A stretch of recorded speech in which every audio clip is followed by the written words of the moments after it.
Walchuk, right? No, Sandler. He had a baby recently. Jared, yeah. We can use some paternity leave for him. We've got the great Eric Chiafalo in today. Choppy and Chio. Let's go, baby. I am fired up. Yeah. Jacobs, it's such a pleasure to see you. I was wondering. Do you? Of course I do. Oh, no. Okay. Right. Me and Eric have worked many times. We've had a lot of segs together. A lot of sports segs. Yeah. We've torn it up. Man, I'll tell you, me and Eric is the only pairing at the station, I think, that would have convinced the boss to text me, hey, structure tomorrow.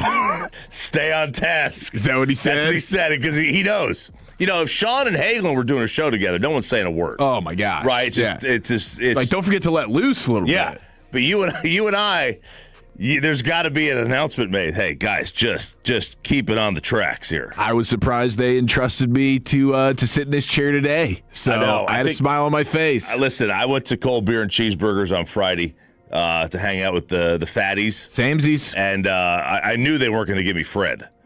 Just based off of what him and I could possibly come up with for a single show. That was a one-and-done situation, you and Fred at one point, right? It was like... I soaked in that 4 hours. You know, I did. That was high T-level radio right there. It was very high T-level radio, and we didn't break. We didn't take a break. No. Yeah, we missed. We just went straight through. 4-hour expressway. Yeah, went straight through. So we didn't didn't have a break at all. But then, you know, because Sean calls in sick with strep throat.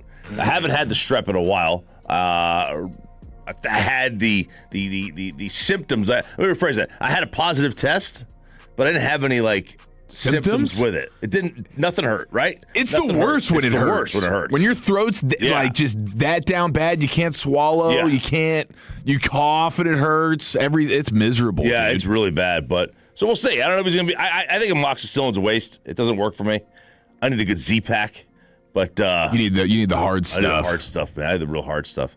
So we'll see if he's back tomorrow. Maybe you're in tomorrow too. Can you do 6 a.m. 2 days in a row? We'll find out. I mean, the first one, you know, you're a little bit paranoid as you go to sleep last night, and I did pop a little melatonin. Oh, really? I did. Here's the reason why. I've been on this run where I've been hitting it a little bit too late. Are you 3 or 10 milligram on the melatonin? I popped a 10er last night. Oh no! And I'm not a melatonin guy. Like I don't really need anything to help me go to sleep for the most part, but for the last couple of weeks with just some of the madness and stuff, like just staying up a little bit late, and so I was like, man, my body's not ready to go to sleep at the hour I need to go to in order to wake up at 4:50. Yeah, right? You putting a 4:50 alarm on for something like this? 4:50 on the dot, baby. 4:50 on the dot. Thank you. I went 4:50 on this thing, and I was like, let's go. If I'm doing that, I need a melatonin to make sure I'm lights out by 10 o'clock. And I was nervous that it was just going to keep me down. But I woke up spry. I figured I'm going with Gaylord Choppy and Jacob Ray. That's going to spring you out of the bed in the morning. Man, I was 10 o'clock, Joe. I went into bed at 10 o'clock, 9:45.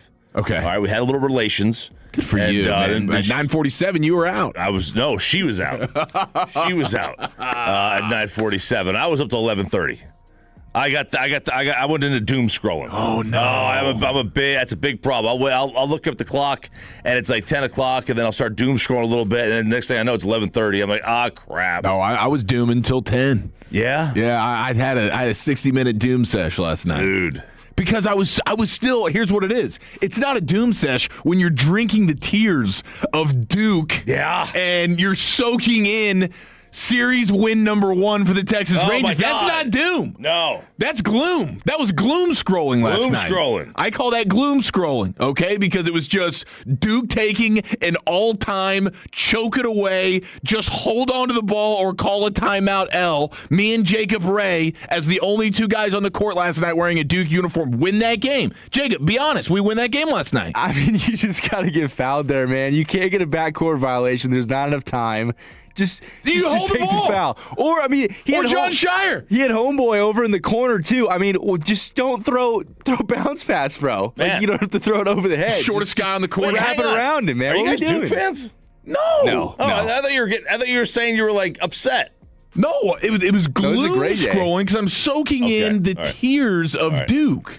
You threw me for a loop there. I was all confused. No, what the hell's going on? My apologies for misconstruing what was such a gleeful sports Sunday. It was great. As it starts with the Rangers getting the series win, McClutch nasty. Oh, baby. And then you get the Duke all-time. It was beautiful. So, yes, I couldn't go to sleep last night until I got 60 minutes of gloom scrolling. Oh, baby. We'll get into more of that Duke game at 6:20. Because I'm with you. Like, I get into these little moments, and it depends on whatever comes in the algorithm.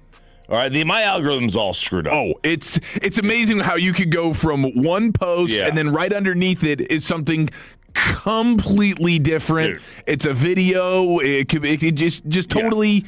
It's just a cornucopia of randomness. And it really bothers me that the TikTok algorithm is so much different than Instagram, because TikTok is really honed in on conspiracy theories and breastfeeding. That's about all I get.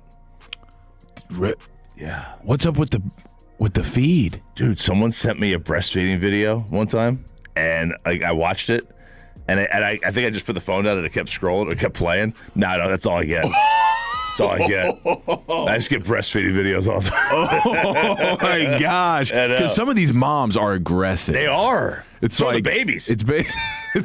That's true. And you could understand that. I mean, that's their life source, right? I mean, why wouldn't you be aggressive with that? Oh, of course. I bet you showed aggression levels at an all-time rate. Oh, you know? So I've gotten this guy back. The time's over. I just send him. I'll just find the most random. Just peppering him. Something that's going to get him in trouble with the wife. Just going to pepper the hell out of him. It's like, what are you doing right here, dude? Yeah, I mean, I get it. I'll tell you what, that's an experience. Yeah, it is. I mean, you know my story. I know. I had to call an emergency break and basically just rip you guys with that story whenever it was. There was one of those NBA players that was talking about it. Oh yeah. And then. I had a situation a few years ago where it was like I had to handle business. Oh, baby. Pretty crazy. Yeah. Solid for the coffee, though, huh? I don't know. I like it black. It's a little splash. I like it, just like I said at Just Love Coffee. I heard that. I said I like it strong and black. I heard that. That's how I want the coffee. That sounded great, by the way. Nice work on Friday. Oh, yeah. It was the quality of the broadcast was top notch. You guys were on fire. Yeah, I have a little problem with your veggie omelet thing. I got no problem with veggies in the omelet that also has sausage and probably bacon. I don't have a big issue with that. I don't have a big issue with you having a problem with it. Cool. I get it. Because the testosterone level of the show has already reached a peak today. We're here. Thanks, Jacob. But I get it. It is one of the softest things. Asthma is the softest thing I do. Adult, that's the softest thing about it. Do you have a puffer? Yeah, I got a good puffer here. Yeah. Dang. I was about to say I'm kind of jealous though, because I feel like it's like a revitalizer, huh? It does. I mean, it gets you going. But that's the second softest thing I do is the veggie omelet. Dang, dude. At least you don't go veggie pizza, because that would just. I don't mind a veggie pizza. Mushroom, bell pepper, onion. It's just like, why not also have a little pepperoni on there? I don't like the olives on it. Why not? I take the olives off. Okay, thank you. I'm not olives guy. Yeah, because it's. I'm not gonna get into it. That's just not good. First example of me pulling back, restraining, doing what the bosses want. Showing that discipline. Yeah, but I don't mind a good veggie pizza. I wouldn't be averse to throwing pepperoni on there or a piece of sausage, but. Oh man, you can be a good veggie pizza as long as there's no pineapple, which that's a fruit. I'm in. No pineapple, man. No pineapple, no olives, and we're good. Yeah. There's nothing wrong with that. I'm just like, man, give me a little sausage, Jacob. I know you sign off on this. It's like you could throw the veggies on there, but let's put a little protein on this thing. See, I'm even an olive guy too. Give me the olives as well. I'm all in on it. I like olives on their own. I like olives on their own. You like black olives or green olives? Both. Okay, so I don't like green olives. No, I can't stand them. I didn't like them until I was about 40. Oh, okay. I think it's an old person thing. So I'll get there. Is what you're saying? Yeah, but then again, I still, my fingers aren't big and aren't small enough anymore. But everybody puts the olives on their fingertips. If I could still do that, I would have 10 black olives, and I'd just be throwing them in my mouth. It's like the circular pretzels when you're eating Chex Mix. Like those things go around the fingers as well. Or Yeah, like the Lifesaver gummies. Those things go around the fingers as well. Anything circular shaped, you can say. You got to be able to do that. It's like a ring. Got to be able to. You got to put the ring on. Yeah. No, I hear you. I hear you, boys. I'm also being informed that when I said gloom scrolling, that's also a bad thing. It is? You know? Yeah, like doom and gloom. Yeah. Gloom. So you think gloom is you're relishing in someone else's doom? Yeah. That's kind of how I was taking it in yesterday. So I was just having a great time. So you weren't even... I was having a great time. Just like Rangers. Duke L. Eric sent me like all of today's audio in a span of like 35 minutes. I did, dude. I was snorting. Like bang. It was amazing, bro. Here we got Dino Tomlin. That's you. Roy Jones Jr. That's you. Yeah. Jalen Hurts. Is that you? That's me. Neil Brennan. Yeah, Neil Brennan. Well, I just saw it was a great Tiger joke. You know, if we just need a little Tiger levity at some point. Barkley, that's you. Barkley, that's me. All right, good stuff, man. We got a commercial. We got a giveaway in the commercial free expressway. We got Sandler, Sandman, joining us at 7:20. I'm excited about that. You think he's going to be fired up? He's going to be fired up, man. He's going to be fired up. Especially we got early games today, 5:35. I don't know your show. Your show is going to be. You guys got a 2-hour show today. I know that was one of the little just slight gut punches I took when it was like, yeah, I'll assume the 4-hour show on a day where I'm just going to have a 3, no problem. Yeah. The good news is I don't have to fight the 5 o'clock get off the show traffic on the way home. Right. Because it was a breeze coming in. It'll take you 90 minutes to get home at that time of day. Yeah, so you live. You know, we'll take it. Yeah, man. And a little CY show today with the G-Bag Nation. Chris Young, you know he's gonna be crotch first. They have the whole show back today. Whole show, other than you, other than me, and I think Lucius is back tomorrow. He's been on a little vacay, Bobby Belt style. Yeah. So Bobby's just road tripping, and so Bobby went to South Carolina. Well, he flew to Charlotte, drove to South Carolina. He's such a gamecock, that guy. Yeah, he is. As much as he wants to deny it, big time. And then he drove up to Virginia to go drop off Jacob at his new place. And then he drove back. He's taking the southern route, heading to Atlanta, as opposed to just driving through Tennessee and Arkansas. And now that's a tough route. The southern route through the deep south, that's a tough route because you have to go through Mississippi. And like I've said, people from Mississippi are barely people. I've said that. They're barely people. And your sample size with them is large enough where you can make that call. You can make that judgment call. I have a lot of friends from Mississippi, so I feel like I can say that. Yeah, absolutely. I can say it's good ribbing. But I used to drive through it all the time, coming home from Knoxville. And I had 2 choices: go through Mississippi or go through Tennessee and then Arkansas, right? Because Arkansas and Mississippi are like 2 of my least favorite places. Okay, because the roads in Arkansas at the time were very bad. Oh, okay. Very bumpy, potholes everywhere, and Mississippi is just Mississippi. Yeah, but at least in Arkansas, you get some level of view. You get the mountains and the trees. Like the one time I had to go to Hot Springs, drop off a vehicle whenever I was selling cars, and I was like, yo, this is actually Arkansas. How have I lived in Texas all this time and not realized that Arkansas had just beautiful scenery? Mississippi does too. They got, is it Natchez? It's a nice park, right? It's pretty. But I'll take your word for it. I walked into a bathroom at a rest stop, and there was a guy in there, sleeveless, cut-off jean jacket with his pants down, with the blower. And I was with southern white gravy everywhere? No. He was cleaning. He was bathing. I was like, I'll see you, man. Unbelievable. I'm out of here. I'll see you later. I'm going back in the car. That's insane. I'll see you later, man. Welcome to Mississippi. You good luck with that. I understand. Such an insane jump you just took there, Eric. That's PTSD. Insane jump. Well, it's just exactly. When I think of Mississippi, I think of Lane Kiffin going from FAU to Mississippi, and it's just chicken fried steak, and his whole body figure just changed. It did. It really did. He couldn't stay away from the chicken fried steak, the biscuits, and the gravy. No. That's simply what it was. Yeah. Like, you can get that at gas stations out there. You really can. You can get it anywhere you want. All right, it's Sean and RJ minus the Sean with the Eric. We got to get into this Duke game. What a collapse. And we'll talk about the people exposing themselves all over the place next on The Fan. When sports news breaks, these guys break in immediately. You're getting your sports fix and sharing some laughs. Ha ha ha. With Sean and RJ on 105.3 The Fan and the Odyssey iHeart and TuneIn app.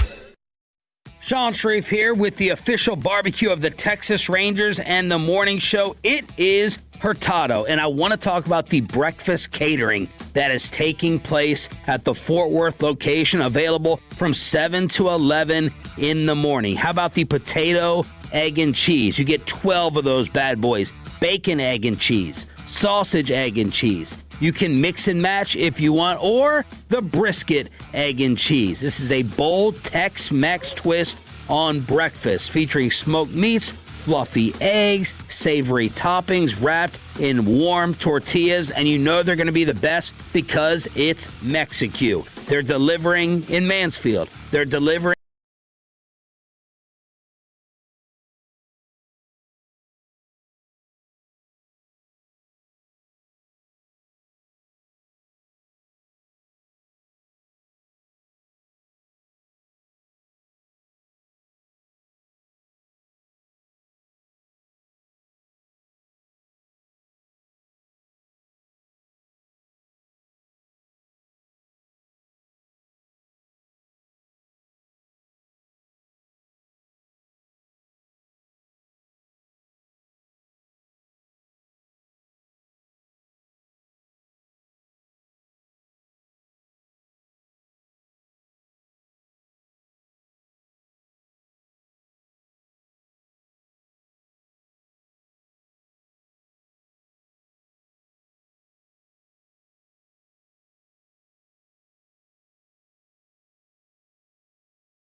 the Final Four.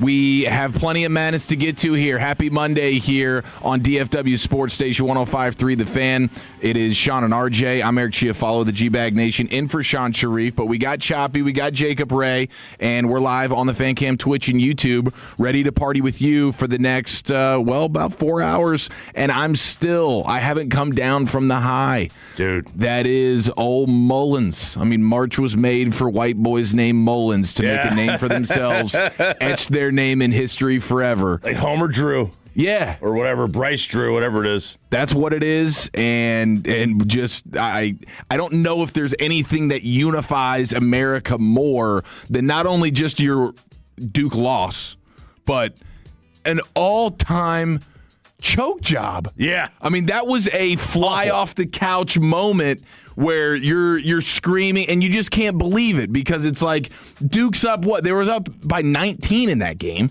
Yeah. They're up by 17 relatively late in that game. 15 and a half. And it's UConn just chipping away. Chipping away. Guess what? The Dan Hurley, the man Hurley toughness. Yeah. And the heart of a champion. It's all it takes. It's all it takes sometimes, the heart of a champion. Dan Hurley he's a menace. He is so intense.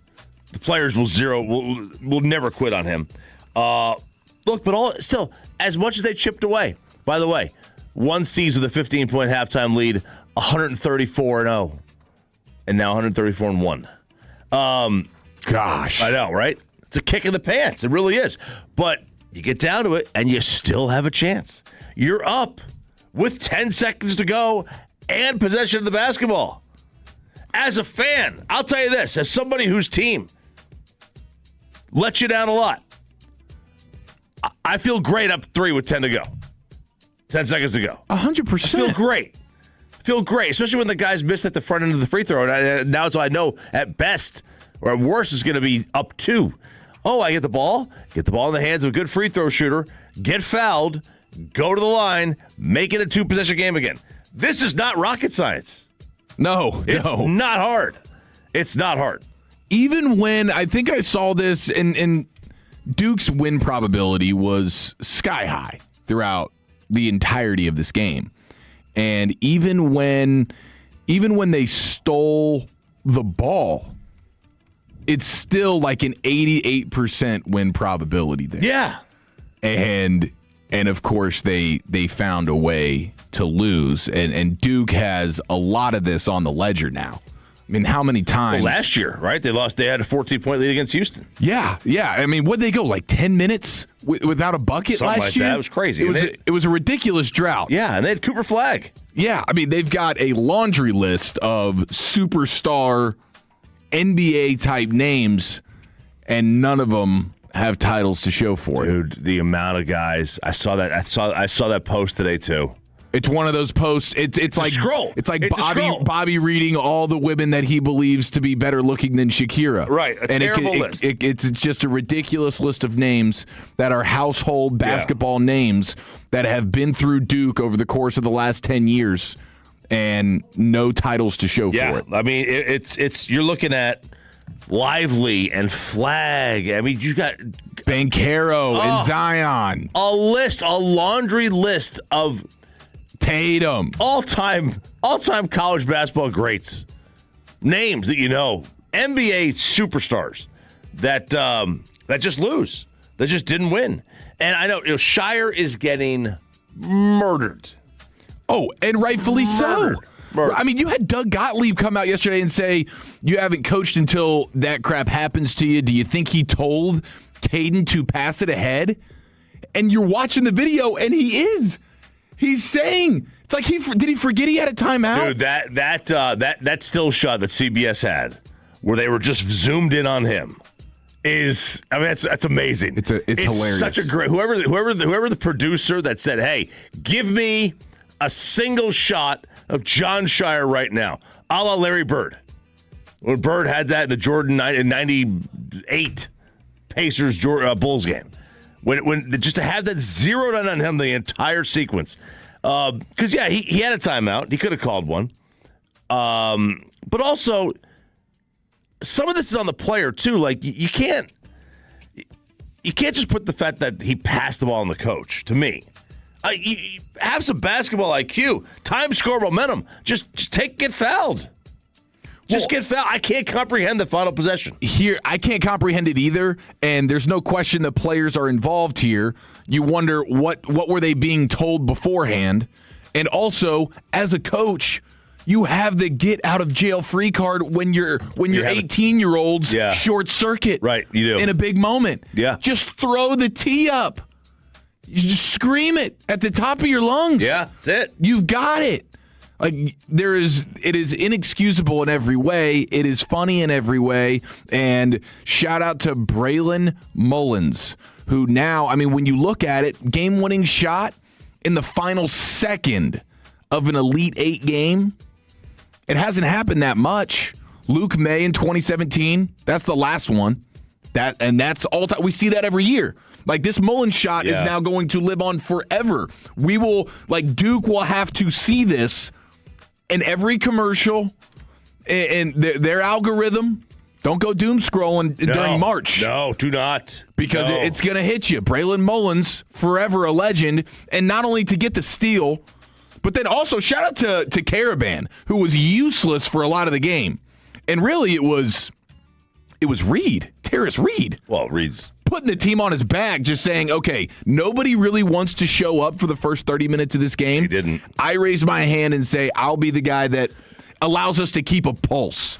And he was outstanding with 26 points, 10 of 16 from the field. I mean, UConn they were like 1 of 18 from the three-point line. And I can't believe they allowed him to still keep shooting threes. I know. Because then they finished. It was like 4 of their last 5. Yeah. They knock him down. Strong. And the one, of course, we will remember forever. But shout out to Caravan for getting the ball and not thinking, oh, I need to be the one to shoot this. We still got a tick. Yeah. Let me get it back to my guy Mullins. Yeah. Like Jenkins in Villanova. Yes. And it was beautiful. So you got Mullins, now you got May in terms of game-winning shot in the final second. Luke May, 2017. Scotty Reynolds for Villanova in 2009. Then you got to go back to 92 and 90. Christian Laettner did it over UConn, actually, in 90. And then over Kentucky in 92. There's got to be a Tate George one in there, too. The only one I'm seeing here is 1979 Bob Heaton. Oh. So big Bob Heaton fan. But this is Bobby the Brain Heaton. And those are just game-winning shots.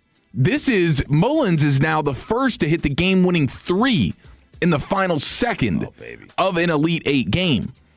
A historical choke job from Duke, and I can't for the life of me understand either. What is Isaiah Evans, the Duke defender in that moment? Oh, I mean, he's just standing there. He's frozen in time. It's window dressing. I mean, it's the possession is a disaster. Yeah. Everyone short circuits from the players on the floor to the coach. And then you get the turnover, and it's like, okay, that's a disaster, but they still got to bang home a 3. Still got to hit a 3. In real time. Yeah, they still got to hit a 3. And it's from the logo. 40 feet. Thank you. Yeah. And this guy is frozen in time. He does not even come close to he's like trying to contest the shot. He's taking you're not making this, and I'm not going to foul you.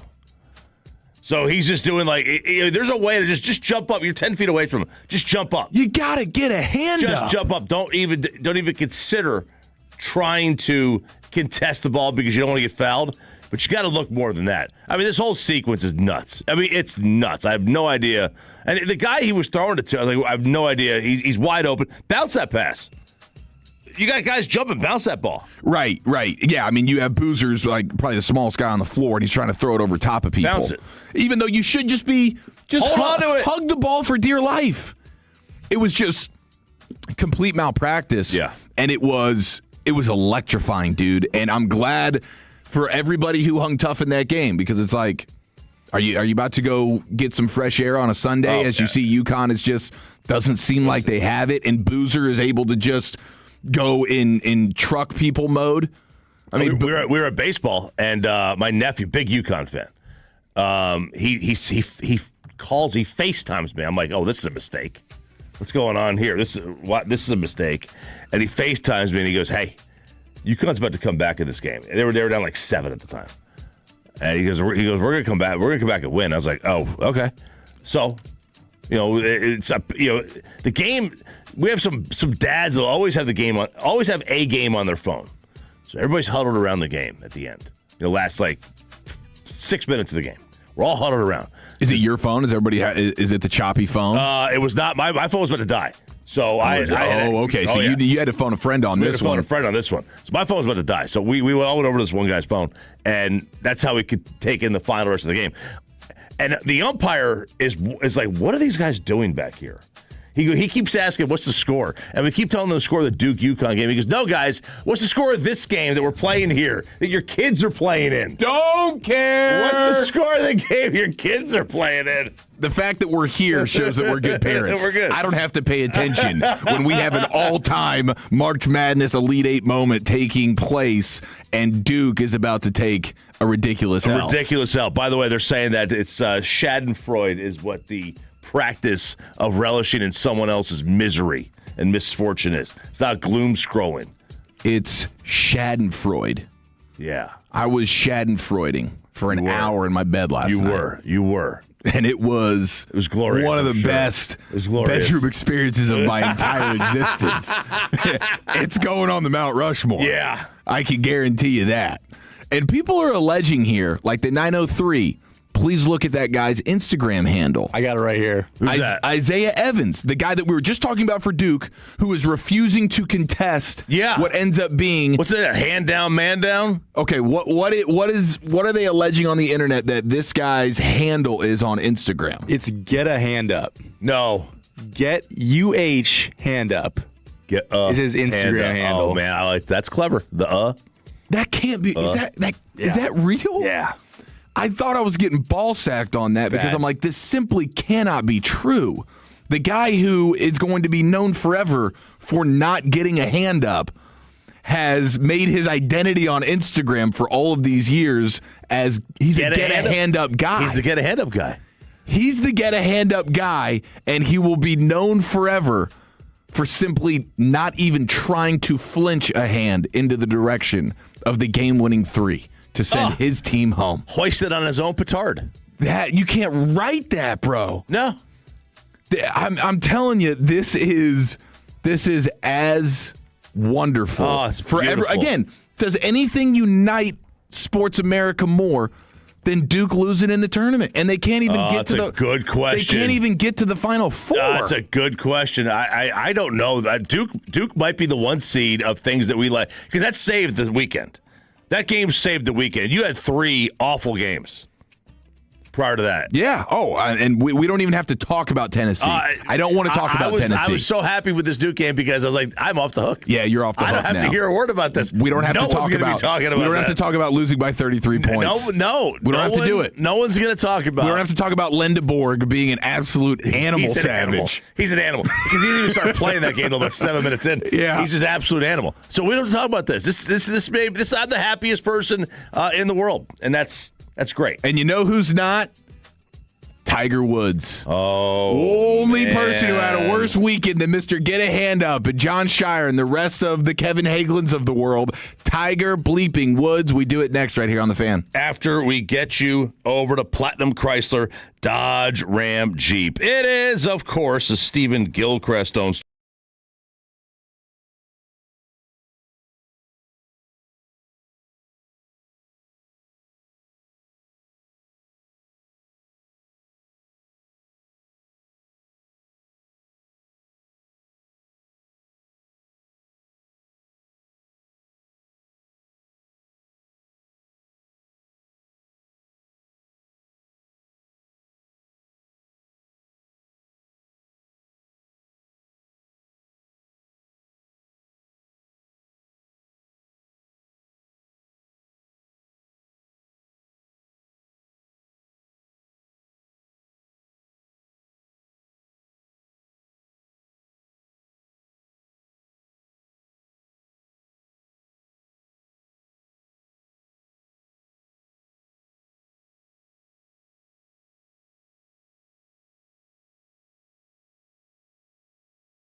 Biggest fundraiser of the year, Tex Gala, Thursday, May 7th on the field at Globe Life. It's a cocktail reception, silent auction, and dinner, followed by an up-close performance by the Zac Brown Band. All proceeds benefit the Texas Rangers Baseball Foundation. Get your tickets now at rangers.com/Tex Gala.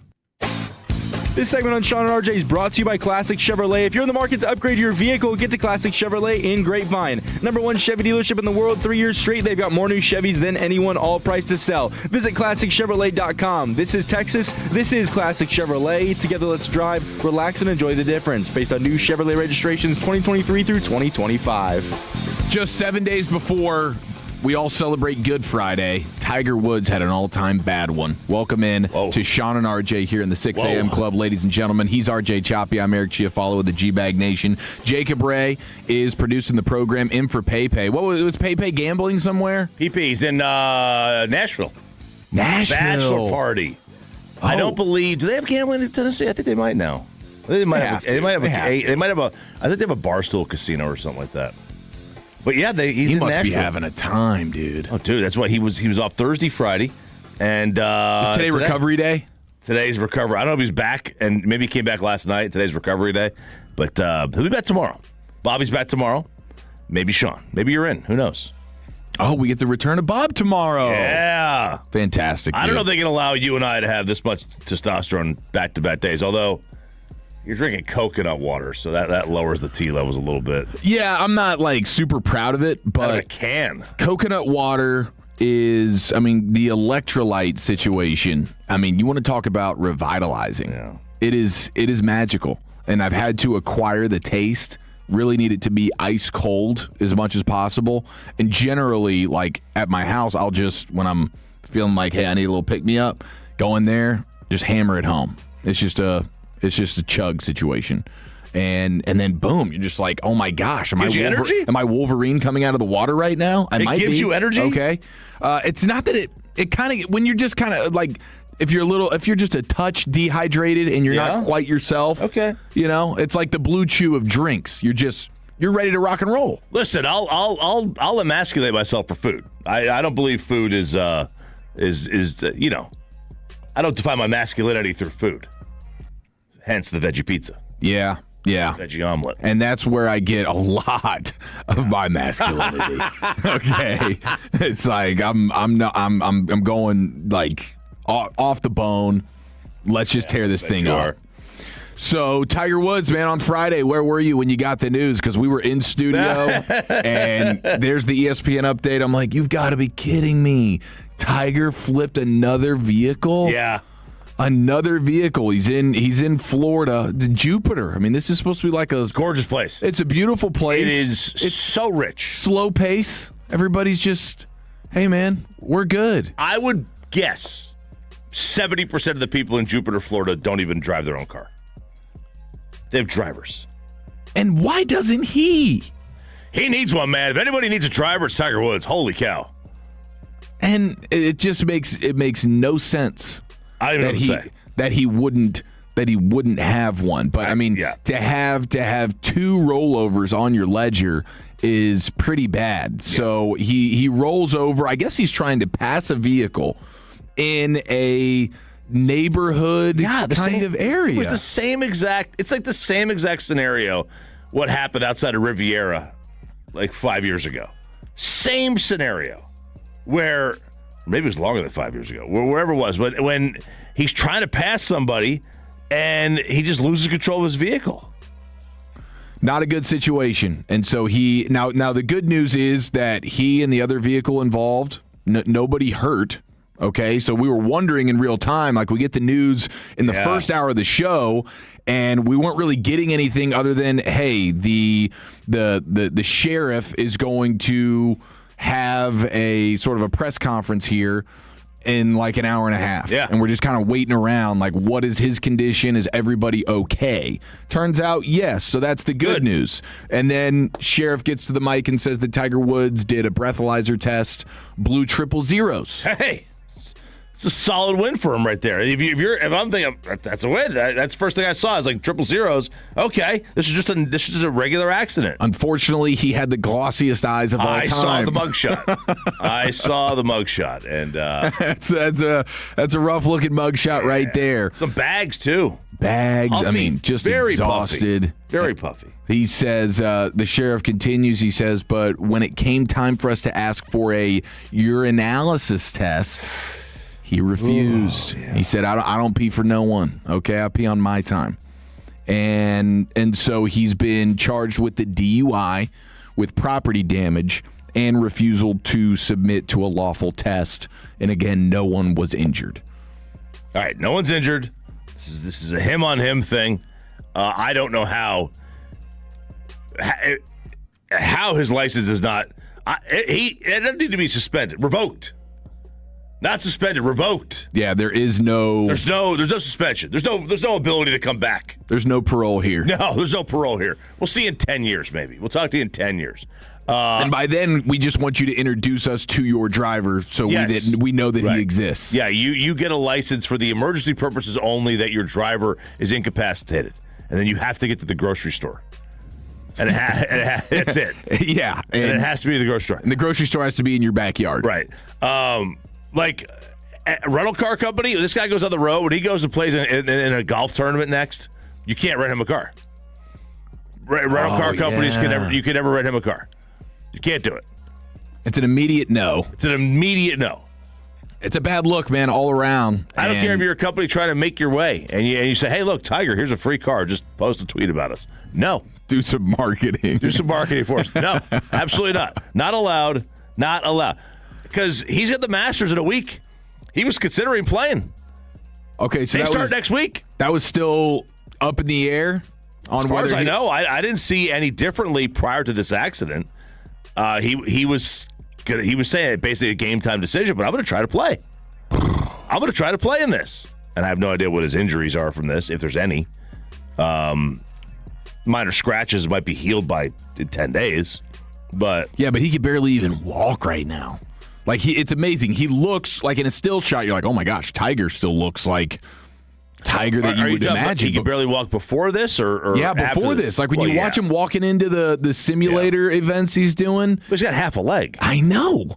Like this is not a guy who could afford any type of vehicle incidents here. Yeah, his leg is. I mean, his legs were always tiny anyway. Like Tiger, for as jacked up his upper body is, like dude skips leg day. Like he does.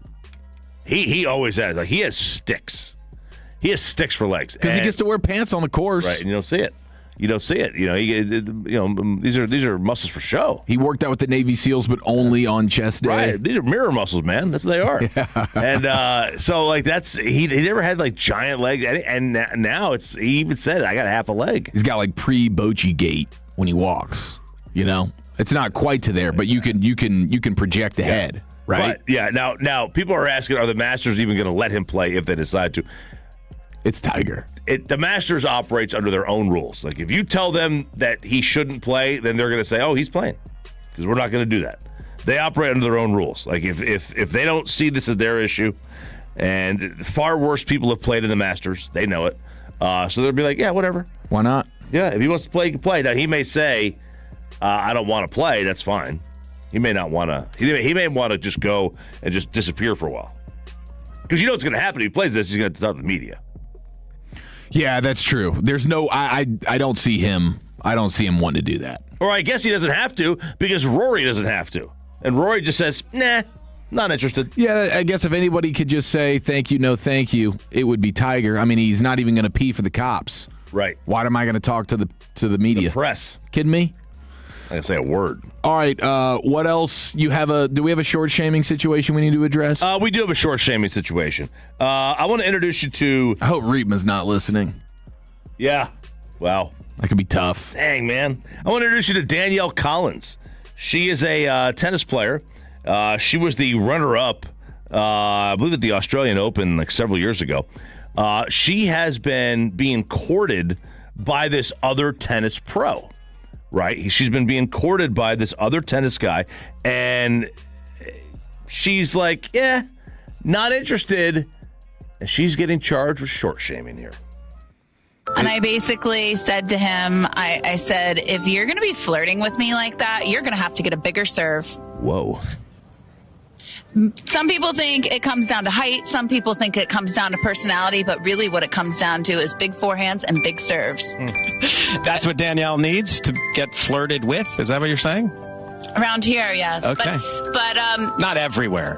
yeah, it was kind of funny, too, because he unfollowed me after my viral dating profile when I said I wasn't interested in the short kings. I mean, come on, people. You have to understand that I'm 5'10", and for me, right, like, it's fair. Like, it's just, like, a preference. Like, nothing against the short kings, but he was upset about that, and he messaged me and then unfollowed me. I no longer like you either, by the way. He slid back into the DMs last night asking me if I saw his match and all the big serves that he was hitting.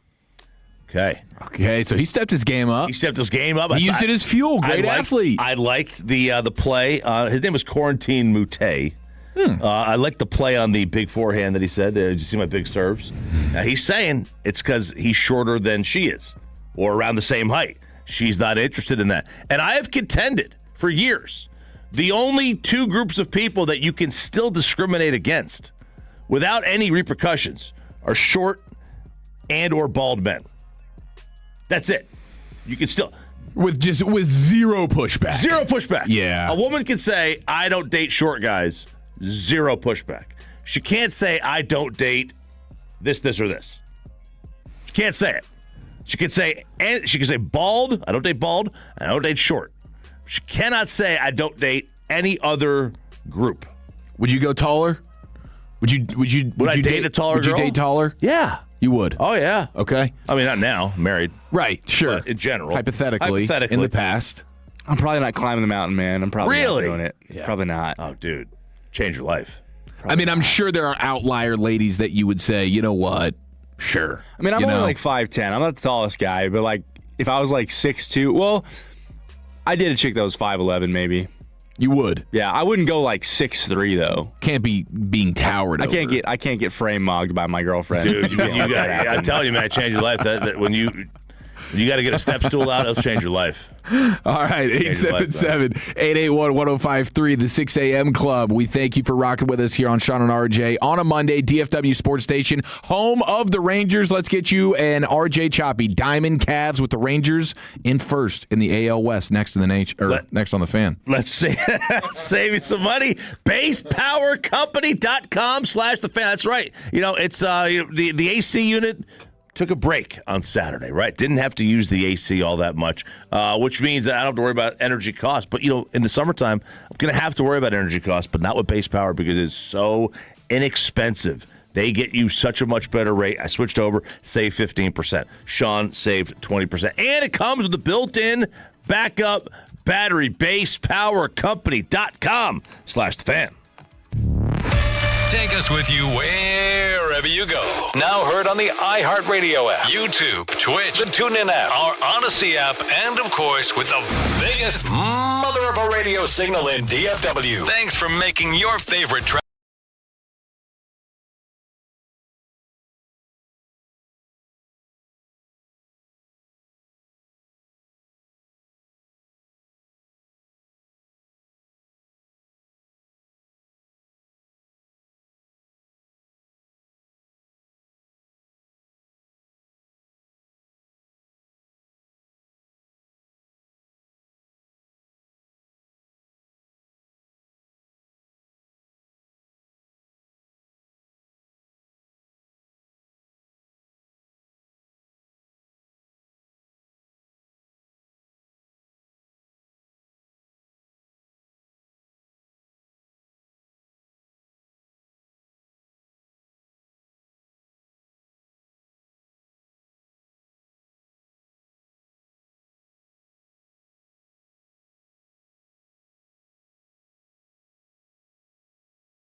Phillies. Keep dirty talking me, Chop. They did it back in 23.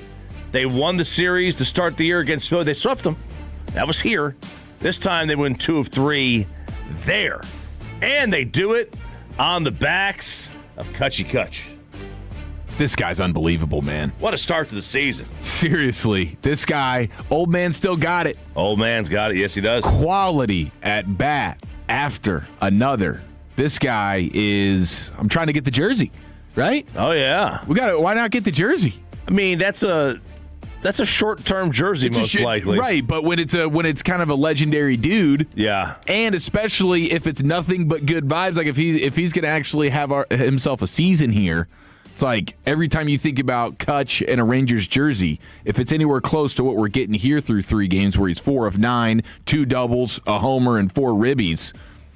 I also have just smile when you see it. You do. I have a feeling that he's going to be like his tenure here is going to be like that year where you have like a Hall of Fame type career. And it's like, oh yeah, 20 years later, oh yeah, he played for them. It's like Lance Berkman. Yeah. It's like, oh yeah, he played for that team. And you get that oh yeah reminder every time you open the closet. Every time you open the closet, man. Oh yeah. Oh yeah. The Kutch year. I forgot about that. And he's wearing the number 4. Anybody who thought the number 4 was just an omen for Jock Peterson, we have put that rumor to bed. Put it to bed. I mean, even the Phillies fans don't boo McCutcheon. No, you can't. I mean, he's likable. He's one of the more likable guys in the sport. Everybody kind of reveres him. Great teammate. Good clubhouse dude.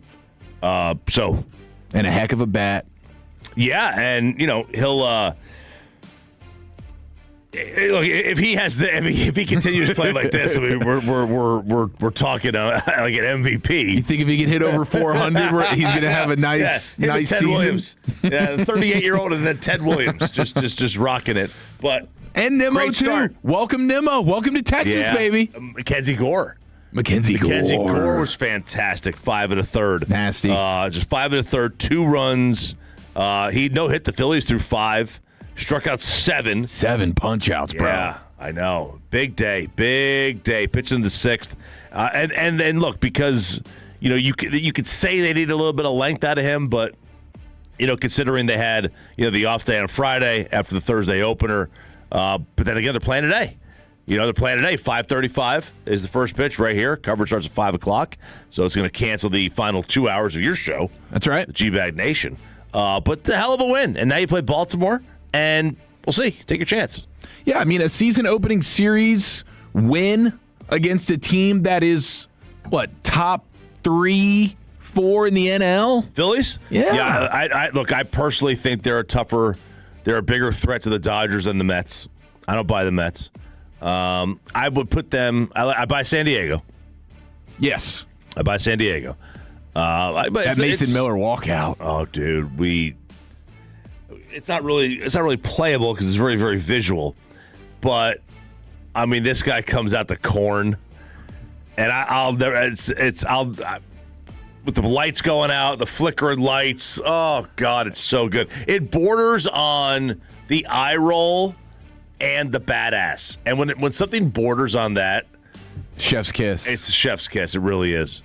Because I was like, all right, this could get really lame really fast, and it never got lame. No, it was. I could see it. I could see lame. I was like, all right, we're doing too much here. It wasn't. It was awesome. Yeah. I can't believe nobody else has thought of that song. Yeah. I can't believe it. It was so cool, and then he's such like a mountain of a man. Yeah. And just watching him get out there, that was a highlight of the baseball weekend. Yeah. Well, the low light may have been what happened to our ace. Yeah. Well, I thought you were going to talk about the Jake Berger folly on. Oh no, I was not going to talk about the drop pop up. Yeah. Hey, now we can laugh at it, right? I kind of wanted to laugh in real time, even though I also was wanting to throw things. But it was like him falling down and tumbling, just face first, backwards snow angel style. Pretty incredible. Yeah, because it cost us a chance to give Oladolis an 0 for the series, right? It would have been like 0 for 12. But DeGrom he skipped the start on Saturday because of a stiff neck. And I love I love how they announced like at 8:22 in the morning. Oh yeah, he woke up and called him. He realized he was like, guys, I ain't going today. Not happening. No, I blame the Rangers for this though. Oh. You cannot let your fan base know that someone's being scratched from a start because their neck is stiff. You just got to lie. You got to lie. Make it worse? You got to lie. Just tell us, literally, tell me he has the new COVID variant and you can't have him around your team. Lie. Tell me you get the flu. You can't tell us that the guy has a stiff neck. I do like it's soft. I do like just lie. Run of the mill bubble guts. Whatever. Tell me he's got diarrhea. I don't care. Philadelphia food didn't sit right. Don't tell me he's got a stiff neck. That is literally tell him he took Blue Chew and he had a bad reaction. He had to go to the doctor because it was that was stiff for too long, and he had to go to the doctor. That's what you tell him. He needs more blood in his arm. Yeah, you can't tell him he has a stiff neck. I could have believed anything else. I would have believed it. But to say as a stiff neck, I mean, the jokes were all over the place. Even Ranger fans were texting me joking about this. Like, are we kidding? Like, this guy, we're kidding here? Stiff neck? Give me a break. You don't think Tom Brady ever woke up on a Sunday with a stiff neck before a football game? No, I guarantee you he Troy did. Aikman didn't have a stiff neck at some point? Tom had a stiff neck for the flag game the other day. Yeah. He said, give me the ball and watch me work. Waking up next to those supermodels, didn't get a stiff neck one time? Not once, and he played? You can't say this. You can't say, you got to lie. You can't do him like that unless for some reason you wanted to, which I don't know why you would. You cannot do him dirty like that. Don't say he had a stiff neck. Just lie. Lie to us. We're used to being lied to. Is that them being annoyed by it? So they're like, okay, then we're going to tell everybody. Maybe. I don't know. If you can't play through a stiff neck, then we're going to tell everyone you can't. Just don't tell me. Just lie to me, man. Just say he had COVID or flu or bubble guts. He had a heart. Tell me his sore arm. His elbow hurts. I can buy that. Yeah, but that creates a little bit more concern, doesn't it? It does, but then when he goes out there in 3 days and he pitches fine, it's just, he hit a funny bone. He hit his funny bone that morning on the end table. And it was not a laughing matter. And it wasn't a laughing matter. It was a latsing matter. Yeah, it was a latsing matter. Shout out to Lats. I said Wyatt Langford was going to be the MVP of this team. I'm wrong. It's already Lats. It's not going to be close. This guy just sits around waiting for his name to be called. Mm-hmm. No idea. Day to day. Has no idea whether he's going to play or not. All right? He could have gone out on Friday, partied it up, thinking, I'm not going to play. DeGrom's throwing. He's going to shove tomorrow. I'm not going to play. So he could have gone out. But no, he didn't. I mean, maybe he did, but he still came out. But he's, Jake's out, and let's go give up 70 pitches here. And he did. Like, he's so valuable. He is so valuable to this team. It's a thankless job because he's never going to get paid like a number 4 starter, which is what he is. He's good. He's a damn good pitcher. And for him to go out there and basically with no preparation for this game, he didn't go to bed the night before thinking he was going to pitch. He probably woke up with a stiff neck. He might have. I know, though, that this guy's going to go out there and give you 4, 5 innings, spot start, shut him down. I love him. Absolutely love Lats. Well, me too. Were you surprised that he didn't get the nod over Rocker? Or is that just, They may just be trying to keep him on schedule. Yeah. I trust him to know that I know this guy can wake up that morning and go pitch a game. Yeah, you can't put a price on that. Some guys need to have I gotta mentally prepare. I gotta focus the night before. I gotta prepare for this game. I know Lats is ready to go in every game on any day. 3 weeks from now, they need to skip Leiter. They're gonna go right to him, and I have no doubt that he's gonna go out there and give you 5. Yeah, it's a comfort blanket having Latsy. Yep. Diamond Cavs here on Sean and RJ 105.3 The Fan. A lot of problems with MLB this weekend. The Phillies, the Rangers-Phillies was just one part of it. There is no reason for this team to start their season in the Northeast, or any team in Major League Baseball for that matter. The Burger play, perfect example. The wind whipping that day. I mean, he's sitting there. He has to go over 15 feet in the last second. Just start these games in the South or in dome stadiums. You had a sunny, beautiful day on Thursday. These guys were in parkas on Saturday, wind whipping everywhere, right? And now they're going to Baltimore, probably going to be cold, right? Just start the game here. Why would you have a game between Philadelphia and Texas in March and opt to play that game in Philadelphia. Play it here. Play it here. We got a dome. And even if we didn't have a dome, the chances are the weather's still going to be better here. A lot better. Yeah, I don't disagree at all. I mean, these guys playing in the cold to start the season, and like you said, the wind played a huge factor. Yeah. And in the whole series. Right, it really did. And then, you had so they opened the season on Wednesday night, Giants-Yankees. Do you know those teams didn't play on Sunday? Oh, that's how they did it. They did Wednesday, Friday, Saturday for the 3-game series. Off day Sunday. Who has an off day on Sunday in Major League Baseball?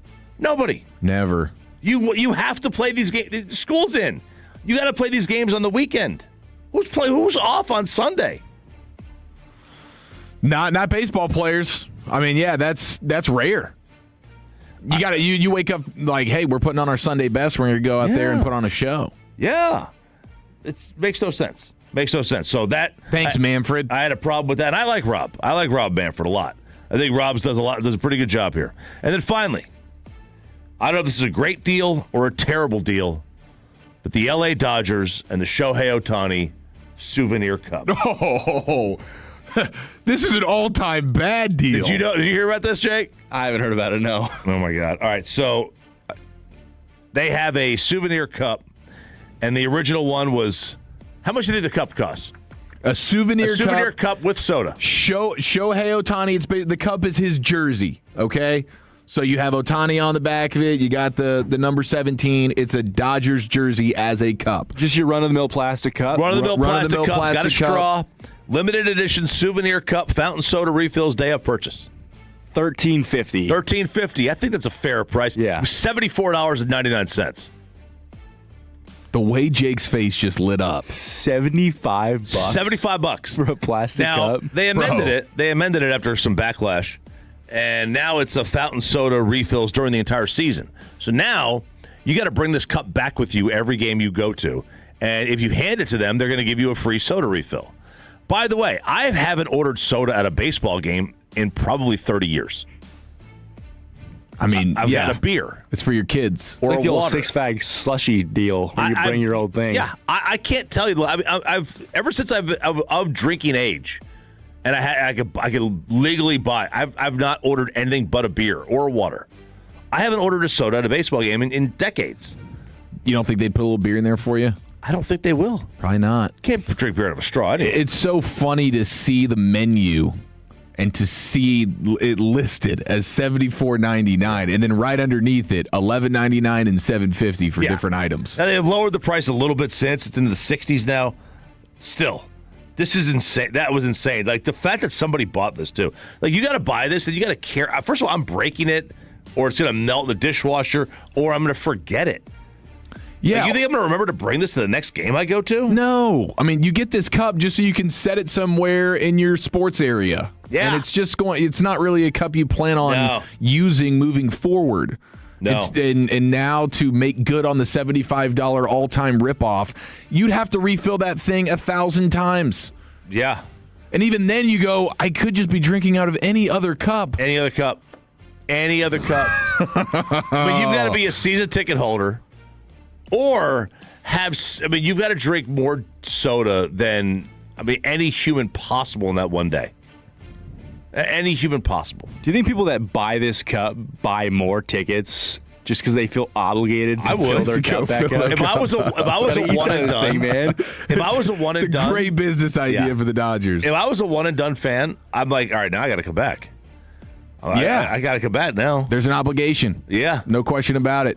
Diamond Cavs here on Sean and RJ 105.3 The Fan, home of the Rangers, home of the Cowboys. Let's welcome in our buddy live in Baltimore. Jared Sandler joins us next right here on The Fan. After we get you over to QC Kinetics, we're going to get you healthy. We're going to keep you healthy, boys and girls. If you've been dealing with joint pain, knees, hips, back, shoulders, elbows, ankles, wherever it may be, QC Kinetics has got you covered. They helped me out back in 2021. I had right elbow, right shoulder, left elbow, left shoulder pain. I went there. I went to QC Kinetics. This is after I had gone through 2 years of steroid injections, 2 years of surgery chatter. I went to QC Kinetics, and I got healthy. Thanks to them. They helped me out. Advanced cellular regenerative medicine allows your body's own healing properties to target those aching joints. It's awesome. You go to QC Kinetics, and you can be healthy within a couple of sessions. For me, it was 2 sessions. They have 4 rounds of therapy. I went through the full 4 rounds of treatment, but after 2 sessions, I felt 100%. You can do the same.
Amazon customers in your neighborhood. Get started at Amazon.com/hub delivery. The Expressway on Sean and RJ is brought to you by the On-Time Experts. Here's the 2-2 pitch. And there's a rocket toward the left field corner. Line shot, hooking. It is history. A 3-run Jimmy Jack for Andrew McCutchen. Oh, McCutchen. Jimmy Jacks hit like crack this time of year, ladies and gentlemen. Welcome into the Expressway commercial freestyle here. Sean and RJ on your DFW sports station, home of the Rangers, as we welcome in our good buddy, Jared Sandler, on the heels of a Philadelphia dub trip and now live in Baltimore, getting set for the Orioles. Jared, good morning. Good morning, fellas. I enjoyed right off the top when you guys acknowledged that there was a text sent to make sure you guys were on track. I got a kick out of that because the two of you together is a blast. I'm scared. You mentioned like RJ and Fred. That might be like for mature audiences only. Yeah. I would be very nervous what 4 hours of RJ and Fred would look like. A lot of substances may be consumed during that time. It could be bad news. It could be bad news for both of us. I don't think we would ever be heard from again on the radio. That's just the reality of it. I think there's a chance that, like, midway through the show, neither of you guys are coherent. Just like the two of you together, I could see like a power hour segment, and then who knows what happens after that. It's Balco Radio, man. Balco Radio, man. Balco Radio. Yeah, we got people throwing in names for Eric and I together. We got to do this at some point today. Go through all the list of suggestions for what we should call this little, it can't just be RJ and Eric or Eric and RJ. It can't be that. No, it's the estrogen blockers, right? That's it. There we go. That's it. That's where it's at. The hormoners. Oh, wow. Mark it down. We're taking notes. Jared Sandler with us here on The Fan. Well, that was a heck of a weekend, dude. I mean, my gosh, how fun was yesterday? I mean, with McCutchen, with Gore, with Nimmo, new faces already making a huge impression. Yeah, it's a good way to start the season. Speaking of Fred, he asked me yesterday before the game, how big is yesterday's game? And the reality is it's not that big. I mean, it's one win or one loss, and they've got 159 games left. But winning the game and winning the series was a nice way to just kind of put your foot down after 2 down years and say, hey, things can be different. We are going to beat up on a tough lefty pitcher in Jesus Luzardo, and we are going to go on the road and get things done. The Rangers had a tough time winning on the road last year, and they did it against the team that was the best team at home in Major League Baseball last year. And then for some of the new faces, the new blood to contribute, not just for the sake of it's nice to see new guys have some fun too, but just what it represents, because with Andrew McCutchen, they brought a guy in to help them beat lefties, and he hit that huge 3-run home run yesterday. And not that the Rangers did much against Christopher Sanchez on Thursday, but Andrew McCutchen had a couple of good at-bats against Christopher Sanchez in the losing effort. You brought in Brandon Nimmo to just change the energy at the top of the order. And what does he do? He hits a couple of knocks, including the 2-run homer, gets hit by a pitch, busts his ass from first to second to break up a potential double play in the middle innings. Just kind of a tone setter energy guy. And then, Mackenzie Gore. I mean, it's funny for people who grew up, in my age range, Rangers fans, or a Ranger fan. It's so rare that the identity of this team has been starting pitching or pitching in any capacity. But the starting pitching for this team is outstanding. And for Mackenzie Gore to shut down a really good lineup the way he did was really impressive. Jared Sandler joining us here, 105 through the Fan. I know in spring training, we had talked about the approach to the plate, not chasing as much, not swinging as many pitches maybe outside the zone. Did you see a lot of that same thing, kind of carry over into the first 3 games? Yeah, so, I looked at some of the data after yesterday's game, and it's a 3-game sample size. So whether it would have been good or bad, it's tough to, really draw a lot. And you got to remember the Rangers are facing, 3 really good pitchers, 3 guys who are going to make you chase, 3 guys who are going to make you swing and miss. The Rangers, I thought fared pretty well. If you just watch the 3 games, the Rangers largely had good at bats. Against Christopher Sanchez, they didn't do a whole lot. but I thought that they competed decently well. I mean, they got him out after 6 innings and gave themselves a chance with 3 innings of bullpen work. But they ended up kind of middle of the pack in terms of swing rate, and they ended up just a little bit ahead of middle of the pack in terms of chase rate. And I expect that number or those numbers will – I think the swing rate, being in the middle of the pack, it's not like you don't want to be on either end of the spectrum there. So that's not like being at the top is great, being at the bottom is bad. I think if you're in the middle of the pack, that's probably, not a bad thing. It's probably a good thing, actually. As far as the discipline, yeah, I mean, you'd love to be the most disciplined team. And the reality is, I don't think the Rangers are going to be first in avoiding the chase, but I do think that, that top half of the league region that they're currently in is where they'll probably be. And I think that you are going to have aggressive hitters in the lineup like Jake Berger, who will swing outside the zone. But then you got guys like Brandon Nimmo and Danny Jansen and Andrew McCutchen who, just have great plate discipline and will make pitchers work. And I just think that this lineup has more of a balanced identity when it comes to their discipline and their approach. And I just, you never want one type of guy in a lineup. Frankly, even a lineup full of all-stars. You saw in the WBC, it's not like Team USA just mauled people with that incredible lineup because they just had a bunch of dudes. And you got to have guys who fill roles and, have varied skill sets. And I think this lineup is a lot better equipped in that regard than the last couple of years. Jared, I got to Chio wants me to tell you this. I'm half joking. I'm half serious. I love this. DeGrom misses a start for a stiff neck. The team should just lie to me and just tell me that he's got like COVID or something. Like, am I crazy on that? Well, if they say COVID and then he pitches on Wednesday, then people are going to be like, "Wait a second, that's not right." That's going to set like America standard bubble guts, bro. Standard diarrhea. Yeah. Do you think you think that's going to go well too? Oh my gosh, this guy has to go to the bathroom every 30 minutes. He can't pitch. I think we understand it. We understand it, right? We can identify with that. We can identify the stiff neck. I don't know. It's just the joke's kind of right. You get it. The joke's right. You broadcasted with a stiff neck this weekend, Jared. What's that? You broadcasted with a stiff neck this weekend. You know what I mean? And broadcasting is a physical sport when you do it with Matt Hicks and Eric Nadel, but not as physical as pitching. I think a part of it. I think part of it was just why push it. Jacob even kind of said like if this was August or September and he'd give it a go, but you don't want to push it. And the other thing too is remember the body's all connected and.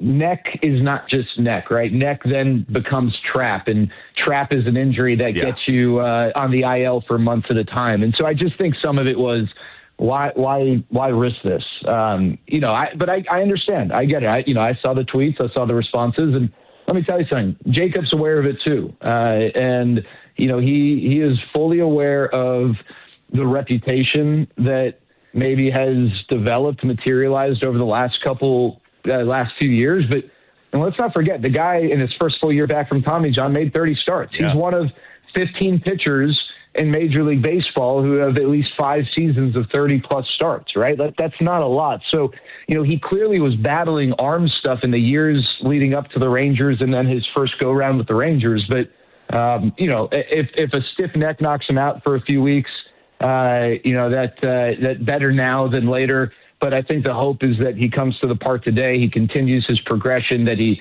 built on yesterday and is able to start by the end of the series in Baltimore. On ESPN, the schedule, it has him slated for tomorrow. So you're saying that's not confirmed? That's definitely not confirmed. It could be tomorrow. It could be Wednesday. I think, the fact that the Rangers didn't need to use Kumar Rocker yesterday kind of opens things up. The plan is for Jacob to go to the ballpark today and just see how it feels. Again, it could be tomorrow, could be Wednesday. It's obviously going to be Jack tonight, but I think by the time we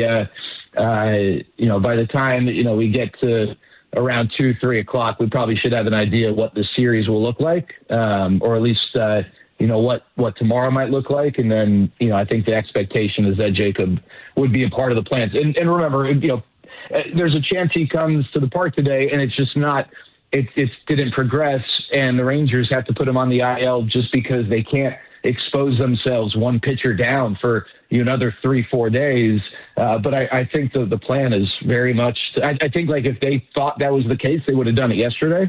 And I think because he made progress yesterday, they're encouraged that, he should hopefully continue to make progress today. Jared Sandler with us here on The Fan. Well, we pinned the tail on the positive. Jacob Latz coming in. I mean, what a legend this guy is. How valuable is a guy like that? Yeah, I mean, for him to be it's one thing for a guy to be good at starting and be good at coming out of the bullpen and be able to fulfill both roles. It's another thing for a guy to kind of, be yanked back and forth and do it, in the snap of a finger, right? Now, Jacob, I guess technically never really was in the bull. I mean, he was in the bullpen, but he never pitched out of the bullpen. His arm was still, built up like a guy who was trying to make the rotation, and that helped. But yeah, I mean, he does such a good job. It's funny. He does a really good job when he finds out like 4 hours before. I mean, that happened last year a few times. And he even joked, he felt like maybe there were times last year where the team knew he was going to start, whether it was Bruce Bochy or the front office as they're, kind of putting things together, but they didn't tell him until day of, just to kind of keep him in the mindset that had allowed him to have success previously. I think with Jacob, the key for him, if he wants to, I guess progress as a starter, you might have noticed the velocity, keeping that velocity as you get, past 60 pitches. And it started to drop a little bit after the third inning into the fourth. And then, that little brief stretch there afterwards. But, he clearly has good stuff. The fastball is a really good pitch for him. His slider made progress last year. His changeup gets swings and misses. Sometimes it gets exposed. He leaves it up a bit, but he's able to get swings and misses. And, for him to step up like that was a nice boost, especially, the day you find out that Jacob deGrom, this guy you're so excited about, is not going to pitch. To have a guy step up and give you a really good pitching performance makes you feel good about it. Yeah, it's huge. It's huge. And to always be ready and just to seemingly be able to go give you 4 or 5 innings of very limited, offense is fantastic. All right, what have the players said after the first weekend? What's your reaction first weekend of the ABS system throughout the sport?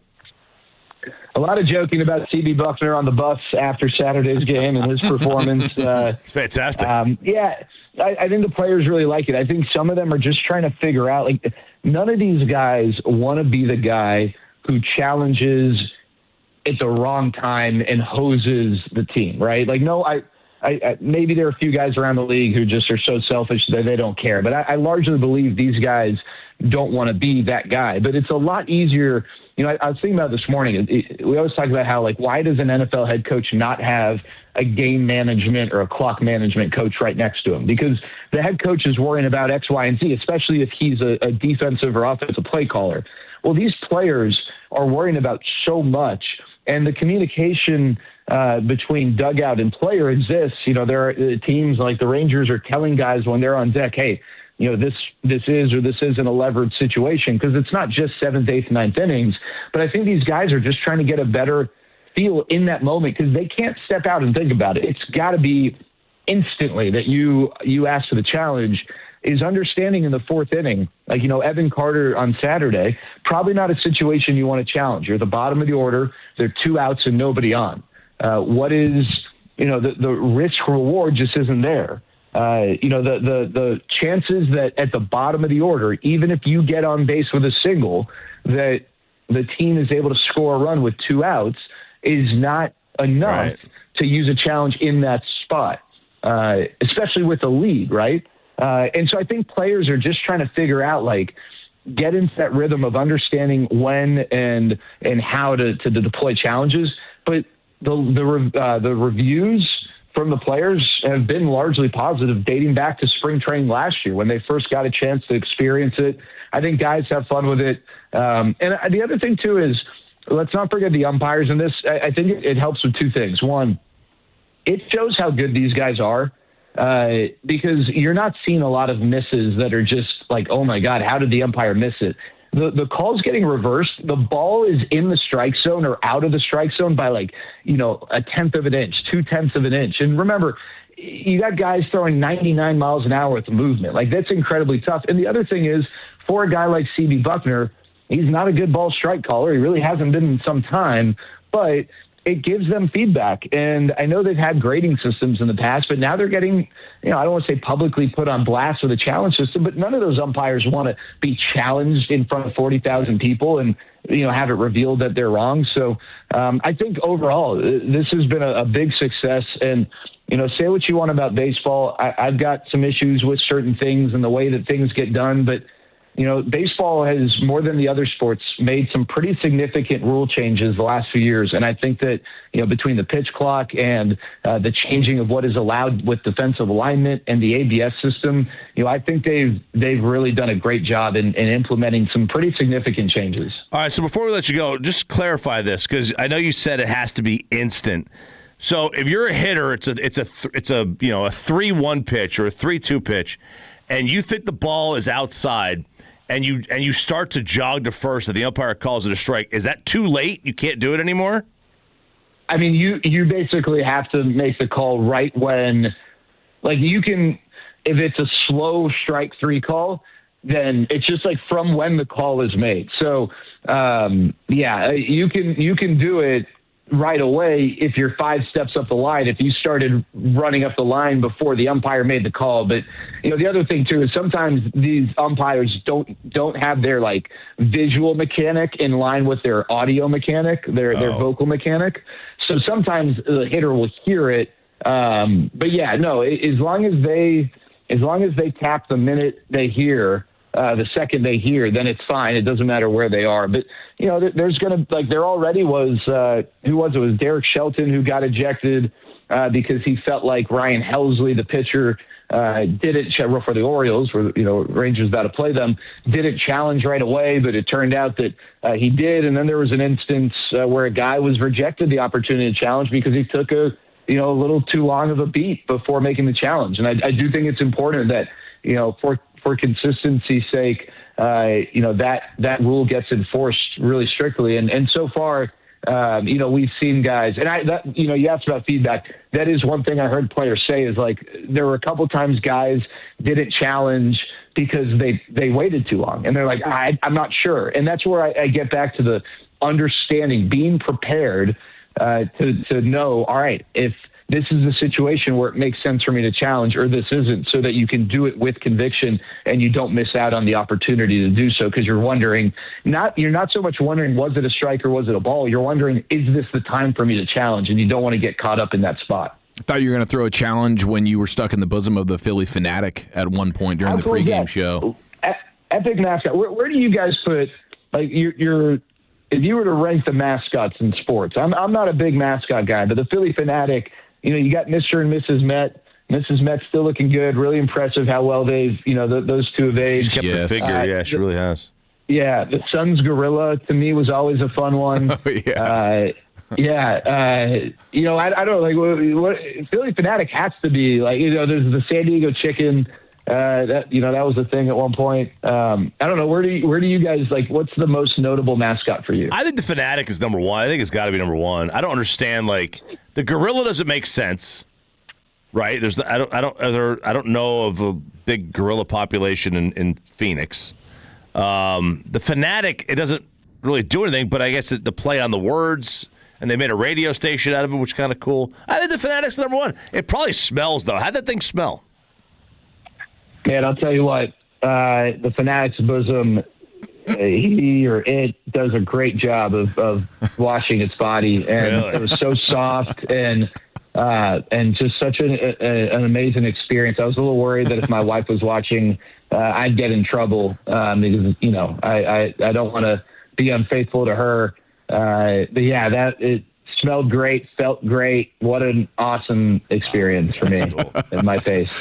Philly fanatic is a loofah guy. We learned that today. Oh, 100%. No doubt about it. I love it. Well, Jared, you're the man. Great opening weekend for you and the rest of the crew, and we look forward to the pregame show at 5 o'clock today right here on The Fan. I appreciate it. Thanks for not asking me about the closer situation, guys. We'll talk to you later. Yeah. Love you. We'll wait on that one. Yeah. We'll wait on that one. We shall. All right, we are here in the commercial-free expressway. Sean and RJ. I am Eric Chiafalo with the G-Bag Nation. In for Sean Sharif. We got Choppy. We got Jacob Ray. And before we get to best and worst of the weekend, it's time for this. That's right, Tolos. Caller number 10 at 877-881-1053 wins a pair of tickets to go see Bush at the Pavilion at Toyota Music Factory on Tuesday, April 21st. Tickets include 2 general VIP packages, including access to exclusive VIP photo op with Bush, exclusive VIP-only merchandise, and 1 autographed Bush VIP poster. That's caller number 10 at 877-881-1053. Thank you, Jacob. Now it is time for Best and Worst of the Weekend. Ladies and gentlemen, the weekend. I'm having a bad fucking weekend. What did you get into, ladies and gentlemen? 877-881-1053. Choppy, how much baseball tournament? You have baseball tournaments and you have the tournament. Juggling both. That is quite the balancing act. It is. Look, a lot of baseball this weekend. Baseball Friday with my older one. Because it's district play now, so Tuesdays and Fridays when he plays. My younger one, 2 games on Saturday morning, which I know some people don't like getting up early on Saturday. You give me an 8 and 10 a.m. baseball game on a Saturday, I will take that 10 out of 10 times over 2 and 4. Yeah. I got my whole day. Rip the Band-Aid. Rip the Band-Aid off, man. So we got the early games on Saturday, and then come home. What'd I do? Backyard completely cleaned up. Getting it ready for the pool. Attaboy. Had to shock the pool. Had to fix a couple of things in the backyard. Did it. Taken care of. Picked the weeds. We had some weeds growing through the turf in some spots. Sarah did that because I've maintained that, I take care of the lawn. She takes care of the weeds. Wow, what a great trade. Yeah. That's a great deal. You win that negotiation, my friend. Absolutely. The weeds are... I'll spray them. I spray the weeds. She picks them.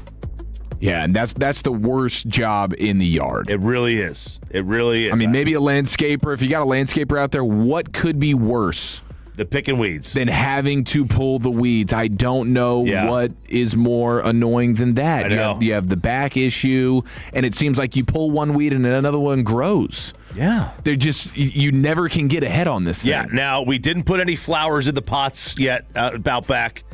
I ordered a couple of flats. I think I ordered 5 flats of flowers.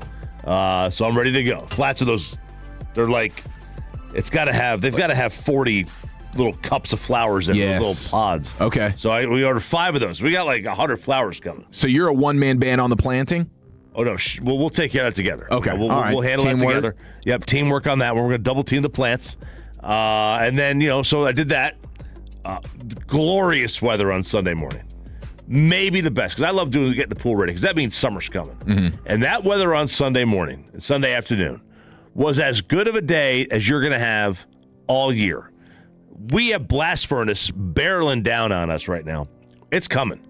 But what we had yesterday afternoon, 70 degrees, a breeze. It was great. How often could you go outside, not die in the sun and not have your face just rearranged by the wind? Not often. Rare. That was awesome. And we got our Michigan trip all taken care of for the summer. Every year we go to Michigan, to Gaylord. That's right, Gaylord so we Choppy. got that all taken care of. So that was the best. The worst, I mean, it's tough to lose by 33 points and not have that to be your worst of the weekend. But I didn't expect to win. That I didn't helps. expect to win. You didn't expect to get absolutely railed. It doesn't matter. Game got away from you. L's and L. If they had lost, I was able to come to grips with it. I would rather lose by 10. Sure. I knew they were going to beat us. I knew they were going to cover. I knew they were going to just wipe us out. You had one starter shoot 50% from the field. Look, when you start 6 of 30, it's really difficult to be in that game. 24 of 76 for the Volunteers. Yeah.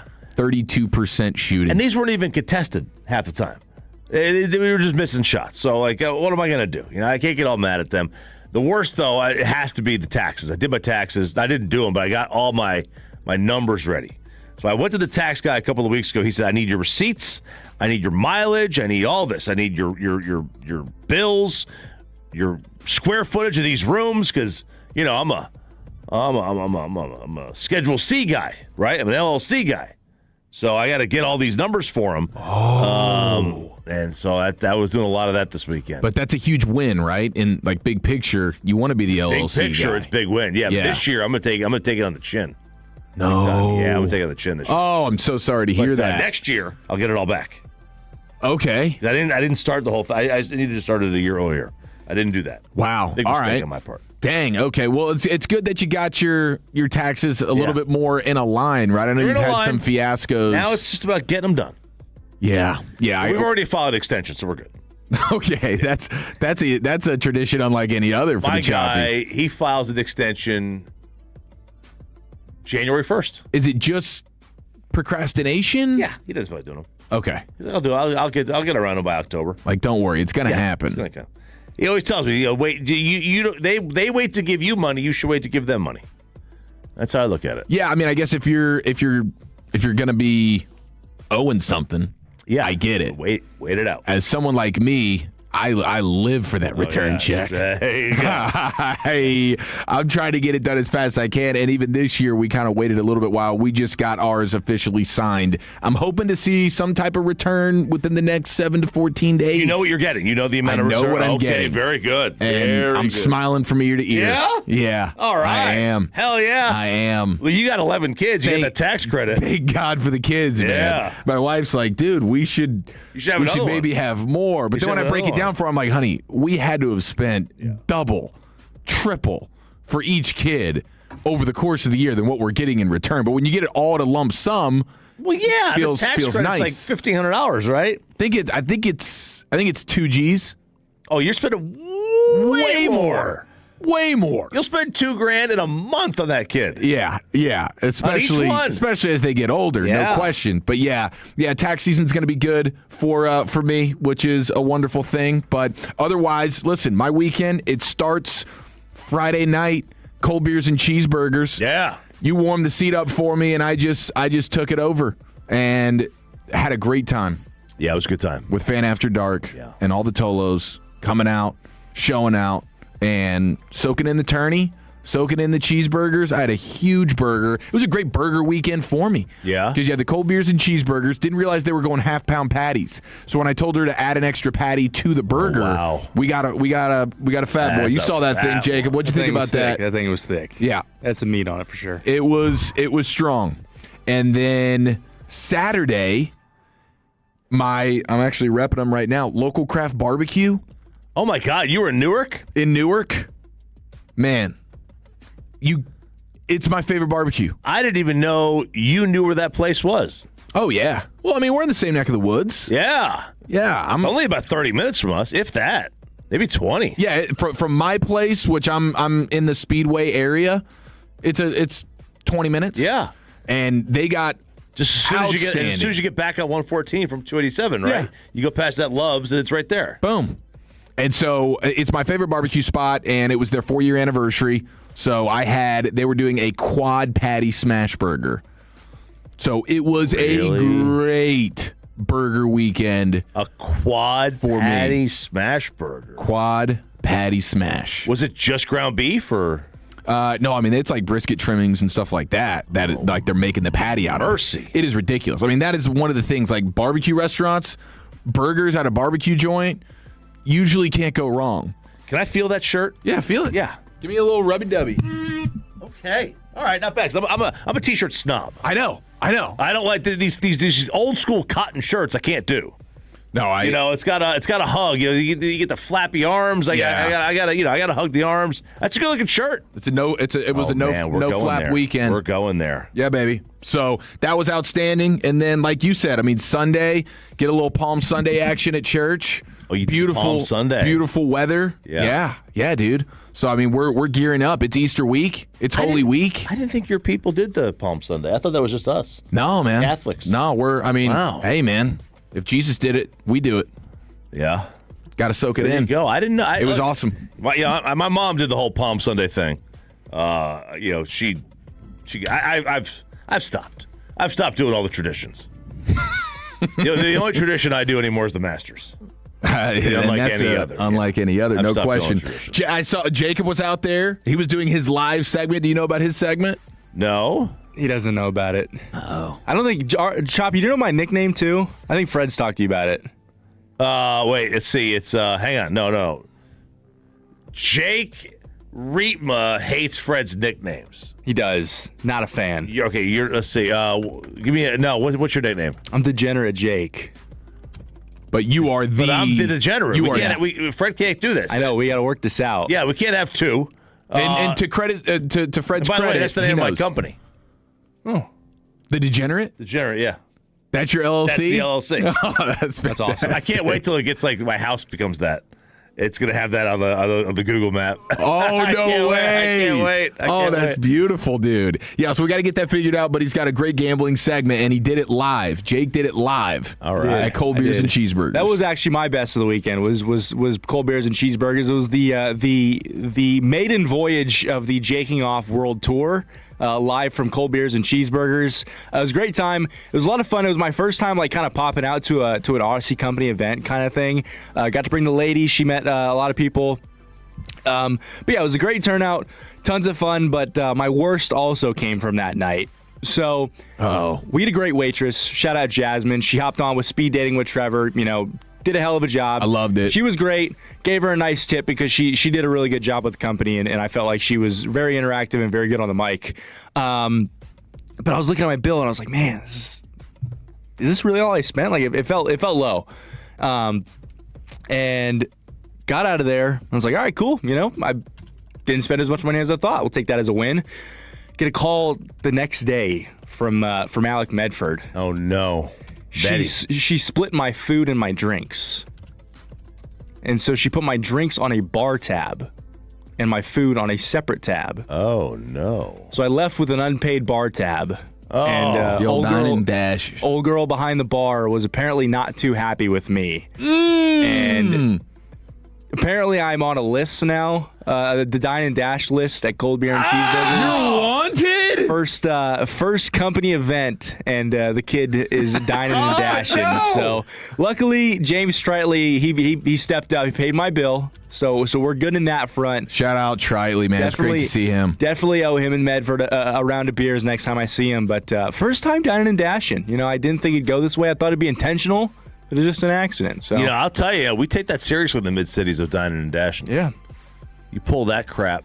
My kids go to high school right next door, so like you pull that crap, man, they're gonna get you. Yeah, you don't do that in Choppy's house, man. They're gonna get you, man. They're gonna get you. Not in Choppy's hood. I love it though. Yeah, shout out to the Fatties Fan After Dark. It was awesome at Cold Beers and Cheeseburgers on Friday night. Jake with his girlfriend there. It was beautiful. It was a family affair. It really was, and I appreciated every second of it. All right, 877-881-1053. Sean and RJ here on DFW Sports Station. Let's get you your March Madness College kegger featuring an all-time Duke L and a new villain in Baton Rouge. Next on the Fan. After we get you over to Ownwell, we are going to save you.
Dallas-Fort Worth. Let's go, Cowboys. An Odyssey sports station. Driven by our D&M Leasing Studios. This is Sean and RJ on 105.3 The Fan.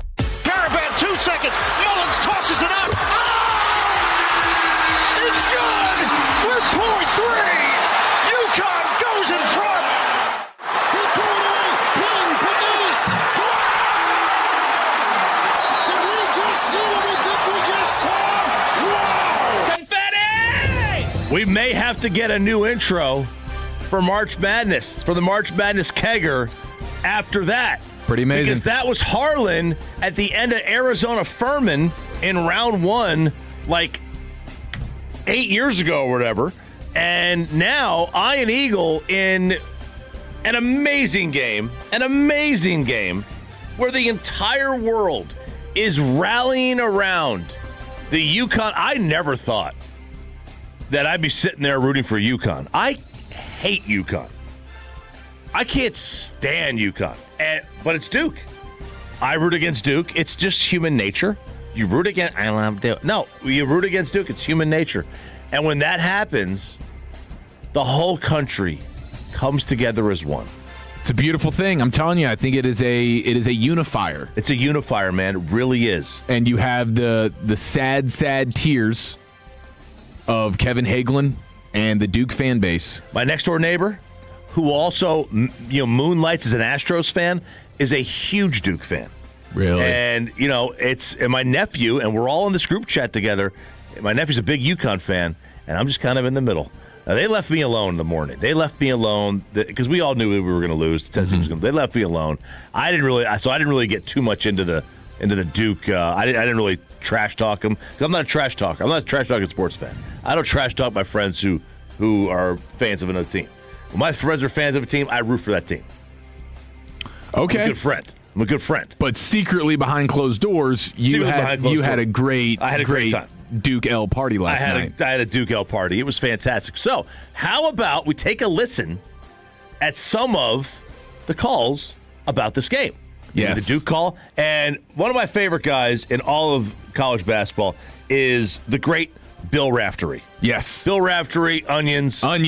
A double order. A double order of onions. Bill is getting up there in age. Bill doesn't, I don't think, have a whole lot of emotion anymore. Bill's about 100 years old. We almost lost Bill Raftery in this game. Utterly impossible. March means drama. The deflection, the reaction, and then the major nugget out of Indiana. They all can shoot. Nylon from deep. Astounding. It was like he witnessed a murder. It was. When you have the cam on him, he just saw a dead body. Look, the greatness of this is that they decided to put these cameras on. It's also going to be the downfall because you're going to see guys who are trying to play to the camera. Yes. Bill had no idea the camera was on him. Bill's not playing for anything. Bill Raftery is out there. He looks stunned. He looks like he saw a ghost. The ghost of Christian Laettner. Mm-hmm. That's what it was. He looked like he saw the ghost of Christian Laettner. That's what he saw. So I love that one. And then you heard something. Yes, we have the Duke radio call. Okay. Oh, this is going to be. I can only imagine it's going to be treacherous. Yeah, because you haven't heard this yet. Now, of course, Jake, you've heard this. Now, tell me. Now, UConn probably didn't even send a radio group here. They're covering the women's game. Okay, I actually just found it and sent it to Jake. Yeah. So at some point here in the program, we will hear the UConn euphoria. But right now, let's dip into the Duke sadness and listen to this all-time sad cope that they try to pull after the bucket. Get it in. They do for Boozer. Bobbled it. Back for Sarr. Needs to get rid of it. Does for Caden. 7 seconds. Trying to throw it ahead. Deflected. Stolen by Connecticut. 2 seconds. It's Mullins up top for the win. Oh, he hit it. With 0.3 of a second to go. Malachi Smith ran off the bench. That should be a technical. But with 0.3 of a second to go, Connecticut has the lead. 73-72. He ran off the bench. We're going with the technical. That should be a technical. He ran off the bench. I think that guy was actually on the floor anyways. I don't even think he was on the bench in that moment. Bench. But they were going with the all-time sad cope of, wait, maybe we can get a technical out of this. I mean, they're going to litigation over this thing. Yeah, that's unbelievable. That's I will say this. I don't need. I respect Cooperstein. When Coop has a call, he captures the moment of the game, whether it's win or lose. Yes. It's a big moment, means he's big. That you can't just go, we got it. Yeah, you need to make that. You got to make that. I don't care if it's your team or not. You have to capture the moment of that. And that capture the moment, is it for the win? Got it. It's not capture the moment.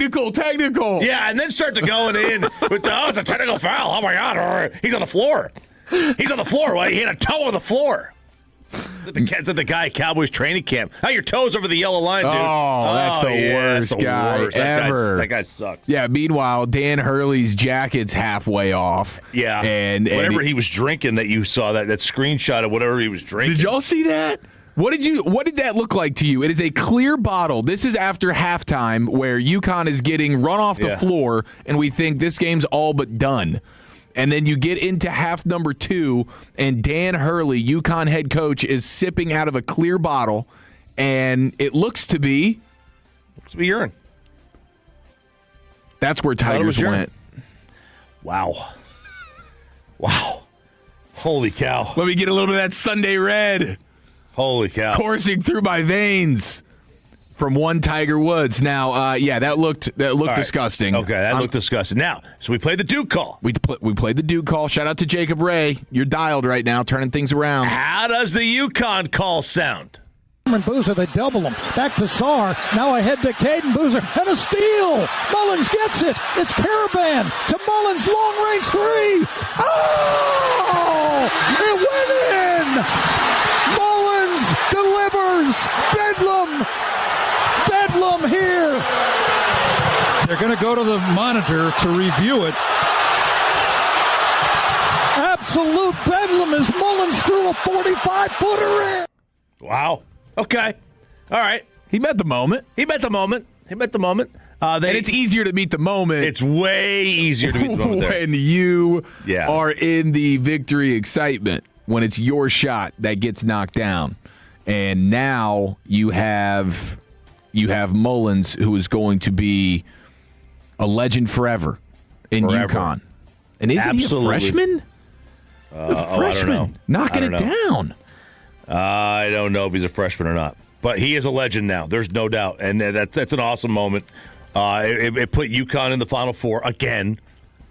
Yeah, 4 years. Freshman.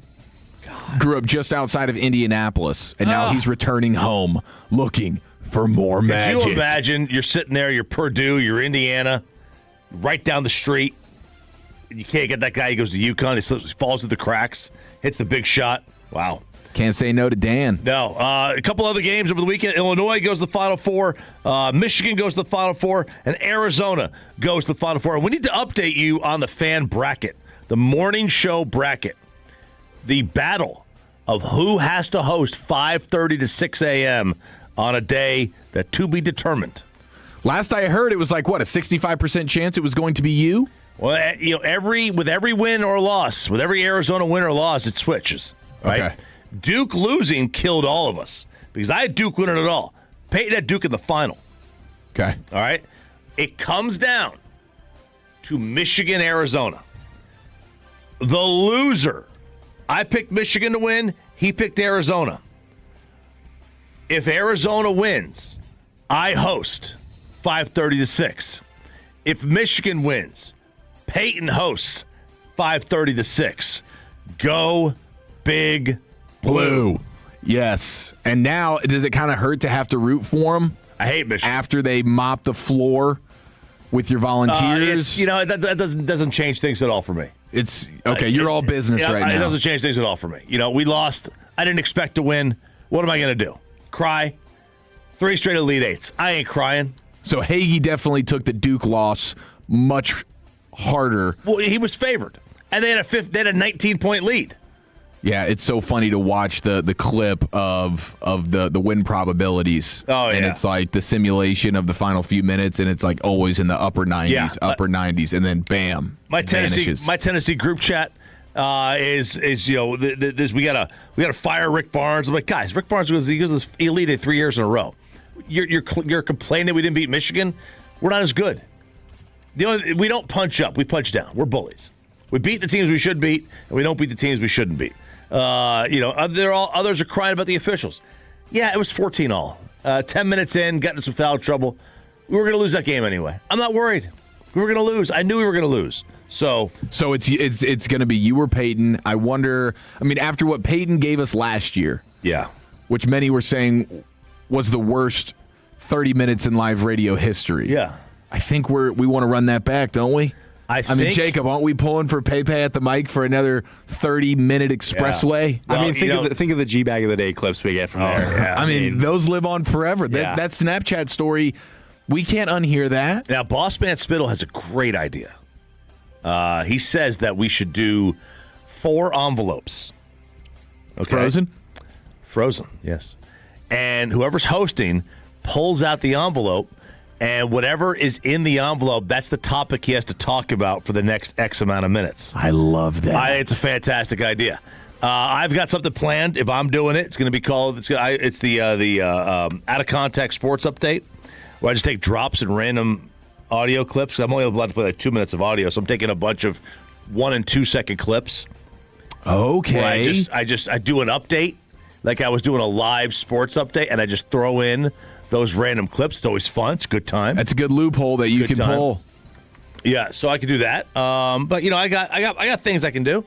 I'm excited about it either way. If it's Peyton, I'm excited because we get to hear greatness. If it's me, then I'm excited because you, the listener, get to hear greatness. Yeah, that's what I'm all about. It's a win-win situation. Content machine, baby.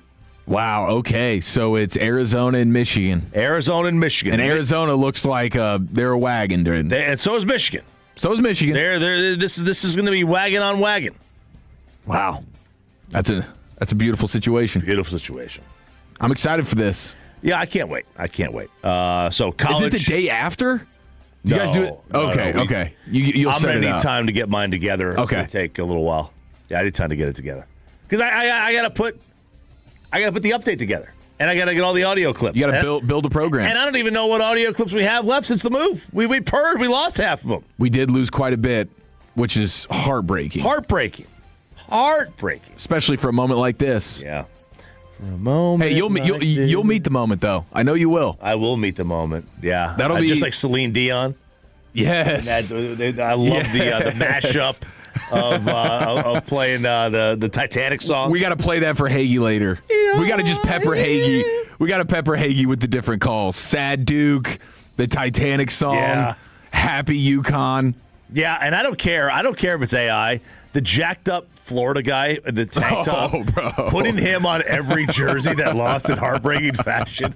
This is amazing. I love it. There's your college March Madness kegger. I love it. Here we go. Kedger, as you said. Yeah, I don't know why I said that. It's a Monday morning here on Sean and RJ, DFW Sports Station 105.3 The Fan. Great to have you in with Sean Sharif out with a little strep throat. We get Bobby Belt back from vacation tomorrow, and Peyton Russell on the heels of his Nashville Bachelor extravaganza.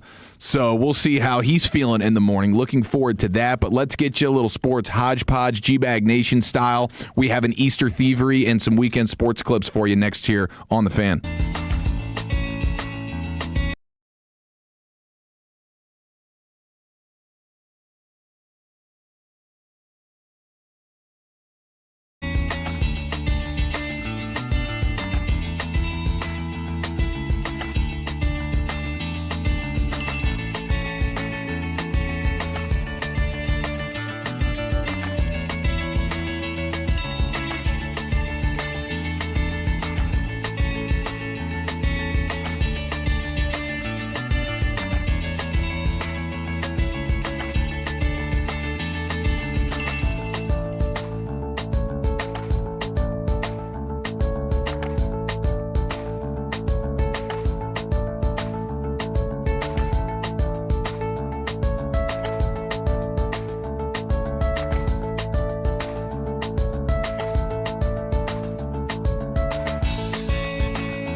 And it's back to Sean and RJ right here on 105.3 The Fan. This segment's brought to you by the personal injury lawyers Frankel & Frankel. If you've been injured in a car or truck wreck, call Frankel first, 214-817-333-3333. With Frankel & Frankel, there is never an out-of-pocket cost. They only get paid when you win. Frankel & Frankel, the go-to car and truck wreck attorneys in Dallas. TJ Hushmanzada, could you just rate my guy here on a scale of 1 to 10? You don't think rude what you just did? Who's literally listening to this anyway? Is anyone listening? Well, it to is you the guys? home of the Cowboys. Well, no one exactly. No one's listening. I did a radio show when I first got here, and they told me I was fat. The brisket sando, that is hard to beat. LeVar, do you want to get in on this? I'm not in on that, you rude motherfucker. Oh, he almost cussed. Then they called me the Girthquake or something stupid. I do like the Girthquake. That's a nice nickname. Little shock jock stuff. Here we go, a sports hodgepodge. Oh, I like it. Here on Who's the girl? Sean and RJ, that is Mrs. McCaffrey. Christian McCaffrey's mom. Okay. Who not a fan of the G-Bag No, Nation. she's not. I assumed it was. I was thinking it was. Well, I don't want to say her name because it'll get you in trouble with the wife.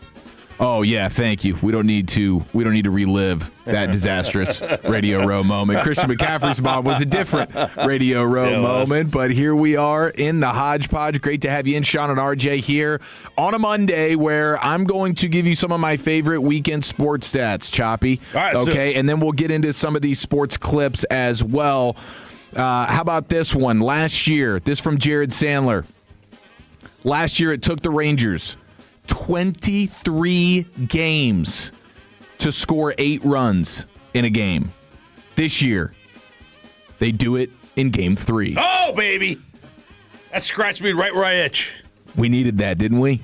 We needed to see some shots go in.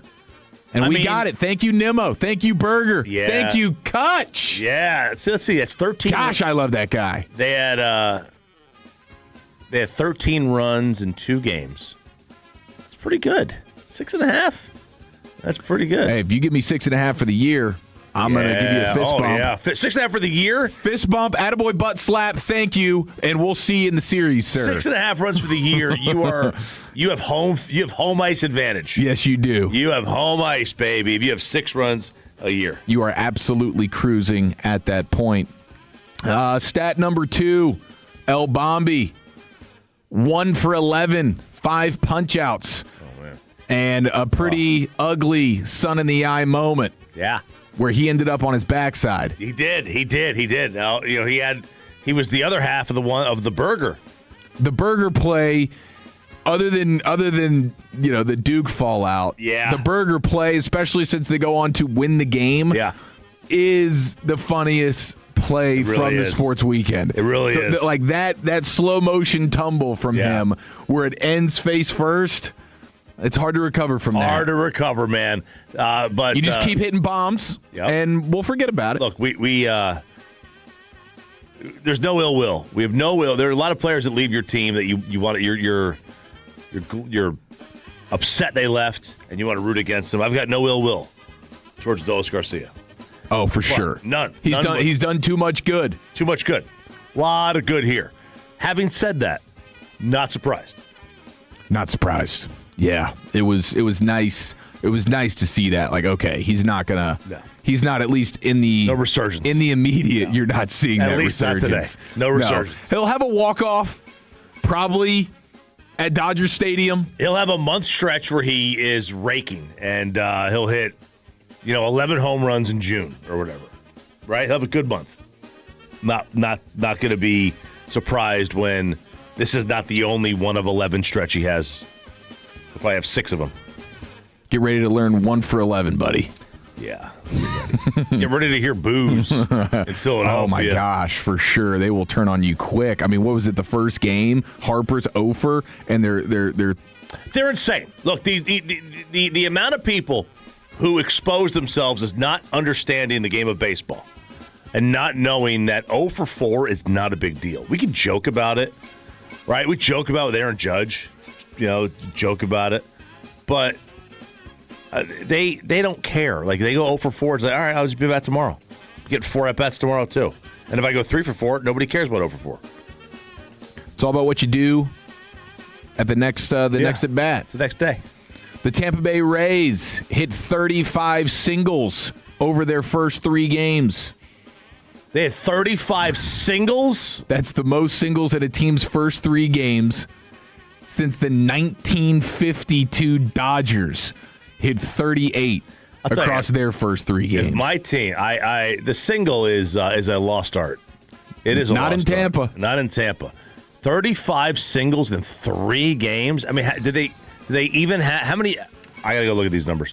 I want to see how many extra base hits they had. Yeah. Why don't you see? Like if you're out there hitting 35 singles, sounds like you're not getting a whole lot. Because how many actual hits? Are you getting 70 hits in 3 games? Can't imagine you're doing that. How about this one from the Cardinals, J.J. Weatherholt? Oh, my God. They have 41 hits. They have one home run and 5 doubles. So of their 41 hits, 6 of them are 35 are singles and 6 of them are extra base hits. Oh, my God. They're batting 340. Let's go. Holy Tampa cow. Bay. That's how you start the season right there, boys. JJ And the runs, they've scored 20.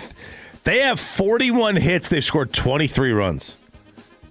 Wow. In 3 games? In 3 games, they scored 23 runs on 41 hits. They've mastered it. It's like a death by 1,000 paper cuts as a baseball team. It really is. That's a brutal series, man, to have to go up against that. Yeah. Holy cow. Just nickel and diming you. The Red Sox have 27 hits. They've scored 10 runs. Wow. J.J. Weatherholt of the Cardinals is the first player in MLB history with a home run in his first career game and a walk-off hit in his second. What a welcome to the MLB moment for him. Absolutely fantastic. And who he played for? Cardinals. Okay. And you have the NL East for the first time, like ever, all starting 1-0. Oh, really? Yeah. Well, I know one team's 1-2. That's true. Thanks to the Texas Rangers. Okay, now we have some. Well, I do want to. The Marlins are 3-0. The Marlins are 3-0 in that division, leading away. Played the Rockies, though. Every other that's fair. Yeah, how many? I saw the tweet. Could the Denver Broncos win a single game against the Colorado Rockies if they played them 162 times? I think they could. I think they could steal one. Absolutely, they could. Now, the NL East. That's the first division in MLB history to have all of its teams start 1-0. Really? It's the first time that's ever happened. Thank you, OptaStats. Wow. For the nugget. Breaking news: nobody played each other in the NL East. Yes, that's a huge factor. Yeah. Now we have some good news, bad news on the food front. Okay. We start with the good news, and that is that Brandon Hurtado and Hurtado Barbecue, they opened the Loma Tex-Mex at Choctaw Stadium this weekend. Now, I saw some photos. Looks amazing. We know Brandon Hurtado gets it done at a high level. Now he's branching into the Tex-Mex world right there in Arlington. So is this it's a restaurant inside? Yes. The old Globe? Yes. So can you just go in there and eat on a non-game day? Is it like that? Yeah. Okay. Yeah. That's pretty good. It looks fantastic. So that's good for the community. Yeah, it's very good for the community. They got to find a way to use that more. That is an all-time great stadium, and they've got to find a way to use it more than they do. I don't know what they do there now. Does the UFL team still play there? The Renegades? They didn't move, right? They moved to Frisco? Yes, yeah. They're in Frisco now because they had a game on Saturday. So, yeah, the Gades take on Frisco. Their quarterback set broke the record, too, passing yards record in a game. Like 377. It was Bears legend Austin Reed. Let's go. Yeah, that's why you know that, Bears fan. You know that. It's all over my timeline, man. Wow. The Gades. We haven't had a 400-yard passer? Not in the UFL. No, their quarterback used to be Luis Perez, who learned how to play quarterback off YouTube. Stop it. Yeah. Well, he was really good. He was really good. He led them to. They won the championship the first year. Yeah. Yeah, they did. You can learn how to do anything on YouTube. Anything. Play football, my son. He learned how to hurdle. Really? Yeah. Yeah, it's a one-stop shop, dude. Like any little niche thing you're trying to figure out, I had this YouTube's got you. I had this error code going off of my old car a couple years ago, and I went to YouTube. I went to like AutoZone and plugged it in and got the code. What the code was. Mm-hmm. Went on YouTube, found out what the code is, found a way to fix it. That's outstanding. It's amazing. It was a simple fix, too. It probably would have cost you $2,000, but it was a simple fix. It took me 3 minutes to fix it. Oh, that's a beautiful thing. Yeah. Gosh, yeah. And I got the Traeger smoker for Black Friday. I'm just on YouTube. Like, algorithms just hit me with how to smoke this. You bought something just for Black Friday? Yeah, well, I've been wanting one, and then it's like if it's going to drop like $150 or whatever. Yeah. Oh, you bought it on Black Friday? Yeah. I think you bought it for Black Friday. I was like, what? One day. You're gonna just a little rental. You're just hold this thing out until Black Friday rolls around. Other interesting food news: I'm seeing Chick-fil-A is offering free ice cream to families. Okay. If the sentence ended there, you would just say huge. Great. What a wonderful gesture. Chick-fil-A offering free ice cream to families who agree to put their phones away during their meal as part of an effort to encourage more face-to-face time and less screen use at the table. Okay?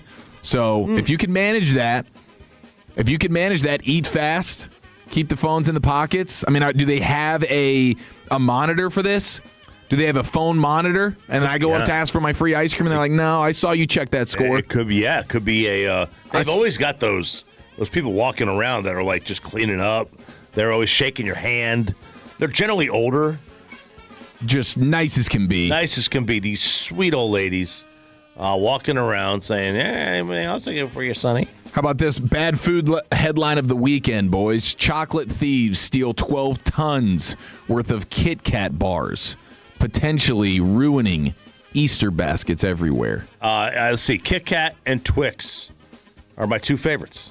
Kit Kat is so ridiculously good. I mean, 12 tons? It should be easy to catch these people. It should be, but it won't be. It was a spokesperson from Nestle, and it was a truck carrying 413,900 or 793 units of Kit Kats. Wow. So you know what they're going to do? They stole the truck. They're going to sell it back to Nestle. Oh, they're going to just ransom that thing. Yeah, that happens in like the liquor trade a lot. That's what they do? Yeah, down in Mexico, they'll hijack trucks and sell it back to the distillery.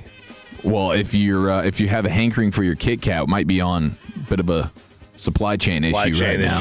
It's always a supply chain issue, isn't it? It always is. Okay, choose your own adventure here, sports clip style. You can get Roy Jones Jr. chewing out his fighter during a boxing match this weekend, Charles Barkley hating autographs, or you can get Neil Brennan's Tiger Woods golfing and coital joke.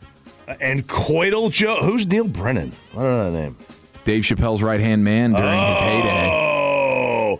Goofy white dude, but he's hilarious. What do you think is the best one?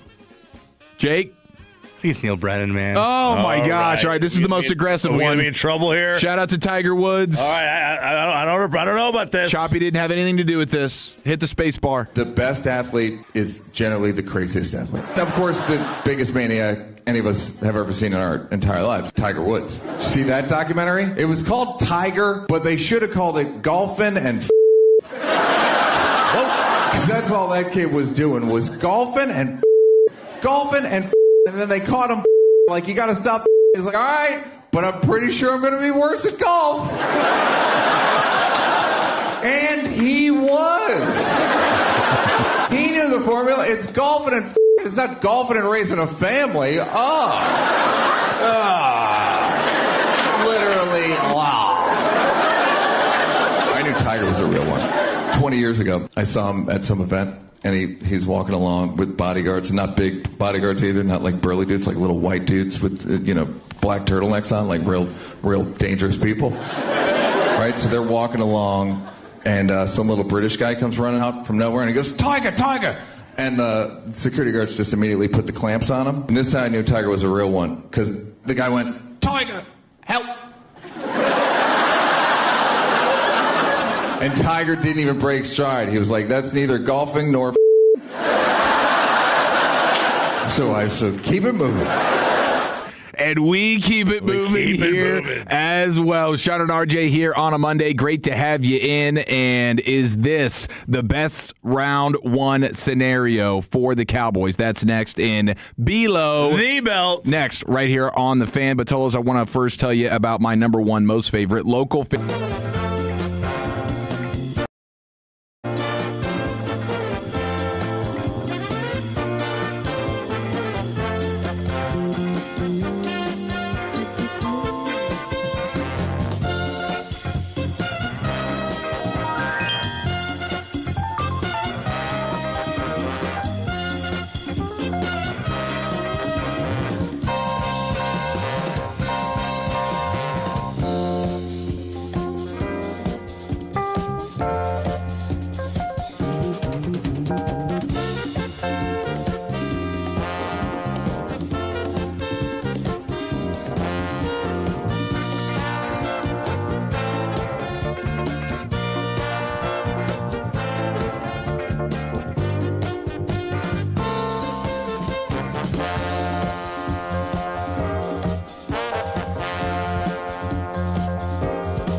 Grapevine, #1 Chevy dealership in the world, 3 years straight. They've got more new Chevys than anyone, all priced to sell. Visit ClassicChevrolet.com. This is Texas. This is Classic Chevrolet. Together, let's drive, relax, and enjoy the difference. Based on new Chevrolet registrations 2023 through 2025. The great Bobby Belt. Bobby knows ball. Hey, let's talk ball. We're the ball knowers and we just talk ball.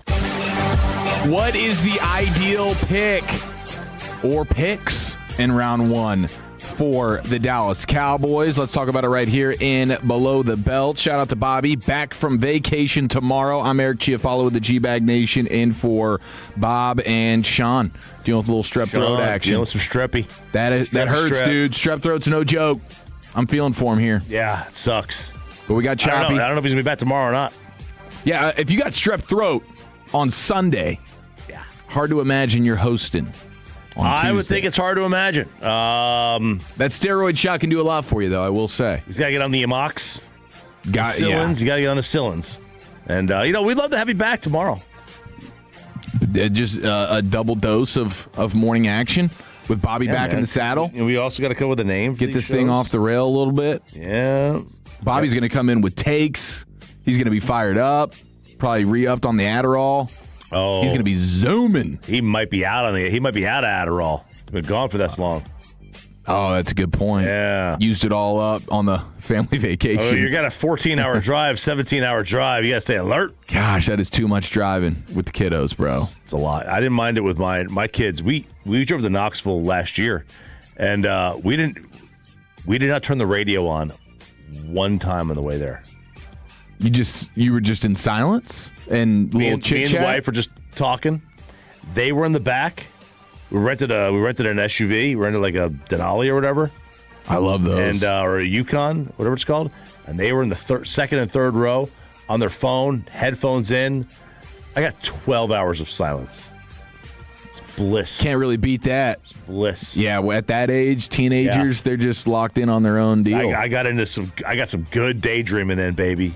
There's nothing better. Especially if you got a scenic route. Yeah, and we did. You did? Yeah. I love it. All right, so we have ESPN, Matt Miller, one of their draft guys. Yeah, I like he just cranked out another 7-round mock. That's hot off the presses, but I saw over the weekend ESPN they were answering a bunch of draft questions, and then they picked the teams that have multiple picks in the first round. So you have the Cowboys with 12 and 20. You have the Chiefs with pick 9 and pick 30. You have the Dolphins with 11 and 30. And you have the Jets and Browns. So you have quite a few teams with 2 first-round picks. Yeah.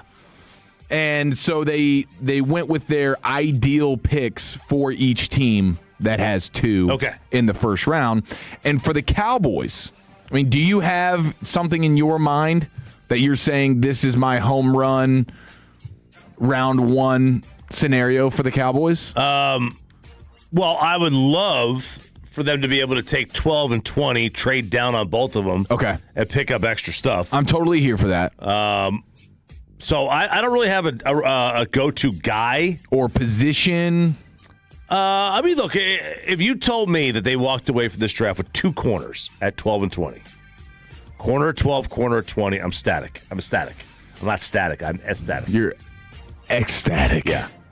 Not static. I'm ecstatic. And that I mean, I think big picture, that's cool. Double dipping at corner, premium position. Yeah. And you need it because you have question marks there with Bland and even Revel now. You bring in Durant, and he's a nice little stopgap for you. Yeah. But now, if you told me that Styles or Downs is there, yeah, not going to be. But if you told me they are, hey, Daniel Jeremiah leaving the door open with the Kansas City Masterpiece last week, saying Downs, he could get to 12 to the Cowboys just because of the position that he plays, and the tape is outstanding. Like, everyone who scouts is just like, yeah, like, this is a plug and play, guaranteed, really, really good player.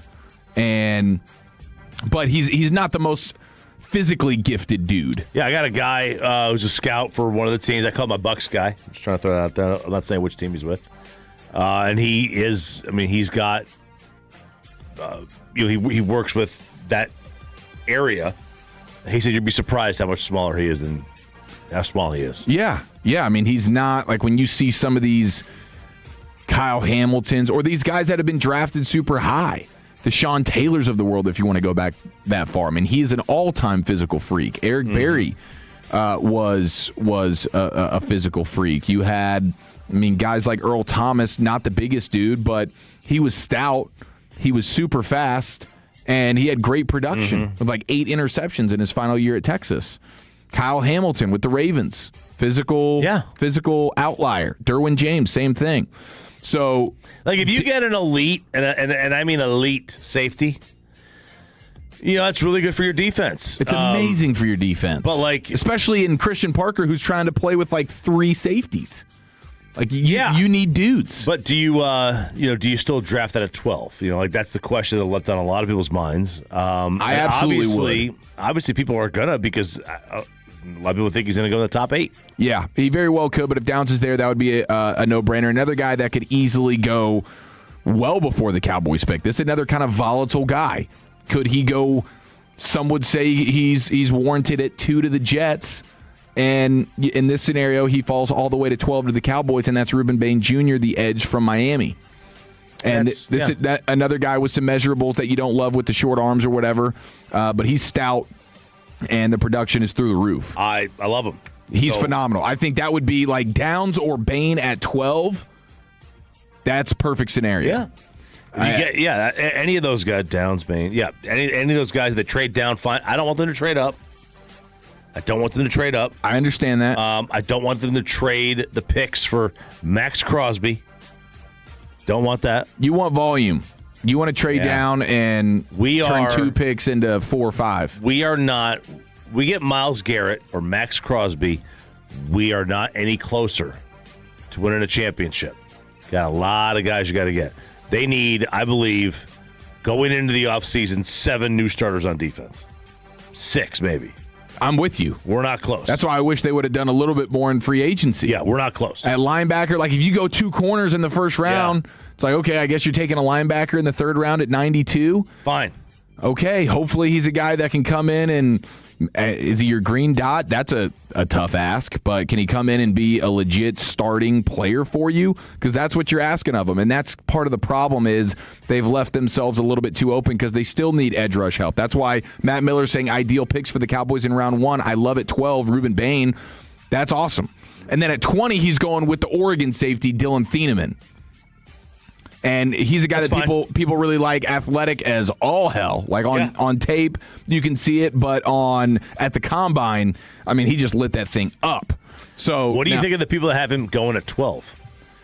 That feels a little rich. Like Caleb Downs at 12, I'm cool with. Sounds like great value. Any other safety at 12? No, I'm looking at trading down if possible.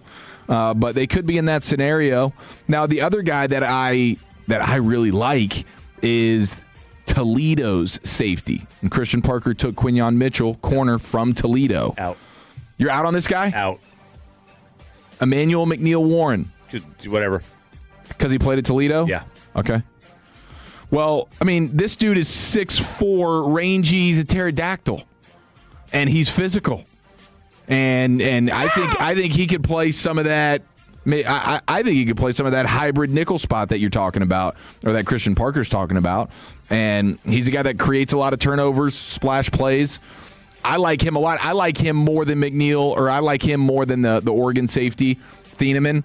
But not everybody agrees with that. Wolchuk and Broadus would tell you Thieneman for sure. In the NIL era, all right, in the transfer portal era, I don't believe you're going to find a whole lot of great value at smaller schools anymore.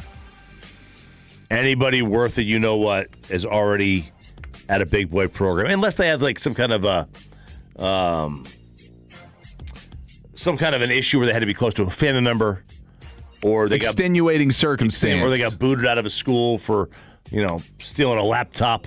Whatever, right? As a Cam Newton had. Right. And they get extenuating circumstances. Other than that, I don't think you're just going to find a whole lot of guys at small schools. Not anymore. I do think that's a fair point. I do think that's a fair point. Points are fair. And especially as we continue pushing forward through this era, it'll become, I think, even more that way, right, where really the best talent is at the bigger schools. But go look at the tournament. And the tournament's just littered with. Every team's got 11 new guys every year. Look at Michigan. Look at what Michigan's got right now. Yeah, it was like Michigan State was the only Sweet 16 team to have 5 homegrown starters. Every other team had at least one portal guy as a starter. Michigan State was the only Sweet 16 Michigan team. State, yeah. They did it in their way, but Michigan didn't. I mean, Michigan had 1 or 2 guys, but Landenberg was at UAB of all places. Dang, and he's a dog. Imagine that guy. Yeah, he was tearing people up over there. Now, Matt Miller, in his brand new mock draft today, has the Cowboys taking the Tennessee corner, Jermod McCoy, who we haven't seen play since 2024, but he was nasty in 2024. Yes, off the ACL. He actually has his pro day tomorrow.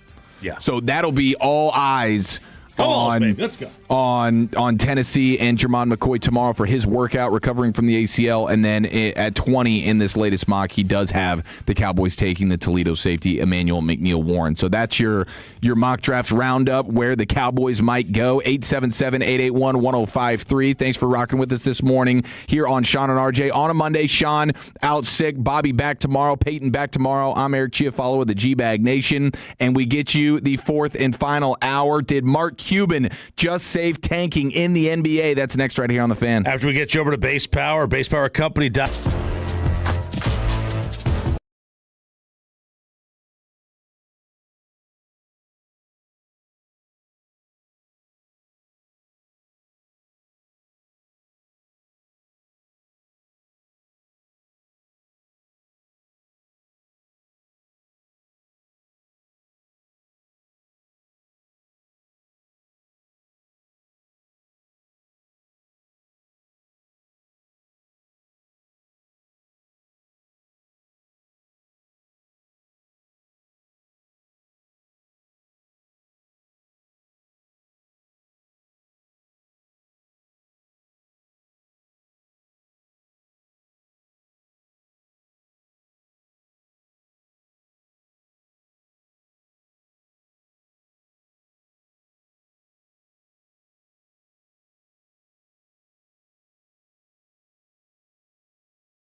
by our D&M Leasing Studios, this is Sean and RJ on 105.3 The Fan. Did Mark Cuban save tanking as we fist pump on the Fan Cam live on Twitch and YouTube? Great to have you in the morning show here. Sean and RJ on your home of the Rangers, home of the Cowboys, 105.3 The Fan. It is DFW Sports Station. I'm Eric Chiafalo of the G-Bag Nation in for Sean, and Sean is out maybe with a stiff neck. Maybe that's what it is. Maybe it's the DeGrom stiff neck situation. Yeah, maybe you got a little stiffy. That can get you from time to time.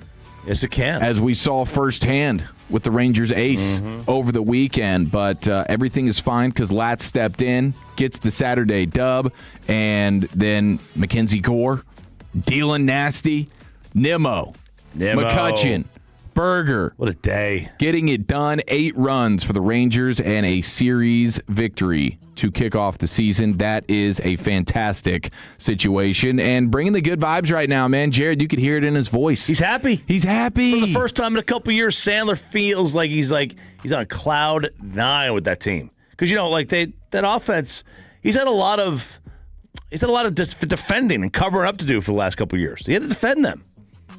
Yeah, two straight seasons. 2 straight seasons like, hey, of bum offense. They can't be this bad. No. They really just can't be this bad. The numbers tell you this is just a bad trend. They're about to come above water. Yeah. And unfortunately, they never did until now. Nope. And we sit here feeling good about the Texas Rangers. We have Mark Cuban, Chop. Mm-hmm. He was getting jiggy with it all weekend. Yeah, he was. He was all over social media. We got the socials. We got one that we're really going to get into here. Yeah, and I would actually like to start there. How do we feel about this one? All right, okay. Are you talking about? Hang on. Are we talking about the same thing? We're talking about the dunking, the Mark Cuban dunking, dunking all over Nico, baby, dunking all over Nico. This was posted.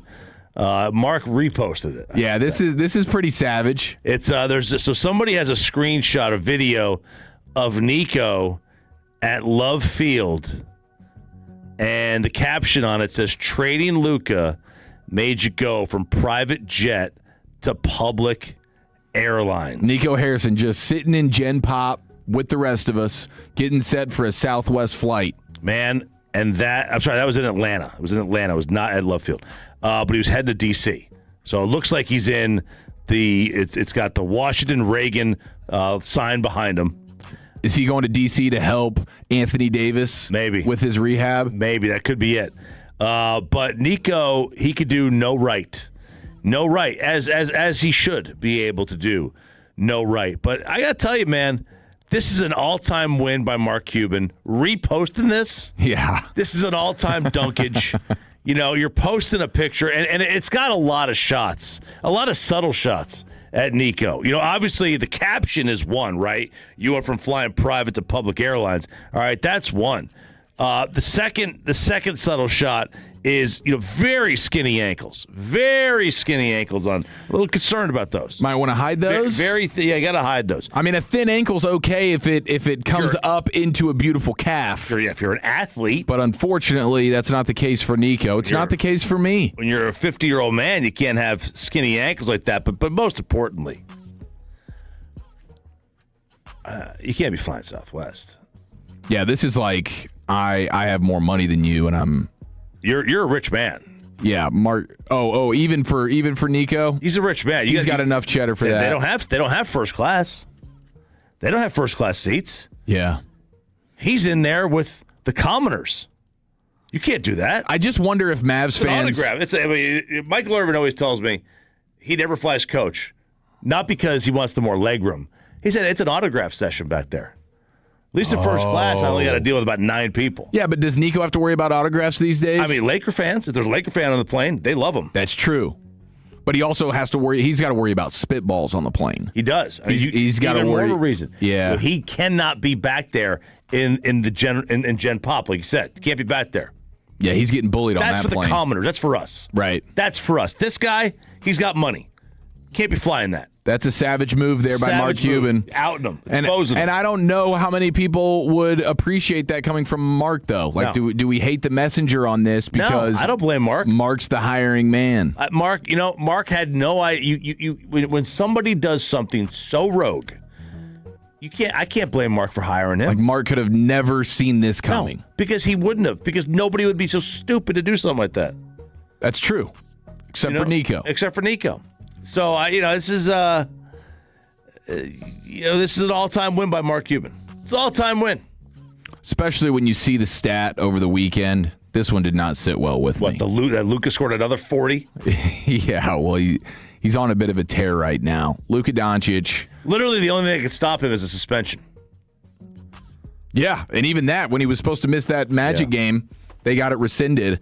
Luka in the month of March put up 558 points. Anthony Davis in his entire Mavericks career put up 587 points. Oh, no. That did not sit well with me this weekend. No. Now, how does this sit with you? Because the NBA is dealing with all the tanking stuff, and they're going way too heavy with confusing the fans with trying to figure out what they're doing to prevent tanking. Like, it's not even worth trying to read through. It is just simply a beating. And so Mark Cuban is trying to fix it in a way that's a little bit more clear. And it ruffled some feathers on Twitter. I tend to like what he's doing here, but I understand the drawbacks of it. So he says you make NBA games instead of shortening the season. Right. So everybody's like, man, too many games. Instead of and the league's never going to go with that, right? Because that's their bread and butter. That's money. Every game they're not playing is losing money. But he suggests making the games from 48 minutes to 40 minutes. I'm in. He says, it works for college. He says it works for international, works for the WNBA. And if you're looking at TV and streaming ratings, he says the less the actual playing time for a televised game, the bigger the ratings. Right. People are less likely to watch 2.5 hours than 2. 2.5 hours is a little bit longer. You got people that say 8:30 start time. You don't get to bed at 11 o'clock at night, right? But, you got an 8:30 start time now in a 40-minute game, and it's 10:30. You're going to shave about 30 minutes actual game time out. It's big. It's big, for sure. And he says the reason this would impact tanking is that the longer the game, the more advantage to the better team. The shorter the game, the more likely an upset happens. And he's talking about March Madness. He says that the math is pretty clear on this. Shorter games would increase upset frequency. He says the core principle is variance versus skill. In any competition, the better team wins by accumulating small skill advantages over many repetitions. The more possessions, shots, plays in a game, the more the law of large numbers works in the favorite's favor, shortening the game. And, if you shorten it, then you reduce those trials and luck dominates more. So you would trim these games down a little bit. You would also keep the players probably a little bit healthier. Maybe these guys would play more. Maybe you would actually see the stars just play more of the game because they're used to playing close to 40 minutes a night. So if the whole game's 40 minutes, you're not seeing the star players sitting as much as you would. Because you're usually going to see the stars sitting for 12 minutes probably. Yeah. 8 to 15 minutes, really. Yes. You're seeing a star sit. So you now you still might get 34, 35 minutes, but it's only a very minimal time that they're going to be off the floor. I like it, man. I think this is a good idea. And look, Mark, you could not like Mark for a lot of things that he does. I give him credit for at least trying. He's always tried to push the envelope with the league and to get things moving and to get things changed. So I don't hate this. I don't hate this idea at all. Yeah, I like it as well. I'm for it overall because it makes the games just easier to consume in real time as a fan. 40 minutes to 48. You see in other leagues how this can clearly be palatable. Yeah, you're keeping the stars a little bit healthier, and like he said, you have a little bit more variance to the outcomes of these games. But I guess the pushback is just the history of it and the numbers. Yeah. Right? Because now averages. You're messing with averages and with total points. And that seems to be the real main pushback that I see from other people on Twitter about that's this. the main pushback from baseball. Right. And right, that would be it. It messes with the numbers, and the now the guys who it's like, oh, this guy's he's a 28 or 30 point scorer a night now in the new format. Is your leading scorer in the league? Is it 25 points now? Is it 24 points or something? Right.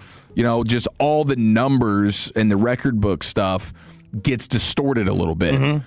But that's when you got to go. Is that the biggest priority? No. Should that be the biggest priority for a league that has quite a few issues right now? They got quite a few. It should not. Maybe this will entice people to use points per minute. Yes. As opposed to total points, a total number. I don't know. I like it. I'm down with it. Let's go. Very good. We have some Charles Barkley sound. Let's hear it. Charles is, of course, in the midst of the madness right now. He is. He's gotten better. He has gotten better as a madness analyst. Yeah, he knows the names? No, but he's gotten better. Okay. It didn't take much. I mean, it's just Charles Barkley, go be Charles Barkley. That's kind of what it is. And he's one of the few, maybe the only guys who can really get away with that because he's always going to provide some funny sound bites. But this is him a little bit out of his element on camera, and he's walking out of his hotel into his vehicle. Unlike Tiger, Charles Barkley has a driver. And there's some autograph hounds out there, okay? And we saw this firsthand in San Francisco, staying at the hotel with the Pro Bowl players. Tons of people asking for autographs. It's crowds of people, and they might confuse you with a professional athlete, right? Yeah. It could happen. So you see it, and you can understand, okay, that would be annoying. If that is if that's kind of like a regular thing for you as an athlete, as a celebrity, whatever, you can understand how that would just be frustrating at times. So here's Charles Barkley and an interaction he had with an autograph hound. It's my second day trying. Hey, man. Don't give me waiting. It's my second time trying. It's my first time here. Please, sir. All right, here I go. I'm doing one. That's it. I'm doing one. That's it. One more, please. Use the same pen? I said one. You understand English. One. That's it. Thank you, Mr. Barkley. Oh, my God. So he granted the one, and then the other guy steps in. He's like, well, man, can I just one more? Let me. And I said one, mother bleeper. Man. That is it. And then he rolled the window up. He was already sitting in the car and drove right off. I just sign autographs. I always tell these are adults. This is not. No, but this is not a 12-year-old. Exactly. This is not a little kid. If it's a little kid, I don't think Charles Barkley's doing this. These are grown men who are camping out outside of a hotel and trying to get an autograph from Charles Barkley. And this is something he's probably had to deal with for 40 years. Yeah. I can't stand that. Is so aggravating. Adult autograph guy. And it seems that's what it is. Yeah. Let me tell you something. 12-year-olds aren't camping out of a hotel. Yeah. That's not a job. The 12-year-olds are at the game or at the practice, and okay, cool. That's time and place. Camping out in front of a hotel as a grown man is just ridiculous. It's so easy. Just sign the autograph. It's so easy. I can't stand adult autograph guy. Wait, so you're telling him to sign it? Just you're right there. Just appease him? You're right there. It's 2 seconds. Sign the autograph. The guy's asking for the autograph. You adult loser. Just stop. You call him a loser while you sign it? I would. I would say, listen, you're I'm going to see this on eBay. You're a loser. This is not a real job. It's not a job. It's not a job what this guy's doing. He's going to sell that autograph. That's not a job. I just can't stand adult autograph guy. I love the sports memorabilia world. That's not memorabilia. Getting Charles Barkley to sign a magazine that you bought and then you just put in front of his face, that's not memorabilia. Memorabilia is the net that was cut down after Christian Laettner hit the shot. Amen. That's memorabilia. Memorabilia is not a Beckett magazine that Charles Barkley signed outside a hotel room with you pestering him. So I couldn't agree more. I hate autograph guy. They're just losers. All right, welcome into Sean and RJ here on a Monday. Great to have you in. 877-881-1053. Crosstalk with the KNC Masterpiece and a very, very sad and emotional, down bad Kevin Hageland at 9:40. But let's get you your football fix with the Red Zone. An Eagle has infiltrated the Star. What? Next on the Fan. After we get you over to Underdog Fantasy promo code TOLO, we'll get you $50 of bonus.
Frankel and Frankel. If you've been injured in a car or truck wreck, call Frankel first, 214 or 817-333-3333. With Frankel and Frankel, there is never an out-of-pocket cost. They only get paid when you win.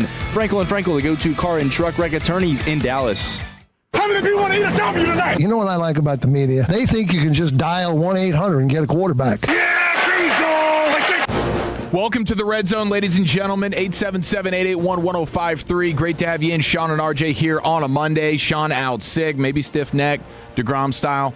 Bobby vacation, back tomorrow. Peyton vacation, back tomorrow. I'm Eric Chiafalo with the G-Bag Nation with Crosstalk with the KNC Masterpiece coming up here in 15 minutes, and we will drink the tears of one Duke fan, Kevin Hageland.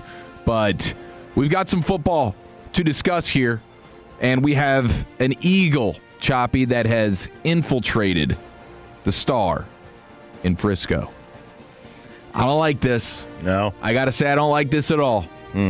We have allegedly, reportedly, Cooper DeJean of the Eagles, who happens to look quite like producer Jake. Really? Look at his face. Show him that mug. Just face card this thing.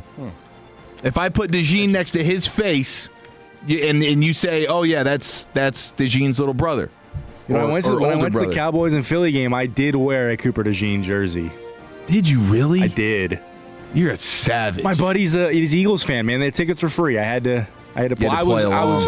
I'll be honest, man. When I was rooting for the Cowboys at heart. I was. I don't know, man. You at least have to wear like a Cowboy shirt under the jersey, and then flash it from time to time. Yeah, some Cowboys undies, maybe even. I mean, if you're really feeling special, you could borrow Wolchuk's Cowboys game day thong. Yeah. Listen, I don't. You're my guy. I don't know. I see it. I don't know that I see it. Really? No. You don't see it? Okay. And I like to agree with everything you say because I know. We are the as Sandler called us the hormoners. We are the hormoners in the morning.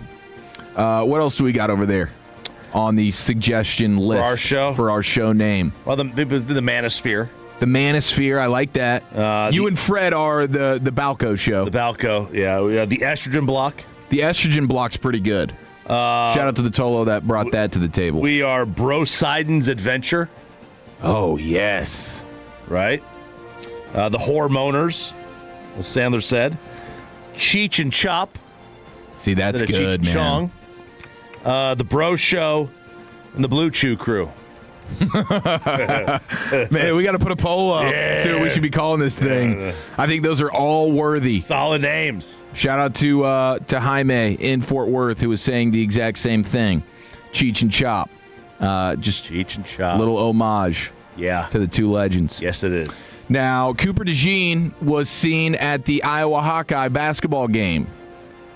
No problem. No, he's an alum. At all. Support your school. Yeah, absolutely. I hate you, but do your thing. I'm glad they lost, but hey, do your thing. Do your thing. Do your thing, man. The problem is to his right, Chop, is a young lady named Abby Summers. Abby. On the surface, no problem. Nikki Bella. Cooper, Abby Cooper, you guys two lovebirds, do your thing. He's I know. I thought. I guess not. Dude. Okay, this guy. I mean, he's a young buck. Turn and burn. Treats them like running backs. Wow. Nobody says that about the Bellas. Well, Cooper DeJean's not just anyone. Maybe Hageland. Now he has punted on the Bella, and he's gone to the Abby Summers. Now, what you need to know about Abby Summers? She's a Dallas Cowboys cheerleader. This guy is playing dirty, boys. Slap in the face. That is slap in the face. I mean, you have 53 men in that Cowboys locker room who have to walk by Abby, and they can't be shoot or shoot. No, there's rules against that. There are rules. So he's gone to the rival school and taken the cheerleader, mascot. Stealing the mascot. He stole the mascot. Thank God I didn't see the rowdy head floating around there anywhere. But he's stealing our cheerleader, bro. This is that is dirty. It's dirty. It's a dirty move. You know how often he's gonna be like, they're cheering for me over there. Yeah. Like when the Cowboys cheerleaders and you're playing the Cowboys. Yes. Yeah. That pom pom. That's for me. That's my pom pom. That's my pom pom. You don't want to know what I've done with that pom pom. I don't. That's dirty. I don't want to know what he's done with that pom pom. That's a dirty move. That he is infiltrated. Yes, he has. Yeah, and you know what? And he's doing it. I mean, what about bro code? He's just doing it for fun. See, now for spite. Yeah, I think so. He's just poor Abby probably didn't even realize it. This is just group chat fodder. Oh, he may love her eventually, but at the start, he's doing it. That first DM he sent was just a watch this, boys. That was a let's see. Yeah, that's absolutely. It was a watch this, boys. Yeah. Oh my gosh, this is diabolical. I know. This is freaking. This is mental warfare. No, it is mental warfare. I don't like this at all, and I don't like him to begin with. I mean, I don't like his last name. It's DeJean. Yeah, I thought it was DeJean. It is, because you can't, again, we have rules on this where you can't just say, oh, my last name is pronounced like this. If it's been established throughout society, right?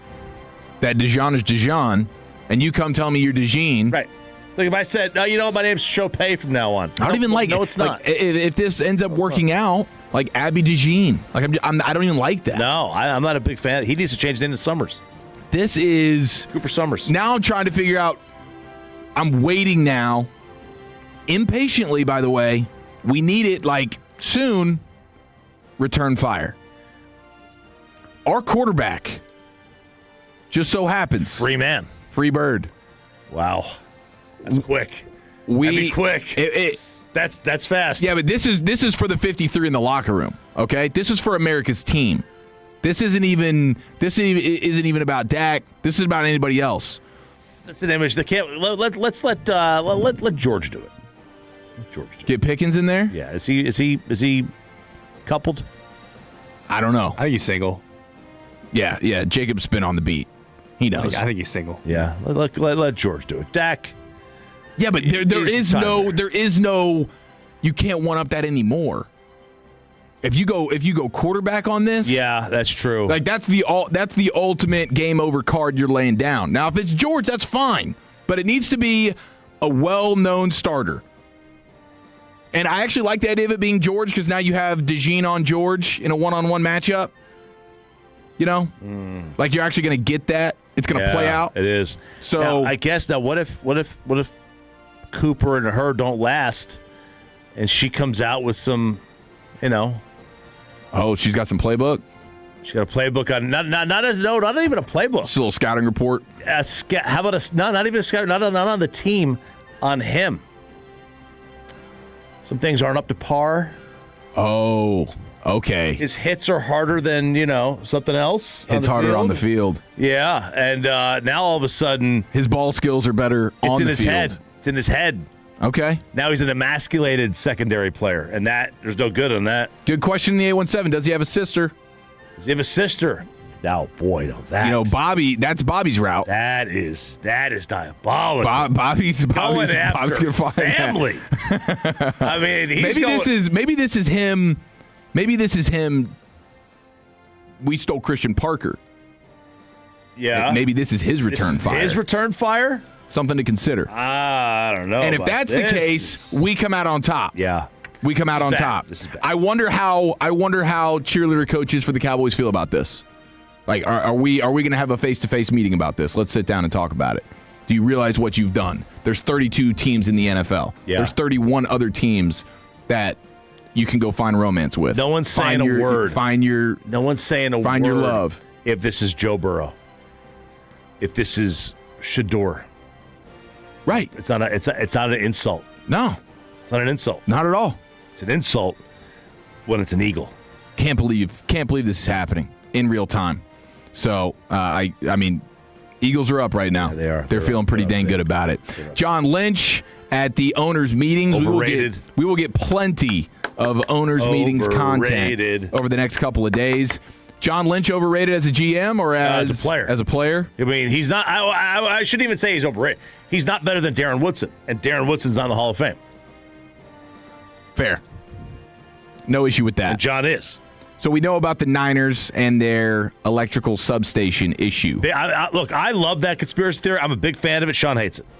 Really? Hates it. Didn't buy it. I was definitely buying it. It's because it's true. But that's why you're buying it, because you and I. We know ball. We know ball. Now, John Lynch is trying to knock off the scent a little bit. The Niners hired an independent scientist to study the substation and see whether there was anything to the idea that the facility could be contributing to their injuries, because it is always quite the resume of big-name injured players for the Niners, year in, year out. And John Lynch says it's basically a nothing burger, a big nothing burger. Well, then why did you hire somebody to go look into it? After the study, he's saying the results from the experiment say big nothing burger. We're in a safe place of work. It's a normal place of work. It's a normal gym. We're safe. We're healthy, and we feel really good about that. Now, you're not healthy, but if you want to say you're safe and you feel good about it, that's on you. I got no problem with this. I like the Niners maybe playing dumb here. Yeah. If that's how you want to play and do business, fantastic. You got to sign free agents. Sign free agent. I was surprised Mike Evans went there. I am too. I mean, that guy for sure. He clearly doesn't believe in it. No, when you show up and your dog 10 years from now has got 2 tails, you better believe that you know what it is. That's electronic substation. All right, you told me something in the break that is as jarring as anything I've ever heard. Please give us the news here with your buddy. My buddy Gary Woodland is a PGA Tour golfer, and he won yesterday down in Houston. He hasn't won in a while. He was off tour. He had lesions on his brain. He had to go get this very risky brain surgery. He thought everything, it was on a part of his brain that made him think everything was going to kill him. So he winds up getting like really bad PTSD about this. He was diagnosed with that recently. There was a moment on a golf course after the surgery where he got startled by something. It was like a marshal or an usher or like somebody with the tournament. Startled in the middle of fairway, and he starts breaking down, uncontrollably crying because he thought like the guy was coming to attack him. So it was like completely out of the realm of anything that he had control over. And he's at him and his wife. They lost a baby years ago. They wound up. They had twins. They lost one of the babies. The other one was born like 10 weeks premature. And then they wound up having another set of twins a couple years later. So it's been an up and down for him. Won the U.S. Open. Then he has this brain surgery. Yesterday, he wins. And everyone in the entire golf world was cheering for Gary Woodland yesterday. He spoke on this after. It's an awesome story. Tell you what, we play an individual sport out here, but I wasn't alone today. And I got a lot of people behind me, my team, my family, in this golf world. Anybody that's struggling with something, I hope they see me and don't give up. Just keep fighting. Guy's awesome. Wow, dude. That is incredible. Yeah, he's a great dude, and what a really, freaking really warrior this guy is. Yeah, I mean he's like 41. He had it's like probably 4 or 5 years ago he had the brain surgery. Now he's back on top of the mountain. Maybe not even. Yeah, he'll get the Masters a couple weeks from now. Next week. I'll be pulling for him. Let's go. I love it, man. All right, there it is, Red Zone here on Sean and RJ. Happy Monday, ladies and gentlemen. Let's crosstalk with the K&C Masterpiece. See how Hagee's doing next right here on The Fan. After we get you over to Platinum 4.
Visit ClassicChevrolet.com. This is Texas. This is Classic Chevrolet. Together, let's drive, relax, and enjoy the difference. Based on new Chevrolet registrations 2023 through 2025. Oh, who's better than this guy? Get it into Boozer, back for Sarr, ahead, Boozer, that ball deflected and stolen by Mullins. Caravan, 2 seconds.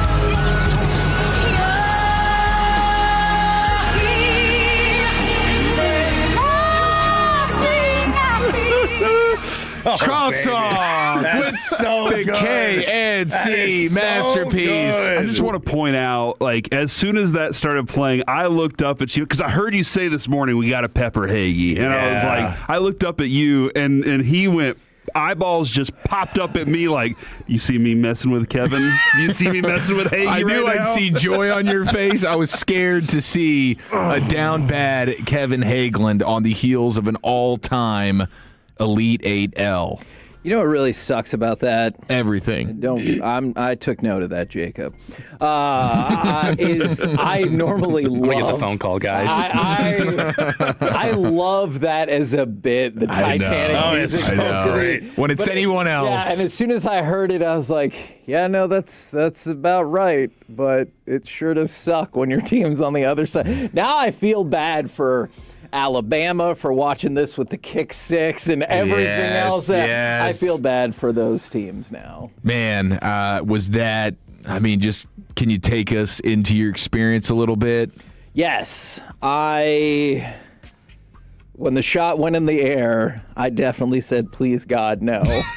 And because the play transpired so fast. Because I can't even comprehend the possession. There's no reason to even pass the ball there. Did God go, it's just too late? Is that what he was? Yeah. Sorry, this was submitted too late. Gotcha. I can't change it. I already pressed the button, bro. It's like the call, the Saints-Vikings call in 09.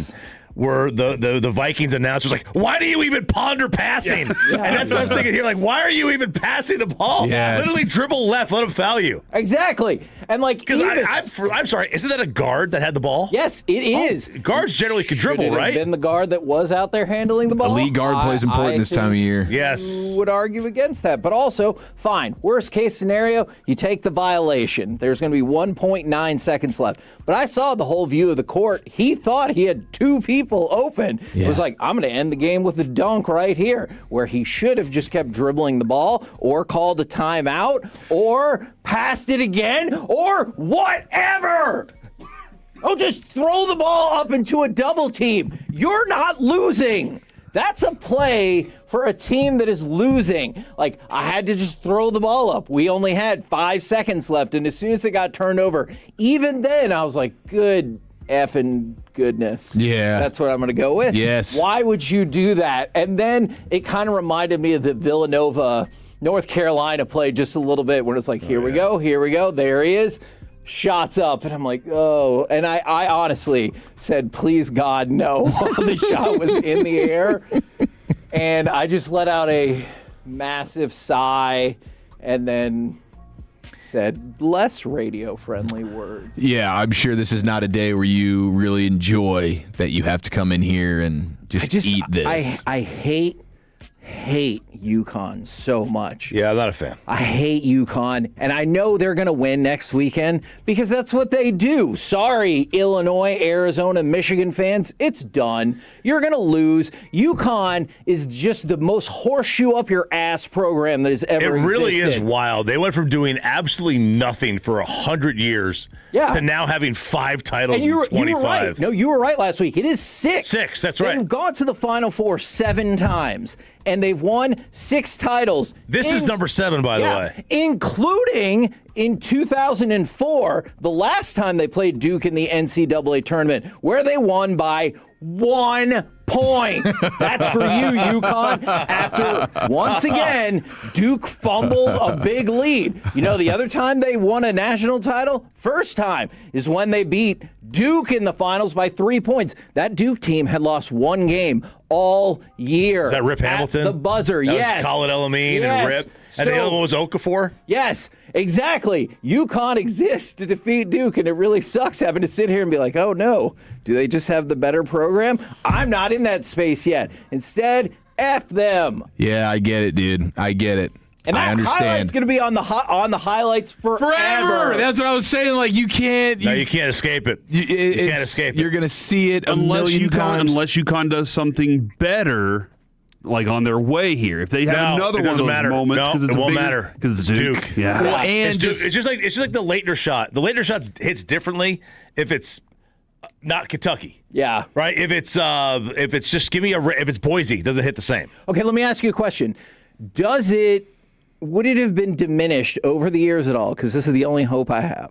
If they hadn't have won that title and won back-to-back. Because that's my only hope. Because if UConn wins the title now, that will be 3 out of 4 years. Yeah. And it'll be amazing until the end of time. My hope is they lose to Illinois by 68 points. And hopefully people will be like, oh, well, this is still pretty cool. And just leave it at end that. with a dud. Yeah. I mean, I guess when it comes to like the Elite Eight portion of the tournament, it will live on forever. Yes. And as it should. Like, if you're a UConn fan, I can see how you thought it was the greatest thing ever. You, built up this amazing comeback throughout the second half and didn't give up, and they were grittier than Duke in the second half. I get that, but F them. Yeah, there's so much pain here. Just the fact that you let them back into the game in general. That it even would come down to this. It was 40-21. And I was like, hell yeah. Let's spend the afternoon beating the crap out of this stupid program. Yeah.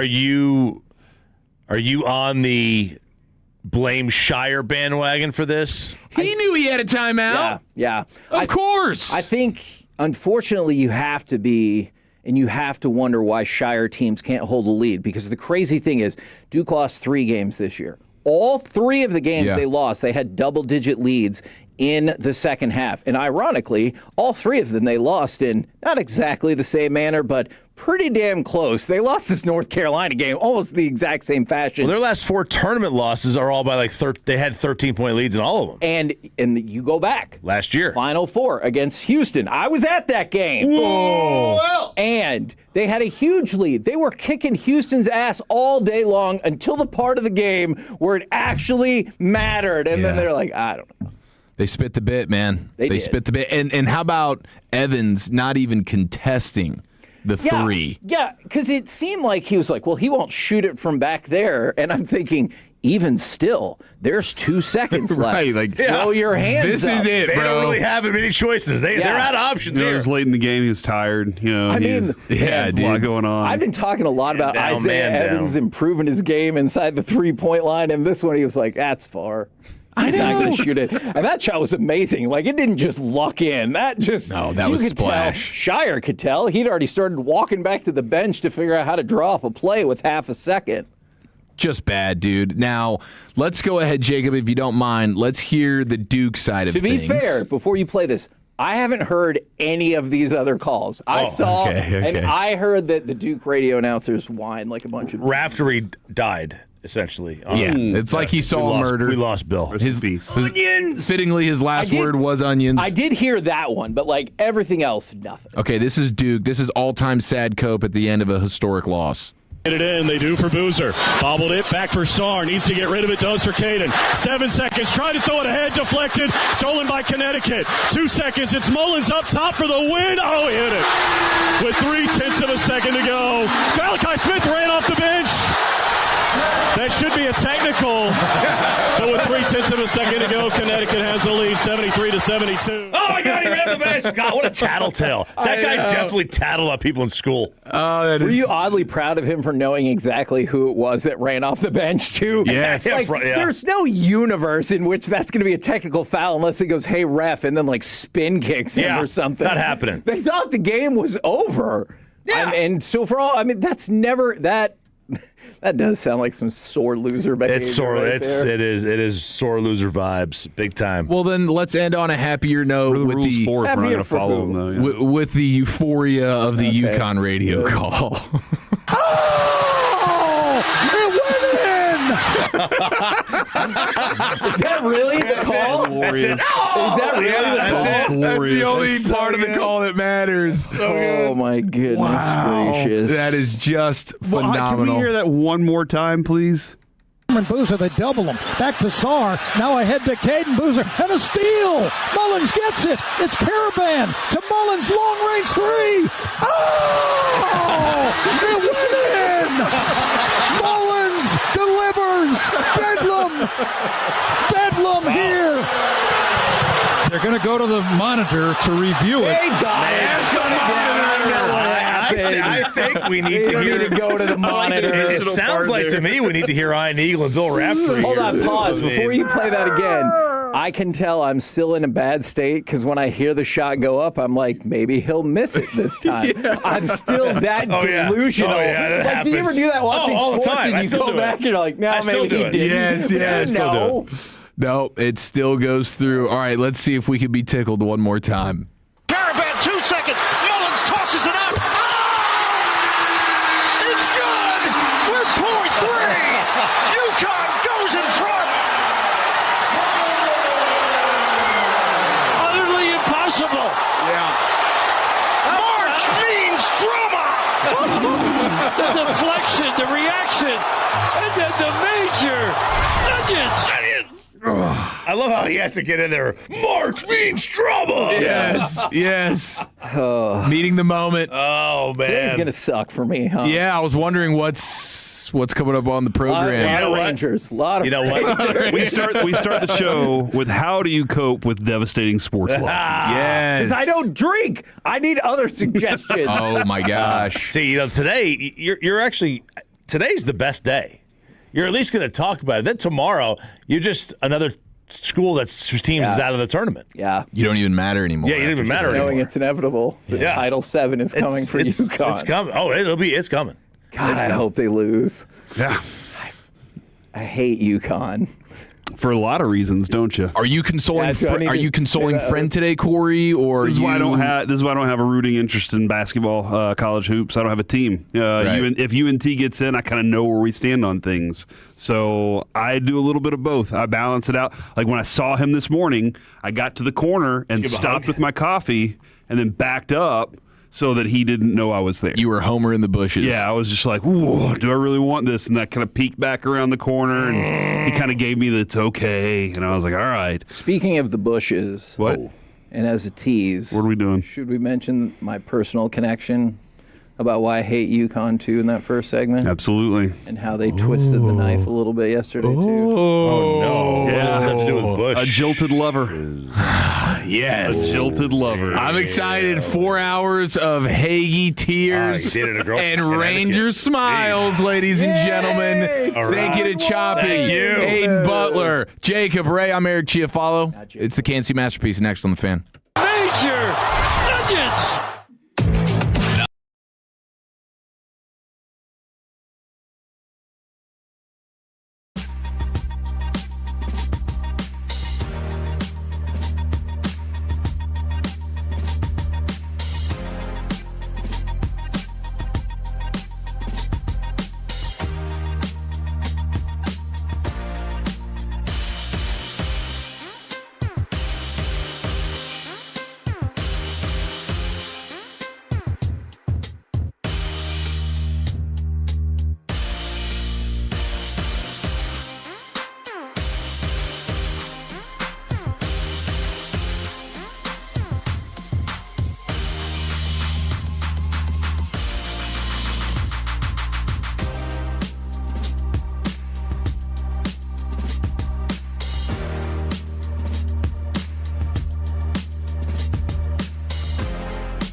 station. Driven by our D&M Leasing Studios, it's the KNC Masterpiece on 105.3 The Fan. KNC Masterpiece. Oh, you sound sad, bro. You sound right here so on 105.3 The Fan. I guess. Who cares? Whatever. Are y'all going to keep John Cryer? Or their future for him as the coach? Shut up, Choppy. Your show's over. Go home. It'll be one of these kind of days, huh? Today's going to be the worst. It's gloomy outside, dude. It's okay. It's Monday, too. Garfield didn't like Mondays. That's right, man. It's Get a lasagna, bro. It's a great point. Yeah, so if you heard our crosstalk, you probably have an idea how this is going to go. And my question to start this all off is, how do you cope with a devastating loss? I'm looking for some coping mechanisms today. I did not find them yesterday like I had hoped, and I have instead carried this anger over. All right. That's not good. Okay, so let me walk you through. So I want to know some things, if this is okay. Yesterday, I looked at the Twitter, and there were so many people going, "Oh my gosh, UConn." And it was like, this was as the comeback was happening. Yeah. And so I texted you, hey, are you okay? And then I eventually saw the shot that was heard by a lot of people. Every news outlet has evidently heard it. So every one of them, yeah. So then I saw that. And just for the record, rightfully so. Again, if you have no interest in Duke basketball, I can see how this is freaking amazing. But no, we've looked at all the websites, and all the websites have about 8 different stories with headlines that are like, Duke lost. So at the point that I knew that went in, that's whenever I was like, I'm not going to hear back from Kevin tonight. Right. And did you? I did not hear back from you last night. Now, add to that, I want to know, when something like that happens after an epic collapse, were you already like sensing this? It was going down this way? Because you could see it coming. Sure. But then at the very end, you had the lead, you had the ball, you had everything was in your favor except for the person's decision. Yeah. Thanks a lot, Caden. So were you shocked when the ball went in? Were you like it was utter shock? Yeah. So here is the thing that really made it even worse for me is I thought we were still gonna figure it out, because I was thinking back to that first game. 0.3 seconds. No, like before the shot. Gotcha. I thought we were gonna figure it out because I remember obviously the almost catastrophic Siena game, and I was like, hey, maybe we'll just be almost not on the wrong side of all of these historical things. Maybe we'll almost not be on the wrong side of giving up one of the biggest leads in the history of March Madness, just like we were just barely not on the wrong side of a historic loss to Siena. And I was like, hey, we'll go to the Final Four, we'll regroup and figure it out. And then they were like, I'm good. Yeah. Okay. So you went through shock immediately. I did. And then so now the rest of the stages have to follow, coping and all those things. So the how do you cope is a great question to start this day off from the 940, cocaine and mildly attractive hookers. Oh, goodness. That was to start the show. So just imagine what kind of show this is about to be. Okay. Kevin, I was worried relapse was going to happen after the Duke game. Glad to see you made it in. That's the only reason I'm here. Kevin, when my horns lost, I went and dropped $500 on cards and pulled a $2,000 Caitlin Clark. Go buy some cards. Ooh, we have a lot of friends in the hobby, in the card industry. If you have some good deals, or maybe even you deliver, let me know. I am in need of spending some money right now. The 817, go paintballing. You can shoot people a lot. Ooh, I like this one too. From the 737, I play the video game of that sport, and I put it on easy and destroy the opposing team. There you go. Melt them.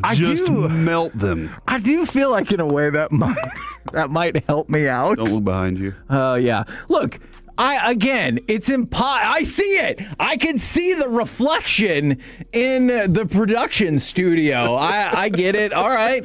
So, okay, go paintballing. Yeah, that's a good option. Video games. Dude, Adrian went to dinner last night with some friends, and this is her world, right? She goes to dinner and she was like, what happened? A lot of people were cheering. I just assumed Duke won, and I was like, oh.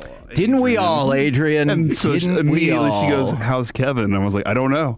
He didn't respond to me. Now, but she did ask about you, so. I did only respond to one person last night. Your wife? No. Oh, you didn't talk to her? No, I did, but the conversation became more sparing. I responded to one person who texted me about this game is because they texted me again to double check. So, Sean Hudgens from California and formerly of the KNC Masterpiece. He left our show for love. Hey, and they're together and they have 2 kids. Feels like it was the right decision. Smart move. And he said, oh no, I am truly sorry.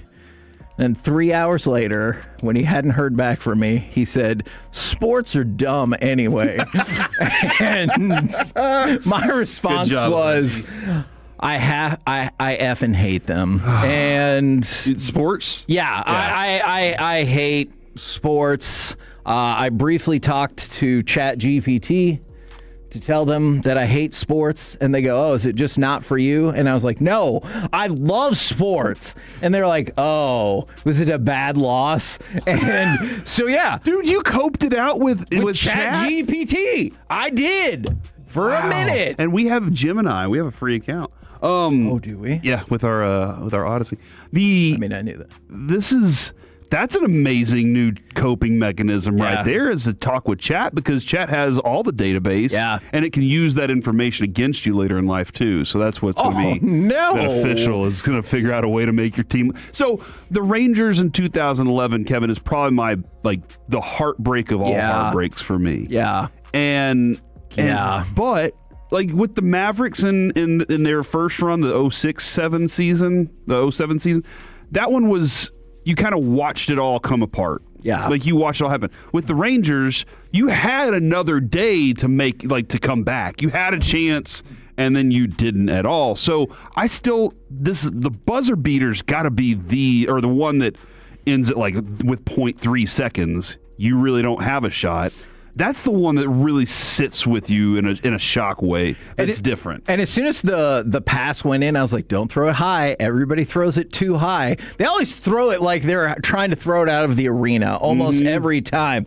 And see, I thought about the 94 NFC Championship game because it was to a team that I hated. I grew to hate the St. Louis Cardinals for a while because of that World Series, but at the time I was indifferent. If Duke would have gone and played Illinois on Saturday and they would have lost, I would have been sad, but I don't really care about Illinois one way or another. It was this effing team, and I hate this effing team. But there are some more good suggestions. From the 817, did Lisa Turtle just give up when she broke her leg before the big dance at the Max? I bet not. Of course not. She got out there and did the crane for Casey Kasem. Damn right she did. Man, she really did. And then be like Turtle. Yeah. Did you already say the Call of Duty lobby one? Mm-mm. Okay, go into the lobby of Call of Duty and just scream and cuss out at everyone. That helps work off your aggression. I'm guessing that a lot of people do that. Not for sports, just they scream. Usually at them do party anyway. chat, so me and my friends are the only ones talking to each other. But yeah, that's a good approach sometimes.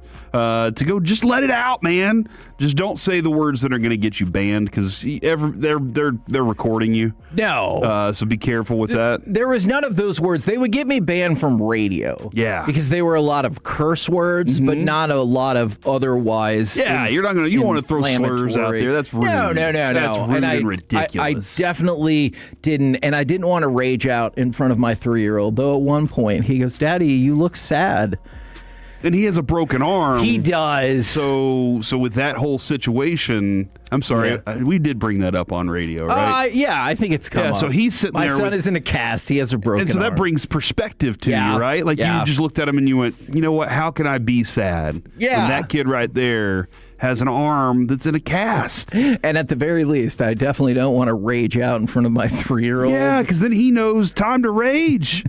He's like, his first thought is, whenever things don't go my way, we pick up the couch and throw it in the backyard. Right. You know, like that's the first thing that I'm thinking.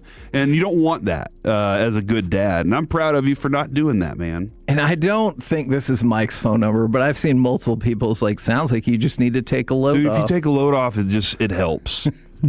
Khaki Kev is with us today in place of Alec. Taking a load off is important. Don't you agree? I do agree. Thank I you. do agree. And I did write down a couple of coping mechanisms while y'all were discussing them. If y'all great. do. Yeah.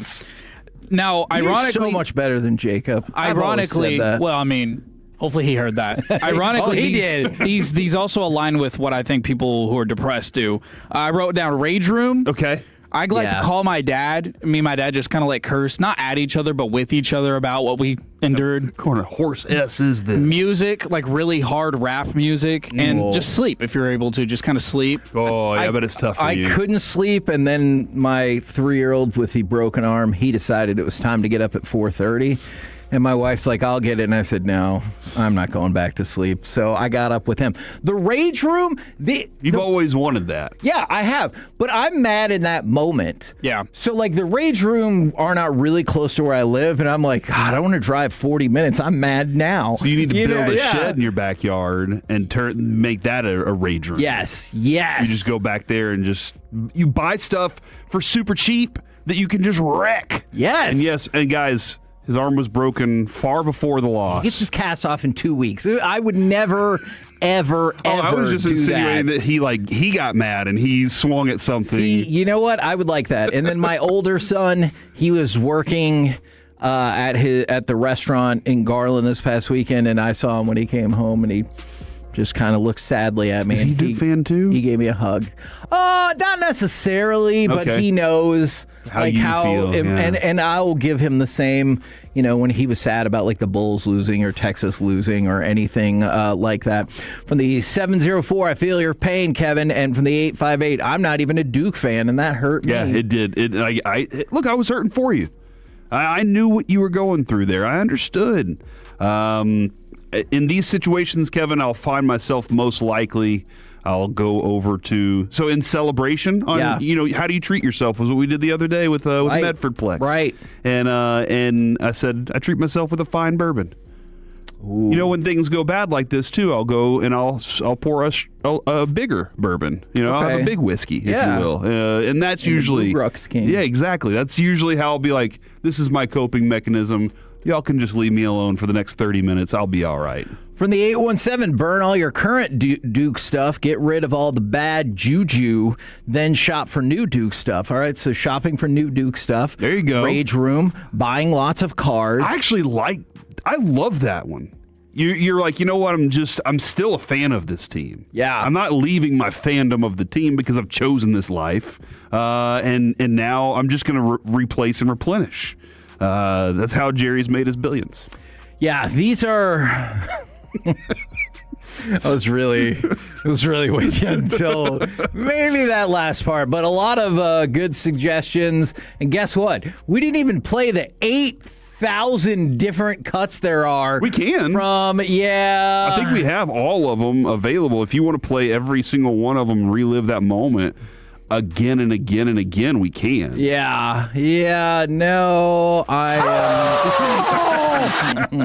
and for the 817, remember, it's just a game. That has been my number one coping mechanism, is I've been like, hey, your son gets his cast off in 2 weeks. Your other son is doing well at college. Things are good. It's not so bad. It could be much, much worse. There are people in the world going through infinitely more important and terrible things. Yeah. You ever had a girl tell you it's just a game, though? My wife knows in that moment not to tell me that. That's the equivalent of you should smile more or calm down. I had a girlfriend once. She was like, it's just a game. And I was like, no. This is why we're not together anymore, you. No, it's a season. Yeah. It's a season over. Yeah, because now I'm thinking, I was like, This is a oh, chapter they of my play life. again in November. Who cares? Like, how, that's the usual cycle for sports fandom. Now, Where will the Boozers KNC go number one, though? That's the question. now. Definitely not both of them, and I do not think the other ones should be entering into the NBA draft. Besides that play, we're the KNC masterpiece right here on 105.3 The Fan. Coming up next, let's switch to a team that did do some winning. Rangers win their opening series and set the tone for a vital first quarter of the season. Next on The Fan.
Back to the KNC Masterpiece on 105.3 The Fan. This segment is brought to you by the Frankels. If you've been injured in a car or truck wreck, call Frankel first, 214 or 817-333-3333. With Frankel and Frankel, there is never an out-of-pocket cost. They only get paid when you win. Frankel and Frankel, the go-to for car and truck wreck attorneys in Dallas.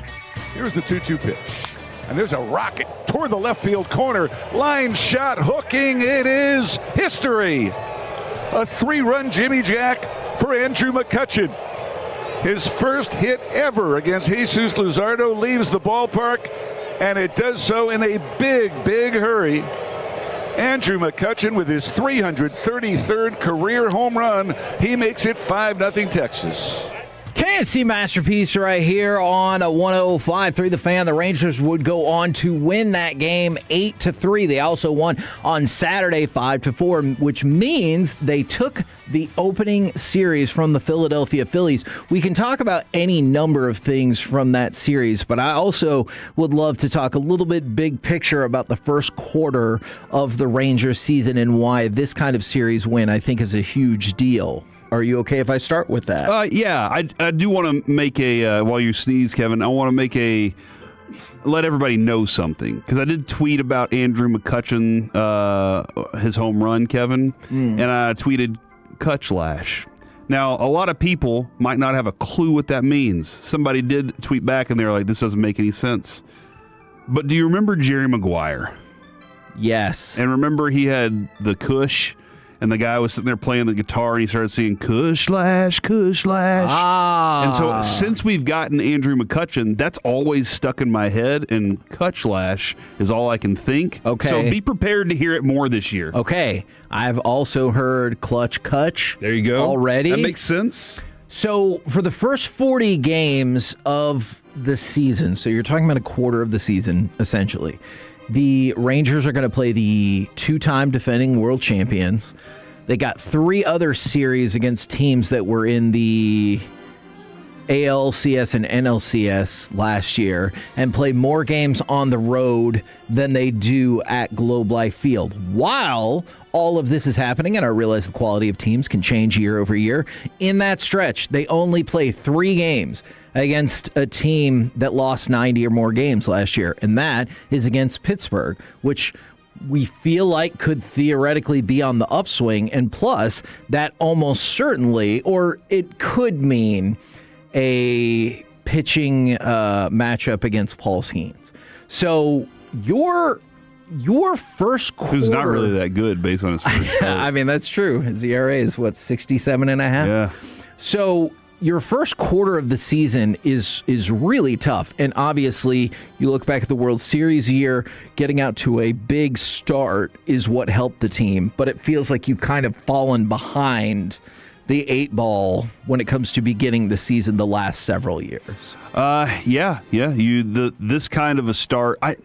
The other day after the first game, Kevin, when Skip was talking, he was talking about this quarter too, and he was like, "Look, we have a tough one coming up, and I think we're going." I remember the line. I think we're going to be fine because the way those guys kept fighting at the end of the game, right? And we discussed how, which they did the year before, they were known for they just kept going to work, right? But there were times late in games where you just felt like, I guess Philadelphia fans, if they hate being around during the 8th inning. Yeah, they're just like, we're out of here. But when he said that, I was like, okay, this is a manager in his first year coping. That was my first thought. And then the way they played the next 2 games, I was like, oh, they are a team that's going to play this kind of a baseball, this brand of baseball that puts them in a stretch this early where they can be competitive. So that's where this first series set it up for me to believe what Skip was preaching. And there was a lot of positive stuff. Ooh, McClutchen. I've seen a couple of people text that in. I like that quite a bit. And just he's such a gentleman. You even saw it. There was a local celebrity influencer in the Pennsylvania area, and he yelled out, "You got to be kidding me, Kutch. You got to be kidding me." After McCutchen had, I believe it was after he hit the home run, and he shrugged at him and was like, "I'm sorry." and he said it was somebody that he knew. So I like, even when he's doing stuff for the Rangers, he's still like, I'm also going to apologize to the former fan base that was super supportive of me, or the state of the fan base. I know it wasn't specifically the Phillies. And so I thought that was really nice. But winning a series against a team that I think a lot of people have super high expectations for sure this year, and doing so on the road, I thought it was a hell of a way to start the season. Yeah, no, this is the best possible thing. I mean, obviously 3-0 would have been great, right? But to come back from the loss like that and reboot it real quickly, and you're on the road. You know, when you're on the road like that, you can either go back to your hotel room and cry about it, or you can get back at it because you have nothing else to do. You know, and they got back at it, and they got back at it pretty good. Now, obviously, we still have some warts on this team we're going to have to figure out. The bullpen is going to be a situation all year long. Yeah, though you did win that game with Latz replacing DeGrom, and it looks like DeGrom, I believe, is going to end up pitching tomorrow. Okay. But you're right. I mean, also Jake Berger catch the ball. But yes, right? Yes, no, I mean, for everything good that Jake Berger did, he almost lost you that game. Yeah. And he knows... He knows the bullpen is going to be chaos this year. Yes. When you have that kind of moment, you have to make the play because you risk the chance of going to more bullpen and having more situations be problems.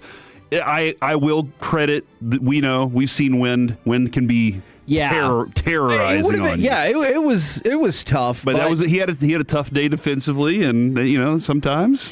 And it did, to your point, almost immediately lead to a crushing loss in what would have been the second game of the season, but the first real high leverage opportunity from the bullpen. And if you would have lost straight away from that, man. So Christopher Sanchez is phenomenal. Agreed. And got an extra 10 million, 20 million? 25 million right before the season because he's so badass. Yep.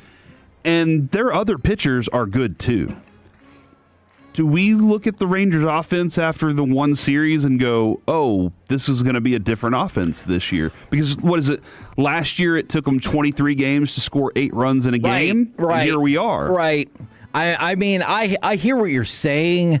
That is I think that could eventually be a positive overreaction. I'm not going to say that just yet, but I was encouraged by Berger. I saw somebody just text in that they were encouraged by the sack bunt because Lord knows we got so many texts about playing more small ball over the last couple of years. You got to be multiple. Yeah. I say that really, you have to be able to do what the situation of the game calls for.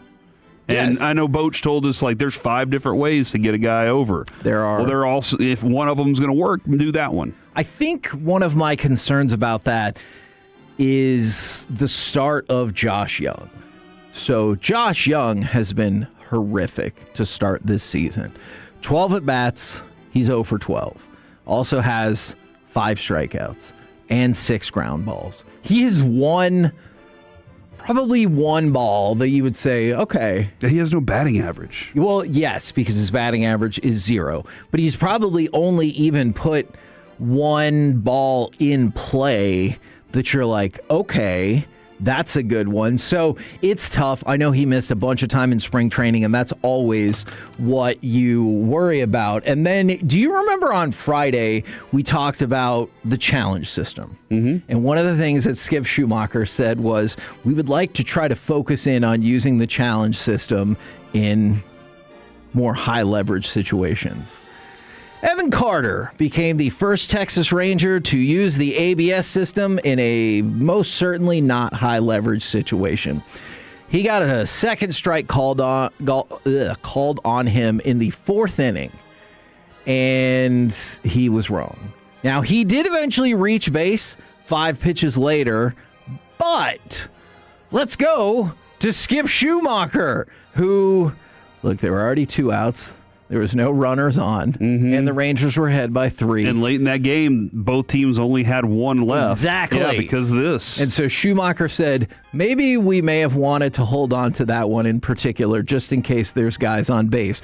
These are the learning lessons that we're all working through. It's game 2 of the season. So obviously this goes back to Saturday. And so just keep an eye on that if the Rangers do really hammer home that message of, hey, there's 2 runners on. Maybe it's a different deal. There's 2 outs, nobody on, not the time. Kevin from the A17, the Burger error got Langford on, or Langford a hit, and won my parlay on Prize Picks. Really? Been playing on underdogs. That and still getting the dub makes it worth it.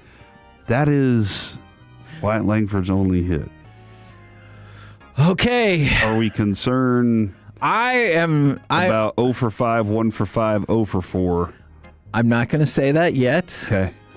It's still early. But you know what? It was really interesting about that. I think that's probably more about expectation, right? Because I didn't necessarily only say it's just early with Josh Young, but that's because maybe my expectations are different for the 2, and I believe Wyatt Langford will get moving. And that's the thing. I agree, too. You go 4 for 4 today, then all of a sudden your stats look ridiculous. Well, here's the deal, though.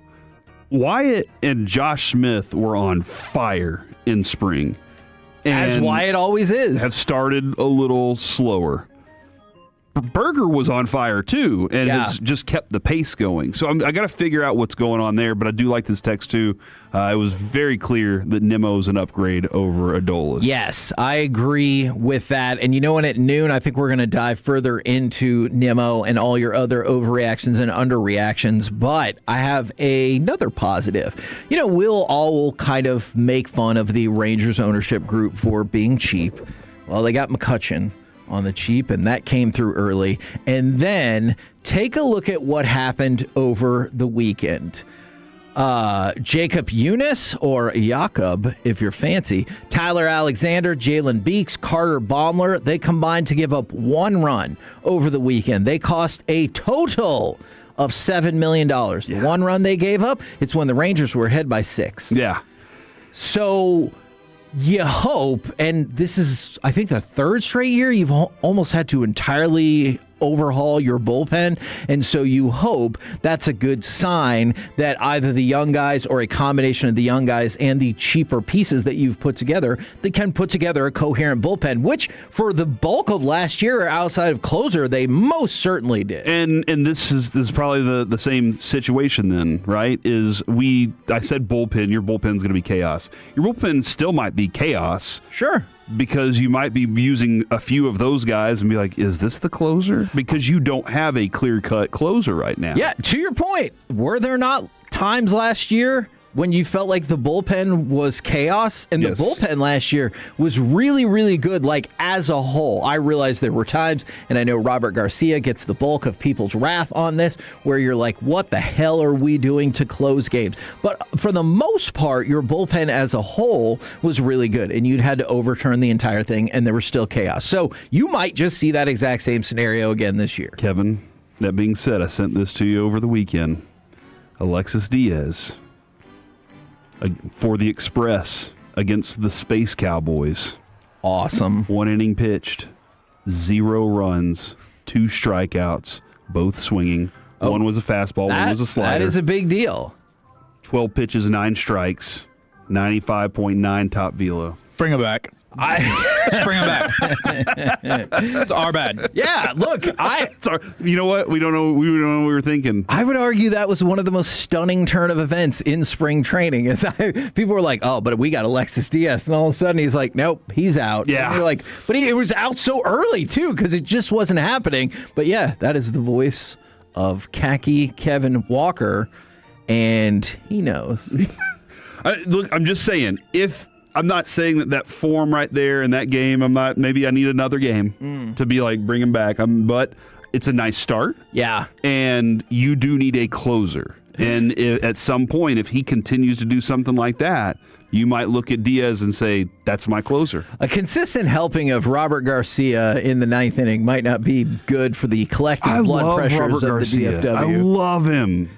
but he's chaos for me. Chaos is the word that I just have to keep using. And I think Robert Garcia is another great example of the bullpen last year. There was a good run where he was awesome. Yeah. But then it turned, and it turned hard. Yeah, and I don't want that to cost us any early. Hey, you just pointed it out. This first 40. Yeah, this first quarter is very tough. Absolutely. You can't cost your team any of those losses whenever you have the opportunity to win. And then Rangers and Orioles today, 5:35 first pitch. Pregame starts at 5 right here on your home of the Texas Rangers, 105.3 The Fan. And we'll be at the home opener on Friday. And we'll be giving away tickets to next Monday's game all week long. You never know when. Are we the baseball show record? You're damn right we are. On the home of the Texas Rangers? Have been for some time. I love it. Coming up next, it's time for some baseball nuggets, surprising starts, and a slugger living up to the hype. Next, right here on The Fan. Question: what business couldn't use extra income?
ClassicChevrolet.com. This is Texas. This is Classic Chevrolet. Together, let's drive, relax, enjoy the difference.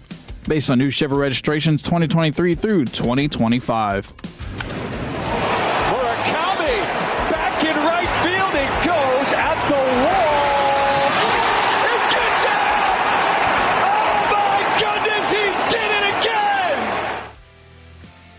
KNC Masterpiece back here on 105.3 The Fan. Right now, it's time for some baseball nuggets.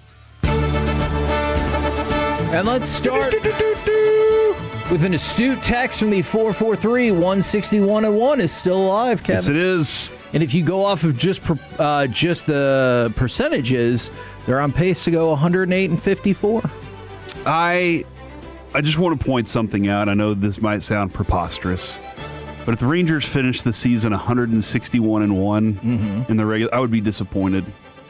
Huh? I would probably be like, Skip, what happened in the first game? And Skip would be like, it was the thing that motivated us to 161 straight wins. And I'd say, yeah, but were y'all why couldn't you have been more prepared for game one? And he's going to say, we just try to win series, Corey. And we won every series this season. So that's my hope. At a time when they would have reeled off what would break the all-time baseball record by a good 140 straight wins of consecutive wins in a row, broken the best record of all time by a good 45. You're like, take me back to March. Yeah. What was your deal? Well, good to know. Like, and again, I'm not even putting any weight on the World Series and playoffs and that. I'm just saying I would be a little disappointed. I'd be like, that one game. Okay. And then what do you do next year? Like, how do you can never live up to that team unless you go 162. Yes, that, man, so much pressure here on game one. All right, so around the rest of the league, let's talk about some other teams' starts. The Angels, they started 2-0. This is crazy to me. 2-0. Do you know the last time the Angels started 2-0? 2006. Ooh, 2007. It had been the 2006-7 season. It doesn't work like that in baseball. It had been 19 years since the Angels had won their first two games. That was 2 years before they drafted Mike Trout. Dang. That's how long it had been. And guess what? So he's been the problem. Then they lost their next two games. So now they're 2-2, which means your Texas Rangers are in first place. Solidly. So that's true. Yeah. I know better than to argue against that because I know how it's going to get pushed back at me. Now, let's go to the Marlins. The Marlins are 3-0 for the first time since 2009. Is it because they brought back the teal jerseys? Maybe. Is it because they played the Colorado Rockies? That's also a fair argument I would be willing to listen to. But the Miami Marlins right now are 3-0, as are the Los Angeles Dodgers. And just for you, Corey. What a surprise. I know you would be fascinated by this. The Athletic has put out an article saying the Dodgers will go 162-0 and more overreactions. I bet they could. Like, they're that kind of team. The rest of that division is awful. How long before they quit caring about the regular season? They're like, we're fine. We made it. Yeah, by the way, to your point, the rest of that division to start the season is a combined 1-11. Yeah, Padres are 1-2. Everybody else is 0-3.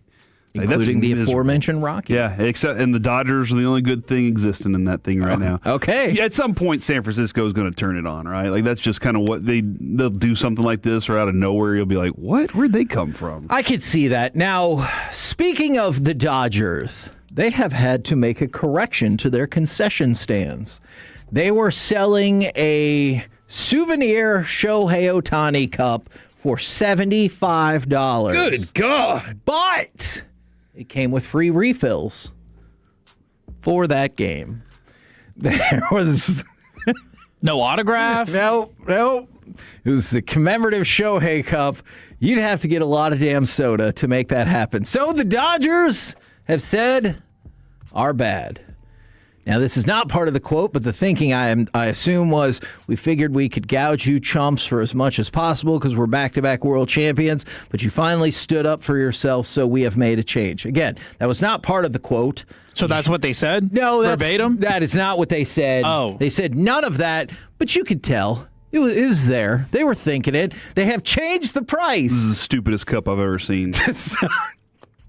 I've seen so many cups, and this one, it's not even close to worth $75. I guess on the market, is that what they're trying to say? We're going to charge you because you're not making anything off a resale on this. I think they were just doing it because they're like, what are you going to do about it? And the people rose up, they spoke, and they changed the price to $69. I love the number. However, hold on. Nice. Hold on before you react. They have also made another policy change. Because you know how, people love selling gift cards because they're like, you'll never actually use all of this gift exactly, card. yeah. It's the same theory here. Now you get free refills all season. You're going to forget that cup. Assuming you remember to bring your cup to the ballpark. You're going to forget it. They know that. You're probably right about that. And also, you don't want to carry that cup around. You're trying to get in. Well, you got your glove on for one. Sure. And then you have your batting gloves in your back pocket, and you're carrying your bat, and they're probably going to tell you can't bring your bat in. Yes, but you're I'm willing how to are you bet that try is to carry correct. that cup around all the? You don't want to do that. $70 for a cup. That is insane. Free refills all season. Dude, come on. You know what else is insane? Since Cal Raleigh snubbed Randy Arozarena in the World Baseball Classic, he is 1 for 17 with 14 strikeouts. Dang. That is a batting average of 0.058. Did Arozarena curse him? Is that what it is? I know he cursed at him. Danhausen. Or you think he was like, hey, putting a curse on you? I don't know that to be the case. But to be fair, I don't know it not to be the case. So perhaps. Let's go to CB Buckner, who, the ABS is not working out for him early. He's an official. For now, he is one of the longest tenured officials. Hold on. Angel Hernandez that's a good called point. ball strikes for 900 years. Okay, but that's when we only had the not MLB official people saying how much he sucked at his job. Now we have the MLB certified robot system to let you know. And CB, he probably should have called somebody else for some of these balls and strikes because he missed 6 ABS calls, including consecutive called third strikes, both of which were overturned. Dang. Dude, this is good for the gambling part of baseball now, right? Like where you can't just look at an umpire and be like, well, we know how this is going to go. Yeah, you don't feel like you got jobbed. Yeah, and they were doing pitch by pitch bets, at some point too. So I wonder how this is a positive thing in that direction because you really have to be in the strike zone, otherwise you're getting called on this. Okay, this is bad for him, Kevin. Do you think this is good for Bo Bichette? He finally got booed with the Mets because took 3 whole games.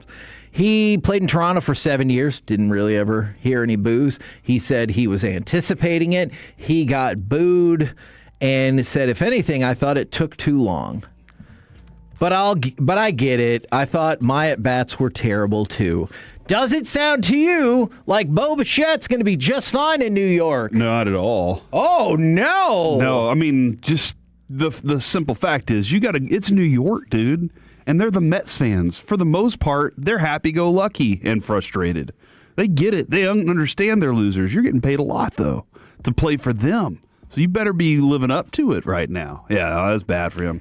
Or at least have a positive attitude about it.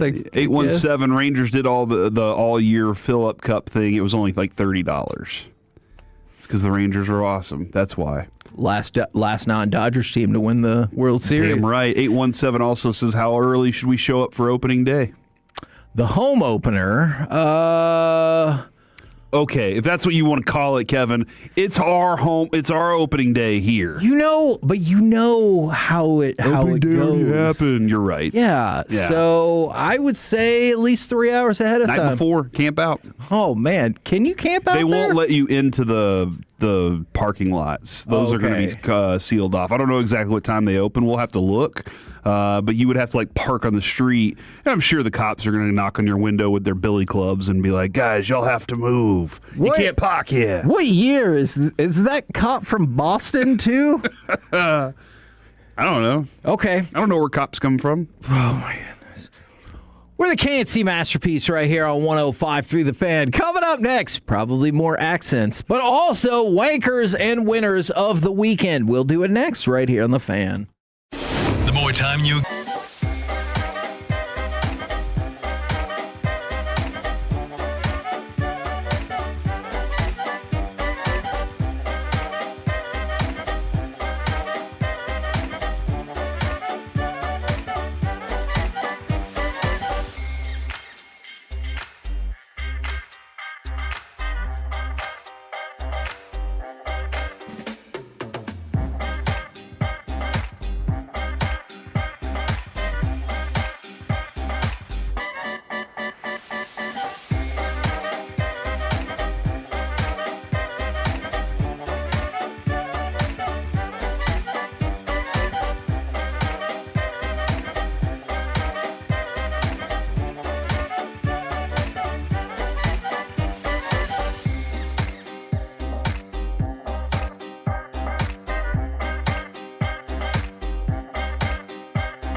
And HD1, Dallas-Fort Worth. Let's go, Cowboys. An Odyssey sports station.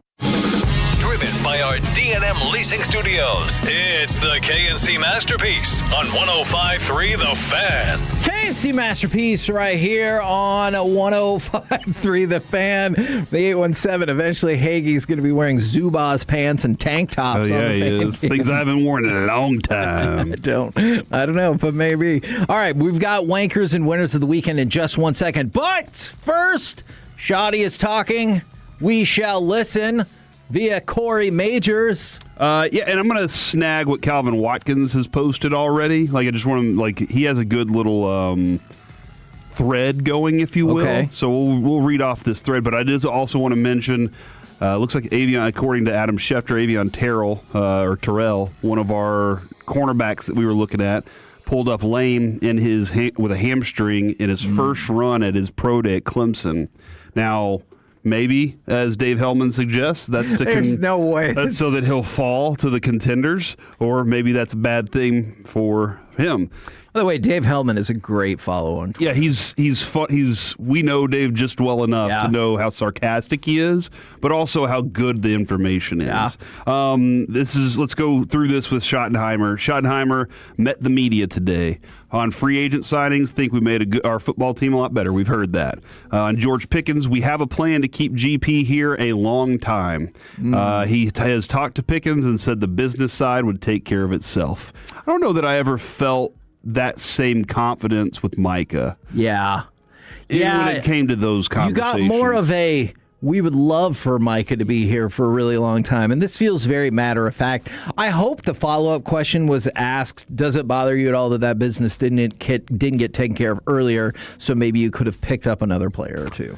Shoddy called new defensive coordinator Christian Parker a superstar. Said players are always coming to his office to talk about scheme.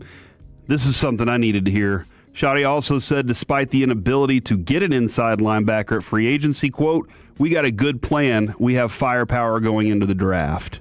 So keep an eye out on that if they want to trade two to get up to Sonny Style. I don't know exactly what the plan will be. Would you be in favor of that? I want to have as many good players as possible, not just one with the 2 picks. Because I was going to say, I've been focusing on trading down and getting more picks. If you want me to go go up, we can figure that out. But if they're saying they have good firepower to do that, that also makes me feel like there are some dudes that they could get later in the draft. I agree. Because we've watched enough of these players to know there are some good ones. The best ones seem to be at the top. Right. And then there are some good ones from there. He's also not opposed to playing a rookie at middle linebacker. Depends on who the guy is. It's happened before, he said. He wept during a 20-minute phone call with Osa. I know you really wanted to know that part to talk about the trade. The team is expecting big things from Tyler Guyton at left tackle. I'm sorry. Can we step back just real quick? Like, I don't personally care about those kind of things, but I think Shoddy's been pretty consistent in terms of, like, wearing his heart on his sleeve and making it clear, like, that he loves and cares for all of these players way outside of just the business of football. And that seems like for the players, it would be super positive. People, remember Dick Vermeil cried? Yes. He was often crying. That's a great example of that. And I think, I think that comes when you care about the players this way and you're just an emotional person. And you, like you said, he wears his heart on his sleeve. He tells people how much he cares about them all the time. So I think that, and you can hear even the way he has the conversations with Sean and RJ and Bobby on Fridays. He cares about what he's doing in that moment. Yeah. And that's important. Absolutely. He's going back to the Tyler Guyton thing at left tackle. He said Guyton needs to work on footwork and hand usage. Young, raw left tackle. What's our thought on that, though? When it comes to young, raw, you still need to be available. Yes. And that's been the thing that set him back every time. And it's kind of if we can draw a weird parallel, that's the same way that I've been feeling for a long time. I think a lot of people have with Evan Carter. It's not like an Anthony Davis thing where you would get annoyed that he couldn't play, but you also realize when he could play, he was badass. That was the same thing when Evan Carter went out. You're like, well, dang it. I need to see you play to really get a better sense for just how good you really are. And then I think the final thing here is he's done talking to the third. When it comes to draft visits, Shoddy is done taking them. Okay. He's going to focus on the 30 visits now. So he's done going. Okay. And he said that the Cowboys didn't have a big contingent at the Ohio State Pro Day because they expect to bring in a few of their players to the Star for their 30 visits. So, so there you go. That is a little rundown, a little thread, thanks to Calvin Watkins on what Schottenheimer's doing to kind of keep this thing rolling. I gotcha. All right. Now, for wankers and winners of the weekend, who would you like to start with? I think you're going to get a similar a call from the same game either way. Kevin, I saw that Duke broke your heart this weekend. They did. But it was really UConn that broke your heart. I'd love to hear the UConn call from this game if we could do that. Cut number 7. No, I don't know why. Just that makes it so much worse. I don't know why. Can you digest the entire clip? Yeah. And Boozer, they double him. Back to Sarr. Now ahead to Caden Boozer. And a steal. Mullins gets it. It's Caravan to Mullins. Long range 3. Oh! It went in! Mullins delivers. Bedlam here. They're going to go to the monitor to review cut this it. part off. I know what happened. That's far enough. So what you're saying is UConn is winners of the weekend. Yeah, I mean, they have to be. But I have a question. I don't know what category this goes in. Obviously, Duke and me and Shire and the other boozer, we all go into wanker of the weekend. But let me ask you the other boozer? Yeah, he is the other boozer, Caden. So, in addition to hating UConn for basketball reasons, so a bunch of people posted on my timeline on Facebook. And one of them was like, we need to do a wellness check on Hagee. Makes sense, yeah. I checked it on you, never heard anything. The very first person who responded to that, and it was a laughing face, was an ex-girlfriend of mine who went to UConn while we were dating. That is cold. That is savage on her. Is that just part? Does she frequently say anything to you? Nope. Is that part of the spoils of sports war? Yes, it is. Or does that make her wanker of the weekend? Or do I have to just deal with it? We lost. Kevin, in collapse fashion. Hacky Kev. I got to call you that because that's the nickname Fred gave you. We have to stick to those. Yeah, and also... Do you normally like the nicknames that Fred has? Yeah, I do. That's good. Do you think everybody does? I think there's a couple people who have some issues with them. I think they're fantastic. But I mean, I don't know anybody in particular. I know that's I'm what a you're noted asking. Fred lover, so not the way you're thinking. I had to work with him for 2 weeks. It was awesome. Okay. His name's Kevin too, so that's why I have to make sure I like how you looked at him. Yeah, I just as if need he you to wasn't know. familiar. I forgot. I have a question for you, Kevin. Yep.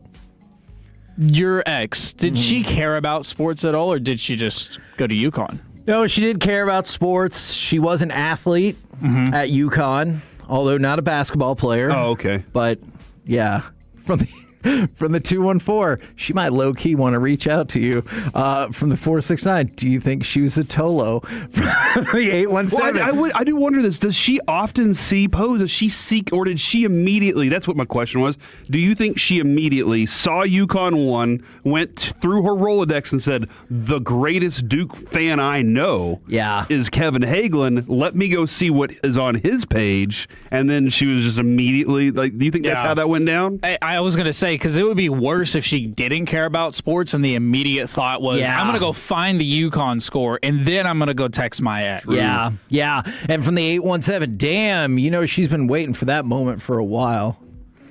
What sport was she a 3-star athlete in? She was a swimmer. Sweet. And by the way, like hairy legs? Oh my God. from the 940. So that they can shave. That's what they do. I know how this works. Kevin, is your wife okay with you being friends on Facebook with your ex-girlfriends? Yeah, we have very open lines of communication. You have an open relationship? No. I was going to wait and see if he said it. Lines of communication. She's very aware of these. This was a mistake. Have you ever thought about going and culling all those? Just being like, all right, getting rid of them. I've asked her numerous times. And she's like, no, don't worry about it. Yeah, she doesn't care. Sometimes I wonder why I hold on to those people on Facebook. I'm like, why? What's the purpose? So they can message you when your favorite team loses, I guess? mean, yeah, now I'm thinking about it. Absolutely. I'm thinking about it. From the 817, that's a cheap shot by her. Yeah, it really was. You're down, and they're like, you know what? It's all right, dude. You're on the most listened to midday sports show in DFW. Don't worry, she's done worse. Okay. All right. Oh, no. Do you want the wankers? I'm really spiraling out. Do you want the wankers or the winners of the weekend? Let's go. I really think we should have done this in the expressway now. Let's go the wankers. The wankers of the weekend. All right. So I thought this over. And I will just say this, and anybody else that wants to jump in, feel free. I hope that somebody helps out Tiger Woods, and in the short term gets him to stop driving, and in the long term helps get him the bigger picture assistance that he appears to need. He can afford a driver, right? Sure, he can afford whatever in the world you could probably imagine. I'm sure he can afford. He's got to be a billionaire, right? Let's go see, because he's at $1.3 billion. Okay, well there you go. That divorce probably it took a toll. He was probably like 8. But he has plenty of money. Yeah. Well, so I would love for just hire a driver in the short term and look for other long-term help. I always support that method of people getting the help that they need. Yeah, a lot of times it does feel like they're like, I'm superhuman, I'm invincible. Like, sure, it wouldn't happen to me. We have all felt that way. Yeah, for sure. Now, let's go from that to, this is a very strange situation. And I know it happened back on Friday, but is Jay Huff one of the wankers of the weekend? In the Clippers-Pacers game, he plays for the Pacers. He got fouled with 0.1 seconds left. Oh, that's more time or less time than Duke the had. Duke game. That is true. And his team was trailing 114-113. He got 2 free throws. He missed them both, and they lost the game. He missed both of them. They're free throws. Yeah. And is he any good at free throws? You know what? I did not check his free throw percentage. Huff? Jay Huff. I did not check his free throw percentage, so that is a good question. He actually is 81%. Oh, no. He's 81% from free throw this year.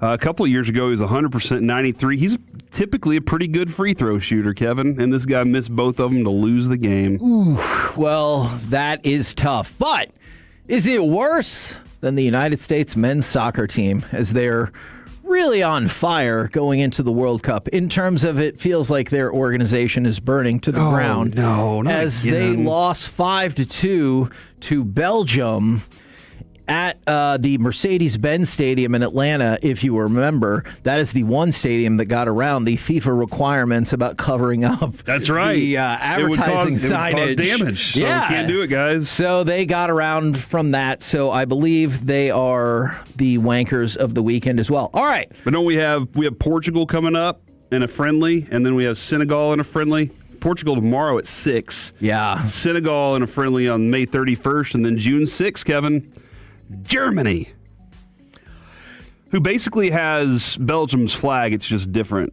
It's like turned. Okay. Yeah, it's the same colors. Do you think they would argue Belgium has their flag, but with... I don't know. It's a good All question. Right, let's look into Who that. made the flag first? Okay, let's go to the winners of the weekend. I am going to play you a highlight. We're going to go to cut number 11. I'm going to describe to you what is happening here. So, Macy Barber it looks like knocked out, but she's falling, and when she hits the canvas, Alexa Grasso immediately runs in there and locks a choke in. And so the referee has to run over there, check really quick. And she's like, oh yeah, no, she was out before. Fight's over. But listen, it almost feels like the UConn call. Listen to the announcers react. Grasso found the target. Oh, and then it's Alexa Grasso. Unbelievable. Takes care of it quickly. Whoa. Do you believe that? To go to the choke like that was gorgeous. Goodness. She didn't even skip a beat till she got that choke. So she fell on her butt with one leg backwards and the other one kind of folded up, and it looked like she was probably done for. But Grasso's like, I will leave nothing to chance. Immediately slides in there, puts the choke on. I think she's got to be one of the winners of the weekend because that was freaking amazing. Attack mode. Yes. Also a winner of the weekend, Tyrell Fortune, who thought he lost his UFC fight. He had to be called back to the cage after they read the wrong winner. And so, I mean, it really sucks for the other fighter who thought they won. Did he after he left the cage? Yeah, he was walking off, and he said, "I was so upset with myself. I felt like I didn't do enough." And then they're like, "Correction," and they. Is it better? All right, let me ask you this: would you rather be called back to the cage, or them not announce it and just, we need to actually do this at a press conference and tell him somewhere else? Yeah. Or do you want to go back to the cage and be like, I guess give me my belt now? It was not for a championship. I don't know. That might be a specific athletic commission rule. Is they're like, hey, you need to say that right now. Because it would be weird if they waited until after the event was over and they were like, by the way, a different person won this fight. Unfortunately, earlier we screwed up.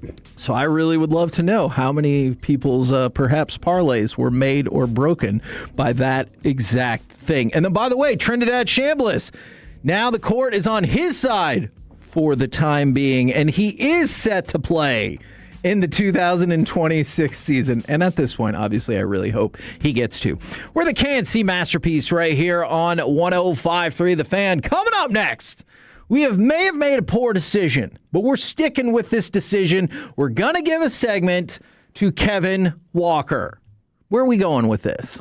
Apparently, Michael Jordan was not the only one meant to retire in 1993. I'll tell you more about it next on Khakis Kicks. Take us with you wherever you go. Now heard on the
333-3333. With Frankel & Frankel, there is never an out-of-pocket cost. They only get paid when you win. Frankel & Frankel, the go-to for car and truck wreck attorneys in Dallas. KNC Masterpiece right here on 105.3 The Fan, where I really appreciate all of the support. For the 469, Kevin lives rent-free in her head. And then there are less supportive things like this from the 858. Kevin, if the Duke women's basketball team wins, you can get payback.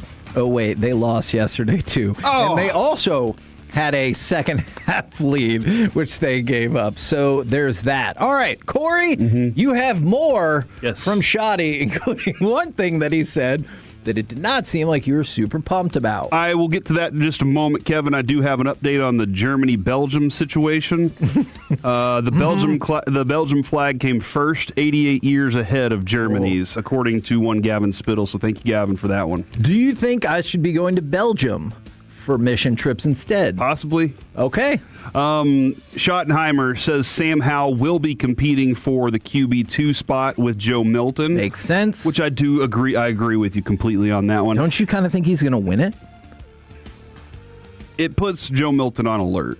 Okay. Joe Milton has traits and physical things that you just can't do. Right. Sam Howell understands the game. Joe Milton still has to understand the game. Yeah. John Machota also says this from Shoddy, and this is the part that I just go, I told you this would happen. Just remember, I told you last week, we get prepared for this part. Look, we made a run at some guys in free agency. Sometimes it works, sometimes it doesn't. What do? You adjust. It's something we're working on, 365, et cetera, et cetera, et cetera. Part of it is it's going to be DeMarvion Overshown having a tremendous year. Shamar James is a guy we're excited about. But then he said we recognize that we need to fill some holes there. So, hey, we're trying regarding the bust the budget to sign any of them. We're trying, and if they don't want that money, they don't take the money. So, okay. So there you go. Okay. Now, we are going to turn things over to Kevin Walker. It's a risk. For his... Oh, okay. Okay. Scale 1 to 10. How do you think he'll do? 10. Okay. 1 being the best, 10 being the worst.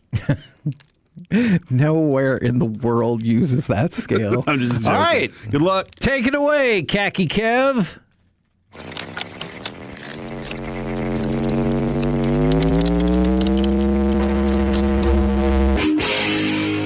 The khackiest of the khaki, the one, the only, Mr. Khaki Kevin Walker.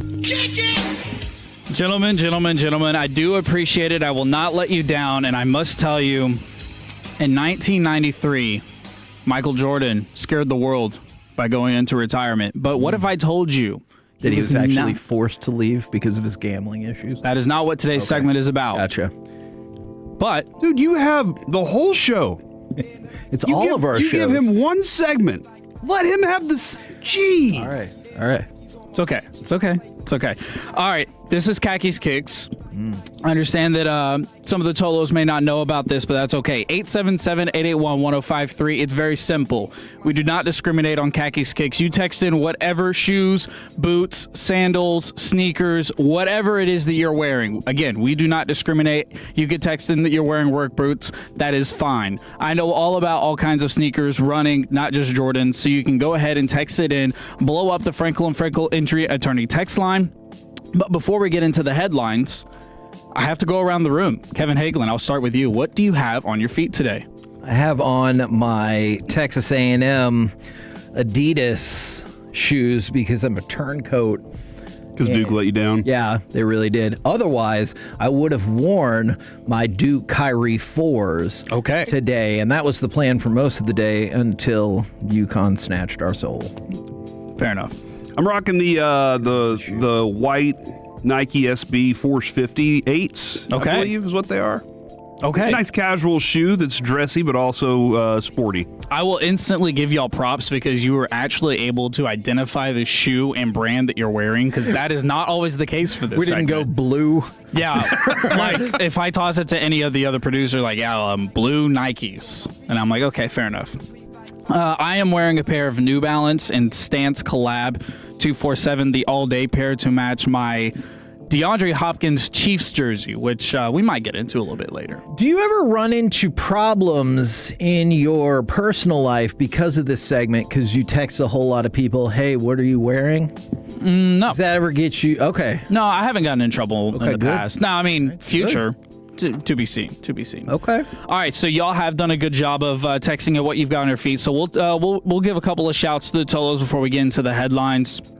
Let's see. 469. They're excited about Khakis Kicks on KNC. People love shoes. You'd be surprised. 469 steel-toed Reeboks, a pair of Jordans from the 817.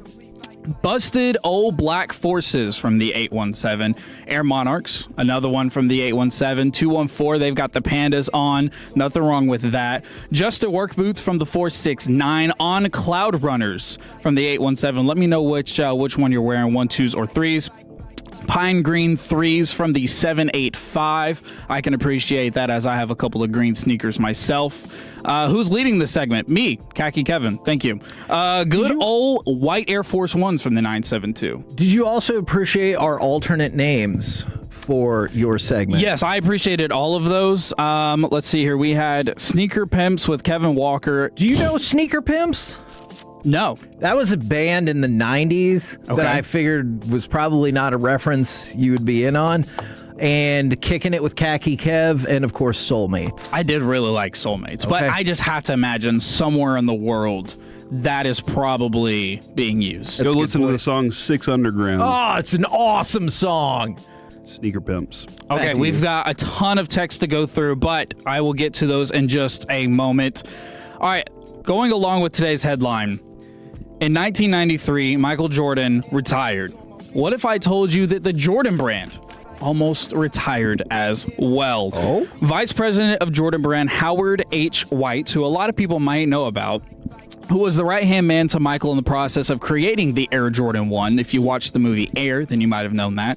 He joined the All the Smoke podcast and gave some context in the year of 1993 when Jordan first retired. After he stopped playing, Mr. Knight, we were coming back, he said, it's been a good run. I said, what are you talking about? Been a good run. Whoa. I think this can keep going. He said, oh, you're not playing. See, I was out in front of the campus just the other day. Don't know how it happened, but I saw a car pull up to the stoplight. It stopped. It waited.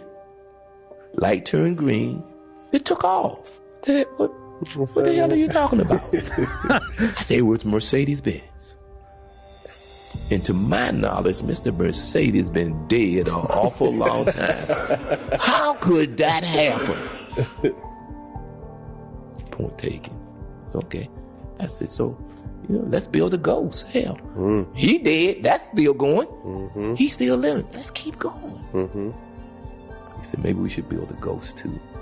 And a ghost they built indeed. I love that line. I really like that this is a true story because he gave you that, what the hell is he talking about? Yeah. I love that kind of context. So just for those that need a little context, this is the year after Jordan's coming off of his initial three-peat. Yeah, he did it twice, if you didn't know.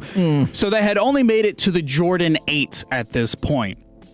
This means if it wasn't for a Mercedes-Benz at a random stoplight, we would not have some iconic colors like the Jordan 12 flu game, the 11 Concords, the Space Jams, as a lot of people do know, and the Playoff 13s, just to name a few. So, if y'all have any, do y'all have a favorite Jordan silhouette? Actually, I have another question for you first, if you don't mind. Of course. What is more impressive, the line of sneakers Jordan has put out since 1993 or that second three-peat? Ooh, that's a fantastic question. I'm going to say the second three-peat because it's not like Michael Jordan's in there actually making the shoe. Right. It's a band of people that are putting these together, and Tinker Hatfield had a good handful in creating a lot of really popular sneakers during that time. So I would say probably the second three-peat, being that a three-peat in and of itself is hard enough. Yeah, but to do it twice. Corey, do you have an answer to his other question? The favorite silhouette? Yeah. Hold on, I'm a little confused. Is there only one silhouette? Jordan 1s, Jordan 2s, 3s, 4s, etc. I do have a pair of Jordan 1s. Okay. I was kind of forced by my kids to buy them. Dunks have become kind of the one Dunks I like a lot. Yeah. But the Jordan 1 probably is, it's just got that. I think you can wear it with anything. You can. And I like the low tops, but even the high tops, if you're wearing pants, whatever, I think it can be, like I said, you can wear it with a suit. Yeah. And it still kind of gets pulled off the same way. So I think that's the one for me. I love the one. I think you identified it perfectly.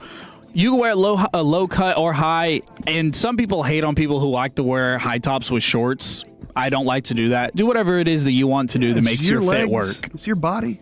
Man, this is a judgment-free zone. I like that. Kevin, do you have a favorite? Yeah, I think I'm going to go 4. Okay, 4. I mean, a lot of people do love the 4. Just for those that are wondering. You think my answer's kind of basic? That's what it sounded like. Basic, no. I called you a basic B.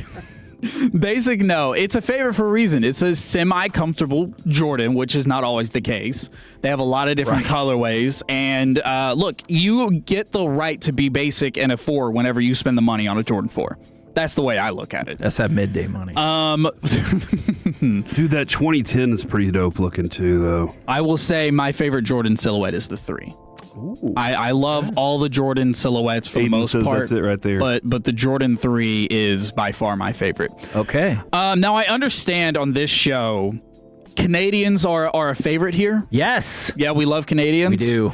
Well, how about if I told you that Canadians are paying almost $160 US on shipping alone for the newest release of the Virgil Abloh Alaska release? Oh. Now, that is not to include the $230 that you spend for the sneaker itself, but $160 just for shipping. See, and this is the thing that we always talk about. Be much better off if they just said it costs $390 and you got free shipping. Exactly. Like, wow, what a deal. I mean, you feel like you're lucky because you won the raffle, and then you really aren't. That is a fun shoe. God, those are awesome. Yeah, those are fun ones. Well, that's I would like to say that's the debut segment of Khakis Kicks on KNC Masterpiece. The Tolos did an incredible job blowing up the text line. I'll do my best to respond to all of you. Appreciate the time, guys. What grade would you give yourself on a 1 to 10? 8.5. Always room for improvement. Man, cocky. What about Jordan's lawsuit with NASCAR? That's his segment. That got cleared up, and I think he's doing all right. They've won 4. Yeah, he just kind they're of up to a wins. historic start to the season. He's doing all right. Good stuff, man. I liked it. We're the KNC Masterpiece right here on 105.3 The Fan. Coming up next, it's time for Gridiron Gravy, where the Cowboys made one signing, but should they make this one too? Next, right here on The Fan. Fast breakthrough checkout with EECU's new TCU Debit MasterCard.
world 3 years straight. They've got more new Chevys than anyone, all priced to sell. Visit ClassicChevrolet.com. This is Texas. This is Classic Chevrolet. Together, let's drive, relax, enjoy the difference. Based on new Chevy registrations 2023 through 2025.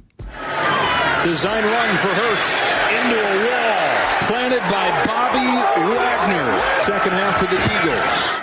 KNC Masterpiece right here on 105.3 The Fan right now, powered by Men's Tea Clinic. It's time to go around the entire NFL and dip into some gridiron gravy. Dip. Kevin, Babe, our friend Babe Laufenberg, he's posted this a couple different times, but today, 24 days and counting to retain my title. The highest drafted quarterback to play at Indiana University is Babe Laufenberg, who was selected 168th overall by Washington. Fernando Mendoza is currently projected to be the highest drafted.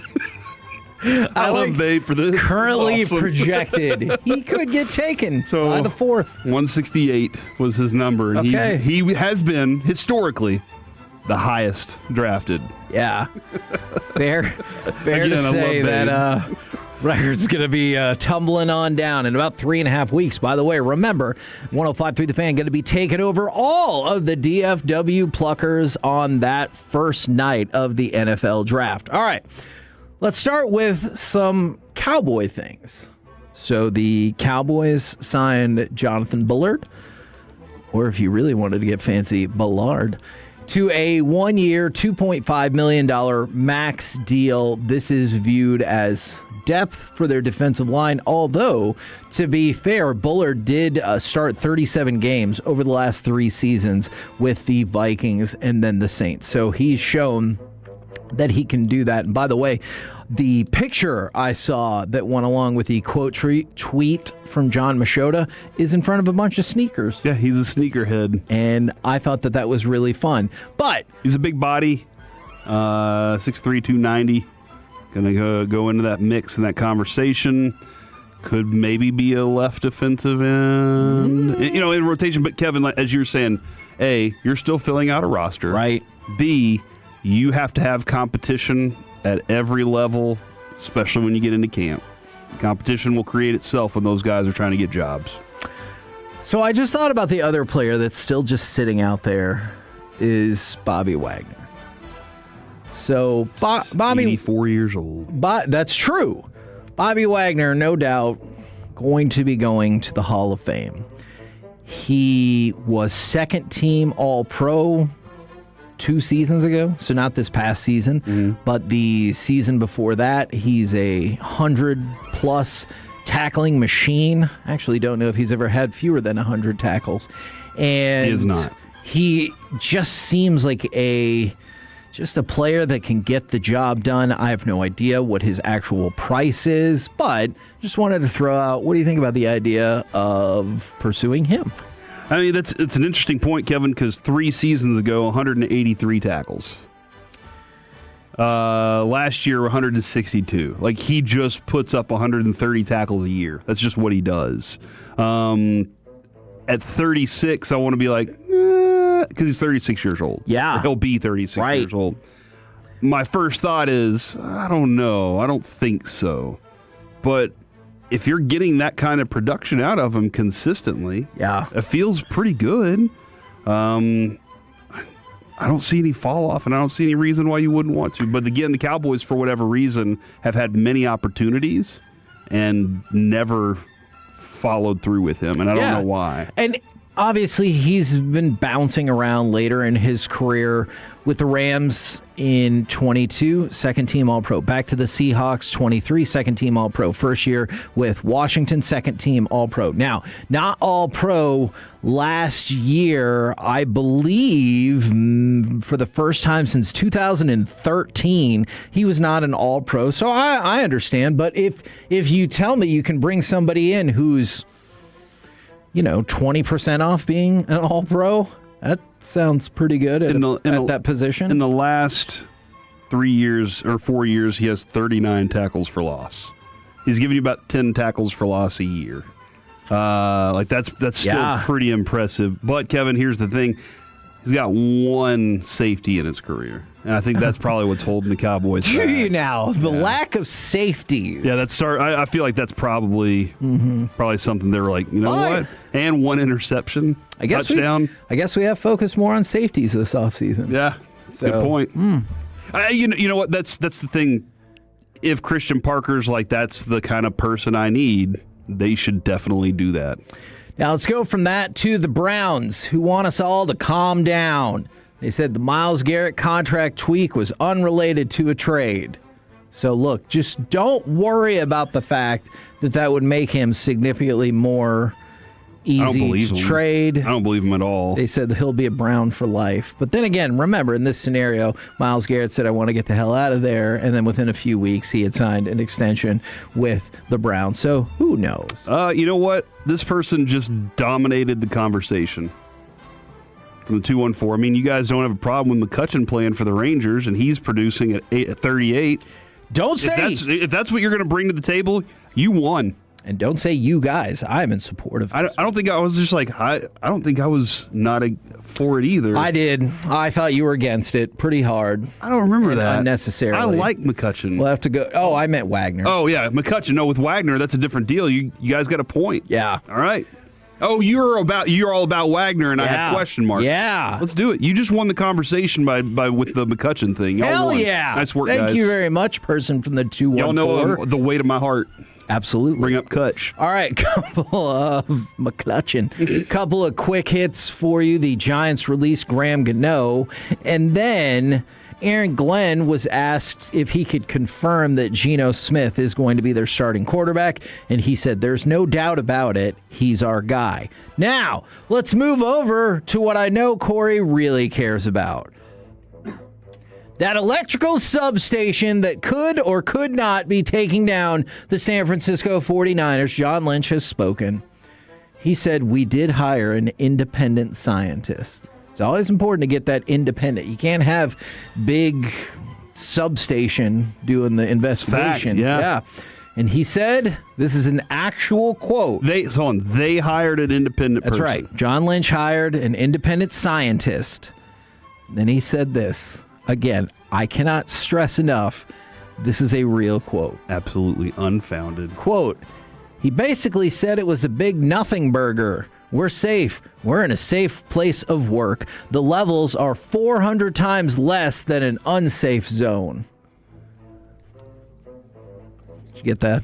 So they're safe. Yeah. So let's say you need 400 gigawatts. Where's it? To be unsafe. Where's an unsafe zone? From Back to the Future. Where did he say the unsafe zones are? No, I think what he's saying is the level that in would general, make it. gotcha, yeah. okay. So again, if we're using Back to the Future science, 400 gigawatts would put you at an unsafe level, and then they have one. And you'd have to go 88 miles an hour to get out of that zone. Yes. Yeah, that makes sense. Was it 88?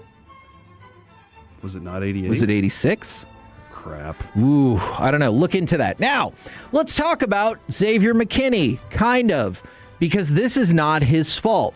In the was it 88? It was 88. 142 kilometers an hour. Oh, man. You know what? I should have known better, because when we were in Germany, we were driving on the Autobahn, and it said we were going 150 kilometers an hour, and I was like, should I be worried, or is that just regular fast? And I did not know the conversion rate offhand. All right, let's talk about Xavier McKinney, but not really. This story has nothing to do with the Packers' safety. He is innocent. However, oh man, someone trying to start. Yeah, someone impersonating him attempted to swindle almost $4.4 million from a lender. What? So somebody's saying that they were Xavier McKinney tried to steal all of this money in an effort to get money back from the broker who was duped. So he was tricked. And he was like, oh, you're an NFL player? Here you go. No problem. And now there's a lawsuit going to get that money back. And I'm going to go out on a limb and guess maybe that person who gave him the money probably lost his job. Kevin. Which is unfortunate. This now brings upon me a new idea. So I just need to get that lender to send the money to a bank off the coast where it just disappears. Which athlete should I say I am? I got to get away with this. I don't want to get caught like this dummy. Zach Martin. Oh, yeah. Well, I don't want them to be like, oh, you kind of look like it. I want to be somebody that they would never suspect. Well, then how are you going to get the money? I'm Serena Williams. Yeah, the bank is going to know. You most certainly are not Serena Williams. How are they going to know that? I just sent them an email, and that's how we got this started. Put not Serena. Bam. Hyphenated Williams. I think you'll get away with it then. Or if you try to see if the handle at the real Serena Williams is still available, you'd be like, how else would I have gotten I it? need this $4 million as I am starting a racket business. Bam.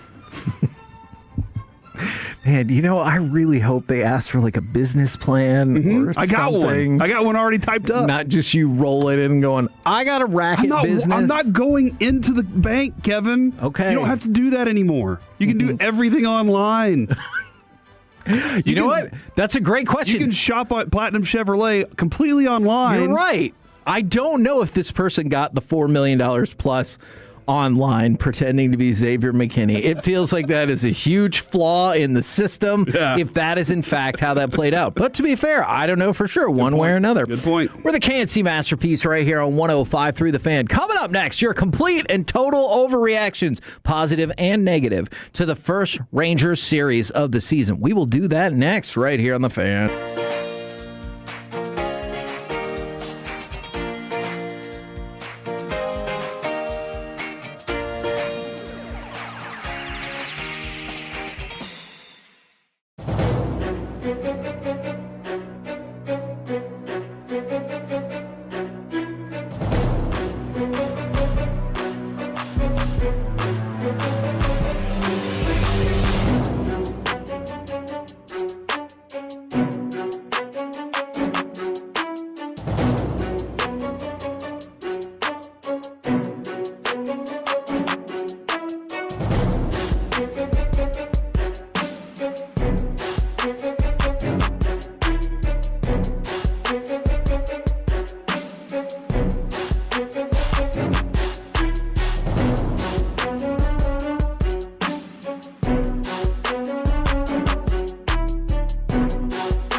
1, Dallas-Fort Worth. Let's go, Cowboys. An Odyssey sports station.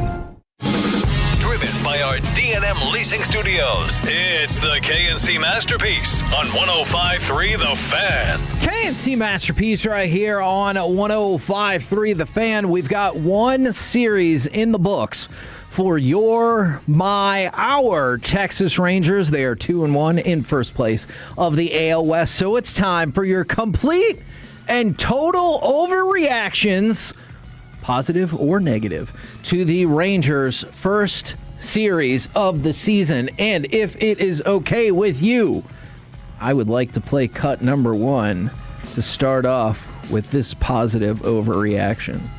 Made 5 of his 8 starts for the year and did really well in those starts. 3-2. That's in there for a called third strike. Well-placed slider will take care of Marsh for the final out.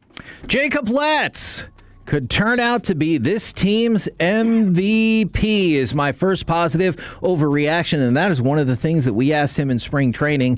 It feels wrong to say, but could his versatility, like in an odd way, kind of work against him? And I think when they talked a whole lot about roster building, it kind of did work against him just a little bit, because they were like, well, we can just slide him in and have him be the do-everything bullpen guy. Yeah, Rocker's not going to do that. He has that ability. Yeah, you're right.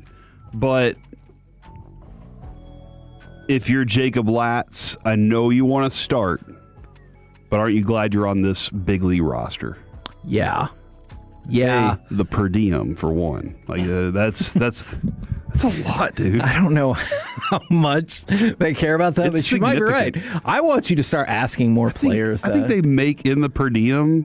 I think they make more than we do in a year. I could see that. But like that's I'm dead serious. That's part of it. Going to the minor leagues, not the most fun thing either. But you're also secure on this roster. That's more fun. That's something that you're looking forward to. I like the pitcher. I like his flexibility. You love to have a guy that's just like, he finds out 2 hours before the game that he needs to pitch and he goes. Yeah. He has well. Yeah, and he has that kind of mentality too. We talk in our discussion with him. That mentality is just, I have to be ready. I have to be ready to attack whenever given that opportunity, and I really like that a lot. My overreaction, Kevin, is I'm a little concerned. Mm-hmm. According to one Jared Sandler. Oh, you not a fan? No, I'm saying I was no. He did not say anything to me negative yesterday. No, I was hoping when you said concerned it would be this wild theory, but when you said Jared, I'm like, oh no, that's somebody who definitely knows what's happening. The Rangers made just 3 ABS challenges against Philadelphia. Mm-hmm. Only the Rockies challenged less. Okay, well, we're better than them. They challenged 2 times. While they were getting dusted by Florida or Miami. So, and we only did 3, and the Rockies are that bad. Do you think we're going to be that bad too? Because we don't know what the strike zone is? I just think our umpires were that good. Oh, there you go. I like the way Kevin's think. Gacky Kevin. Yeah. Because the umpires were there to make sure. Okay, all right, there we go. Those are good umpires, not CB Buckner. Good, man. 6 in one game, including 2 in a row. Mackenzie Gore, dude. My overreaction is Mackenzie Gore might be our ace. Yeah. I really enjoyed watching the way he pitched out there. Giving up 2 earned runs. This is a good outing. This is a very good outing. You think they should have pulled him after 5 when he had a no-hitter? Yeah. Get the team no-hitter, dude. No, you would never. He was already at 90 pitches. You got to put him back out there. He was already a bunch of pitches, though, dude. You're right. Yeah, keep him out there as much as you can. But really good quality outing from him, only giving up 2 hits. I like this on the day from him. Not surprising from the 817. Another 817. The 214, and yet another different 817. 161-1. Here we come. That is their positive overreaction. Though I love this. The early season stats for baseball are so fun and ridiculous. From the 214, Jake Berger is on pace to hit 108 home runs, and I think he'll do it. He's also on pace to have 216 RBIs. That's it? Yeah. That's right. You know what's crazy? That's only 26 ahead of the all-time record. Like at a time when you're like 216 is a preposterous number. I'm pretty sure Hack Wilson's number is 190. Yeah. So over the weekend, Kevin, regarding Jake Berger, I tweeted to Sean and I was like, "Do you feel any better?" And one of the Tolos out there was like, "Look, he often has bad takes." And I was like, "Whoa, hold on. This wasn't a bad take on Sean's part." He had just mentioned that because of Corey, he was getting ready to make a play on Jake Berger. He's like, I'm fighting myself on this. Yeah. Should I do it? But Corey's got me hyped up about him. And I would like to be at the front of the line saying, Corey knows ball when it comes to baseball. Looking at what Jake Berger is doing. We saw it. And we discussed the headspace, and I think that's a big factor in the way that he's performing at the plate right now. From the 903, I like that a lot of these overreactions are positive. I have a couple negatives as well. Oh, no. But it's only fair. Overreaction from the 903, the Rangers are definitely AL West champions and could possibly make another World Series run.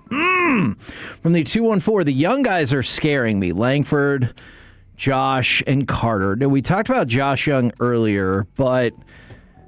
yeah, that's one of my potentially negative overreactions is Evan Carter is going to come off the bench a lot this season. And I don't think he is the player you can do that with. What do you mean? I don't think he has the mentality for it. I think like. And that being said, maybe not. You obviously want your starters to have a tough enough mentality to do whatever. Yeah. But I think he's the kind of guy that gets into his own head a little bit, and he'll start making excuses for, well, I need more at-bats to be able to get into a groove and things like that. And you're like, you take advantage of what you get. You'll get more after you earn them. And Kevin, over the weekend, 1 for 6. Yeah, and small sample size, but still. No, you're right. But I guess my thought about that is, and that's a big deal. But my thought about it is, does it feel like he needs to come out like blazing hot to get the playing time that he wants, that we all kind of want him to have? Because you don't have those concerns with like Wyatt or Seager or Nimmo or whoever. Like they're going to get their shots, but with somebody like Evan, it does feel like you have to have pretty gaudy numbers to be like, all right, well, we can't not put you in there. Yeah, no, absolutely. The whole can't hit lefties thing keeps you from getting the opportunities you need and want. And you can't prove that you can hit lefties unless they put you out there against it. And then whenever you do it, you have to punish them. Yeah. And so that's got to be, Kevin, that's got to be the mentality of the hitter. Is I'm going up there to prove to the world I can do these things. I just don't know that he is in that headspace quite yet. It is remarkable that 2 different people texted in a variation of this. For the 817, I'm going to go 160-2 because I'm not going to overreact. Nice. And then from the 972, we're going 160-2. I think we're going to have another blah game after the All-Star break. I love that specificity. I like this from the 972. I know it's way off script today, but Eric Nadel chose absolute violence this past weekend and completely trashed the Philly cheesesteak on multiple broadcasts and during an interview on NBC5. Eric does not care what people think. No. He is a Hall of Famer. You're a damn Frick right. Award winner. Yeah. Man, because wouldn't you say that? You don't get to the Hall of Fame by playing cautious? Oh. Like, wouldn't that be what he would say? And you're like, Yes. well, that's a good-ass point. I don't know if either one of these negatives are, like, really overreactions. Jock Peterson coming off the bench reinforces what a horrendous contract that was. It was, yeah. And it's early, but you're already kind of seeing... It was kind of a desperate grab at the time with a lot of high-risk gamble. And the result so far, nothing.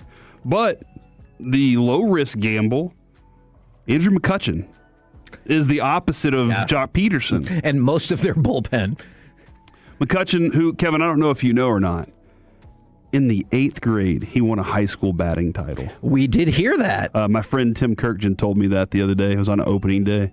And then Corey suggested we open an investigation to look into that. Yeah, I do. I still think it. But this dude, like, just shows up late in camp, hits well because that's what he's always been able to do is hit. Yeah. His entire career, he's been a really good hitter his whole career.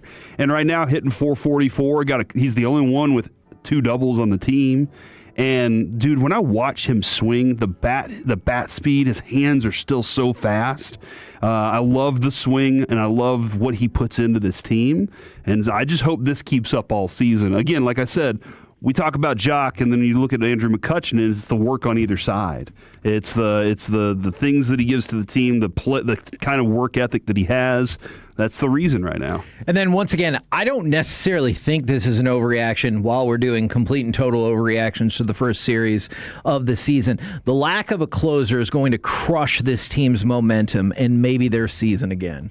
At some point, probably multiple points, I think you're going to see... Maybe 5 or 6 times. It could be where you're rolling along and a game that was in your grasp to win will be lost, and it feels like it will really derail the momentum. Yeah, collapse inning can happen like any time. Yeah. With this bullpen because you just don't have the confidence in it yet. Now, that's Skip's job. That's Teague's job. They have to work on getting these guys to believe in themselves to a point where they understand that, like, you know what, I am good at this, and I do shut down innings, but I do have a feeling that might happen from the 9-7-9. I am relieved. Are y'all relieved the Rangers, after the slow start, avoided the first ever 0-162 season? What was y'all's concern level after opening day? High. As low as could possibly be. Dude, you know how embarrassing that would be to go 0-162? Dude, the Orioles in like 88 started 0-21, and they still won a bunch of games. Man, it was something. How relieved like that. Must they have been that they cracked the code? That's a different deal. Got at least a win. If we would have got to 0-10, then we would have started. I'll tell you what. In the future, any major DFW sports team, they start 0-10, we will start your 0 how many ever number of games they play watch. I mean, the Cowboys 0-17 That would be watch. a bad season. Well, look, if you get to 0-10 with the Cowboys, that's not a watch. That is a very real possibility that you're closer to than not. Now, every single one of those games, too, they lose by a Hail Mary touchdown. You're just like, what the hell? Yeah, well, it sounds like they should play for Duke. All right, go ahead and give me, that's right, I'm still upset, cut number 5, because one of my positive overreactions is going to be about this gentleman right here. Lefty on lefty, first pitch. Nimmo lifts it high into the air, deep right center field. Crawford going back, still going back. This one carries into the bullpen. A home run for Brandon Nimmo, his first as a Texas Ranger. It's 2-0. Good guys. Oh, in your face, Phillies. So my positive overreaction there is Brandon Nimmo is indeed the man for the leadoff spot and will be a bigger upgrade over Simeon than anticipated. Now, I'll just say anticipated by me, because I thought Brandon Nimmo was going to be a slight upgrade. And remember, we're doing overreactions here. So he got that 2-run home run, and through 3 games, he's reached base 5 times. He's 4 for 12. With a walk. Actually, I think it might be 6 times. With a walk and a hit by pitch and a stolen base. And so, if nothing else, you love the power. But you want your leadoff hitter, obviously, to get on base. And so early on, he's done a really good job of that. So that will be my positive overreaction. He'll be a bigger upgrade over Simeon than I thought. I think the number that I love the most, though, Kevin, is 4.50. Okay. That is the amount of pitches per plate appearance that he sees. Okay. And the only person that has more is Andrew McCutchen at 4.56. Wow. The more you see a pitcher, the better it is for you and your teammates. You go up there, if you go up there and you have a 1, you are screwed, all right?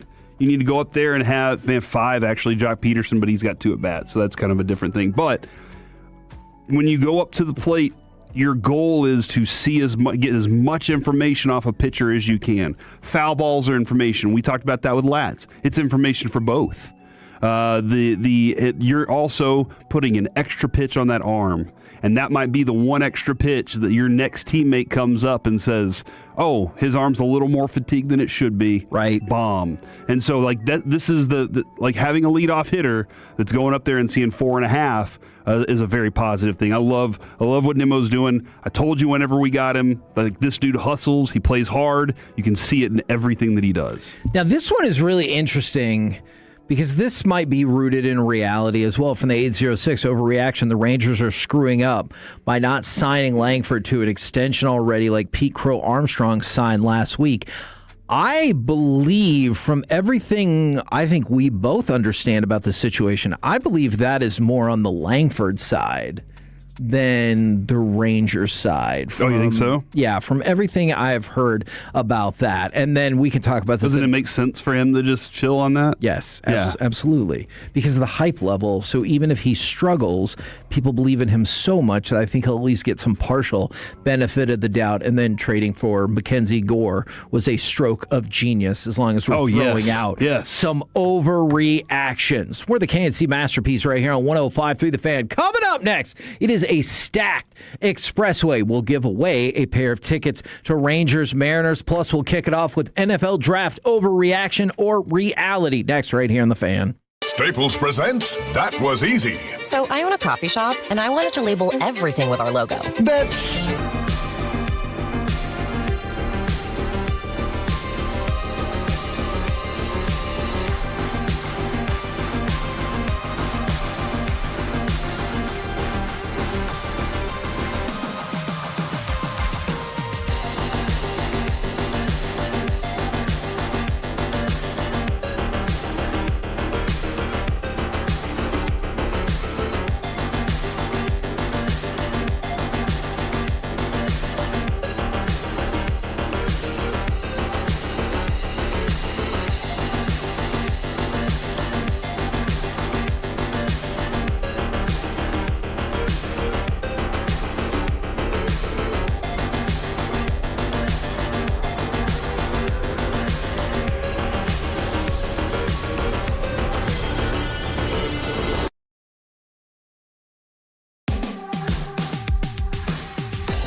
I'm experts. Fake it to Miller on the run. Simpson launches end zone. Touchdown, Isaiah Horton.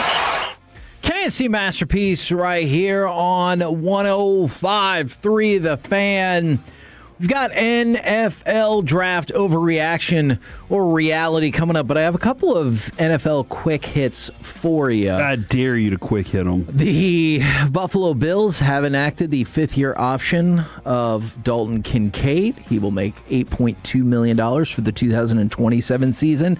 Dan Campbell would like to move Penei Sewell over to left tackle after 3 All-Pro selections at right tackle because of, obviously, some of the comings and goings of their offensive line. And then this morning, Sean McVay said that there was no chance of the Browns' proposal to be able to trade up to 5 years in advance of first-round picks. He said there was no chance, 0% chance that would pass at the owners' meetings. The Browns have now withdrawn their rule change proposal that would allow teams to trade draft picks up to 5 years in advance rather than the current 3.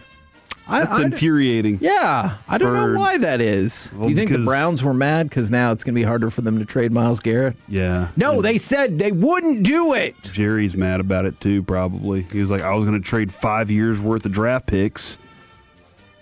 I mean, Sean McVay, by the way, said, I'm on the competition committee, and it was 11-0 against on the competition committee. So, can you imagine Jerry, though? He's like, yeah, they're giving us 5 years worth of draft picks that I can trade. Right. So I'm trading all 5 years of it. Is that what it would cost to get Myles Garrett 5 straight years? I don't think it would be that much, but I still like the idea of you could have traded your first in 28, 29, and 30 and be like, I'm giving you 3 first-round draft picks. Just do it. All right. Have you seen the draft suggestion or the trade suggestion with the Chiefs? Yeah, it doesn't really move the needle for me a whole lot. It's essentially moving down from 20 to 29 for a third and a fifth. Mm-hmm. So if that does it for you, then we can make that happen. 3 or 5 picks in the top 112? Which is an arbitrary spot, but okay, top 115.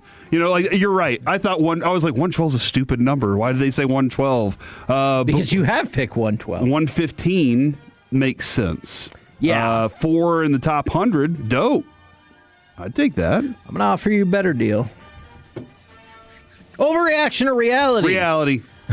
I appreciate you taking my word for it. You would like to make a trade with the Jets. You will trade picks 12 and 20 to the Jets for picks 16, 33, and 44. Now, you will, of course, no longer... Oh, okay. You will no longer have 2 first-round picks, but you will have the first pick in the second round, and you will have 3 picks in the top 44 if we're being arbitrary. I am telling the Jets, I'm taking Ty Simpson at 12. So if you want him, you better make this trade right now. I want those picks. I like those picks. I can get Jacob Rodriguez now. I feel comfortable. Okay. I feel comfortable getting that, and I'm perfectly fine with this. This is one of those weird years with the draft where you're just like, dadgummit, if I'd have just been a little higher, if I'd have tanked a little harder, I could get one of these other dudes that I really covet. Right. But that's a possibility. Now, if Daniel Jeremiah is right, then Caleb Downs is sitting there at 12. I'm not doing this. I can see that. But in most cases, as I've run through my mock drafts, Kevin, over and over, I'm finding that I'm not getting a player that I want there. Yeah. And so I'm like, So yes, I could get more players and stack up the talent there. By the way, at some point in this expressway, we will give away a 4-pack of tickets to Rangers Mariners next Monday. And Cal Raleigh can't hit. That is very true. So you'll hear it when Corey lets you know. All right, Khaki Kev, would you make that trade? The Cowboys trade picks 12 and 20 to the Jets for 16, 33, and 44. Yeah, I think I do. Because if one of the top 3 guys that you really want to get at 12 aren't there, then why wouldn't you do that? My only question would be, how many calls are the Jets in for draft picks? And is that going to have to be something that happens before draft night? Yeah, probably a ton. I would love it too, because then that would give the Jets 3 of the top 20 picks, which is just madness. But they need it. Yeah, they do. It would be super fun to see. All right, overreaction or reality? Ty Simpson, is this draft's Michael Penix Jr. or J.J. McCarthy, a.k.a. not good? Not if you ask, what's his face? Orlovsky. I appreciate what Orlovsky's doing there, honestly. I don't agree with it. I did go back and watch because I was like, I guess I'm going to have to watch again to understand what he's saying. I do see a good player. I don't see a player that when I talk about a dude that I think is mentally in a different headspace. I think Fernando Mendoza is mentally in a different headspace. Now, how much of that is Curt Cignetti?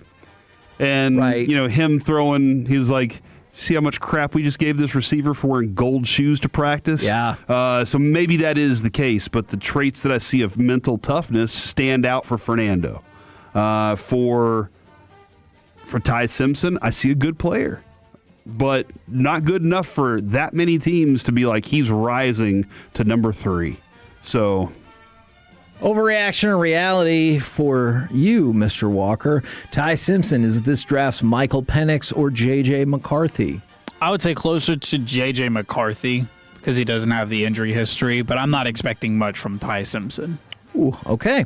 Overreaction or reality? After all of this discussion, Jeremiah Love will end up going in the top 5. Reality. I think I might be there too. There's 1,000 different universes. There's more than that, Kevin, that we could dive into on this. But I can totally see him going top 5, and the team that takes him in that top 5 is very happy with the pick they got, and they offensively are going to have a very talented running back that I think falls short on a couple things, but he's overall pretty good running back to have on your team. Mr. Walker? It seems like you might agree with this as well. I don't think Tony Pollard and Tyjae Spears are the running backs you want to lean on. I think the Tennessee Titans have fallen in love with Jeremiah Love, and they're going to take him. Okay, bonus question on that. Oh, Khaki Kev, always a Tony Pollard hater. That's me. I've known it for a long time. The idea of that notwithstanding, the idea of Jeremiah Love falling to the Commanders makes you a litlittle nervous. They would have picked 7 if, for whatever reason, that didn't go through. No, overreaction. Okay. It's like, what are they going to do differently than any other team that has them other than play me twice a year? Right. If he fell to the Eagles, I'd be like, son of a bee. Now, I would be like, good God, you're kidding me. But to go to Washington, that's just another offensive threat that you have to stop. Clearly, it puts that's another player that isn't a defensive player that's been drafted. And that looks more favorable for the Cowboys that they might be able to get a defensive player that they covet. Mr. Walker? I think overreaction. I'm not worried about the run game of the Washington Commanders more than I'm just worried about their pass game and what their offense is going to look like now. Okay. Now, I am excited about this one. And I'll need to explain just a little bit. Overreaction or reality? Charles Davis has created somewhat of a dream first-round scenario for the Cowboys. Now, Charles Davis said, F conventional wisdom on draft boards. I can't believe Charles Davis would ever use that word. He said, I politely disagree. Okay. He has Ty Simpson going number 3 to the Cardinals, and Jeremiah Love number 5 to the Giants. Okay.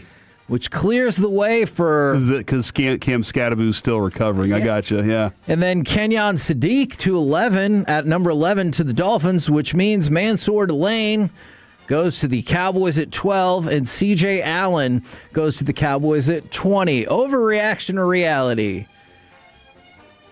Charles Davis has created a first-round dream scenario for you and the Cowboys. The dream scenario is Downs.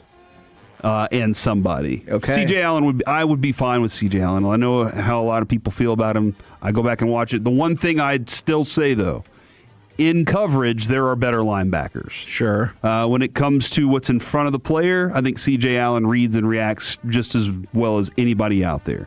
But in coverage, I have questions.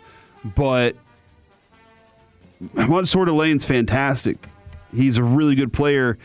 They want to keep Bland on the outside. That's what Schottenheimer said today. Is that's their goal. And Revel is currently running some drills at the Star. So it would be a wonderful to get those two players. I'd absolutely love it. Would I love to get Delane and Messidor? Yes. Like there's a number of really good combinations that I could really like, and that one right there, Kevin, a very good one. But obviously, the dream is still Downs. Okay. And you started that dream, so I blame you. By the way, side note, bonus question. Rick bonus. You would rather have Colton Hood than Emmanuel McNeil Warren? Ooh. I realize different positions, but currently we have three safeties, and we're in a weird place with our cornerbacks. So I think I need the cornerback. Okay, but I love watching McNeil Warren. Hey, now remember, I got you Delane in this same in this same scenario. Then I'll take McNeil Warren. Ooh, okay. If I have Delane already, then I don't need Hood. Okay. So I'll take McNeil Warren easy too because I love watching that dude hit. Okay. Downhill hitter, just strikes through you, dude. He's one of those that, you remember the old Bruce Lee thing? You're like, hey, 1-inch punch, you're hitting through, not hitting two. Right. That's how he hits. All right. So, Mr. Walker, I know that was a variety of different things right there. But you walk away from the first round with Delane and CJ Allen. Overreaction or reality? You were pumped about that. I'm pumped about it. I think any can tell. scenario. You sound pumped. Yeah, I think any scenario. Well, because I'm just thinking any scenario where as many offensive players can be taken in top 11, right, is dream scenario for us. Now, what we do with that scenario is up to us because more than Delane would be available at 12 if that were the case. That is true. Now, you take Delane at 12. Would you rather have Hood or McNeil Warren at 20 in my fictitious scenario? McNeil Warren in a heartbeat because, and I think I've heard it from either Broadus or Woolchuck or one of the guys that on G-Bag said, this year's team is not the only team you're drafting for. You're drafting for the next few years. And the next few years, the safety room is rocky, to say the least. And just because you have all the guys you have now does not mean you're going to have them even next year. Yeah. I think McNeil I don't even Warren know about be, this year. Well, I still don't know about this year. So I think McNeil Warren would be an answer for the next coming years. Overreaction or reality, A.J. Brown will get traded before the draft is over. Now, Howie Roseman let everybody know that he said he's an Eagle. He will now have a stock answer. He said, I understand there's interest in the A.J. Brown story, which, first of all, I love that he said that. Unfortunately, I don't have a home under a rock. But that is an actual thing that he said. Well, my answer to any question on A.J. Brown is that A.J. Brown is a member of the Eagles. And he said, that will be my answer going forward. Overreaction or reality? Before the draft is over, A.J. Brown will no longer be an Eagle. I counter your overreaction or reality with another overreaction or reality. Howie Roseman is currently in the market for a bunker. Like a doomsday bunker? He wants to live in a house under a rock. No, that I think... Like Patrick the Star, right? Thank you. I think that was more from the perspective of he wished he lived under a rock so we didn't have to hear all this discussion about so I A.J. think Brown. He's on the market for one because he doesn't want to hear this crap anymore. Okay, I will say overreaction because you got to think, if you get the best of the bunkers, you still got Wi-Fi and everything. You don't have to have it. So... He's Howie Roseman. He'll figure it out. Yeah. All right. Overreaction reality. A.J. Brown is a Eagle for life. No, is traded before the draft is over. Overreaction. Ooh. I think their asking price is too much. Okay. And I don't think they're willing to come down off of that price right now. Now, I could see something happening after the draft. Okay. Because, again, as Khaki Kev just said, that wouldn't be a move for just one draft. That would be a move for multiple drafts down the road. Right. Mr. Walker, what say you? I do have some unfortunate news. I did look up the roster, and A.J. Brown is, in fact, still on it. So we will continue to get that answer. Before the draft is the question. Right now. Not at this second. I think this is where you start, though. I think this is reality, actually. Yeah. I think it's a reality. Oh, wow, really? I think there's been small murmurs, and I don't have any connected sources because this is BS. There's small murmurs that the Eagles and the Patriots do have an agreement in place, and I think they're going to wait till draft night to see if one of each of those teams can get better draft compensation, and if one team can't do what they want to do, then they will pivot to A.J. Brown. I did just see that the Eagles and Patriots have agreed to do joint practice in camp this year. Well, that okay. So A.J. Brown might be there either way. Maybe like first day of joint practice. Okay, so that should have been my question. Overreaction or reality, A.J. Brown will be at the Eagles-Patriots joint practice. No matter what. That feels like a reality, Good right? one. I like that. Reality. By the way, and I know this just kind of goes with what the Cowboys do, Shoddy was asked about George Pickens being in attendance for the offseason stuff, and he goes, man, I haven't really pushed him on that. I mean, again, we're all going through the process. It's almost April. We're still a couple of weeks away, and so, yeah, they don't know if he'll be there for the offseason. He said there's also some spots we would like to fill and maybe a starter or two on defense that we're still looking for. Oh. So let's go find us a starter, Kevin. Okay. Kevin's. Okay. We're the KNC Masterpiece right here on 105.3 The Fan. And, you know, I've put off hearing a lot of these calls for a really long time, but it's time for us to discuss from the Sweet 16 to the Final Four. I want to know more about your brackets and pretty much whatever we can do to not have to go in depth on Cut 8, even though I don't think that's going to be successful. Caravan, 2 seconds. Mullins tosses it up. Oh! It's good. We're point 3. UConn goes in front. Utterly impossible. March means drama. The deflection, the reaction, and then the major nuggets out of Indiana. They all can shoot. Nylon from deep. Astounding. Kevin, did you see how, first off, why did Hurley headbutt the referee after the game? What is he doing? That's just the way he is, and then man. He goes into the locker room to celebrate and had his pants off and had a towel wrapped around his waist. I'm glad I'm not the only one that saw that, by the way. I did not see that. He had a I towel probably wrapped won't around surprise his you to waist. know I changed the channel. Because he wanted to celebrate with the water stuff, and his team sprayed him with the water, but he didn't want to get his pants wet, I guess. He didn't bring an extra pair of pants? That is weird. I don't... All right. I feel like Khaki Kev just dropped that and left the room.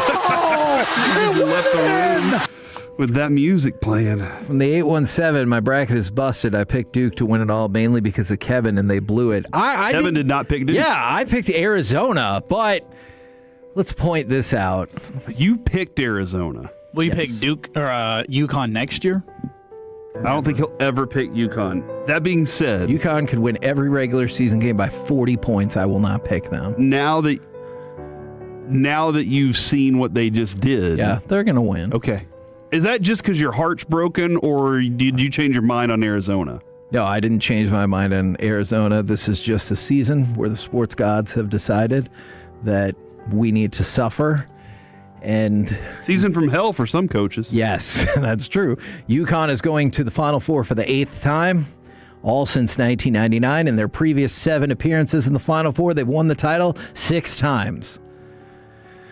From the 972, one of the craziest finishes ever. If Duke had held on to win, I would have had a perfect Final Four.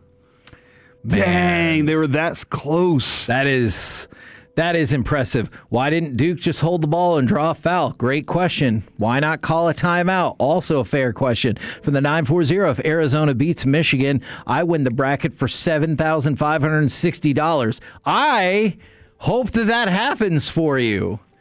I really hope. There's so many other things that could have happened on that play. I know. No, he hit it. It seems like the best coaches detail all those things. But, Kevin, we've seen plays like this happen. Yeah. For eternity, we'll see plays like this happen. In the last calendar year, John Shire's Duke team has lost 4 games. All 4 of them have been games where Duke had double-digit leads in the second half. And I believe all of them, they lost the lead for the first time in a long time in the final minute or 30 seconds of the game. It sucks. But guess what?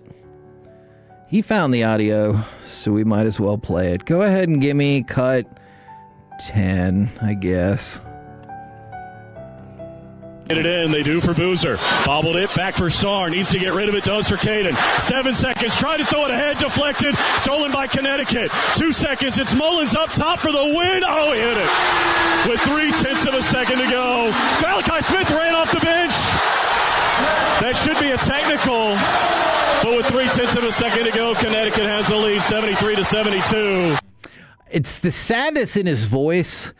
And then the way he gets pumped up that, hey, that guy ran off the bench. Like, they're really going to call a technical foul off of that. And then I think I know what this is now, but go ahead and give me cut number 9, because it says Duke ending, parentheses, special. I have a feeling it's not going to feel special for me. But again, it's one of the craziest turns of event we've seen in March Madness history.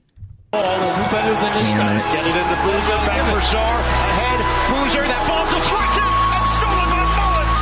Caravan, 2 seconds.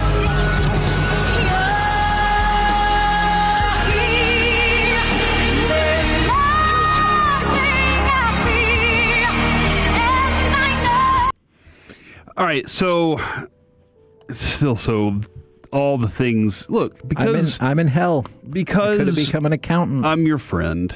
I consider myself. We get to take you to the top rope, throw you off, and jump down. Like, that's just part of it, and it's more fun for the Tolos to do it that way. However, because do you hear what Kevin's going through right now? Do you see it on his face? Kevin, look directly into the fan cam. Tell him exactly, like, with your eyes. You don't have to say words. Tell him with your eyes the hurt and pain. I can't tell right now if you're more disgusted by this or the fact that Eric Chiafalo ordered a thin crust pizza at Lou Malnati's. We went to Lou Malnati's, because I have a picture of that I was looking at this morning. I was like, that's what Kevin feels right now. But text in 877-881-1053. Text in your thoughts to Kevin regarding this whole Duke situation and how he could handle it. And then it's going to be okay, buddy. This is not going to help my cause. Or as Dawson would say, oh, I'm sorry, buddy. I'm sorry, buddy. Years ago on the night show, Corey did a Are You a Sociopath poll. I checked a lot of those boxes, which was unfortunate. And I don't think this is going to help my cause. When you talked about looking into the fan cam, I have definitely practiced and exercise with the right song where I think I can just stare into a camera and get myself to slowly start to cry. And I kind of wish I would have kept that to myself now based on your reaction. Dude, I was watching this show, Something Very Bad Is Going to Happen next or something like that. And there's a girl giving a speech about something terrifying that went on in the woods. And the camera slowly pans into her. And she's got the same approach, like she's telling the story, and then out of nowhere, bam, teardrops. Yeah. And I was like, how did she time that so perfectly? It was remarkable. So, Kevin, keep practicing, dude. Maybe you, too, can be on Something Bad Is Going to Happen. Okay. I mean, that would be great. From the 806, A&M football, Cowboys football, what just happened to Duke basketball? Jess can never question your loyalty. That's a good point.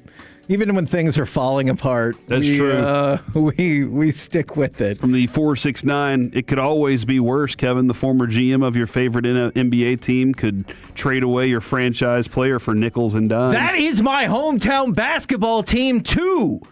That happened. I was part of that group that happened to as well. Coming up in Hits and Misses, how Mark Cuban savagely burned that GM. Yeah. And then, by the way, the player we got instead, Cooper Flagg, I was at his last college game in the Final Four, where it was remarkably similar to the way this one ended. Fortune favors the bold. You shut up, Nico. Oh, Not man. now. You set him off. Kevin's putting off in the arms of an angel vibes today. Oh, yeah. It'll be all right, man. If I look into the camera, you're going to think that Sarah McLaughlin wants you to adopt me. It's going to happen. And here's one of the reasons why. For only 10 cents a day. Yeah, you can bring home Kevin. Number 1 seeds. I think we need that as a drop, if you can. Thank you. For only 10 cents a day. Number 1 seeds in the history of the NCAA tournament with a 15-plus point lead at halftime, which Duke had, were 134-0. Now, they're 134-1. Because Duke was ahead by as many as 19 points in the first half.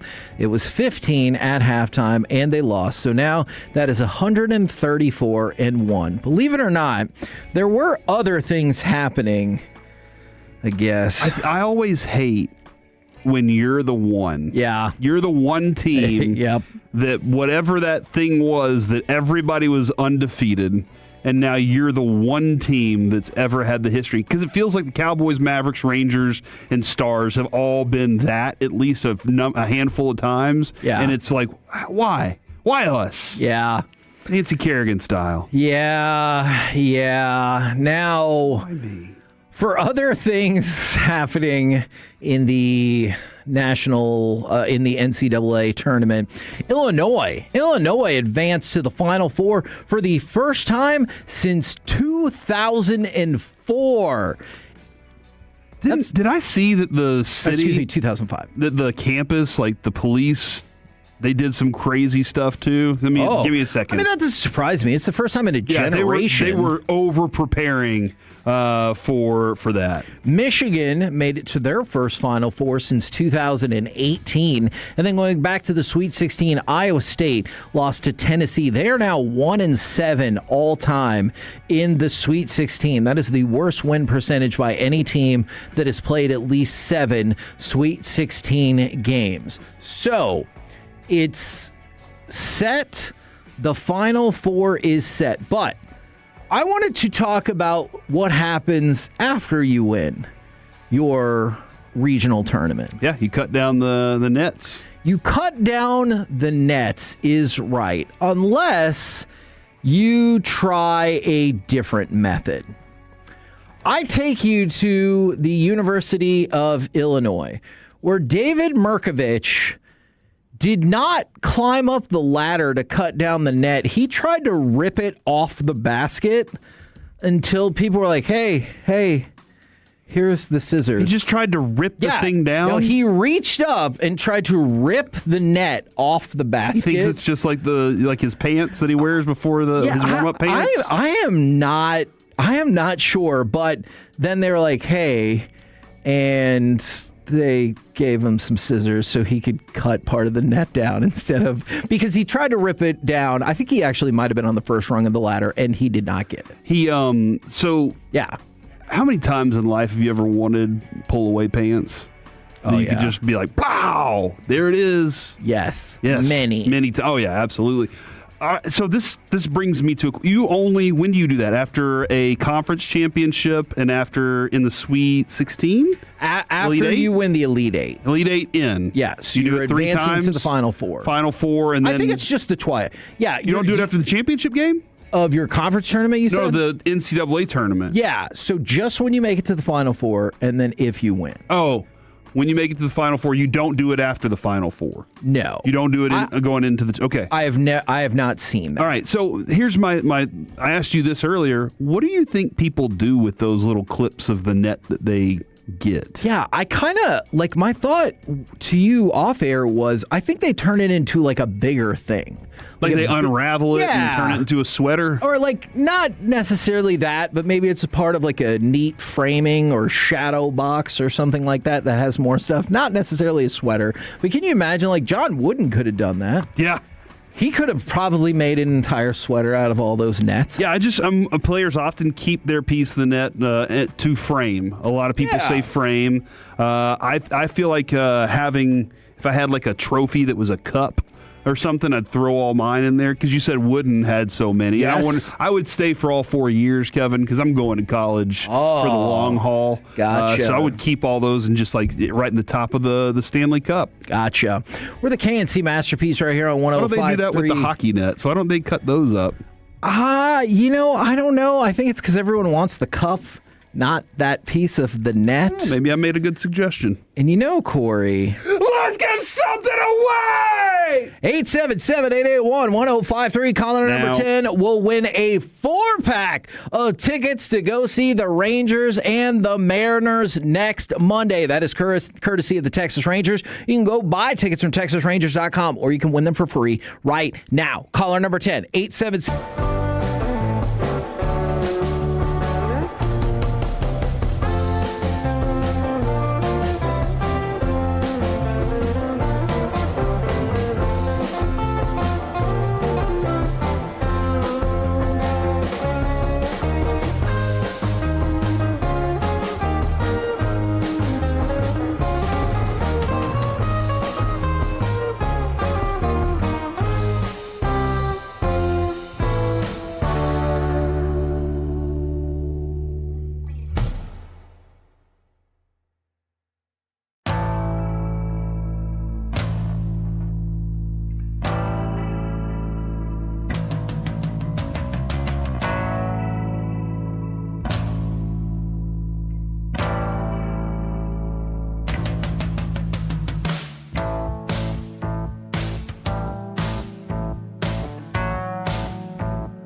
our D&M Leasing Studios. It's the KNC Masterpiece on 105.3 The Fan. KNC Masterpiece right here on 105.3 The Fan. And if you didn't win that giveaway for Rangers Mariners 4-pack of tickets for next Monday's game, we'll be doing that giveaway every single show this week. And right now, it's time for the C Block starring Corey Majors. Thank you very much, Kevin. I really appreciate that. And thank you, Khaki Kev, for being around. Guys, it's time for hits and misses here on the KNC Masterpiece. Every Monday at 1 o'clock, we kind of do something like this. And this is where I go through the things that happened over the weekend that were good and bad. Hits and misses. And for the first time ever, ladies and gentlemen, near miss. Oh. We will add a near miss to this. Jake Berger. Jake Berger nearly missed the Rangers' 2-1 start. Catch the ball. Having a couple of moments in the infield that did not turn out so well. However, dude's been ripping the baseball open, so we give him a pass for that. Do you want to hear cut number 2? Yeah, give me just cut to 2. Back that up. Give me cut 2. Back that ass up. Let's hear that. 3-0-1. Swinging a hard hit ball down the left field line. Hooking. That is a fair ball. Just inside the foul pole. Jake Berger, a home run on opening day. A home run on day 2. This comes with a man on board and gives Texas a 3-0 lead. There you go. That's nice. And obviously, I think as all Rangers fans want him to be on a roll because we want the offense. But him and McCutchen, good combination we have right now. The back-to-backs going on. That's nice. So near miss, Jake Berger could have cost the team in Game 2. And there was a moment, right, where somebody texted in and they were like, am I the only one that we were up 5-0? I thought we were going to lose that lead. No. I was nervous, too, just because you never know. It was a little scary. You want the hits or the misses? The hits. Hits. They keep it coming. UConn. No, I'm just joking.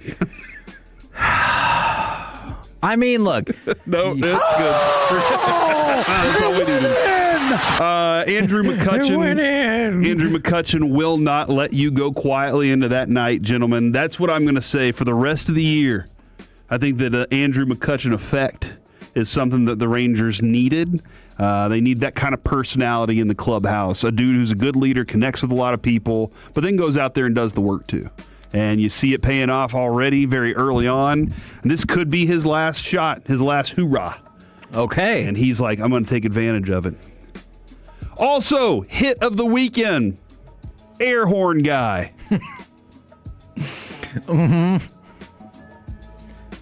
Did you guys hear about the 11 minutes of air horn? 15 minutes delay in the Illinois-Iowa game because the air horn wouldn't stop blowing. So eventually they figured it out, and they were like, good God.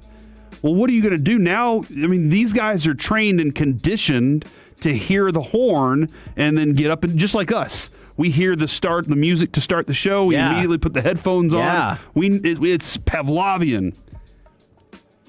At halftime, arena employees tried to switch out the whole unit altogether, but it still didn't work. The scoreboard and horn remained inoperable for the second half. So one of the employees, got down to his seat, put down his cup of blue sports drink, and positioned the air horn on the table in front of him and said, gotta stay ready. And so he had his air horns out, and guys, I absolutely love this. A genius move on his part. I have an extra air horn just in case, fellas. And how much fun is that job? Yeah, if you win. The dude's name's Kevin Johnson, by the way. Man, somebody named Kevin also won the giveaway. This is a big day for a lot of Kevins. How are you feeling? Pretty crappy. Kevin. I have that call of the air horn, by the way. Man, hear it. Weird time on the floor, and it's unexpected, but you've got to stay loose, and you've got to be ready when we finally do turn this thing off, that we can get back to playing at a high level. That's right. Cover your ears, hide your eyes. The horn will not shut off. Oh, I love Kevin Harlan so much. That was wonderful stuff there. But again, They come to you and they're like, what are we going to do? And you pull out canned air horn. You're a hero. And every chance, like, you've all been to the graduation party where, like, please, no air horns, and somebody's got one. And you don't want to punch that person? I love it.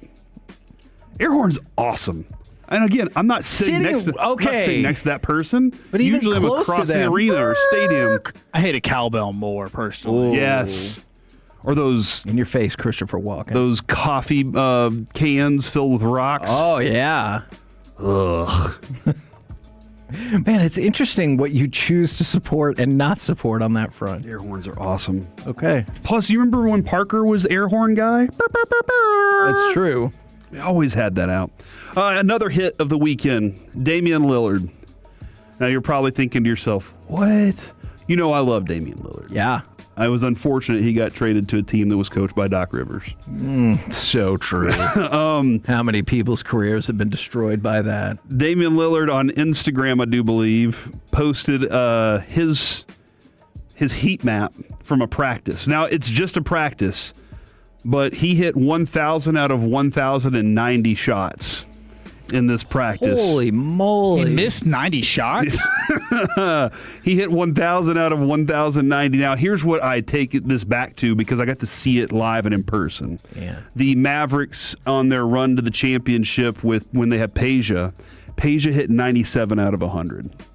And I think Dirk had hit 92 out of 100 or something like that in practice. But Peja had hit 97 out of 100. And Dirk's walking up the stairs, and he just turned and looked at everybody. He was like, that's the craziest S I've ever seen. And that's just the efficiency. And to be able to hit 92% is insane. So, like, if you're just shooting and you make 50 out of 100, don't be like, I'm ready. That's what I'm taking for that. And I did see Mike Curtis, our friend Mike Curtis from the Morning News. He posted a video of Dirk, and they were like, "Hey, can you dunk?" And he was like, "No." And he goes, "But the shot, swish."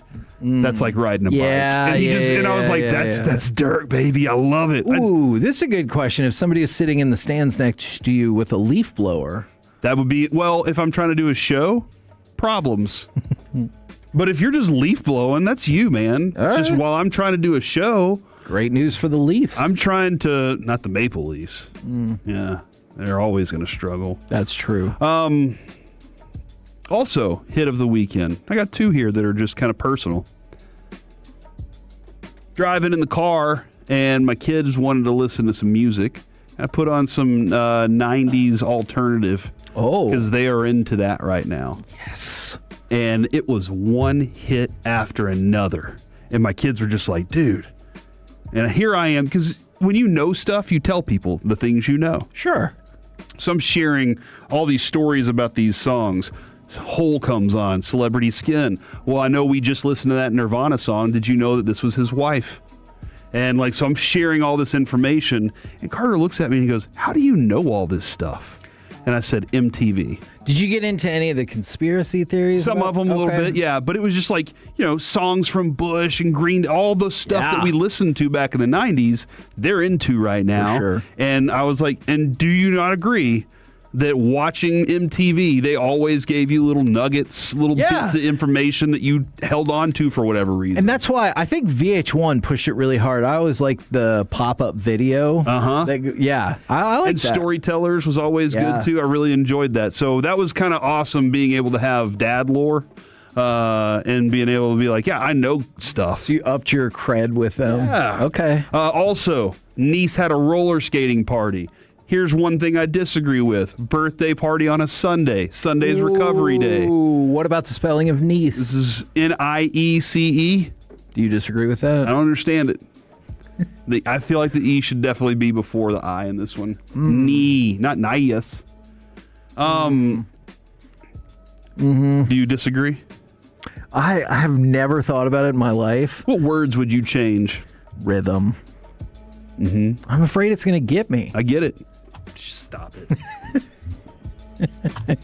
Boom! Finally! That was good. I didn't fold under pressure. My brother-in-law gave me a joke, and he was like, use that one for the dad jokes. And I was like, no.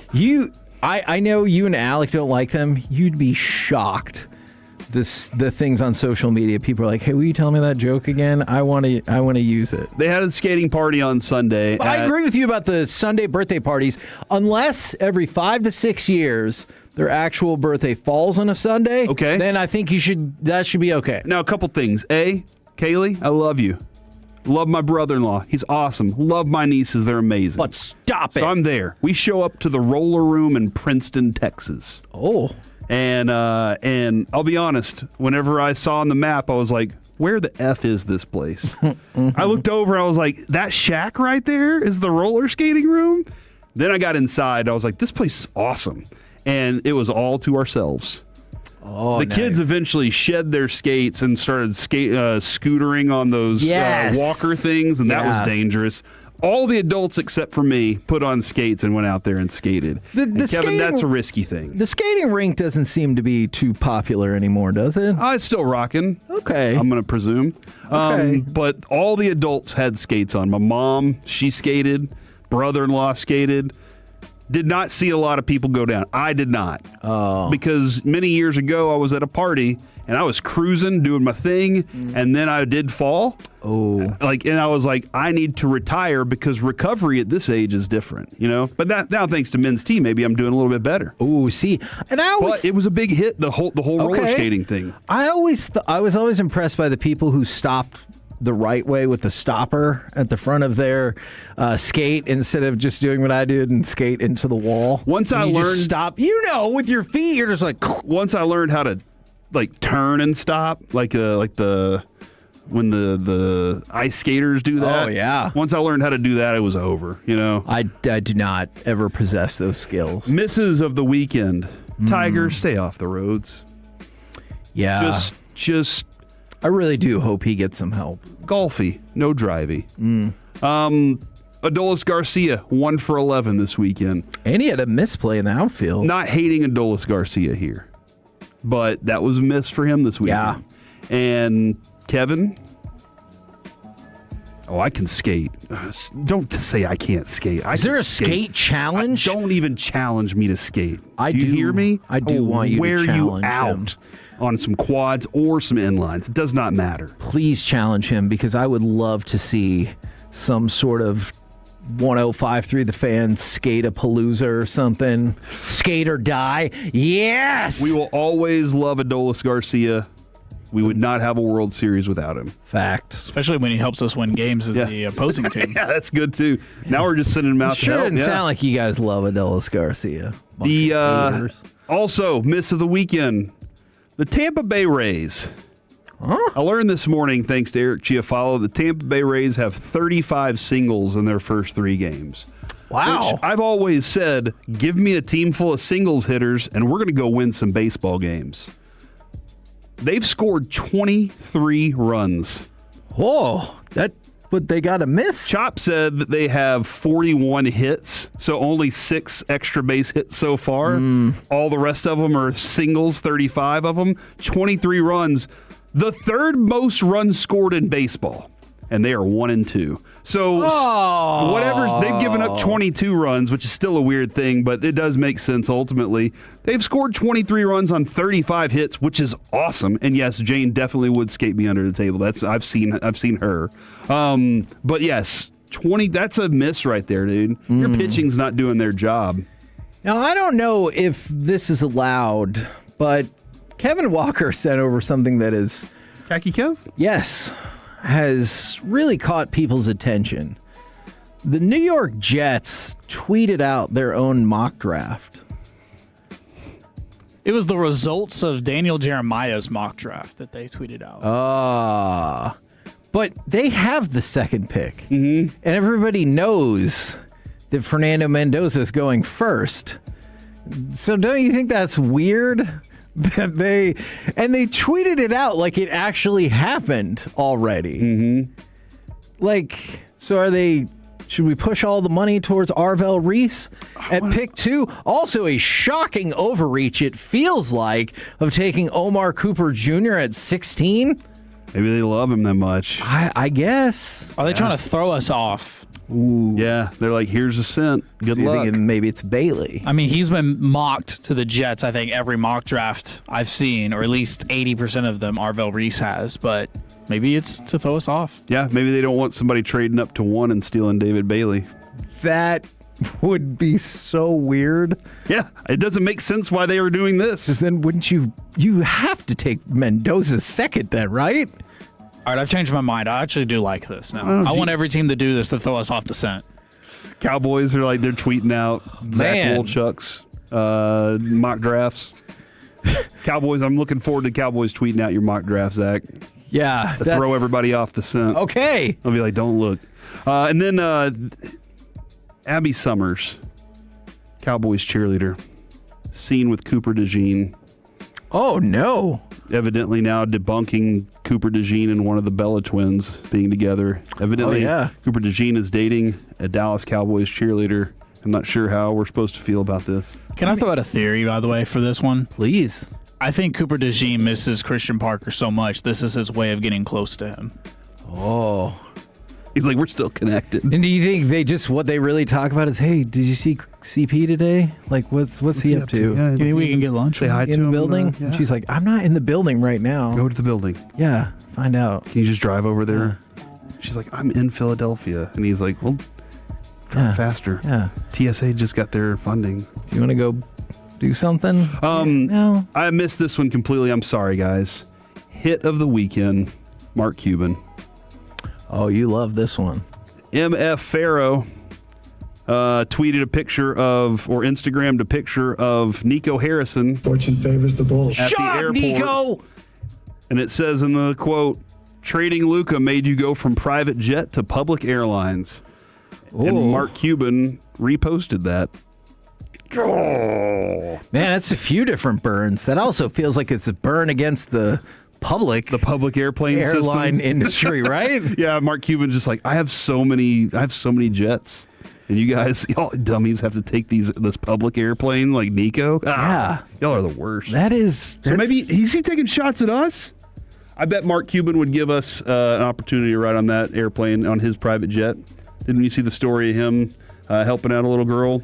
Needed to get across the country. Oh, yeah, cool. Yeah, I've never been on a private jet. I bet I've heard that Mark Cuban is very nice when it comes to stuff like let me help you out. Here you go. So yeah, that's super cool. Yeah. We're the KNC Masterpiece right here on 105.3 The Fan. Coming up next, where are you at for the Hope-O-Meter of the Texas Rangers season? We'll do that next right here on The Fan. Sean and RJ, the KNC Masterpiece, G-Bag Nation, and Fan After Dark. Live and local. Turn it on and leave it on. 105.3 The Fan and our Odyssey, iHeartRadio, and TuneIn apps. Most financial advisors only manage your money. They refer you out for taxes. They refer you out for estate planning. They refer you out when things get complicated. Did they really vet that person? Or did they meet once, exchange business cards, and call it a partnership? A referral isn't accountability. It's a handoff. When your investments, taxes, and estate plan are built separately, gaps happen, and those can cost money. At Trajan, we didn't build a referral network. We built a family office for all. Wealth, tax, estate. One team delivering coordinated planning, once reserved for the ultra-wealthy. If you want real coordination and not just introductions, call Trajan Wealth today. Call Trajan today at 469-890-0098. That's 469-890-0098. Advisory services through Trajan Wealth, LLC, an SEC registered investment advisor. Other services through Trajan Estate and Trajan Tax. Additional disclosures at TrajanWealth.com. I know that hiring can be challenging. You sort through tons of resumes and you get too many so-so applicants. You're just waiting for someone to match your role perfectly. Well, now, there's a place where you can meet them fast. ZipRecruiter. Need to hire right away. Start your search for strong candidates. The right fit awaits. Build your team, build it sooner. Meet your match on ZipRecruiter. Just head to ZipRecruiter.com/free right now to try it for free. And you're on your way to meeting your match. 4 out of 5 employers who post on ZipRecruiter get a quality candidate within the first day. So try it now. Go to ZipRecruiter.com/free. Once again, that's ZipRecruiter.com/free. Meet your match on ZipRecruiter. Try it free. I'm worth more. Am I worth more? Yeah. I'm worth a whole lot more. You know what? You're right. At GiveMeTheVIN.com, you are worth more, and your car's worth more. And we want to pay more at GiveMeTheVIN, because good cars are worth more, and so are you. For top price, trust, and ease of transaction, GiveMeTheVIN.com, America's best car buyer. And remember, if we don't beat a deal from Carvana or CarMax, we'll pay you $100. Sell us your car. GiveMeTheVIN.com. So easy you can do it in your eye.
It's brought to you by the Frankels. If you've been injured in a car or truck wreck, call Frankel first. 214 or 817-333-3333.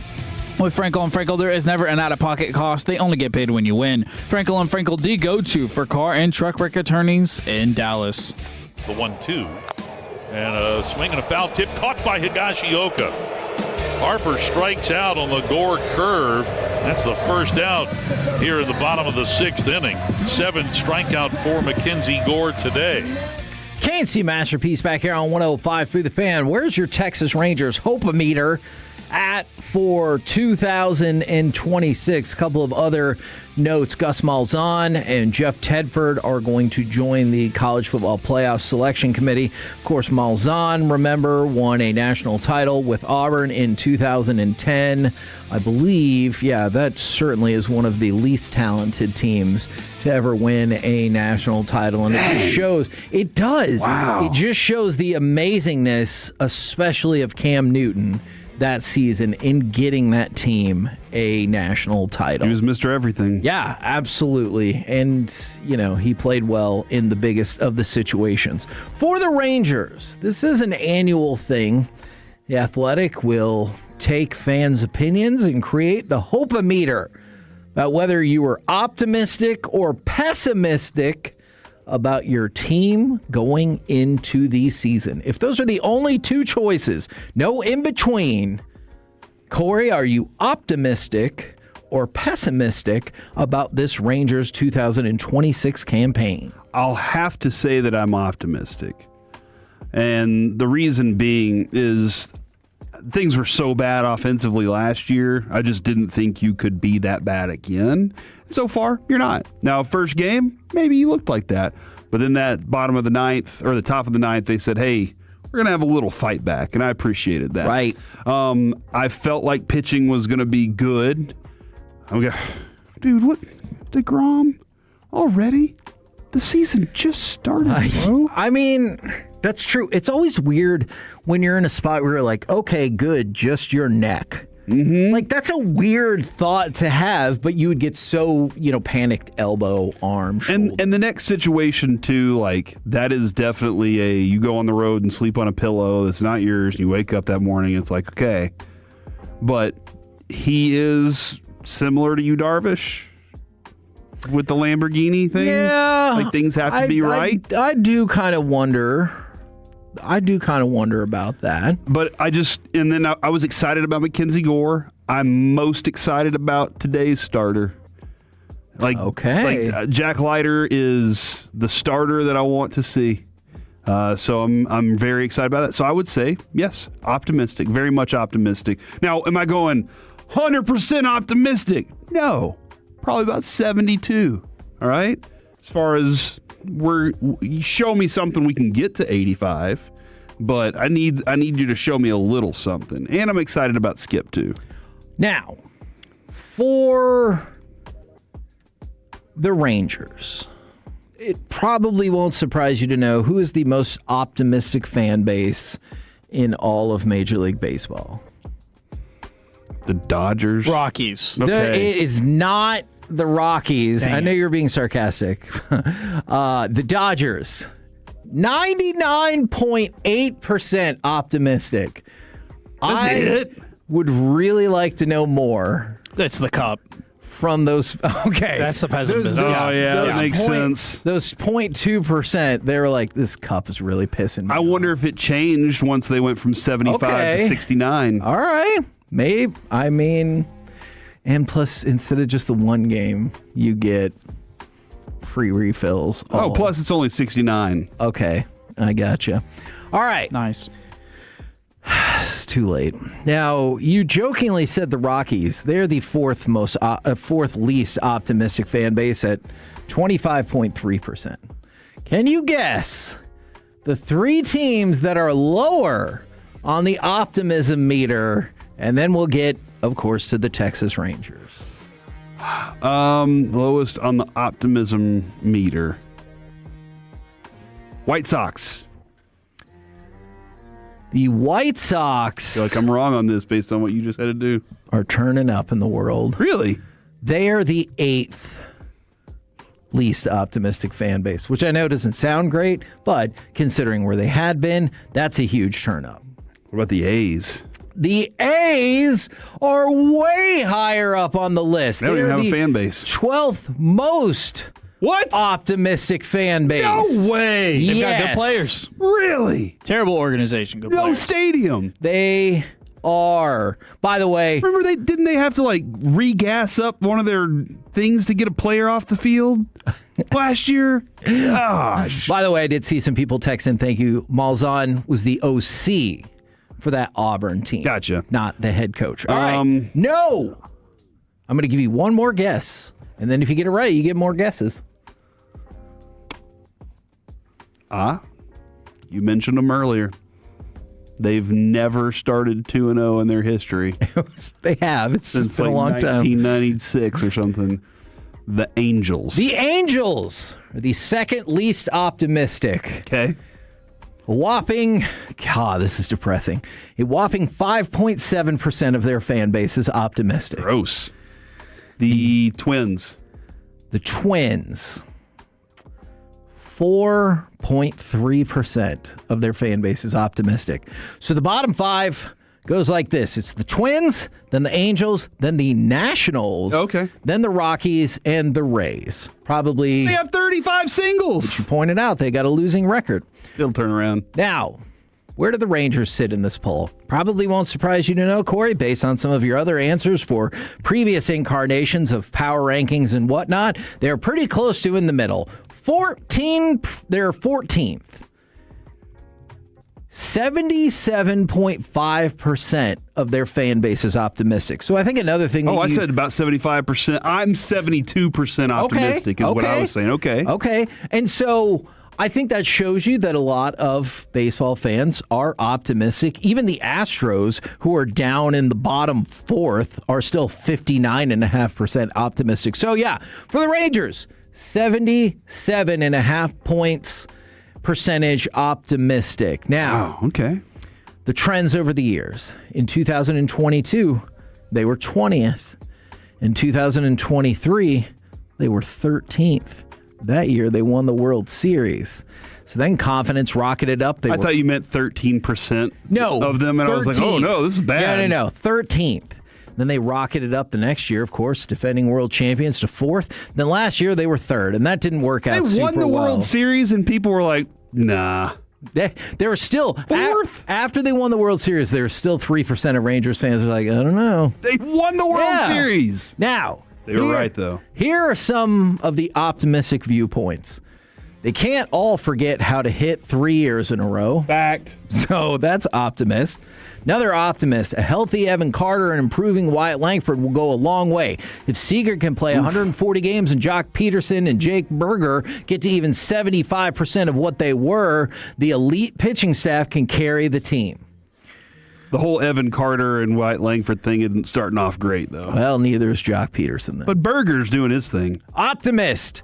3 frontline starters and bounce-back seasons from Carter, Berger, and Josh Young should have the Rangers in contention, which hopefully will lead to a trade for an actual closer. Who are you going to trade? Now that, prospects and stuff. Oh. We have a terrible farm system anyway. Is Evan Carter a prospect still? No, he is not. Is his value high? I don't think so. Now, on the pessimist side, 2 years past the World Series win, I've seen enough to know just how difficult it is to repeat. We might have 8+ pitching, but if we can't hit, it'll be another losing season. That person is dead on. Yeah. And like that makes complete sense why you would be pessimistic.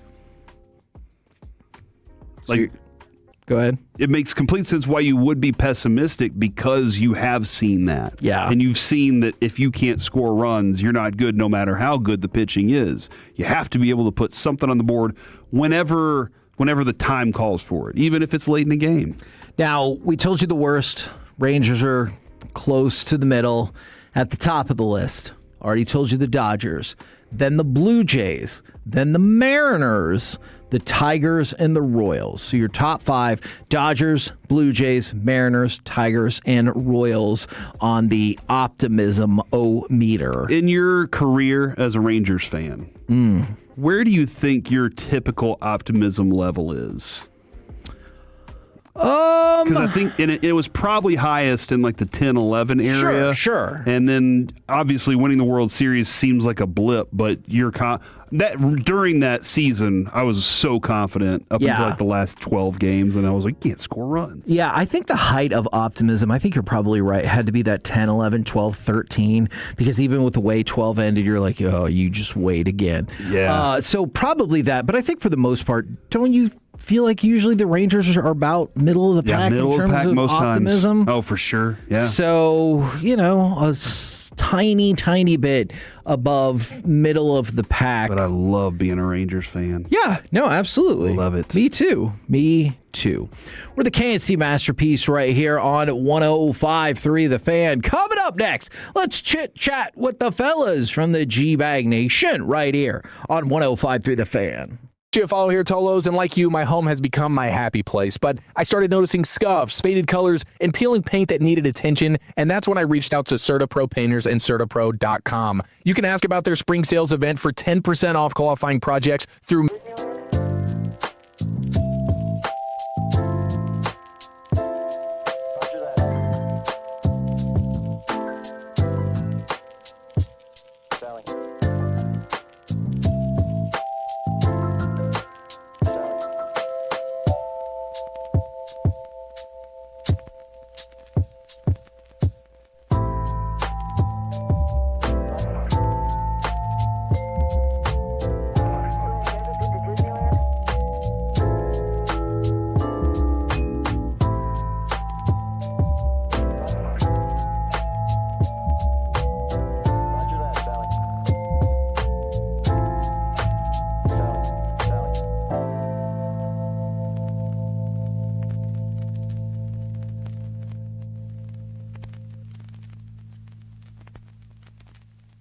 Roger that, Sally.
will begin with an unforgettable invite-only night of music. The night before takes place Wednesday, April 22nd at the Rivers Casino Event Center, featuring Jason Aldean, John Morgan, and Shane Profit. Visit Odyssey.com/the night before to enter now for your chance to win this national contest. Price includes round-trip airfare, a 2-night hotel stay, and 2 tickets to the show.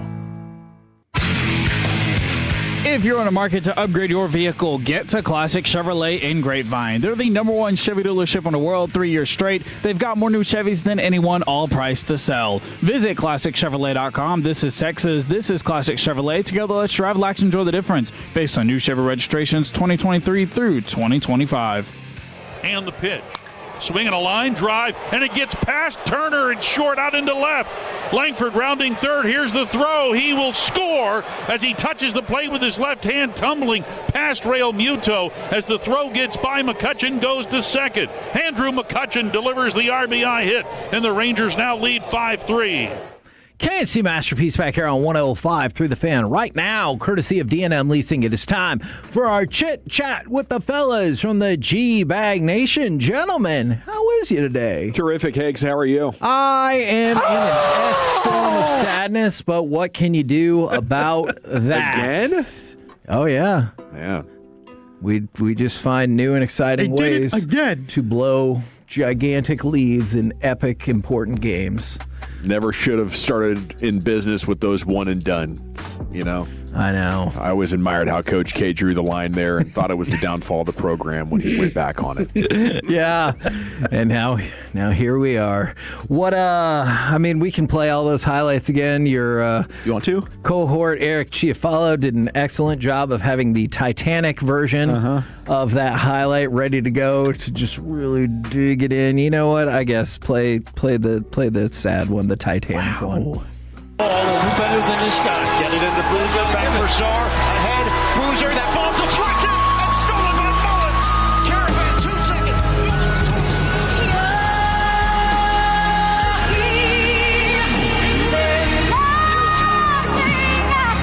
Look at you being a good sport, though, and teeing that up. I used to love those videos. Oh, there's so this one maybe not so much. We've got Illinois and UConn in the first Final Four game on Saturday. Illinois opens as a 2.5-point favorite, but they will lose. And Michigan will play Arizona. Michigan is favored by 1.5 in what I normally would say would be the national championship game, but whoever wins that game will obviously lose to UConn in the finals because that's just what seems to happen. How strong is your Duke fanmanship, for example, compared to the Rangers or the Cowboys? Oh, that's a good question. Or the Aggies? Because I don't think I've ever really asked this.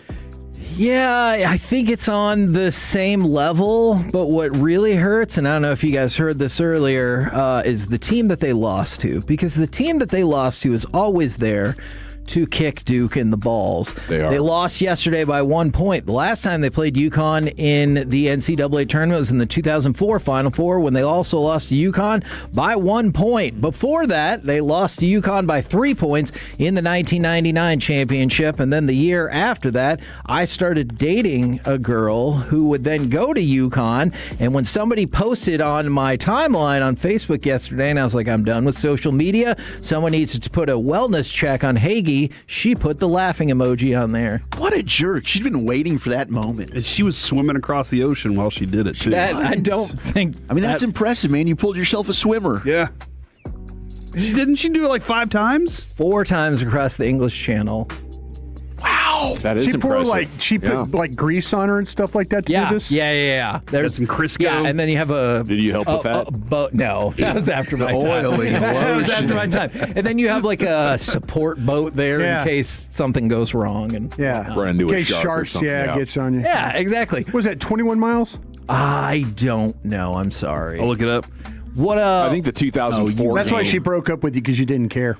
I think the 2004 game was when Emeka Okafor scored like 8 points in the last minute. Because guess what? Duke blew the lead in that game, too. Yeah, they were at big. Nailed it. Brought us 34 kilometers, 21 miles. Wow. Hell of a swim. Man, that's blown impressive. leads, man.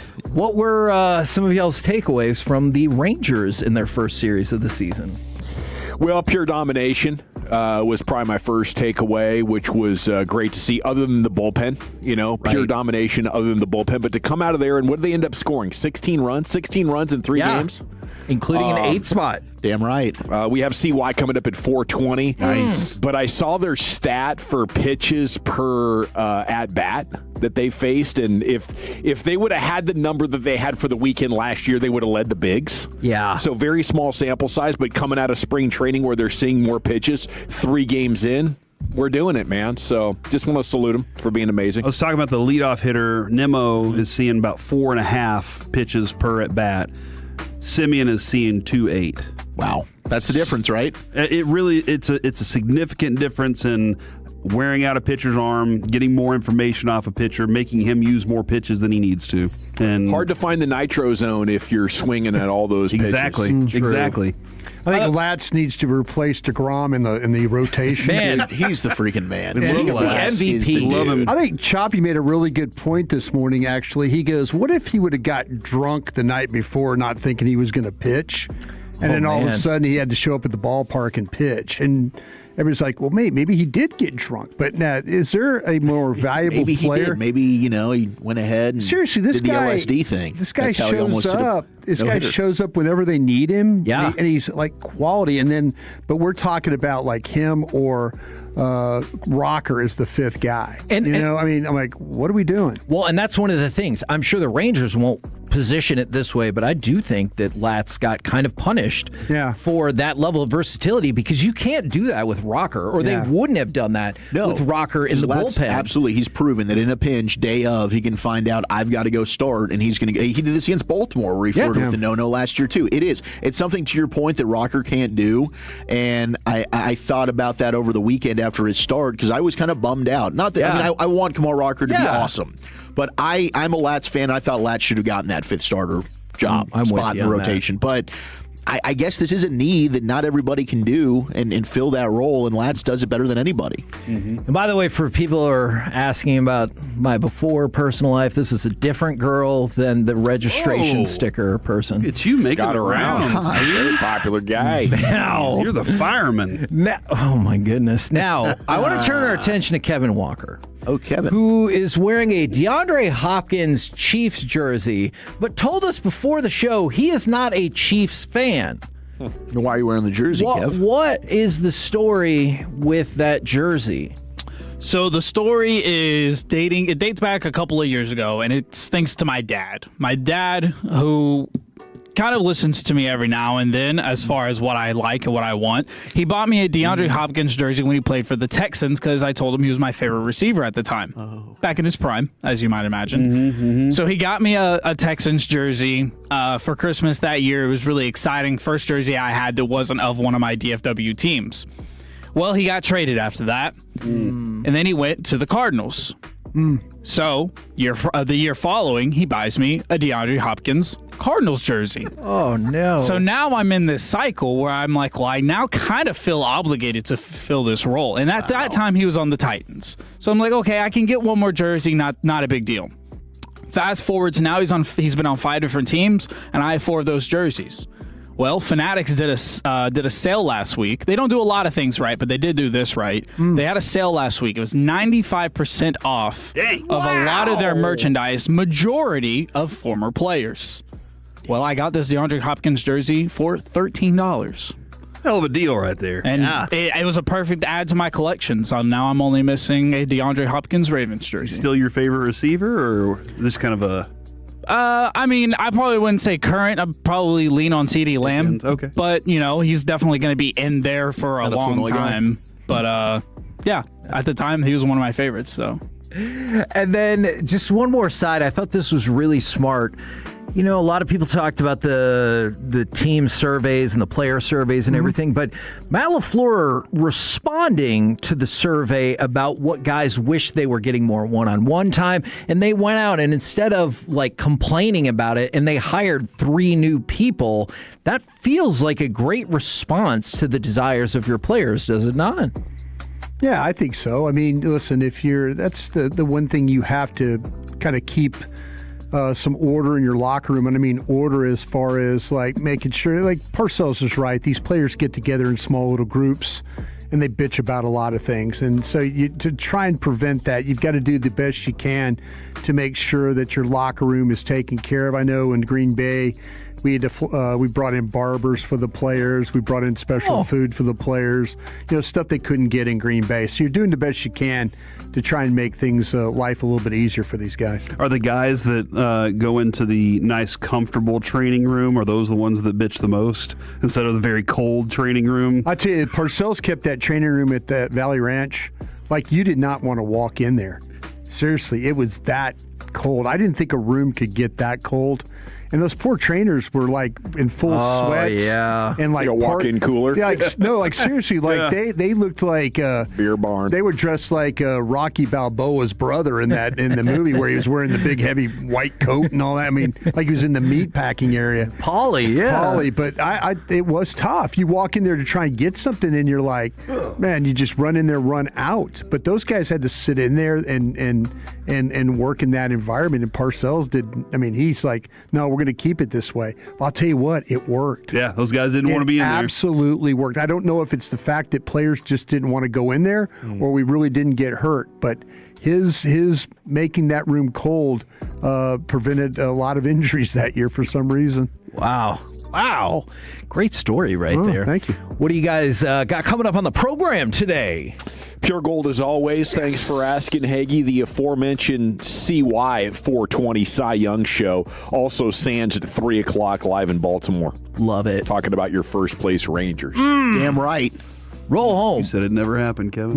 That is not true. He hates the Rangers. He's he's like they're going to let me down like Duke is what wrong. he said. He go 162-0, just totally negative. Bruce Bochy agreed with me on that. Oh, where's he now? With the damn with the G-Bag Nation. They're feisty today. Love it. We have been the KNC Masterpiece. Make your way back with us tomorrow, 10 a.m. to 2 p.m. right here on 105.3 The Fan. Say onions, Kevin.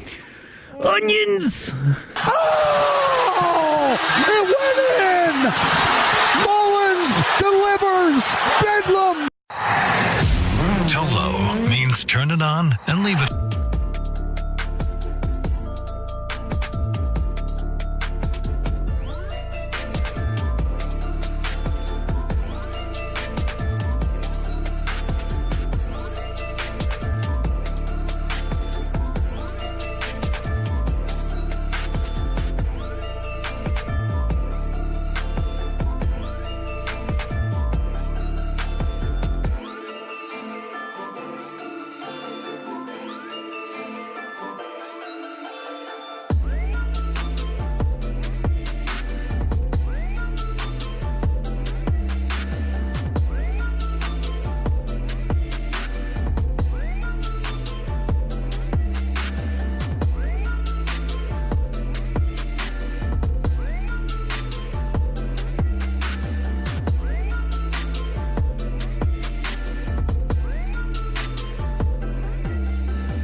1, Dallas-Fort Worth, an Odyssey sports station. Driven by our D&M Leasing Studios. You're rolling with the G-Bag Nation on 105.3 The Fan. Welcome to the nation. Here we go. It's hour number 1 of the G-Bag Nation on 105.3 The Fan. Welcome in. Thanks for making us part of your day. General at your service. If you see me, bear me, N.A. There's Broadus, the former Cowboy scout, the Super Bowl champion. You got Dylan Moore in for Lucius Alexander one more day. L.A. will be back tomorrow. Make sure you send that man some love on social. Let him know that he is missed. Zach Wolchuk in the house. Eric Chiafalo is doing the morning show today. Is that an all-week thing? No. Sean's got strep. Oh. So Eric had a pinch hit today. Bobby should be back tomorrow. Okay. So I think we should be in the clear, but Eric did a great job holding it down with Gaylord. Yeah, it was a nice little surprise when I jumped in the truck to run Abby around this morning, up to track practice, back to school, did the whole thing, and heard some Chief with Choppy, so that was cool. They did a nice job this morning. How about you, Brian? How you doing? You have a good great, weekend? man. Yeah, everything's really good, kind of rolling right along, and excited to be back at it here in the Sports Week. So much shoddy content today. Speaking at the league meetings in Phoenix, asked about needs on defense. He said the nickel spot, and they want to keep Bland on the outside. So there are a number of takeaways to talk about here with you. The first one might be if Bland and Kobe Durant aren't your nickel corner, I guess that means Revel is headed for a possible benching, or maybe Durant's not going to start. What do you make of all that? You got something on So Todd.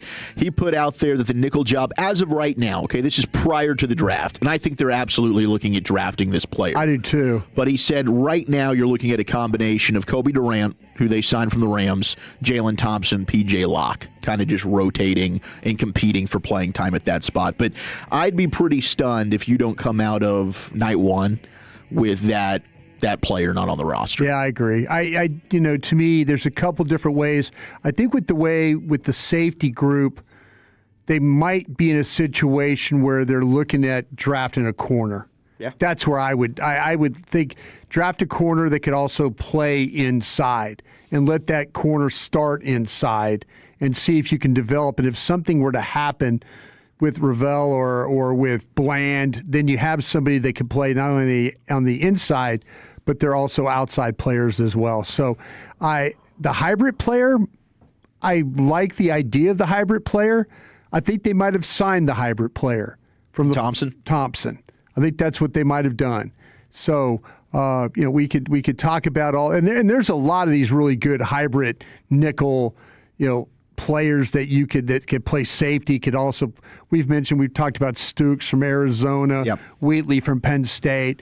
Maybe Dallas doesn't have a pick on day 2, but if you back up and you somehow get a day 2 pick with that, well, I meant day 2 in a way of a second round pick, because I think I don't think you're going to get either one of these guys that I'm talking about, Stooks, Wheatley, those guys with a third round pick. I just don't see that happening. I agree. So if you have a second round pick, boy, you could play in a really fun area of the pool, not only with these corners, but you could also with these hybrid players as well.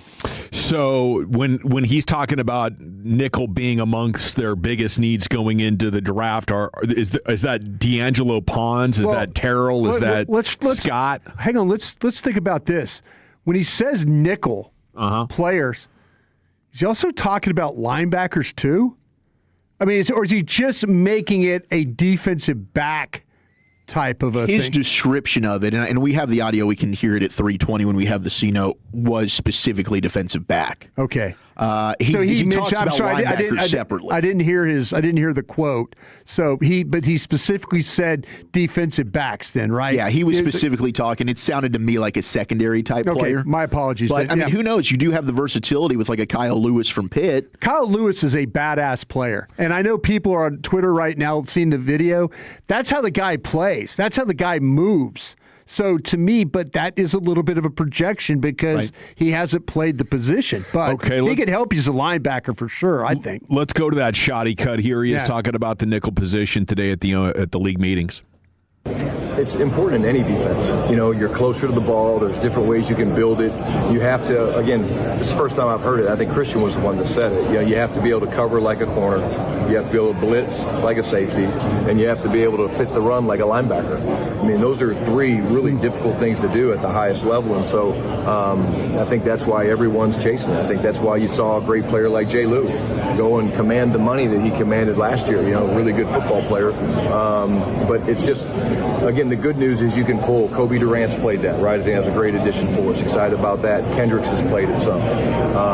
But at the end of the day, we'd love to have a guy that would allow us to keep Duran outside, you know, and we feel like Duran's got the ability to kind of shut off a side of the field, and we'd rather keep him outside than move him inside. All right, very interesting as they continue to try to put this thing together. Do you have additional takeaways on that, Brian? Yeah, I think so. Okay, now to me that the safety part of it, I think, is now in play.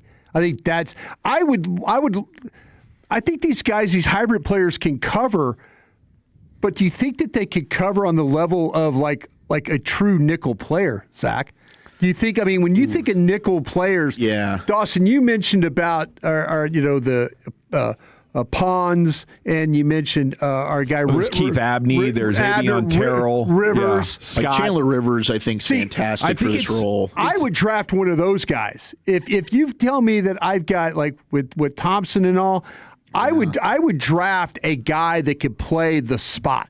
They could play the role. Well, to your point, the question you were asking 30 seconds or so ago, like in Philadelphia, it worked with Cooper DeJean, right? Who is more of a corner than a safety, isn't he? He's around 200 pounds. Exactly. But he's still not the super-sized guy that Baltimore has, that I think teams are really hunting as the absolute unicorn. So if that unicorn doesn't show up, what's the next best thing you could have? Is it a 200-pound corner, basically, who can tackle all right? Yeah, I mean, I think Avion Terrell is a guy that checks these boxes. Now, today he aggravated his hamstring during his pro day. Yeah, it was crazy. That something that is, serious? I don't know. You're going to have to go back and look at that. Individual pro day stinks. He couldn't do Clemson's. 29 teams go to see him, and on his first rep, he pulls a muscle. It's awful, right? And it's like, oh gosh, is that a guy that they were looking at? Now you're worried, like, is there soft tissue stuff? But like Colton Hood's a name we keep hearing. I think a lot. I think Hood's in play, but I don't know that Colton Hood can do this nickel stuff. He can't. But if you were drafting, like I said, if you wanted a real corner, he's legit. If you're terrified, and tomorrow we're going to have a pro day with McCoy, I think. Listen, I need to figure out if McCoy is. I don't know if McCoy's going to run a 40 tomorrow for you, but I think he's going to do all the positional drill stuff. Okay. So, but I need to get that. I need to figure that out. So I'm kind of preparing myself. I'm not going to get a 40-yard dash time on him, but I'm going to see him moving around. I think that's what we're going to see. Hopefully, he does run a 40. But I'm kind of leaning towards getting the legitimate guy that can play both positions. I don't think these hybrid players, you want to start them at corner. I mean, start them outside. And maybe they need somebody because of the situation with Revel and then with a Bland's foot, that you need somebody that can go out there and play. All right, we have a shorter show today. Rangers baseball coming up at 5 o'clock. They're in Baltimore, but Shoddy speaking in Arizona, it was one of the most content-rich media sessions that he has had as a head coach, and there's a lot of stuff to talk about, so we will do our best over the next 3 hours to pack as much of this content in as we possibly can. But it was interesting that nickel is such an emphasis, a priority for them going into the draft, considering they already made signings of 2 safeties and another corner, but still it's a need. Cowboys coach Brian Schottenheimer also saying he doesn't feel like they need to add another young running back to the mix. Speaks highly of Jaden Blue, Phil Maffa, Malik Davis, threw out Hunter Lipke's name again. Quote, that should be a very competitive position, but we got to get those young guys going. He also was talking about the idea of trading up in next month's draft. He said, absolutely, they have the ammunition to get it done. And, quote, Jerry is never afraid of making deals.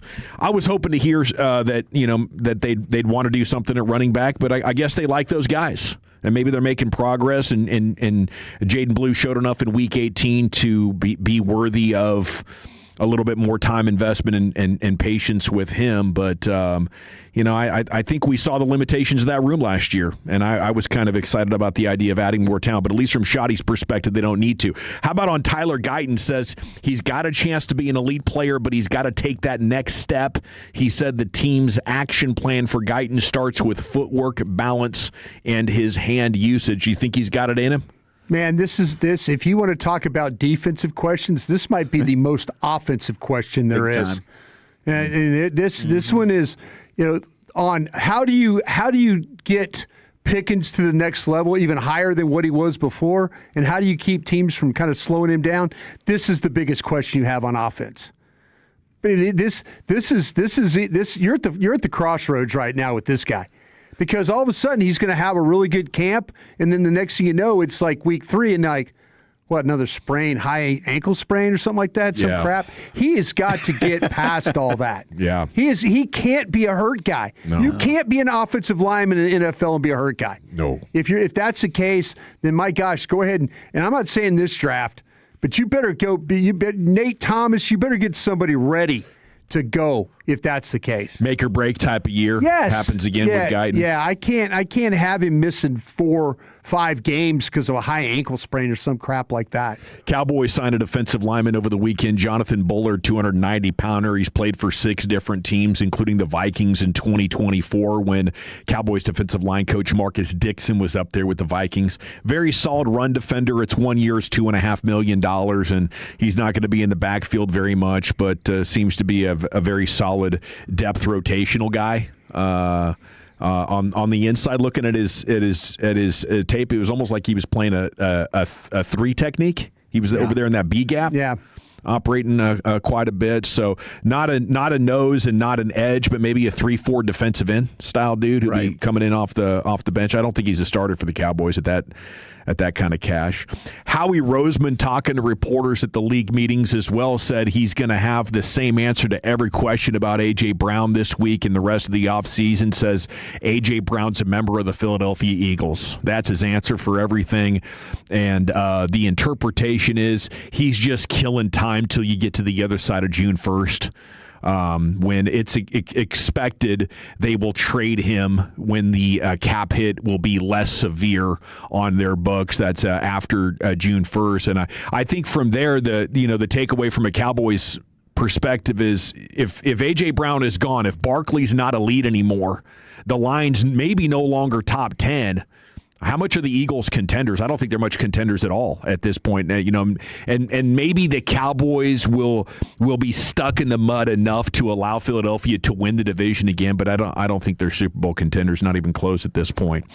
The Rangers got right over the weekend, didn't they? They break out offensively. They end up putting plenty of runs across home plate after going scoreless for their first 8 innings. And I apologize. Okay, I was wrong. Just like that, they're leading the West, and Chris Young's coming up later in the show there at 4:20. He's got to be feeling great about his team and the additions that he made. Andrew McCutchen hitting .444 with a bomb. Brandon Nimmo hitting .333 with a home run in his first series. Berger, .462? I think .462 with 2 bombskis. Yeah. For a guy, Jake, who's going to join us tomorrow. First 2 games, yep, with the home run. I mean, I thought, and even a guy like Josh Young, who's struggling right now, I thought it was interesting, Brandon Nimmo giving him a lot of love in the post game, where Young has back-to-back plate appearances. He falls down 0-2 in the count, but he's able to work back to a full count, and it's more work that the starting pitcher is able to do there, right? So you don't want to give them just an easy at bat, 1, 2, 3, boom, you're out of here. You're making them work. You're getting that pitch count up, and allows you to then get into the bullpen a little bit faster. So to be able to have success over a really good lefty in Jesus Luzardo yesterday was impressive, but the work that Jacob Latz did, and then yesterday Mackenzie Gore, was fantastic. It was, man. Okay, and that's a series win on the road to open the season. I think for the first time since 2013, it's a season opening road series win against a contender. Like the Phillies are a really good baseball team, so that's the kind of boost we needed It's been a while since you could feel about anything good about anything other than your Dallas Stars. Mavs are at 24-50. They're going to host the T-Wolves tonight. Now in that 6th spot in the lottery after beating the Blazers Friday night. Luckily, Memphis and New Orleans still having success, and they're at 25 wins. The Mavs at 24. Nobody in the East is that close, so it's either going to be 6, 7, or 8 coming down the stretch for the Mavs. Once again, I want to thank you guys for being awesome and letting me get out of here early Friday night to get to these high school soccer playoff games. Sunnyvale's girls and boys both won in the regional semifinal. Yeah, congratulations to them. Coach Campos doing a hell of a job with both teams. So we got the regional tomorrow night for the chance to go to the state semifinal, and we're excited about that. They're going to play Aubrey tomorrow night at 6 o'clock. So if you're coming in from Aubrey, salute to you. And best of luck. May the best team win. Not really, but we're happy to have you here. Yeah, I'm trying to be nice. Trying to be nice and take it all in stride. Not everybody needs to be BYU. BYU will BYU will some ass. They will kick your ass and they'll say, "Hey, have a safe flight home. It was so nice to have you here." And as they just pummeled you, Don't be nice about it. Hey, wait, have a safe trip. But hopefully you go home unhappy. That would be amazing. As a trip to state is legendary, And I just want your kids to have these kind of memories. Yes. The kind of thing they can be proud of for the rest of their life and tell their friends about. Not many people ever get to play on a state championship team. Yeah, come on. But they got to win 3 more games to do that, and they definitely got their work cut out for them. But it's been a hell of a ride, and salute to all the kids and all the parents that have been having fun along with me. Okay, we got the G Bag of the Day champ on the other side, then the top 10 at 220. Will Chuck, where are you taking it? All right, stumbled upon this list over the weekend, ranking the top 10 toughest sports in the world. There is a criteria for this. I'll give that to you next in the nation.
Welcome back. It is the G-Bag Nation here on 105.3 The Fan. Segment's brought to you by the Frankels.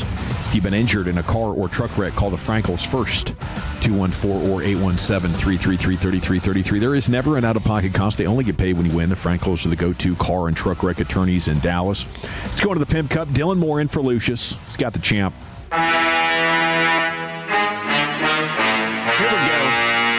Here we go. G-Bag of the day, champ. This is going to be day one for the champ. We have a new champ in the building. It is from the G-Bag Nation. It is Zach Walchuk. He says Tiger Woods can't drive, and he has a very specific reason. No, I didn't have a specific reason. He happens to be Oriental. Hey, don't interrupt my clip. Oh, my goodness. Here we go. Well, Tiger can't drive because he happens to be Oriental. I didn't say that. That was the text that said that. So, you're doing a really nice job. I think you added the Oriental part, though. Well, I didn't. I just didn't say Asian. I thought maybe Oriental sounded better. I'm sorry. I apologize. It doesn't. So you're saying football is not the pivot. That was not the pivot. But I'm going football here. I'm pretty sure this is an Auburn lineman. Woo. Coach Parcells over here in the nation. Wow. Can you just clean this up in post if you don't mind? Can you help me out here? I'm weak in confidence, but I'm pretty sure I nailed this. There you go. Screw you, Dylan. Well, least accurate improv maybe since the umbilical cords line. Yeah, well, the umbilical cord, that wasn't improv, unfortunately. That was just a brain flub on my part. But yeah, we live and we push on. In fact, I know why Tiger doesn't want to hire a driver. We'll get to that in the Newsbag Nation a little bit later. Oh, looking forward to that Newsbag coming up here in about 15 minutes or so. Unfortunately, we will not have a G-Bag of the Day champion today, as at 5:30 we'll be right on the doorstep of the first pitch there with the Rangers in Baltimore. Here's Wolchuk with his top 10 at 220. Exactly. I love you all, and I'm so sorry. All right, let's just right away. Top 10 toughest sports in the world, and I do have criteria. Toughest for to this. play or toughest to be a participant in? So, this is would that be the same? Like if you're a participant in it, are you also playing it? But okay, participant, but is it hard to play? Yeah, I think that's what it is. So here was the criteria. That's what I'm trying to say. I'm sorry. They measured this by endurance, strength, power, speed, agility, flexibility, nerve, durability, hand-eye coordination, and then analytic aptitude. Those are the 10 items that they use to conduct this list of what are the toughest sports in the world. All right, say one more time. Endurance. Yep. Strength. Yes. Power. Yes. Speed. Yes. Agility. Mm-hmm. Flexibility. Mm-hmm. Nerve. Durability, which Tyler Guyton lacks. Mm-hmm. Hand-eye coordination. See ball, get ball. Mm-hmm. Analytic aptitude. Okay. Intelligence. Gotcha. All right. Good? Good with that? Good with that. All right. 877-881-1053. You tell me, what do you think is the toughest sport in the world? Here are your honorable mentions. Dylan, do you want to throw some out there? Yeah, sure. Hockey. Yeah, I'm with you. NHL or just hockey in general. Unless you were saying field hockey. Were you going field hockey? No, ice. I didn't think so. Field hockey didn't make the list, so just so you know, it's not on there. Yeah, ice hockey's a good one. And ice hockey, pretty high up there. It's actually going to be number 2 on the list, Dylan, so you crushed it. You nailed it. I'd say your American tackle football has to rank pretty high, Wolchuk. American football. It is pretty high. It's number 3. Number 3. So you guys nailed 2 and 3 right off the bat. Brian, you want to throw one out there? I would say endurance. I was thinking all the stuff. We're trying to put it all together here. Trying to put it all together. What are the toughest sports in the world? Boxing. Boxing. Gosh, you guys. Was that number 1? Number 1. Let's go. You crushed the top 3. Boom. Boxing is 1. Ice hockey is 2. And American football is number 3. Now, the honorable mentions that didn't quite crack the top 10 here. You do have rugby is on the list. Yeah. Rugby comes in at 13. Could be a very form of football without the old pads. Yeah, no doubt. That seems like it could or should be top 3. It should be probably higher than football. I think rugby, extremely physical sport. I mean, you're definitely not even as padded as football players are. How about water polo, just being on the outside looking in? That seems like a very tough. very tough sport. Oh my gosh, elite endurance. You don't know what's going on underneath the water. They're kicking, they're jabbing. Yeah. Looks. I mean, if you've ever sat and watched a water polo game, and the Olympics is a great time for it. Yeah, physically incredible. When else are you going to watch one?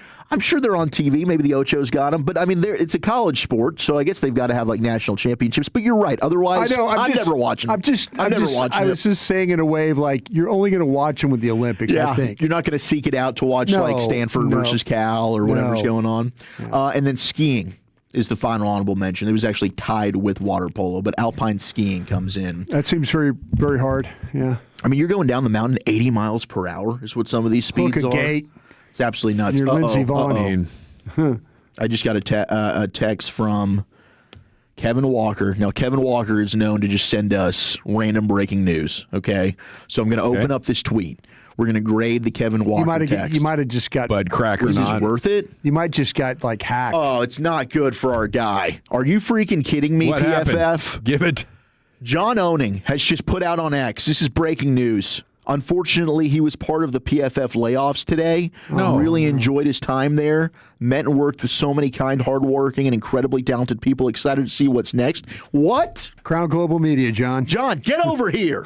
John, we'll take you. Yeah. We love you, John. Yeah. Gosh, that's heartbreaking. Yeah. I'm so sorry that I read that. Damn. No. What a good dude. That's not a good way to start the Monday. That's not good. All right, number 10, Gavin. Most toughest sport in the world. Soccer. Yeah, figured. Number 10. Probably should be top 6. Yeah, I mean, you're running between a tough. Premier League match, 6 to 8 miles in a match. Yeah, a lot of running. Easy. Good God. And it takes an incredible amount of strength and power and coordination to not get knocked over. Like maybe it's not the most contact sport, but it's a very physical game. Yeah, absolutely. And it's crazy when they talk about like the concussions from headers. More in that than there are in football. Yeah, it's bad. Yeah. Terrible. Shouldn't be heading the ball, probably. 9 is baseball. I think it has to do with okay. Not thinking more tougher than soccer is baseball. Yeah, baseball's based on what? At 9, it requires strength to get the ball out of the park and to make key throws. It also requires immense power from the pitcher and would rank number 1 in hand-eye coordination. But even the writer of this says, toughest sport? Really? Bartolo Colon and CeCe Sabathia are tough athletes and not just huge dudes who can hit a ball or throw a pitch. I think this list reeks of American bias, Wolchuk, which I don't mind. But I just wanted to point that out. 8 is gymnastics. I believe that. Gymnastics coming in at 8 among the toughest athletes in the world. They spend their entire careers building muscle, tearing those muscles, working through the pain, and competing, all while living their lives in 4-year cycles, hoping to peak for the Summer Olympics. 7, oh boy. And this list originated from ESPN. Tennis. Tennis coming in at 7. Now, in Wimbledon, back in 2018, here's why. One single match lasted a grueling 6 hours and 36 minutes. Was it John Eisner? It was John Eisner and Kevin Anderson. I watched that match, actually. The whole thing? Yeah. I think I would have probably punted on this. It was 6.5 hours? Morning, for whatever reason. What happened over there, Dawson? What were you doing? The woman that I was dating loved tennis. Okay. Yeah. Well, hey, you know what? Sometimes we do crazy things for How many people times did you reach for the remote? I was kind of into it. Because you were just wanted to see how far it was going to go? I mean, that's a crazy match. I enjoy a good tennis match. It's not even close to the record. Really? What's the record? John Isner, it was known. It was in 2010. John Isner again. Oh. 11 hours and 5 minutes. What? Is that the one that went 2 days? Over 3 days. 3 days, yeah. Wow. Yeah, I mean, that'll put you up there. 6, and a lot of people texting this one in. Martial arts, MMA. Yeah. I get that. Yeah. At 5, wrestling. Yeah. Wrestling's tough. It absolutely is. High endurance. 4, basketball. I mean, pretty tough, but just overall not as tough Maybe as just wrestling need to be a good or MMA. athlete. Yeah, I agree with you. I would probably put those ahead of basketball, and a lot of the texts are in agreement. Like rugby should be higher on the list. Golf is hard from the 903. Would it be one of the top 10 toughest? It's challenging to play. It's very difficult. Yeah, it's tough. It's a tough game. Auto racing. Is that gonna be one of them? Australian rules football being texted in. It's basically rugby. Sydney Swans. boxing is BS. Joel. MMA has boxing, kickboxing, wrestling, and jiu-jitsu all in one. I'm with you 4-3-2. Maybe you should flippy-floppy. Maybe MMA should be number one. In Thailand, you have a sport played with a woven bamboo ball. It's a hybrid between soccer and volleyball. Somebody throws it to the server, and the server then kicks it over. From that point, anyone who touches it with a hand, you're not allowed to touch it with your hands. So yeah. I don't know what is this sport called. The decathlon should be number one from the 817, and motocross from the 940. Motocross makes, I believe that. That's Motocross is tough. Yeah, I mean, I've seen that one. You end up taking a lot of tumbles, but yes, 3 is football, 2 ice hockey. I mean, incredibly difficult, and number 1 coming in with the boxing. So there's your top 10 when it comes to the toughest sports in all of the world. Speaking of ice hockey, though, at least the Stars have a new point streak going. Let's go. You know, that was a tough one last night. Last night was tough. Yeah. Losing in overtime, they were able to collect a point. Now, I believe, looking at the standings, they've been able to. They still have a 6-point gap between them and the Wild. So you got a little bit more breathing room. We're happy about that moving forward. You're still 6 points though behind the Colorado Avalanche. So you're probably going to be locked into that number 2 spot in the Central Division. But shout out to Artu Huru, the rookie, who scored his first ever goal. Was able to help the Stars get into overtime. But the Flyers, they're 8-1-1 in their last 10. Like, they've been on a heater right now. They're trying to get back into the playoffs. So you think it's time to go with Casey DeSmith?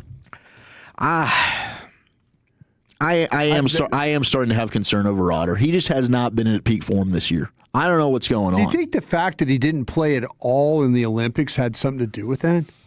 Maybe. I mean, there's moments where, like, he started off poorly. Like the confidence factor? Like Could be.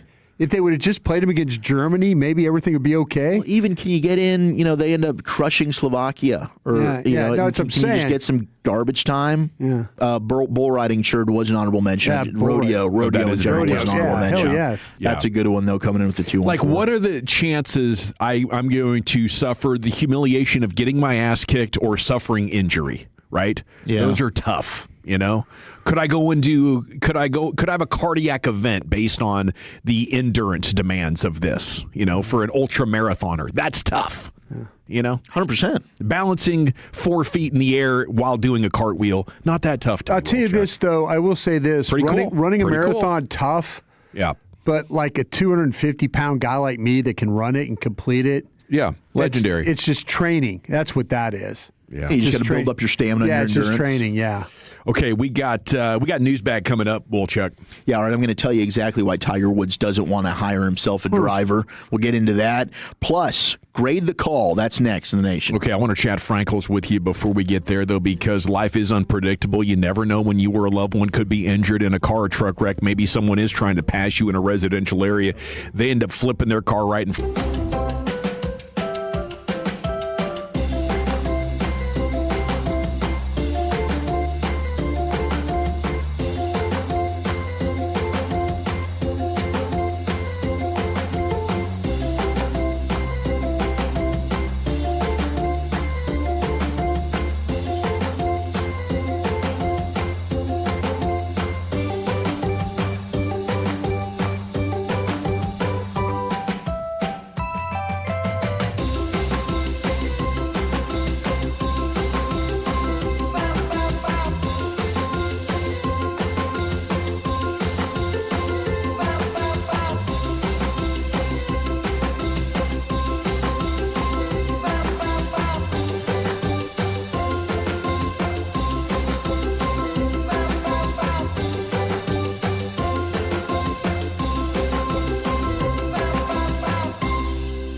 #1 Chevy dealership in the world 3 years straight. They've got more new Chevys than anyone, all priced to sell. Visit ClassicChevrolet.com. This is Texas. This is Classic Chevrolet. Together, let's drive, relax, and enjoy the difference based on new Chevy registrations 2023 through 2025. Yes, sir. Thank you, Dylan. In for Lucius today. It's the G-Bag Nation here on 105.3 The Fan. Sands coming up at 3 o'clock. Sands in 18 minutes from right now. Let's bag it up. Here's Wolchuk. You're rolling with the News Bag Nation on 105.3 The Fan. All right, first order of business, and this is important to all of you out there that are big Shedeur Sanders fans. He is going to go back to number 2 for Cleveland this year. So that's what he wore with the Colorado Buffs. He's going to rep number 2. I guess he was 12 for his rookie season because 2 was taken by whoever was wearing 2. Can't tell you I know who it was. But he's going to go back to 2. So maybe this is a good sign for Shedeur. Maybe it's not. You know, some people's lucky number is very important to them. Yep, absolutely. I still think he's going to be wearing game day thongs. I don't think that has been something that he has denied just yet, but expect him in the 2 jerseys to be flying off the shelves here very, very soon. Other thing is, there is a Costco hot dog themed bourbon that is going viral after being spotted in stores. The bottle is labeled, "I Got That Dog in Me," and retails for $85.99. Oh, that dog. The Costco hot dog. The Costco hot dog. Okay, and is it dog flavored whiskey? Yeah, it is dog flavored whiskey. Yes, it is. Wow. And I don't know that I mean, what is this? Basically like hot dog water that you're mixing with whiskey. How do you get this flavored? And who knows? This could be a butt cracking situation. But I still thought "I Got That Dog in Me" was quite the title for a whiskey. I don't know if there's anything that makes me want to throw up in my mouth just more than hot dog water or bad whiskey. Yeah, and this could be both. Yeah, this could be both, and especially for $86. Are you bleeping kidding me? The reason why the Costco hot dog is so successful, it's $1.50, and they refuse to change it. All right, you're charging $86 for "I Got That Dog in Me." You joking? That better be like a full gallon. Yeah, it better. Oh, it does look pretty good size. It does look like a pretty good size of whiskey here. And we got good news on Sebastian Walcott. He's in high spirits after he got that internal brace surgery was that the elbow? Yeah. That he had fixed up. So he's good. We got a picture from the hospital bed via Sebastian Walcott's Instagram. He's giving the thumbs up. He's looking good. He's got all smiles. So speedy recovery, Sebastian, because we need you, just in case they want to trade you, or just to be your future starting shortstop, maybe third baseman, maybe second baseman. I don't know. Yeah, definitely need homegrown talent. The more the merrier. Yeah, we do. Old Chuck. All right. You guys want to grade the calls, or do you want to just get straight into the Tiger news? Well, I'd love that Tiger news. I mean, you teased you want that. the Tiger news. Yeah. And I just hope that this thing does not fall flat for you, because the reason for him, it's really just selfishness on his part. Yeah. He said, quote, according to people that know Tiger and have talked to him about this and have stressed, "Tiger, we want you to get a driver, okay? You're 50 years old." He said, quote, "I don't want anyone to watch over me and know what I'm doing." Yep. He thinks he's fine to drive. A friend of Tiger's said he's not a social butterfly. He prefers to hang around his home with his kids or hitting balls or playing video games. He despises public scrutiny. So he wants to keep things as private as possible, and he thinks hiring a driver is going to eat into that privacy, and he wants to be able to get behind the wheel and go and see whoever, whatever it might be, privately without the knowledge of anybody else. So that's why he refuses to get a driver. If he takes his pain medication and he rolls over a car and hits somebody and costs somebody's life, then feel free to, like, when he's standing there for his third mug shot and with an orange jumpsuit on and a white T-shirt on underneath it, okay, there's your privacy. Yeah. Oh, by the way, you don't have any privacy because we're going to put you in jail with somebody else. You know, there goes your privacy. You know, there's stupidity. There's honestly stupidity in people. And this is stupid because, you know, obviously it's not a drinking situation.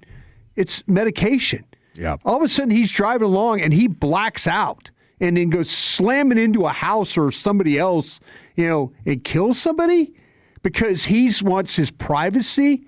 Dude, go to hell. Mm-hmm. I mean, you know, get out of here. You know, you're going to be that damn stubborn about that?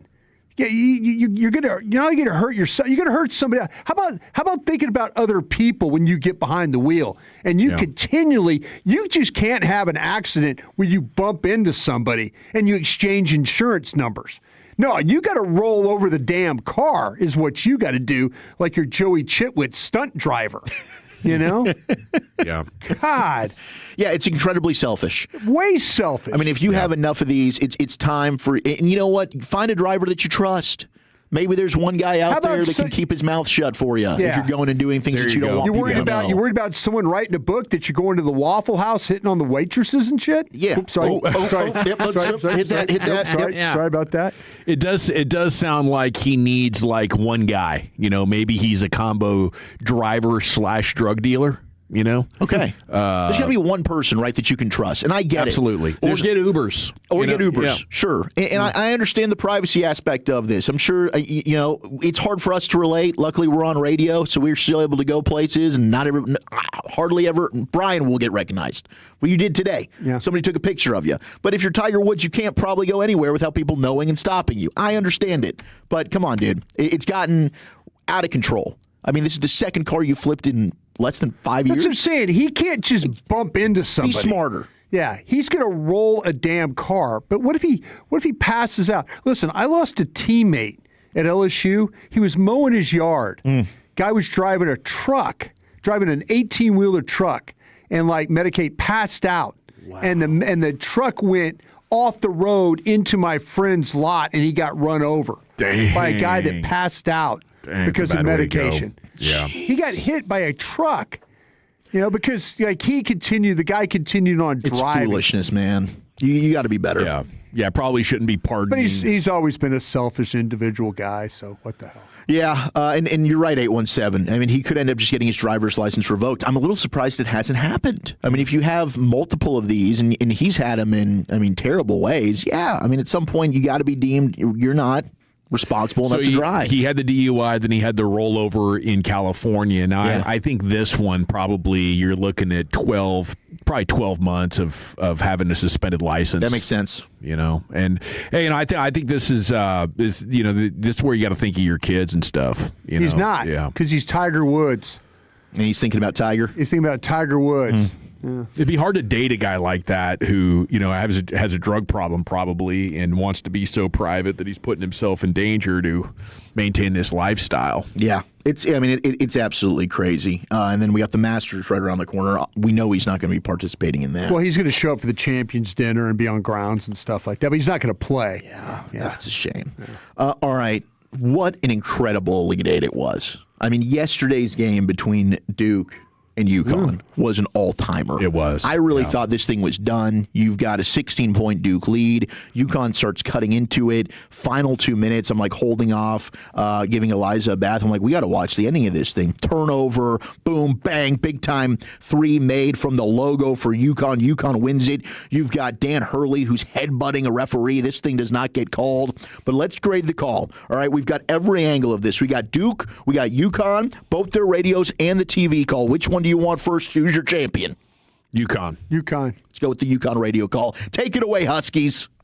And Boozer, they double him. Back to Sarr. Now ahead to Caden Boozer. And a steal. Mullins gets it. It's Caravan to Mullins. Long range three. Oh! It went in. Mullins delivers. Bedlam here. They're going to go to the monitor to review it. Absolute bedlam as Mullins threw a 45-footer in.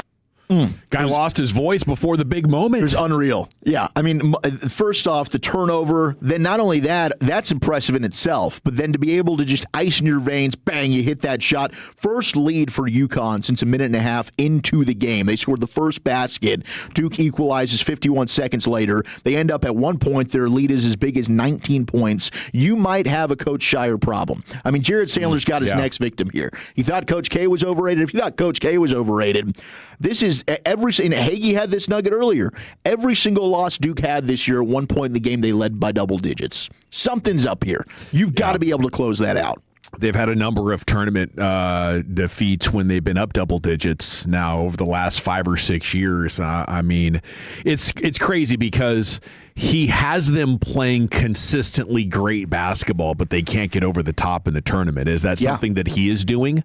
Like, they might be more consistently in the top 5 than they were during some of Coach K's runs. These teams have been amazing for the last 7 or 8 years. Incredible. They can't get out of the Elite 8, or when they get in the Final Four, they're getting upset. So, I wouldn't be in any hurry to move on from my head coach. I think he's done a tremendous job following up what Coach K built. Look, you've been to the Elite 8 3 straight years, but eventually, when you're at Duke, it's You're national right. championship or bust. Eventually, we'll get there. Yeah, and they, the 15-point blown halftime lead by them, largest ever by a 1 seed, more than the 14 points Virginia blew back in 2016 against Syracuse. They are the first number 1 seed ever to lose when you are up by 15 or more points at half.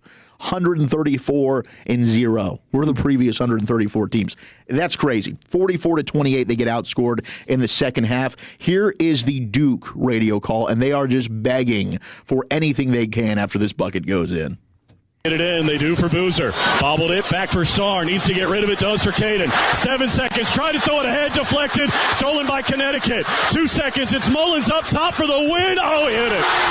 With 0.3 of a second to go. Malachi Smith ran off the bench. That should be a technical. But with 0.3 of a second to go, Connecticut has the lead, 73-72. As Connecticut got the 3 from Mullins after the turnover from Caden Boozer.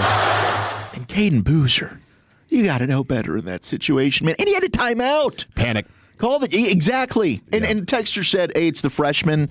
But all these rosters are playing with their diaper dandy sensations now. That's kind of what it is. Yeah. It's all about the one and dones. Yeah. You got in your moment, like that's where the coaching comes in. And if you've got a timeout in your back pocket, you got to take that if you're Coach Shire in that scenario. Or the players need to know on the floor, you get in trouble. Call the timeout. You can't just heave this thing up and let it get turned over. Felt terrible for the kid in the post game, crying, his eyes so red. You know that for the rest of your life you've kind of let your team down. And unlike your brother, you're not going on to NBA greatness. You're a guy. Well, can he even go back to Duke?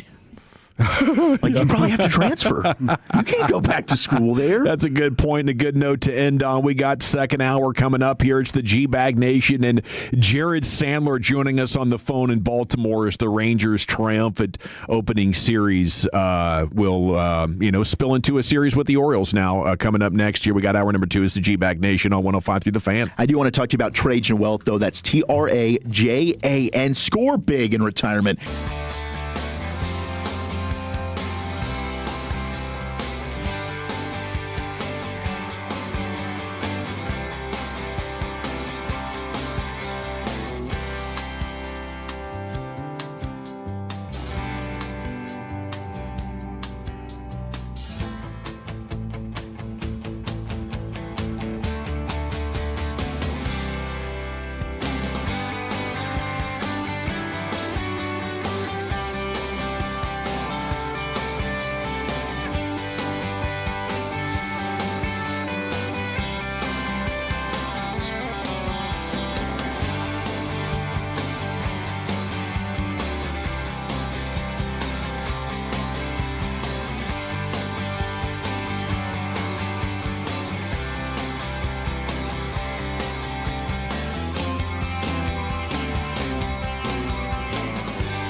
Back Nation on 105.3 The Fan. We have Rangers baseball coming up at 5 o'clock. They took 2 of 3 from Philadelphia, and now they're getting set to take on the Orioles. It'll be Leiter opposite Bassett with the pregame coming up at 5 o'clock. Jared Sandler joins us now. He is at Jared Sandler on Twitter, and he joins us here in the G-Bag Nation every Rangers game day. Buddy, how we doing? Hey, what's up, fellas? It's great talking to you. I am currently staring at Josh Lewin, who is doing some radio for the Orioles, and I know used to be a part of the fan family back in previous iterations. Yeah. So I'm staring at him from about 100 yards away. We'll make my way over there afterwards. Were you his intern? I'm a former two-year Josh Lewin intern. I was like a specific Josh Lewin intern when he was doing TV for the Rangers. He, unbeknownst to anyone else, created that position. And when I showed up for my first day, no one had any clue that I was supposed to be there. And John Blake did not react too kindly when someone told him that this little 5'6" college kid needed a credential. And but it was the beginning of a great relationship. And to be honest with you, I probably wouldn't be here if it wasn't for that internship. I got to meet some people and trick some people into liking me and giving me some jobs a few years later. Well done, Sandler. I didn't think you had it in you. I did. I babysat. I did I helped Josh with some research. His son would come to games sometimes, and sometimes I'd have to babysit him. One time he got sick in the middle of the game, so I had to drive him home in the middle of this horrible storm. I did the. That was kind of like my not hazing, but I did some dirty work to get the opportunity to do some fun stuff. Yeah, Josh Lewin, Rangers TV play-by-play. This is like 2010, 2011, somewhere in there, and he was doing middays with Mark Elfenbein right here. Yeah. 105 to the fan history. Yeah, how about that? Didn't you kick his ass one time? No. You just let him know? No, we were just put him in talking his place? trash. Okay. Yeah, we were just going back and forth, having a good time. Was there there a thing? at Memorial Day. No, there was never a thing. Okay. No, Did you say Dawson's name, Duck? You know what I'm I saying? thought you punked it one day. No. Me and Lewin had a good working relationship. Okay, let's talk baseball, Sands. What did this series maybe tell us that actually matters here in the context of 162 games? Are there some positive takeaways to add? Yeah, I think, it was nice to see Mackenzie Gore yesterday and just to get him out there in a Rangers uniform. I think, what it told us on Saturday, regardless of the outcome, was that the closing role is not, what it would typically be for a team that, has a bona fide closer. Because, before Skip Schumacher went to Chris Martin, it wasn't like Robert Garcia had exhausted his pitches, but you had some righties coming up, and so the change was made. If it's a typical closer, you're letting him see that inning through, or at least until there's damage done. So, I think what we learned was, at least for the time being, the Rangers might really match things up to some degree with the closer role or late inning situations. I think you saw some very early small sample size returns of a lineup that has a little more of a patient, discipline approach to find identity, and a group that hopefully can continue to demonstrate some bounce back with guys like Jake Berger and hit the ball over the fence a little bit more than they've done the last couple of years. Now, a lot of this is we're 3 games in, we'll have to wait and see. But I do think the one thing that appears to be immune to sample size is just the approach of the bullpen to begin the year until maybe guys establish that they best fit in this role or that role. Jared, can you talk me off the Chris Martin ledge? I didn't really understand the thought process in bringing him back, and unfortunately it was a rough outing that was not a surprise to me on Saturday. Well, I'll tell you this, Zach. If Jake Berger catches a pop-up, we're not having this conversation, right? And there was a broken bat double off of Adolis Garcia's stick. I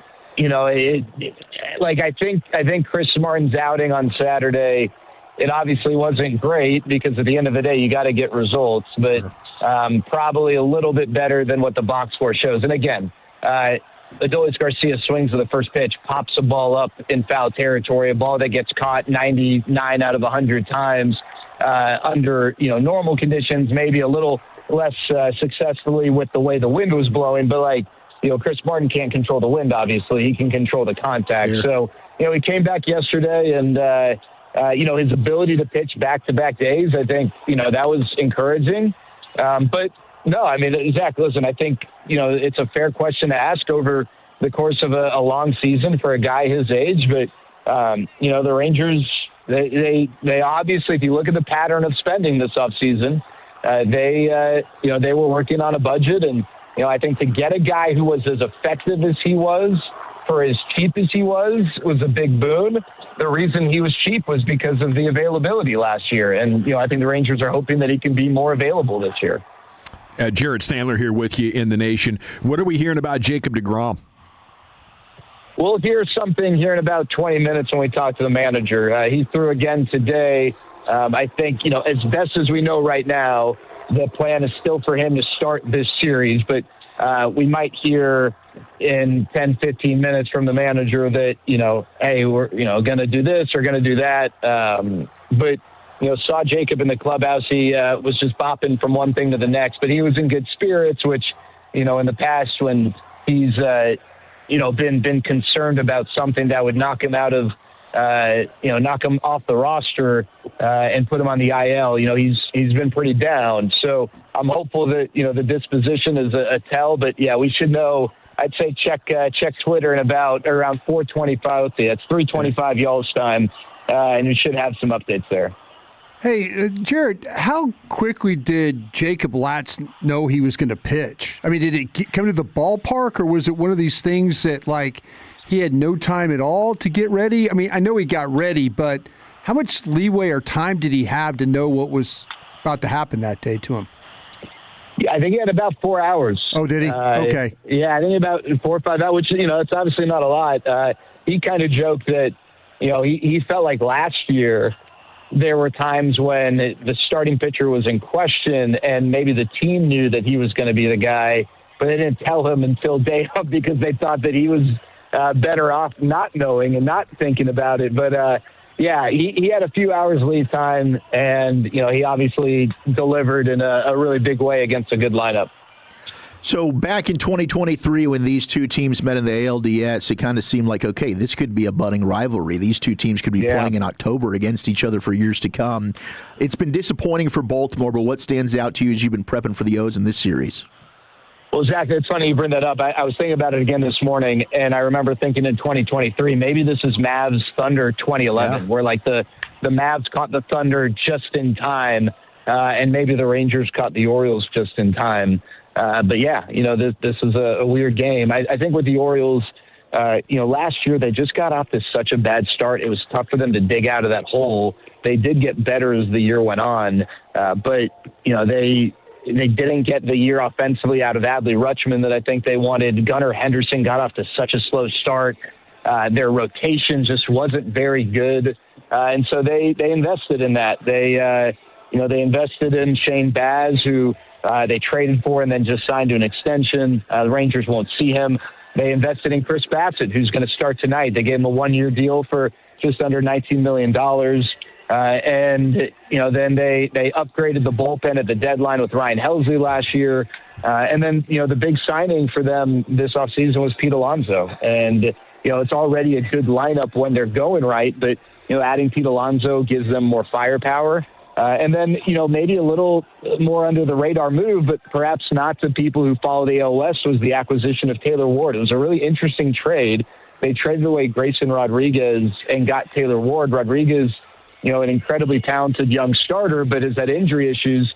Taylor Ward's warts are simply that, he's kind of a hitter only. And, he's not, not a fast guy. He's not really an asset defensively, but, he can really hit when he stays healthy. And so, he's their leadoff hitter right now. And so they made some changes, some upgrades to their lineup. They're without Felix Bautista, their lockdown closer. So I think there's some questions about the bullpen. But they do have a little more depth in their rotation, and it's a really good lineup. Sands, after 3 great weeks of spring training, maybe not even 3, but then 3 games to open up the season for McCutchen, we want to get fired up about him. You know, how far could you stretch realistically what he's capable of this year, and how much can fans believe that this will be a catalyst type of player for maybe putting this team back in the playoffs? Well, I'll tell you, for one, you know, just his presence and having an adult in the room, the leadership, the experience, I mean, that stuff you can't really quantify, but, you know, it makes a big difference. And then, you know, I think about Hunter Pence in 2019. The Rangers signed him. The thought was he would help against lefties, and he ended up being an all-star. He earned, you know, the opportunity to play against lefties and righties. And I think that opportunity could be there for Andrew McCutchen. I mean, you know, if he keeps hitting, then, you know, how can we keep him out of the lineup? Now, you know, I think you do owe it to yourself to figure out, like, you know, is this or can this be a bounce back year for Jock Peterson? So, you know, I don't think you're just already benching Jock Peterson, you know, for the time being. But I think that, you know, competition is good. Job competition is healthy. And you better believe that Jock Peterson's aware that he didn't have a good year last year. And Andrew McCutchen's swinging the bat well. He's got skins on the wall, and, you know, there could be bats that could be lost if, you know, he doesn't hit. And I think that could help Jock, right? I think that, you know, that could be a good thing.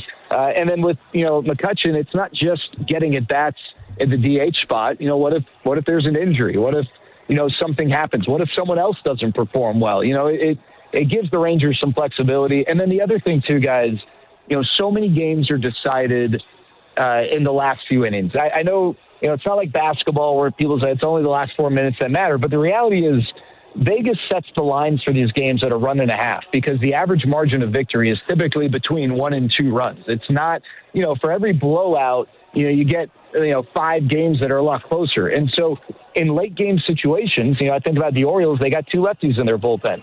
All right, well, Jock Peterson's going to start, but now you got some depth coming off the bench, or vice versa. If Jock Peterson's hitting and they go to a righty, and you determine that's a better matchup, it just gives Skip Schumacher options. And so I think the presence of Andrew McCutchen, you know, could be huge. It's 3 games, but also helps shift the identity of this lineup, because his at-bat quality is and has been, even in recent years as he's gotten older, top-notch in terms of his plate discipline. I know everybody's super pumped about Jack Leiter after what we saw last year, taking that step, going back into this season, hoping to build on that. What are the expectations for him tonight, and then also just for the season and in the growth that we're hoping he continues? Yeah, I think a lot of people are, you know, understandably excited. You know, he had such a big step forward last year. He's added a cutter. It's a pitch that, you know, he's not necessarily planning to utilize to get swings and misses at a high rate, but to get some weak contact, especially early at bats against lefties. It just gives him another option, a pitch that goes in a different direction. You know, I think a big conversation for Jack, and it's something that we talked about last year, even as he was succeeding, was 2-strike efficiency. You know, he did a good job last year getting to 2 strikes, but sometimes labored a little bit in terms of, you know, the ability to finish guys off, right? I think he threw on average about 2.2 pitches per plate appearance that got to 2 strikes, which doesn't sound like a lot, but if you compare that to the league average, that's about 7 extra pitches per start. And that adds up over time. And that might be the difference between him pitching into the 7th or only going 6, or, you know, completing 6 versus 5 1/3, whatever it might be.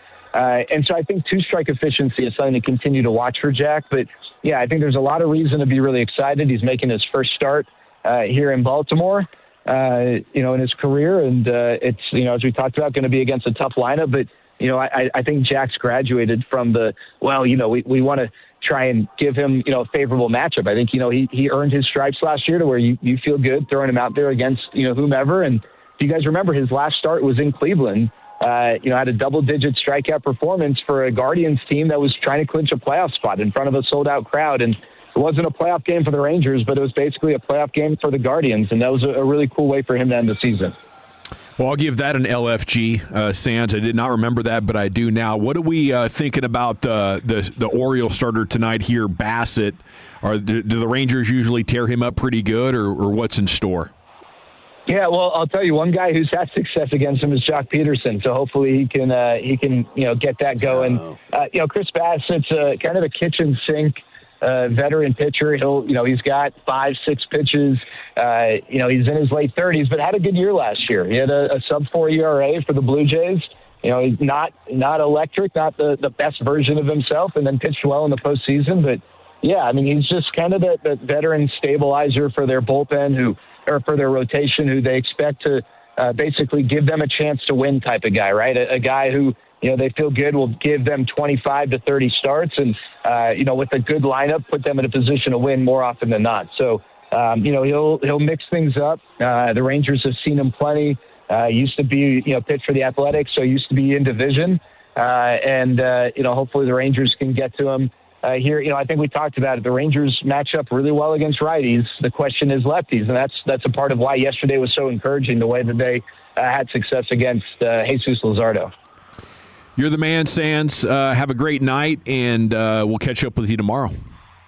All right, see you, fellas. He's at Jared Sandler on Twitter, a must-listen for Rangers fans, a must-follow for Rangers fans everywhere, and he joins us most game days here on your home of the Rangers. We got the C-Note coming up next. It's been a very busy day. Stephen Jones and Shoddy talking out there at the league meetings in Phoenix. We'll give you the highlights and the takeaways coming up next year on The Fan. Tolo means turn it up.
Yeah, buddy, welcome back. It's the G-Bag Nation here on 105.3 The Fan.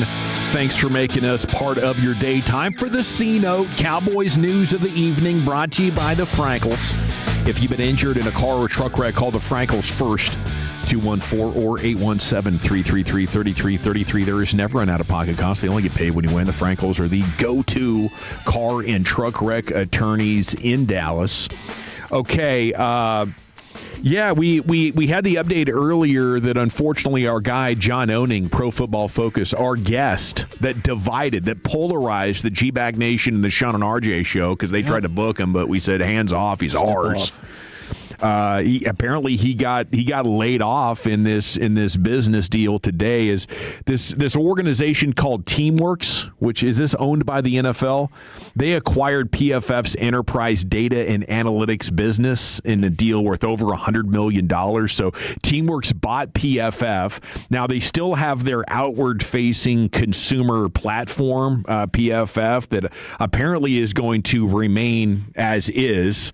Chris Collinsworth is going to join Teamworks in an advisory role, but it's a big purchase. Congrats to PFF selling to Teamworks and 9-figure deal. That's amazing. But in some real works, some quality journalists got to let go. So one lucky outfit's going to pick up John Owning is what I'm seeing here, Brian. I mean, he'd be on a very short list of guys I'd want to hire. Yeah, I reached out to him just to say if he wanted to have a platform to keep active with and stuff like that. Man, he's come on with us before, super popular with, I know with our show here at 105.3 The Fan, but we've had him on at Crown Global Media as well, myself and Vaj Lombardi, and people love what John has to throw out to. Very, very knowledgeable in what he talks about, very kind of, the Cowboy fan, he's got his takes on that, and like he gets mad like everybody else, and but he's also very, very good at his job. In the way he explains it and the way he makes you feel like he's not talking over your head or anything like that. So always great takes, and I look forward to working with him a lot more now if that's the case.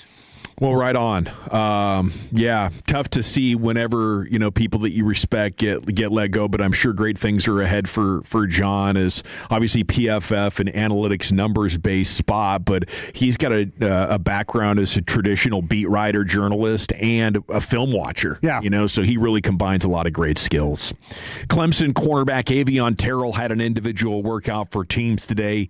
He was unable to take part in his pro day earlier this month, and then aggravated his hammy on the first run of the private pro day at Clemson. So, it's almost like the Cowboys trying to fix this defense with draft picks is kind of cursed here between McCoy, Allen, and now Terrell here. I don't know what's wrong with him, but, based on his tape, I'd be excited about adding him to the Cowboys even without being able to see a workout. Maybe there's some injury proneness that we got to look into a little bit here. What do you think? Yeah, I hadn't really, he has been pretty healthy throughout his. I mean, he's not a guy that missed a lot of time at Clemson. No, not at all. But I guess dealt with the hand. It's just an unfortunate deal. I mean, you've got a player like Jordan Tyson who did miss time, and that hammy has not gotten better. Now he's going to have a workout, I believe, this Thursday for teams. So, to me, Avion Terrell would be a player that I'd have in play at 12. Like if you did not have any of those guys slide to you, and you don't want to draft Jermod McCoy, I think he, to me, is the third best corner in the class. And he fills everything that you want in the nickel. I mean, in my notes I have, to me, he reminds me a lot of Jordan Lewis. And they keep talking about how much they miss Jordan Lewis and how they kind of underestimated the loss of him and how big that would be. I think Terrell is a guy that has outside ability, but he is tremendous and a perfect fit for what Christian Parker wants to do in the slot. So hopefully that hammy's not a big deal. How big of a difference is like 200 pounds down to where Terrell is at 180 to you, Brian, if you're talking about that job? Well, the thing about him is that he is interested in tackling. Okay. It's not some of these guys that are a $180 or whatever, they're not interested in stepping up. And I'm not just talking about when the screen, beat a block and go tackle the screen. I'm talking about when the ball's coming downhill towards him. Mm-hmm. He's interested in getting in there and trying to make a play. So, I felt like that we weren't right on his brother. I kind of felt like there was a lot of criticism about his brother. Yeah. And the Cowboys liked him. Yeah, and I think this one's better than his brother. Brother went like 24 to the Falcons maybe 6 years ago or so, something like that. Well, it was right before Dallas took CeeDee Lamb, I thought. Was it the 2016 draft? Sounds right. That might have been the same when one. was Lamb? I'm not. Dak was the 17 draft or 16 draft. Yeah, it was the 19 draft. Whenever CeeDee Lamb's draft, I think they took. Okay, he was the 16th overall pick in the 2020 draft out of Clemson. Yeah, and the Cowboys took CD at 17. Yeah, there you go. There you go. So, yeah, I think his brother is actually a better player than the one in Atlanta. All right, elsewhere in the C note here, Cowboys news of the evening. Stephen Jones has arrived in Phoenix, had a media session about an hour ago, said on Max Crosby this story will continue to evolve. It looks like Shoddy's on the set of the NFL Live. Is that him? Oh, here, Yep, there that he is him. with Rutledge They and, just had, and Schrags right now. McVay on, and now Shoddy took McVay's spot. Turn and burn. But yeah, Steve said this Max Crosby story will continue to evolve and yada, yada, yada, always looking for ways to get better. Shoddy's had a number of very interesting things to say throughout the day. Is this what we wanted to hear as far as taking an offensive player? Brian, you brought that up for us last week. Yeah. He said if the best player on the board is clearly an offensive guy, then we'll certainly discuss that, and more than likely, knowing Jerry, pull the trigger. Yeah. Listen, I think this team is the absolute best when it's drafting their board and not trying to reach or manufacture or let somebody influence them at the final hour. I just feel like, listen, let's put the thing to bed. Let's get up. Let's draft when it's opened up. And as the board starts to fall, let's see where our stack takes us. Yeah. Because they will not miss when they draft their best player. They just don't. When they kind of manipulate, and we listen to Jerry say, "Well, he was our seventh best player," and we needed this, and we needed yeah. said Steven then goes, "We felt like the defensive edge or the ends were not stretching as far, so we had to take the guy." You know, yeah. Man, when they show up on after night one, and it's like we're surprised that he got to us, but we're really happy he got to us. That's when this team is much better off drafting. Well, hopefully that's what they get. I just feel like it's such a massive trap to believe that your short-term needs are the priority. Like this football roster, it just turns over every 2 or 3 years. It's a bunch of different dudes. So the biggest regret is going to be not getting the good football player that's sitting there on the board at 12 or 20, and you can have regret for that for a decade or longer. He is not sure, Shoddy is not sure if George Pickens will be in attendance at offseason workouts. Man. He did say he's already working out with Dak and CD. Yeah, I just don't feel like that. He might come around when they have the OTAs and mini camps, stuff like that. Maybe the mandatory stuff he might have to do just to kind of not be in a potential fine situation. Oh, yeah. But other than that, I would expect by the time that we go to Oxnard, that's probably when you'll see him actually on the field. So if you don't sign that franchise tag, man, you're giving me about the rules. I need to. There's so many different rules about that. I think he could show up for the workouts. I don't know if he could participate. That's where if he's signed, he can. If he signs, he's good to go. But when you don't sign it, I think there is probably some injury liability risk involved there. Exactly. Shoddy was also asked about Jermod McCoy, said he will not be at Tennessee's Pro Day tomorrow, said he's done with his Pro Day tour. He was at a number of them last week, but said McCoy's workout tomorrow is very, very important, and a number of Cowboys representatives will be there to watch the Tennessee corner who tore his ACL in January of 2025. Probably work out, but maybe not run a 40. Yeah. Would you be comfortable with that situation, Broadus? Well, you know what? I'd like to see him work out. That would be nice. I think the workout clips we saw the other day were him going about 80%. I'd like to see him be able to plan off that leg and stuff. Man, this seems to be like we might be a little bit behind on our workout there, though, that our rehab. You know, which is it? Then no, I'm not taking him. Well, if that's the case, if he's behind on his workout, plus removed, man. Yeah, if it's one of those things where he doesn't go out there and cut it loose, and I've got him as cornerback one. And I will admit, I will have some serious doubts if my guy is not ready to go. If he doesn't go out there and cut it loose tomorrow, then I'm going to have to probably make some adjustments. That video that he posted last week, if that's as fast as he can go? I was told that was about 80% of what he was supposed to do. Okay. And then I had trainers around the league tell me, looks like he's kind of apprehensive about really getting off on that knee. So if tomorrow all of a sudden we look about like that or a little bit better, then I think that we might be in a situation. This might be a second, third round guy. Wow, that would be something. Other takeaways from Shoddy talking today at the league meetings in Phoenix. He did acknowledge that linebacker is a need, especially based on the numbers they have from a personnel standpoint, and said we've got firepower going into the draft. We're not done. We're always open for business. He confirmed Sam Howell and Joe Milton will compete for quarterback 2.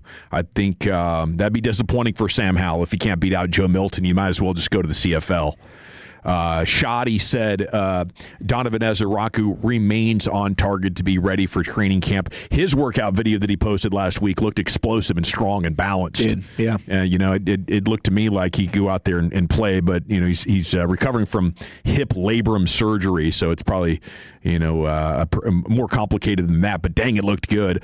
How about the signing of Jonathan Bullard, the new defensive lineman? Is this a 3-4 defensive end type? Is that what they have in mind for him, Brian? Yeah, I think so. And Will McClay always likes to try and protect himself. They've lost some guys, some defensive linemen, with the trades and the releases and stuff. So more or less a depth piece. Coaches on the staff understand the type of player he is.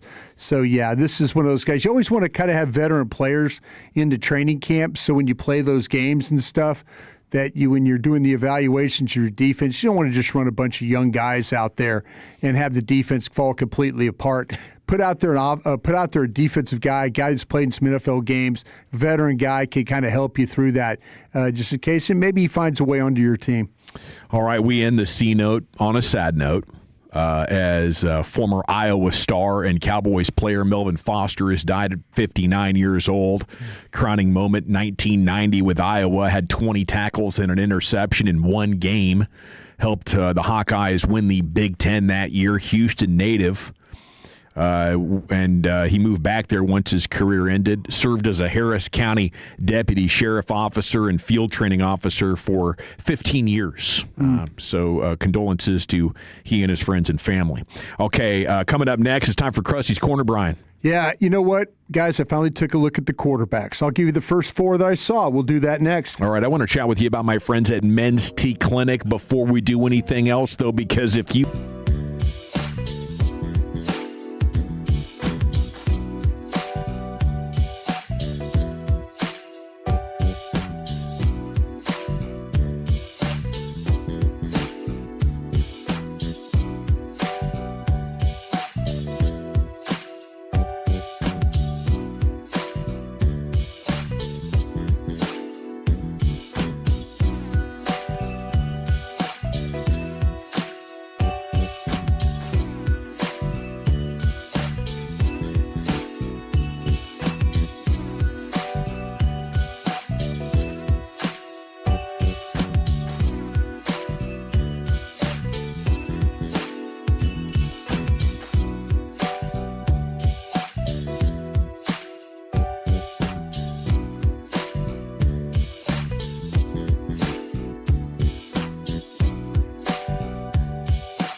airfare, a 2-night hotel stay, and 2 tickets to the show. If you're in the market to upgrade your vehicle, get to Classic Chevrolet in Grapevine. #1 Chevy dealership in the world 3 years straight. They've got more new Chevys than anyone, all price to sell. Visit ClassicChevrolet.com. This is Texas. This is Classic Chevrolet. Together, let's drive, relax, and enjoy the difference. Based on new Chevy registrations 2023 through 2025. Thank you very much, Dylan, in for Lucius today. It's the G-Bag Nation here on the Fan. Time for Krusty's Corner, brought to you by Greystone Roofing. Go to greystone-roofing.com. Here's the king. Hey, kids! Your old pal Krusty's gonna teach you 5 new words. You're not wrong about that. From Dallas, Texas, number 55, Brian Brothers. Thank you very much, Dylan. Appreciate you doing that. Appreciate you all week, man. Great job hanging with us. But let me get into this real quick. Remember we were having a conversation about Myles Garrett and that trade, and people were saying he did stuff with his contract? Yep. Do you mind if I walk you guys through? Hopefully I don't give you a tired head or anything like that. Oh, no. Can I walk you through why they did what they did? Yeah. Would love it. Just to give you an education? Yes, please. Because everybody's thinking like, oh, well, they did this to trade him and, this, that. And there's some elements to it. But let me, and I'll get into, by the way, we've started breaking down quarterbacks. So I got 12 of them I have to evaluate. I got 4 of them out of the way. So I want to make sure that I tell you my 4 that I got done, just so you'll know. All right. The reason Myles Garrett did this, all right, he has an option in each year to spread out his cap hit, okay? They changed the option exercise deadlines each year, pushing it back from the 15th day of the league year until the week before the regular season starts. So they moved the deadline back for him.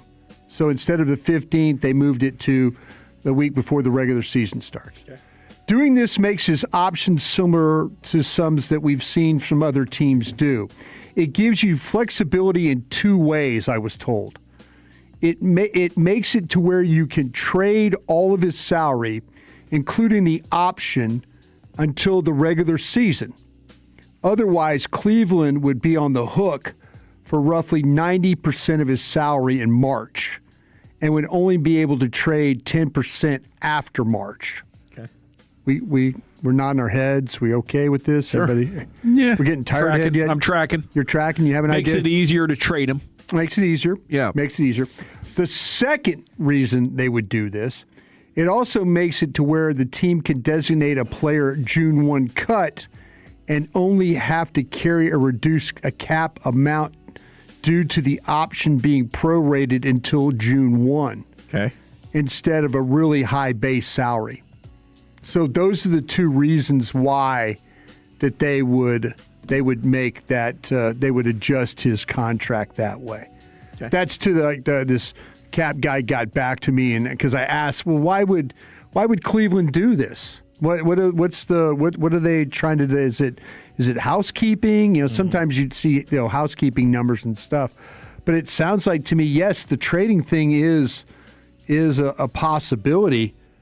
But man, Barry really came out yesterday and tried to put a blanket on it, didn't he? A wet blanket? Yeah. Is that how I'd say that? Yeah. I mean, the way that he dismissed it, talking with Browns reporters, was almost like you'd be a complete idiot if you asked another single question about this. Yeah. But maybe that's because he wants to get the heat off of him so he can operate. But, man, he convinced me that it's a nothing burger. Well, I talked to people that felt like that it was a nothing burger until you're reminded that Micah Parsons might have been a nothing burger too. Huh. And then all of a sudden Micah Parsons gets traded. You know what I'm saying? Yeah, That's still, and listen, you and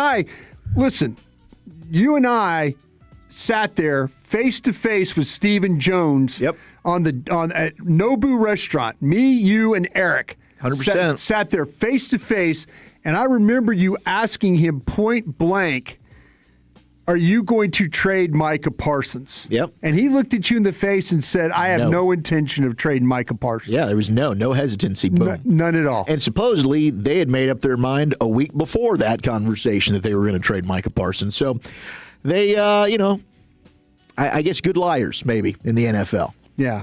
When it comes to keeping things close to the vest, you never really things can change. Things can change in a split second. All of a sudden, maybe Cleveland gets a good offer. They're probably not planning on it. No, but you blow them away with an offer. Maybe they change their mind. Well, maybe they're not getting mad at their player like the owner did here. Yeah, I mean, I think that's the big reason. The owner got mad at the guy, and that's why they moved. I mean, on. we know there were others in the organization that definitely were open to that. Yeah, but the one that would make the final decision, he wasn't going to do that until feelings got hurt. All right, let me ask you guys, let's get to these quarterbacks. The 4 quarterbacks that I got to study, I studied Mendoza, I studied Beck from Miami, I studied Nussmeier from LSU, and I studied Simpson from Alabama. Nice. Okay, from TV scouting or watching other players, of those 4 guys, without studying them yourself, but just kind of like, wow, I was watching Alabama tape, I was watching the receiver, and I saw, the core. How would you, in your mind, TV scouting or what you've seen, rank those 4 guys? Mendoza, Simpson, Nussmeier. Who's my 4th? Beck. And, in that order. And Nussmeier. I would I'd probably go Mendoza, Nussmeier, Simpson, Beck. I think, and I might just be. I think Garrett Nussmeier just has all the intangibles that go into this. Ty Simpson, the limited starts scare me. There is a trend. I think he maybe should have gone back to school, but I understand why he didn't. Right? Because he's got a chance to be a first-round quarterback, maybe the second highest quarterback taken. Who knows? Maybe he sneaks into the top 10. I get why he didn't. I think it would have benefited him to go back for another year. If I told you I have a first-round player, who would you say that would be? Mendoza. Yeah, Mendoza. Okay, that's right. I don't have a second-round graded player at quarterback in the 4 I've done. Really? I do not have a second-round quarterback. What were the weaknesses for Simpson? I think the problems you run into with Simpson, and I have Nussmeier over Simpson over Beck. I have 2 third-round grades in the 4th. I had Beck in the 4th. Okay. I mean, I've never been super high on Carson Beck, but he did make some decent plays in the playoff. You have to. Now, the thing that everybody should love about Beck is the fact that he has played in huge games. The thing you should absolutely worried about with Beck playing in huge games is that he is the one guy that gets affected by rush more than any of the other ones. When you watch his, and I went back and watched some Georgia tape. Because I wanted to make sure, he's playing in some huge games in Georgia, played some huge games in his Georgia tape is actually better than his Miami tape. Wow. And I say that, and this, he's got that UCL injury. He had that elbow. He heard that against Texas, right, in the SEC championship game? Yeah, he sure did. And the issue with that thing is he does not have the arm strength that you would think that he needs. Okay. So that was kind of like a permanent issue. That to me, now that's something that probably could, maybe they could improve it, maybe they could strengthen it and all that. But you watch his throws, it's clear that his arm strength is not where it absolutely needs to be. He just doesn't have the physical traits to handle pressure. He can't escape from it. He can't throw out of it off platform. He can't. Where Ty Simpson is better than Nussmeier. Mendoza is the best at escaping all these guys. When you get into problems, like pocket awareness, pocket mobility, pocket awareness. I'll tell you what, when Mendoza gets that snap and he gets back on his back foot and he rocks. I mean, you see him rock down on his back foot. You know he's about to throw a strike because that's his game. He gets back, he sets, and that back foot, that right foot hits, and he gets down on his knee, and he's able to drive that ball. You could see him make right hash, and the college hashes are bigger than the pro hashes. You could see him right hash make throw left sideline. And I'll tell you with this guy, when Mendoza is really, really good, even the buzzword you'll hear about these quarterbacks is layering. Layering. Layering. He could put it over the top of the linebackers in front of the safeties or over the corners in front of the safeties. He is really, really good at this. And, he's very fortunate he's got quality receivers. I mean, he's got guys in Sirac. So the criticism was that so much of that was coming off RPOs. where you're getting the linebackers up. I'm just telling you, man, you could sit there and watch every one of just his playoff games and, like, his ability, because there's times his offensive line, I think, is good, but his offensive line at times will give him some pressure. And now he's kind of having to move, manipulate the pocket, get square, throw. There's a lot of moving around. He's got really good pocket awareness.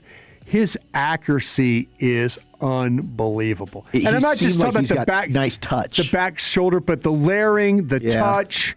And he's got that. They've got the two receivers. They've got a tight end that's like a fullback that catches the ball really, really well, and the offensive line. Reason why he's the first overall guy. I just love the way to watch mechanics. He is really, really solid on the mechanics. Now, Simpson's really, really solid on his mechanics too. And there's some questions of what happened to him late in the year. Did he get too banged up and was not able to play at a very, very high level? Right. But you watch him in some games against Georgia, Missouri, Tennessee, he's throwing the ball well. He really, really is. I think you're onto something about the number of starts that he's made or lack of. That's something that's really big with Parcells that he was always telling us. There's a stat on it, too. Like, you're not winning the Super Bowl if you haven't started, like, 25 college games. There's something to this. There's something to this. But the thing about with him is I like him better than Beck because I just don't. Beck's demeanor and lack of power bother me. Yeah, he looks malnourished. Yeah, Simpson's ability to throw the football and be accurate, I think, is really, really good. It is. It's special. If you like a guy that's going to sling it and like not give a damn about where he's slinging it, it's Nussmeier. And I'm not saying because I'm an LSU guy, but I'm saying because if you watch the Romo in him. Well, if you watch the 24 tape, his 24 tape with that coordinator he had, the Denbrock, who went up to Notre Dame, who left him. In 2025, I don't think his tape is as good as what the 24 tape was. And the thing is, you got to go back and maybe watch some of these guys because that's the problem.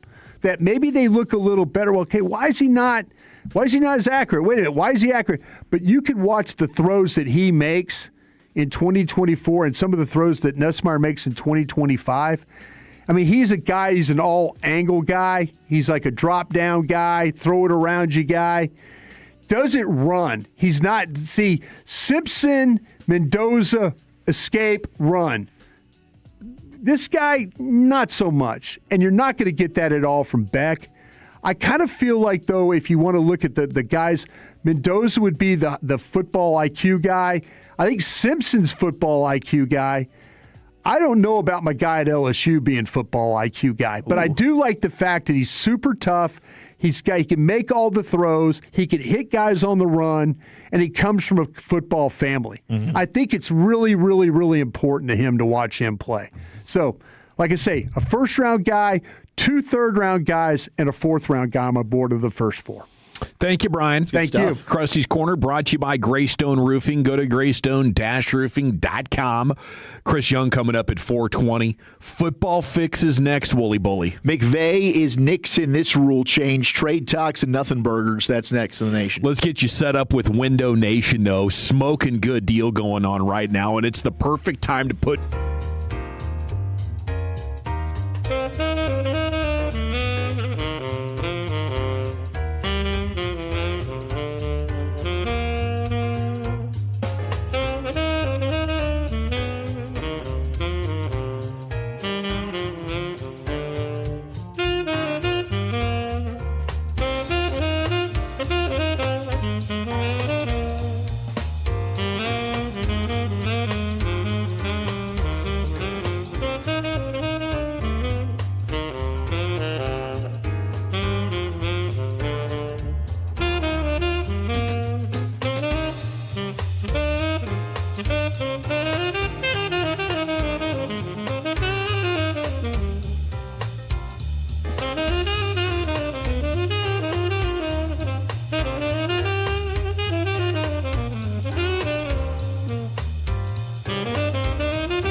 Leasing Studios. You're rolling with the G-Bag Nation on 105.3 The Fan. It's hour 3 of the G-Bag Nation here on 105.3 The Fan. Thanks for making us part of your day. We got Chris Young coming up here in about 15 minutes. We'll talk with the Rangers president of baseball operations, CY. Here's Wolchuk with the football fix. All right, let's get our fix right after this. You think football is still fun? Yes. Sir. Wrong side! Left side! Wrong side! Left side! I use these for acid indigestion. So what are we going to use these for? Intimidation. You know I got to get my fix, man. Might be taking one trade target off the list. We'll see. Who knows? These owners, GMs, they like to just ball sack us this time of year. But amid the trade rumors that began swirling a few weeks back, Minnesota Vikings head coach Kevin O'Connell said today at the owners' meetings he is planning for linebacker/defensive end Jonathan Grenard to be on the roster next season. He said, I expect him to be part of our team. I know there's always conversations. There's conversations this week. There's conversations throughout the offseason. And we'll continue to kind of attack things at different phases. We're getting ready to really jump heavy into draft meetings when we get back. But at the same time, we're always going to try to do what's best for our football team and also what he thinks is best for each individual player. And that's an ongoing thing through every offseason. So while saying he expects him to be part of the team, also kind of saying we're keeping our options open. So I don't know. I don't know what to make of that. I think everything's still on the table for Jonathan Grenard. If they got an offer they like, I think they'd still move him. But for right now, Kevin O'Connell trying to kind of temper the excitement about him possibly being on the trade block. Yeah, you got to keep all things quiet. Nothing's going to happen until something happens. Until you're ready to announce it. And I'd be like, yeah. We don't give up our leverage. You know, You got to kind of keep things close to the vest there. You alluded previously to what Andrew Berry had to say, the general manager of the Cleveland Browns. If you did not hear the audio, this is Andrew Berry when asked by ESPN about the possibility of trading one Myles Garrett. I'd say this, Mary Kay. Myles is a career Brown. He is one of the faces of our organization. I think we've been very clear, both past and present, in terms of our feelings on it. So I understand all the questions. I'll be honest, I don't really want to waste a ton more breath on the topic. Right, so that was to Mary Kay Cabot. Does an excellent job, longtime Cleveland Browns reporter. Andrew Berry shooting that down. And you know what? I actually believe Andrew Berry here. Why? The Browns are not a good organization, and it'd be smart for them to trade a player like Myles Garrett. Yeah. Because they're not going anywhere. Yeah. Myles Garrett is not going to do any type of winning or really helping them on the field to change things and where this direction of the franchise is going. So, yeah, they're going to keep him. They're going to keep him. They're going to waste a Hall of Fame career, and there'll be the Browns. The Browns are going to Brown. It's just typical Cleveland. That's how pathetic teams look at it. Like, we're so bad, we got to give our fans some reason to like us. Please, will you buy a Myles Garrett jersey? Please. And come cheer for him to try to get 25 sacks this year while we only win 5 games, please? Yeah. That's pathetic. You know, the winning thing is, oh, my God, we have a chance to get multiple first-round picks and second-round picks for this guy. In a hole. Yeah. Why would you not do that? We got this perfect quarterback draft class coming up in 2027. What? Could it be maybe advantageous to have extra draft picks in that year? No. We want to go for the sack record. Yeah. We don't want quarterbacks. Are you kidding me? No, we don't need it. In fact, you know what? Let's go hire Todd Monken to be our head coach. Well, and maybe we'll accidentally... We're trying to get fired. Maybe we'll accidentally win 7 games and then use all of our future picks to trade up for the quarterback. Gosh, what a joke. What a freaking joke. I feel for you, Cleveland fans. It really is a factory of sadness. I don't know how the hell they got a new stadium built. What? How? They're football. They're football fans. They love it. They are. They're loyal fans tortured. of Cleveland. Shout out to the Derek Collins of the world. You can only do so much winning in your state. Ohio State takes it all up. Yeah, that's true. It is true. The Buckeyes. It is the Buckeye State. Replacement officials. Oh my gosh. The biggest proposal released by the NFL Competition Committee is the contingency if the league chooses to use replacement officials in case of the work stoppage, as it did in 2012. They now can go ahead and allow Replay Center in New York to advise the on-field officials on any misroughing the passer or intentional grounding penalties. But they're starting to move ahead with these replacement officials and getting them trained up and getting them ready. This is terrifying. I mean, if you remember the Fail Mary... Yeah. I mean, Green Bay, Seattle, right? It was bad in 2012 when we had to do these replacement officials, and I get it. I don't think the officiating in the NFL is very good right now. But we are going to be salivating at the idea of, oh my gosh, we can get the old officials back when we see how crappy these replacement officials are. Oh, yeah. I mean, my gosh, as bad as we already thought, this thing could get rock bottom. We need to fix this immediately. I mean, the officiating situation is bad, but these guys are pretty good at it, and it can get significantly worse. So, just prepare for it. Hopefully it doesn't screw your team's chances of making the playoffs. Yeah. But some fan bases are going to get absolutely rinsed here. It's not going to be good. Let's go to the Up and Adams show. This is earlier today. Kay Adams. By the way, we can't get like Southeastern Conference officials or Big Ten officials for this thing. So we're going to have to get the lower level ones. Yeah, they're hiring them now to look into just having them in place. How about this UFL crew that we're starting out? Can we get those cats? Are those also professional? Are those officials that are like guys that are doing double dip, NFL and? Yeah, I don't know. I think you got to go down far enough to where there isn't a contractual conflict. Yeah, because those guys are I don't know, the UFL and the NFL, are they partners in any way? Like, is there a way to make that happen? But, yeah, they're looking right now at trying to hire officials and get them trained up in time for preseason games.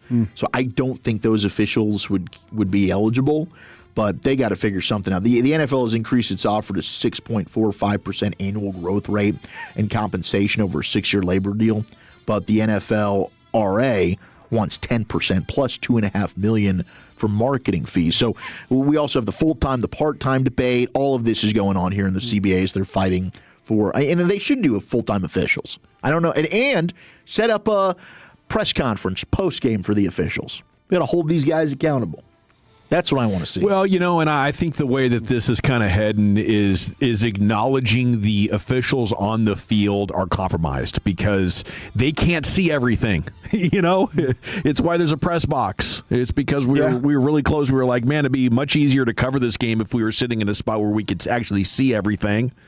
So once you cross that path, that obstacle intellectually, it's going to open it up to, hey, there's much better ways to do this. And maybe we wouldn't have such a human fail element if it was more governed by computers and eyes in the sky.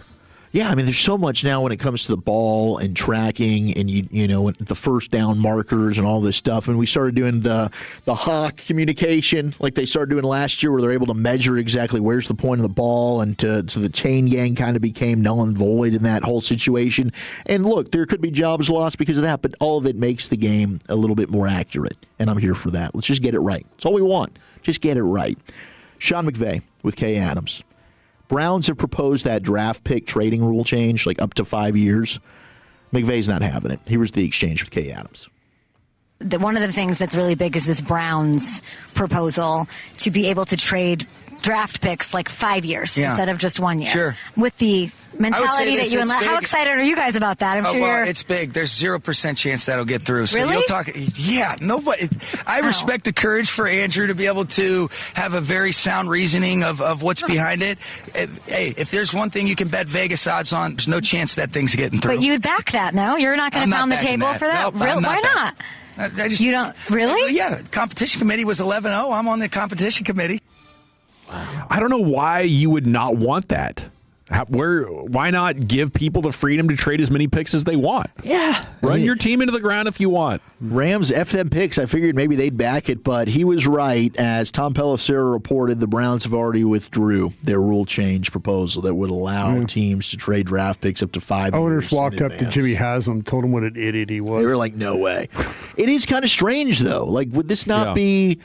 I guess you're trading picks that probably aren't going to be yours for a lot of these teams. Yeah, that's what I'm saying, though. But what if you're trading picks away and then, they're in a situation where your general managers change? What if ownership changes? What if all of a sudden the ownership changes that somebody's forced to sell a team? Or we're seeing what's going on in New York right now with the whole thing with Tisch. Yeah. And transfer and ownership and all these things. I just think that the league is trying to prevent you from, like you said, Dawson, running your team into the damn ground, and then all of a sudden, like, you sell it, and then somebody takes over, and they don't have any way to make the team better. It just seems very HOA chairperson to worry that much about what other people are doing. I don't have a right. This is an American business. I know. Do what you want. But you would feel bad if you you spent $7 billion on a team, and then all of a sudden your future is completely out the window because an incompetent owner and general manager, gave up everything to build your team, you would be upset. You would say, well, wait a minute now, how am I going to do this? I would own the team, and I would stop them from doing that. Yeah. In that situation, or you already know buying it, I guess, right? That I don't have the pick. No, that's what I'm saying. I don't know if I'd want to. I mean, as much as I would love to have an NFL team, if you told me that it was strapped with no ways to make it better because some general manager gave up my picks for 5 years ago, I don't know. I don't think I'd be very happy about that. A lot of wide receiver trade chatter going on at this owners' meetings as the Rams and Sean McVay opened up that he spoke with Davante Adams about potential trade talks they were having to trade Davante Adams. Head coach said he believed it's important to tell the players what's going on and what was being discussed. They decided against it. They said, we're glad he's a Ram. Maybe that was part of the A.J. Brown deal. Maybe they were moving Davante Adams to try and get A.J. Brown. Obviously, the A.J. Brown talks fell apart. John Lynch of the 49ers also said, we're holding on to Brandon Ayuk. We're trying to trade him. Now, I don't know that this is going to go anywhere unless a team just decides we don't want to get into a free agent bidding war. I think they know that relationship's broken around the league, so the only point in trading for him is just to secure I've got his services. I don't know what they'd be able to get for him. Washington is the team that keeps coming up because Jaden Daniels and Brandon Ayuk have a relationship. They played together at Arizona State in college, so look out for the Commandos. And John Lynch also said they did the homework on the substation next door to the practice facility. And they said that it's a big nothing burger. They shut down any correlation to the injuries. He said after reviewing the results of the investigation, it's a nothing burger. Furthermore, Lynch also said that none of the free agents that signed with the Niners this offseason asked about the substation theory. It was never an issue. So they're putting a bow on this and saying nothing to see here. No issue. No harm, no foul. Very convenient. I think I'd want to have my independent researchers, maybe if I was a player for the 49ers or involved in the NFLPA, but we shall see. Thank you, Wolchuk. Thank you. We got to run because it's time for the Chris Young Show right here. We'll talk with the Rangers president of baseball operations coming up next year in the nation. Can we chat about my friends at D&M Leasing before we do that, though? Because if you want or need a brand new vehicle, let me tell you, I've done so many of these.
More. Safe digging starts with one simple step.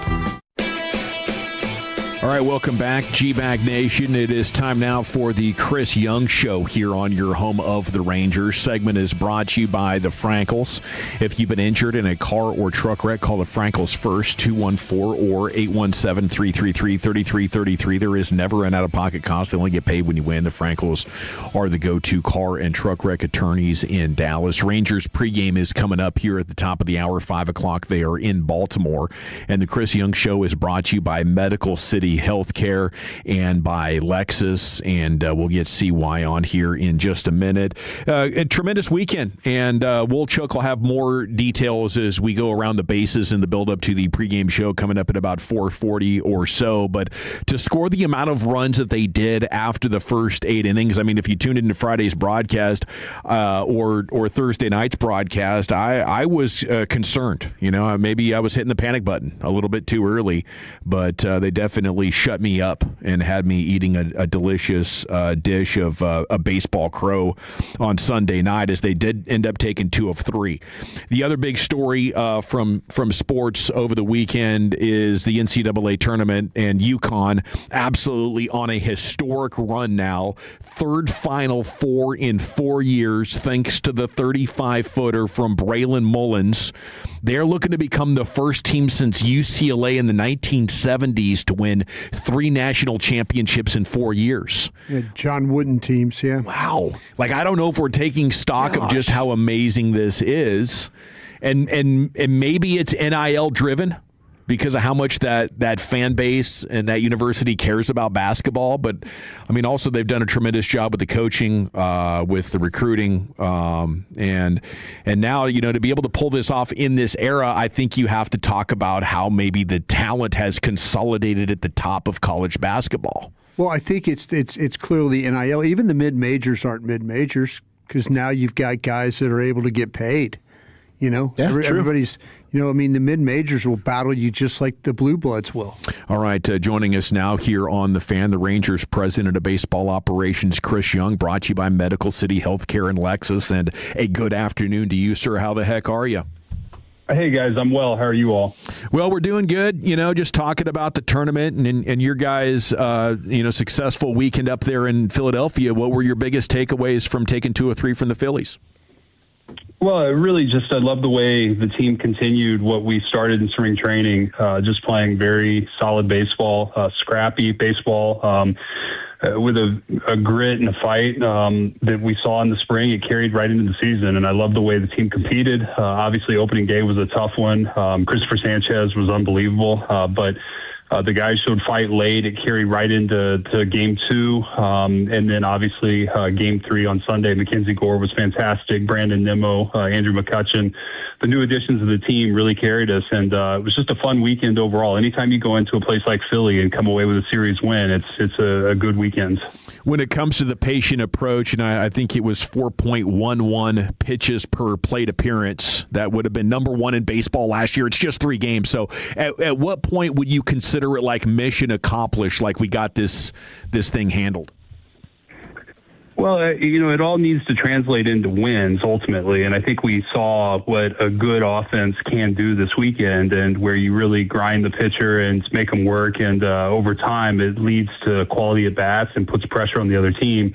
But ultimately, it's only as good as being able to outscore the opponent, and we did translate, most of our quality at bats into runs this weekend, which was wonderful. And I think at this point, from what we've seen this spring into the first series of the season, it's been very positive to see the offensive approach and the continuity, the cohesiveness throughout the lineup, and everybody committed to a plan that's really going to work the opposing pitcher. And so I'm glad to see the team get results with it early on. How impressive was Jacob Latz? He finds out 4 hours before the game he's going to start today, and then he goes out and has that type of performance, which is common from what we saw last year, CY, from Latzy. Yeah, Latzy's been awesome. I mean, I think Skip phrased it best, that he's so versatile, and it's such a meaningful part of a pitching staff to have that versatility, somebody who can slide in the rotation when you need him, somebody who can really pitch out of the pen, pitch length, and pitch leverage, and Latzy has proven to be able to do all of those roles. So really, really happy for him. His last couple outings this spring weren't exactly what he wanted. But when his number was called, game 2, he stepped up and just did a great job and gave us a chance to win the game, and ultimately we did because of his performance. CY, as we get through the season or the start of the season, how do baseball guys look at the evaluation of their team and the number of games? So, like when we're watching you play, and we're trying to think of a number. Is there a number of games that professionally that you guys look at as like, okay, this is no longer a small sample size. This is what our team is going to potentially be. Yeah, and that some of it is just dependent upon the schedule early on over a certain period of games. The first 40 games for us are really tough. We're playing predominantly playoff teams from last year, and I think if we have in that 40 game stretch, we go, 500 or slightly above, I'd say that's a real positive, given, the quality of the opponents we're playing. In terms of individual performance, some of it depends on the player, the opportunity, the sample size, as you said. But, yes, we have rolling charts that we look at both in team performance, team trends, and individual performances to help us understand, how guys are performing and what's the best way to optimize the personnel that we have so that we're giving our team night in, night out the best chance to win. It's Chris Young with us here in the G-Bag Nation on 105.3 The Fan. Is there any update on Jacob deGrom and when we might see him back on the bump? Yeah, all things have been positive with Jacob today, and I think Skip will announce here shortly, but he's expected to pitch tomorrow, so we're excited to get him back out there and make his season debut. It's a few days later than normal. I've certainly had these neck spasms before. They're no fun, but we were able to knock it out, and it looks like Jacob's on track for tomorrow. So who's going to throw in the home opener then? Is this like a double opening day situation for Eovaldi? We haven't worked through it perfectly. Some of that may depend on how the bullpen's used tonight. We're a little thin tonight, so Kamar Rocker will likely be out of the pen tonight, in which case that would eliminate him from starting on Wednesday. So we've still got to work through a couple more things there, but some moving parts. Obviously, anytime you have to juggle the rotation, especially first week, you've got to work through it. So we can't quite get ahead of ourselves yet, but, it could be Evo, it could be Mackenzie Gore. Well, congrats on these new guys you brought in, man. Can we drill down and get some more details here? How about McCutchen? Seems pretty key. Were you guys trying to get him most of the winter, or how'd that end up coming together under a month ago now? Yeah, no, with Andrew, we had conversations early in the winter. We weren't at a point where we knew our full roster construction and really what it would look like in terms of the opportunity for him. And so as we got into kind of the later months right before spring training, we had more conversations. At that point, I think he had clarity that he wanted to continue playing. And, as we worked through our needs, a right-handed bench bat / DH was something that certainly we needed. And so we had signed Mark Canna, brought him into camp. He had a great camp and could have easily made our team. But Kutch came in and really performed as well as anybody and made it very clear for us that he still has a lot left. His approach is wonderful. The teammate he is, the person he is, we would benefit collectively by having him in our organization, and we were thrilled to add him to the team. Mackenzie Gore winning in his debut in the first 5 innings were just absolutely tremendous. What did you see from him that he can build into his next starts? Yeah, it was really fun to watch. I mean, Mackenzie lived up to everything we thought he is and is going to be. And to watch him go dominate a really, really good lineup was so fun. And he's so poised. I mean, that was the one thing that stood out to me. It's just he didn't get too high, didn't get too low. Even his reactions after each strikeout just kind of turned around and walked to the back of the mound and waited for the ball back. And he's just got a poise and a confidence to him that good pitchers have. And it's really fun watching him. I'm excited for our fans because I think there's a lot more games like that coming. And this guy is really going to help us. And I'm thrilled he's a Ranger. What were your overall takeaways from the work of the bullpen over the weekend? I thought it was a great weekend for our bullpen. I mean, to go into Philly and face the lineup that they have and to really perform. Obviously, the ninth inning on Game 2 on Friday night or Saturday night was a little challenging, but we also didn't make a play. Anytime you give a team extra outs, you open yourself up. But that's a very, very tough lineup, a tough environment. We went in there and really the bullpen performed very, very well, and I thought did a great job. So because of their performance, I thought we came away with 2 wins, and I was excited about the way they threw the ball. What's important for putting up some runs against Bassett and the Orioles starting tonight? Yeah, just to continue the same approach, to go up collectively, to have quality at bat after quality at bat, to understand what the game is dictating. Some at bats it may be, hey, you got to drive in a run or move a runner over, and other times it may be just to go up and have a 7-8 pitch at bat, and just understand that if our offense does that and continues what they did in Philly, I like the chances that we'll be able to score some runs and give our team a chance to win. And you back that with hopefully a good outing from Jack Leiter. Hopefully we can get on a little roll here. Yeah, what are you hoping to see from Jack to continue to build on what was a really strong campaign a year ago? Yeah, the way he threw the second half of last year, really just seeing him build off that. He was so good the second half last season, kind of got the first half rookie mistakes out of the way and grew into what looked like a really good veteran pitcher in the second half last season. And then he continued that into spring training. His last exhibition outing here in Arlington was phenomenal. I mean, it was really, really impressive to see how good he looks. My hope is that he picks right up where he left off from that, because if he does, Jack's going to have a great year. CY, how different are your conversations with Skip as opposed to what you were doing with Boch? Or is it something that, you got a guy, both are for veteran guys, but one like a legendary veteran guy and the other one kind of a guy that's, on his way on the path. What are those conversations like with him, before games or after games?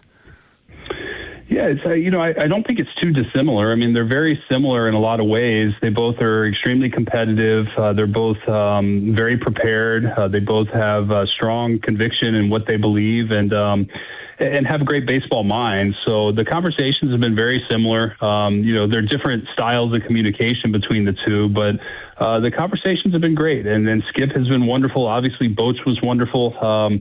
And so it's been fun working with Skip, learning him, his intensity, his competitiveness, and, but also his care and love for his players. And it's been great to see. I think the team has really responded to his energy and his attention to detail. It's been great to see the way they've sort of embraced, his communication style. And, I'm not saying one's better than the other by any means. I think they're both great. They're both, they have a lot of similarities. There are some natural differences, but I'm very grateful to work with Skip now, and I'm very grateful for the time that we had with Boch here as well. We're grateful to get Jake Berger on the show tomorrow for the Rangers Player Show here on The Fan. Give us something on what has him so locked in right now up there. Well, he just, it's his second year in the organization. Last year he came in. I think he wanted to get off to a good start. I think there was some natural pressure that he put on himself, and when he didn't perform great in the first half, I think it compounded a little bit. And this year, you just feel a comfort with Jake that it's his second year playing first base, which helps. So he's not having to learn a new position. And he's just very relaxed. I think he knows who he is, and he's, really going about it in a quiet, confident way. And he had a great spring training. And to see him get off to the start he did in Philly this weekend was awesome. So he's got immense power. But he's a great person. He's a winner. I'm expecting this type of season from him because he's really put in the time, worked hard, and is just has the right mentality. Well, thanks for making time for us so close to first pitch here, and thanks for agreeing to join us once again this year. We really look forward to it. Mondays at 4:20. Give him hell. We'll be pulling for you. Thank you, guys. I appreciate it, and happy to join, especially after weekends where we win series like that. So let's keep that up. Sounds good to me. Yep. We'll drink to that. There he goes, Chris Young here on The Fan, brought to you by Medical City Healthcare and by Lexus. Pregame's coming up at 5 o'clock. First pitch 5:35. It'll be Bassett against Leiter, and we're coming back with more baseball goodies. Wolchuk. Let's do it. Rangers takeaways, the ABS challenges, and the top selling jerseys. That's next in the nation. Coming up on the next.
tickets to the show.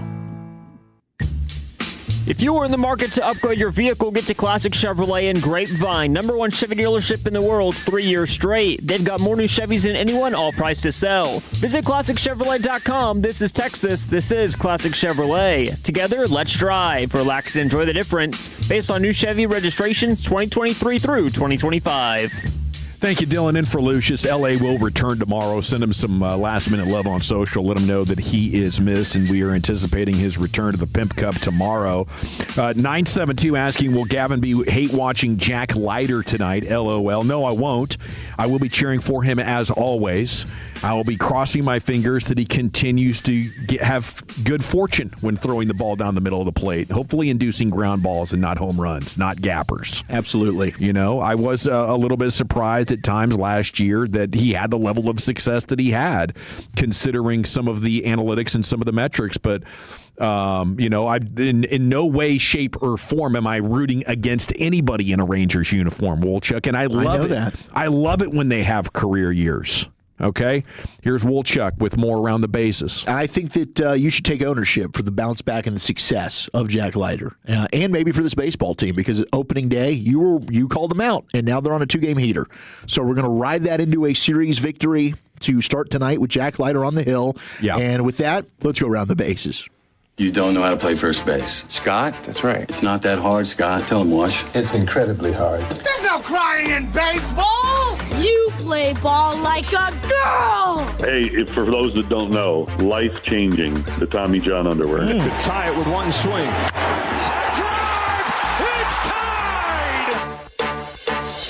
That's right, Jack Leiter, Chris Bassett. That's your pitching matchup. Couple of righties on the hill as the Rangers in Baltimore taking on the O's. Brandon Nimmo again leading off. He's been red hot for your Texas Rangers in his first 3 games wearing the Texas uni. Wyatt Langford, he's had success in Baltimore before. If you remember, he hit for the cycle Sunday Night Baseball just a couple of years ago. Wyatt going back to Camden Yards, where he had a lot of fun there. Corey Seager, Jake Berger, Jock Peterson. And Jock Peterson has had success over his career against Chris Bassett. It'll be Josh Smith at second, Josh Young at third, Evan Carter in center, and it will be Kyle Higashioka Higgy catching and batting ninth. So that will be your battery, Jack Leiter and Kyle Higashioka, as hoping for Higgy. Maybe he can go ahead and go yard as well. He's got some pop as well does. With that bat. I mean, if he started, he'd be a 25, 30 home run guy. Love it. Let's make it happen now. Certainly for Marcus Semien.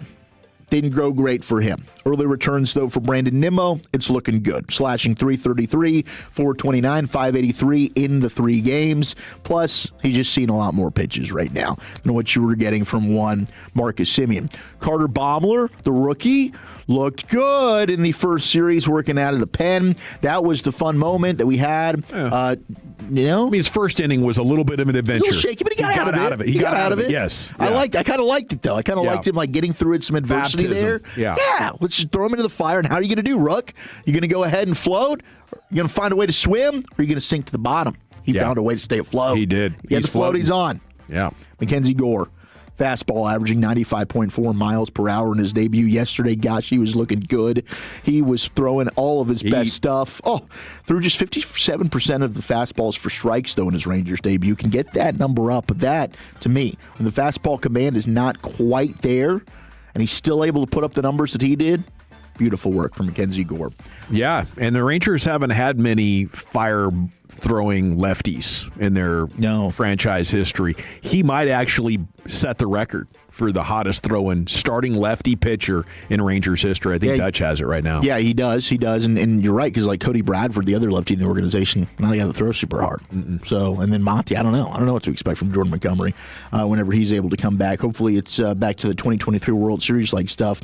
It was weird seeing Doley. I mentioned that on Friday in a Phillies uni, but the Rangers were able to make Doley look like, the guy that they got rid of. 1 for 11 and 5 Ks over the weekend for Doley. And not the moment great. in right field may be the worst. Oh, terrible. I think if you're CY, you're texting your buddies when that happened. Like, yep. This is what happened. You know, this is why we made the decision. It really looked unprofessional. Like, I don't know where it is. He's kicking it around like minor leagues. Like, what are we doing? No. Don't know where it is. First ABS challenge did not go well. It was Evan Carter who had the first Ranger to use the automatic balls and strike system. Didn't go how the Rangers had hoped, as he was going up against Aaron Nola. And Evan Carter decided, you know what, I'm going to challenge one here, and they lose the challenge. Skip said afterwards, maybe we may have wanted to hold on to that one in particular, just in case there were guys on base. These are lessons learned, and we're all working through it. It was game 2 of the season. So I think, we'll figure out like which guys might have the eye to be able to do this. That one so far, not good for Evan. Not good.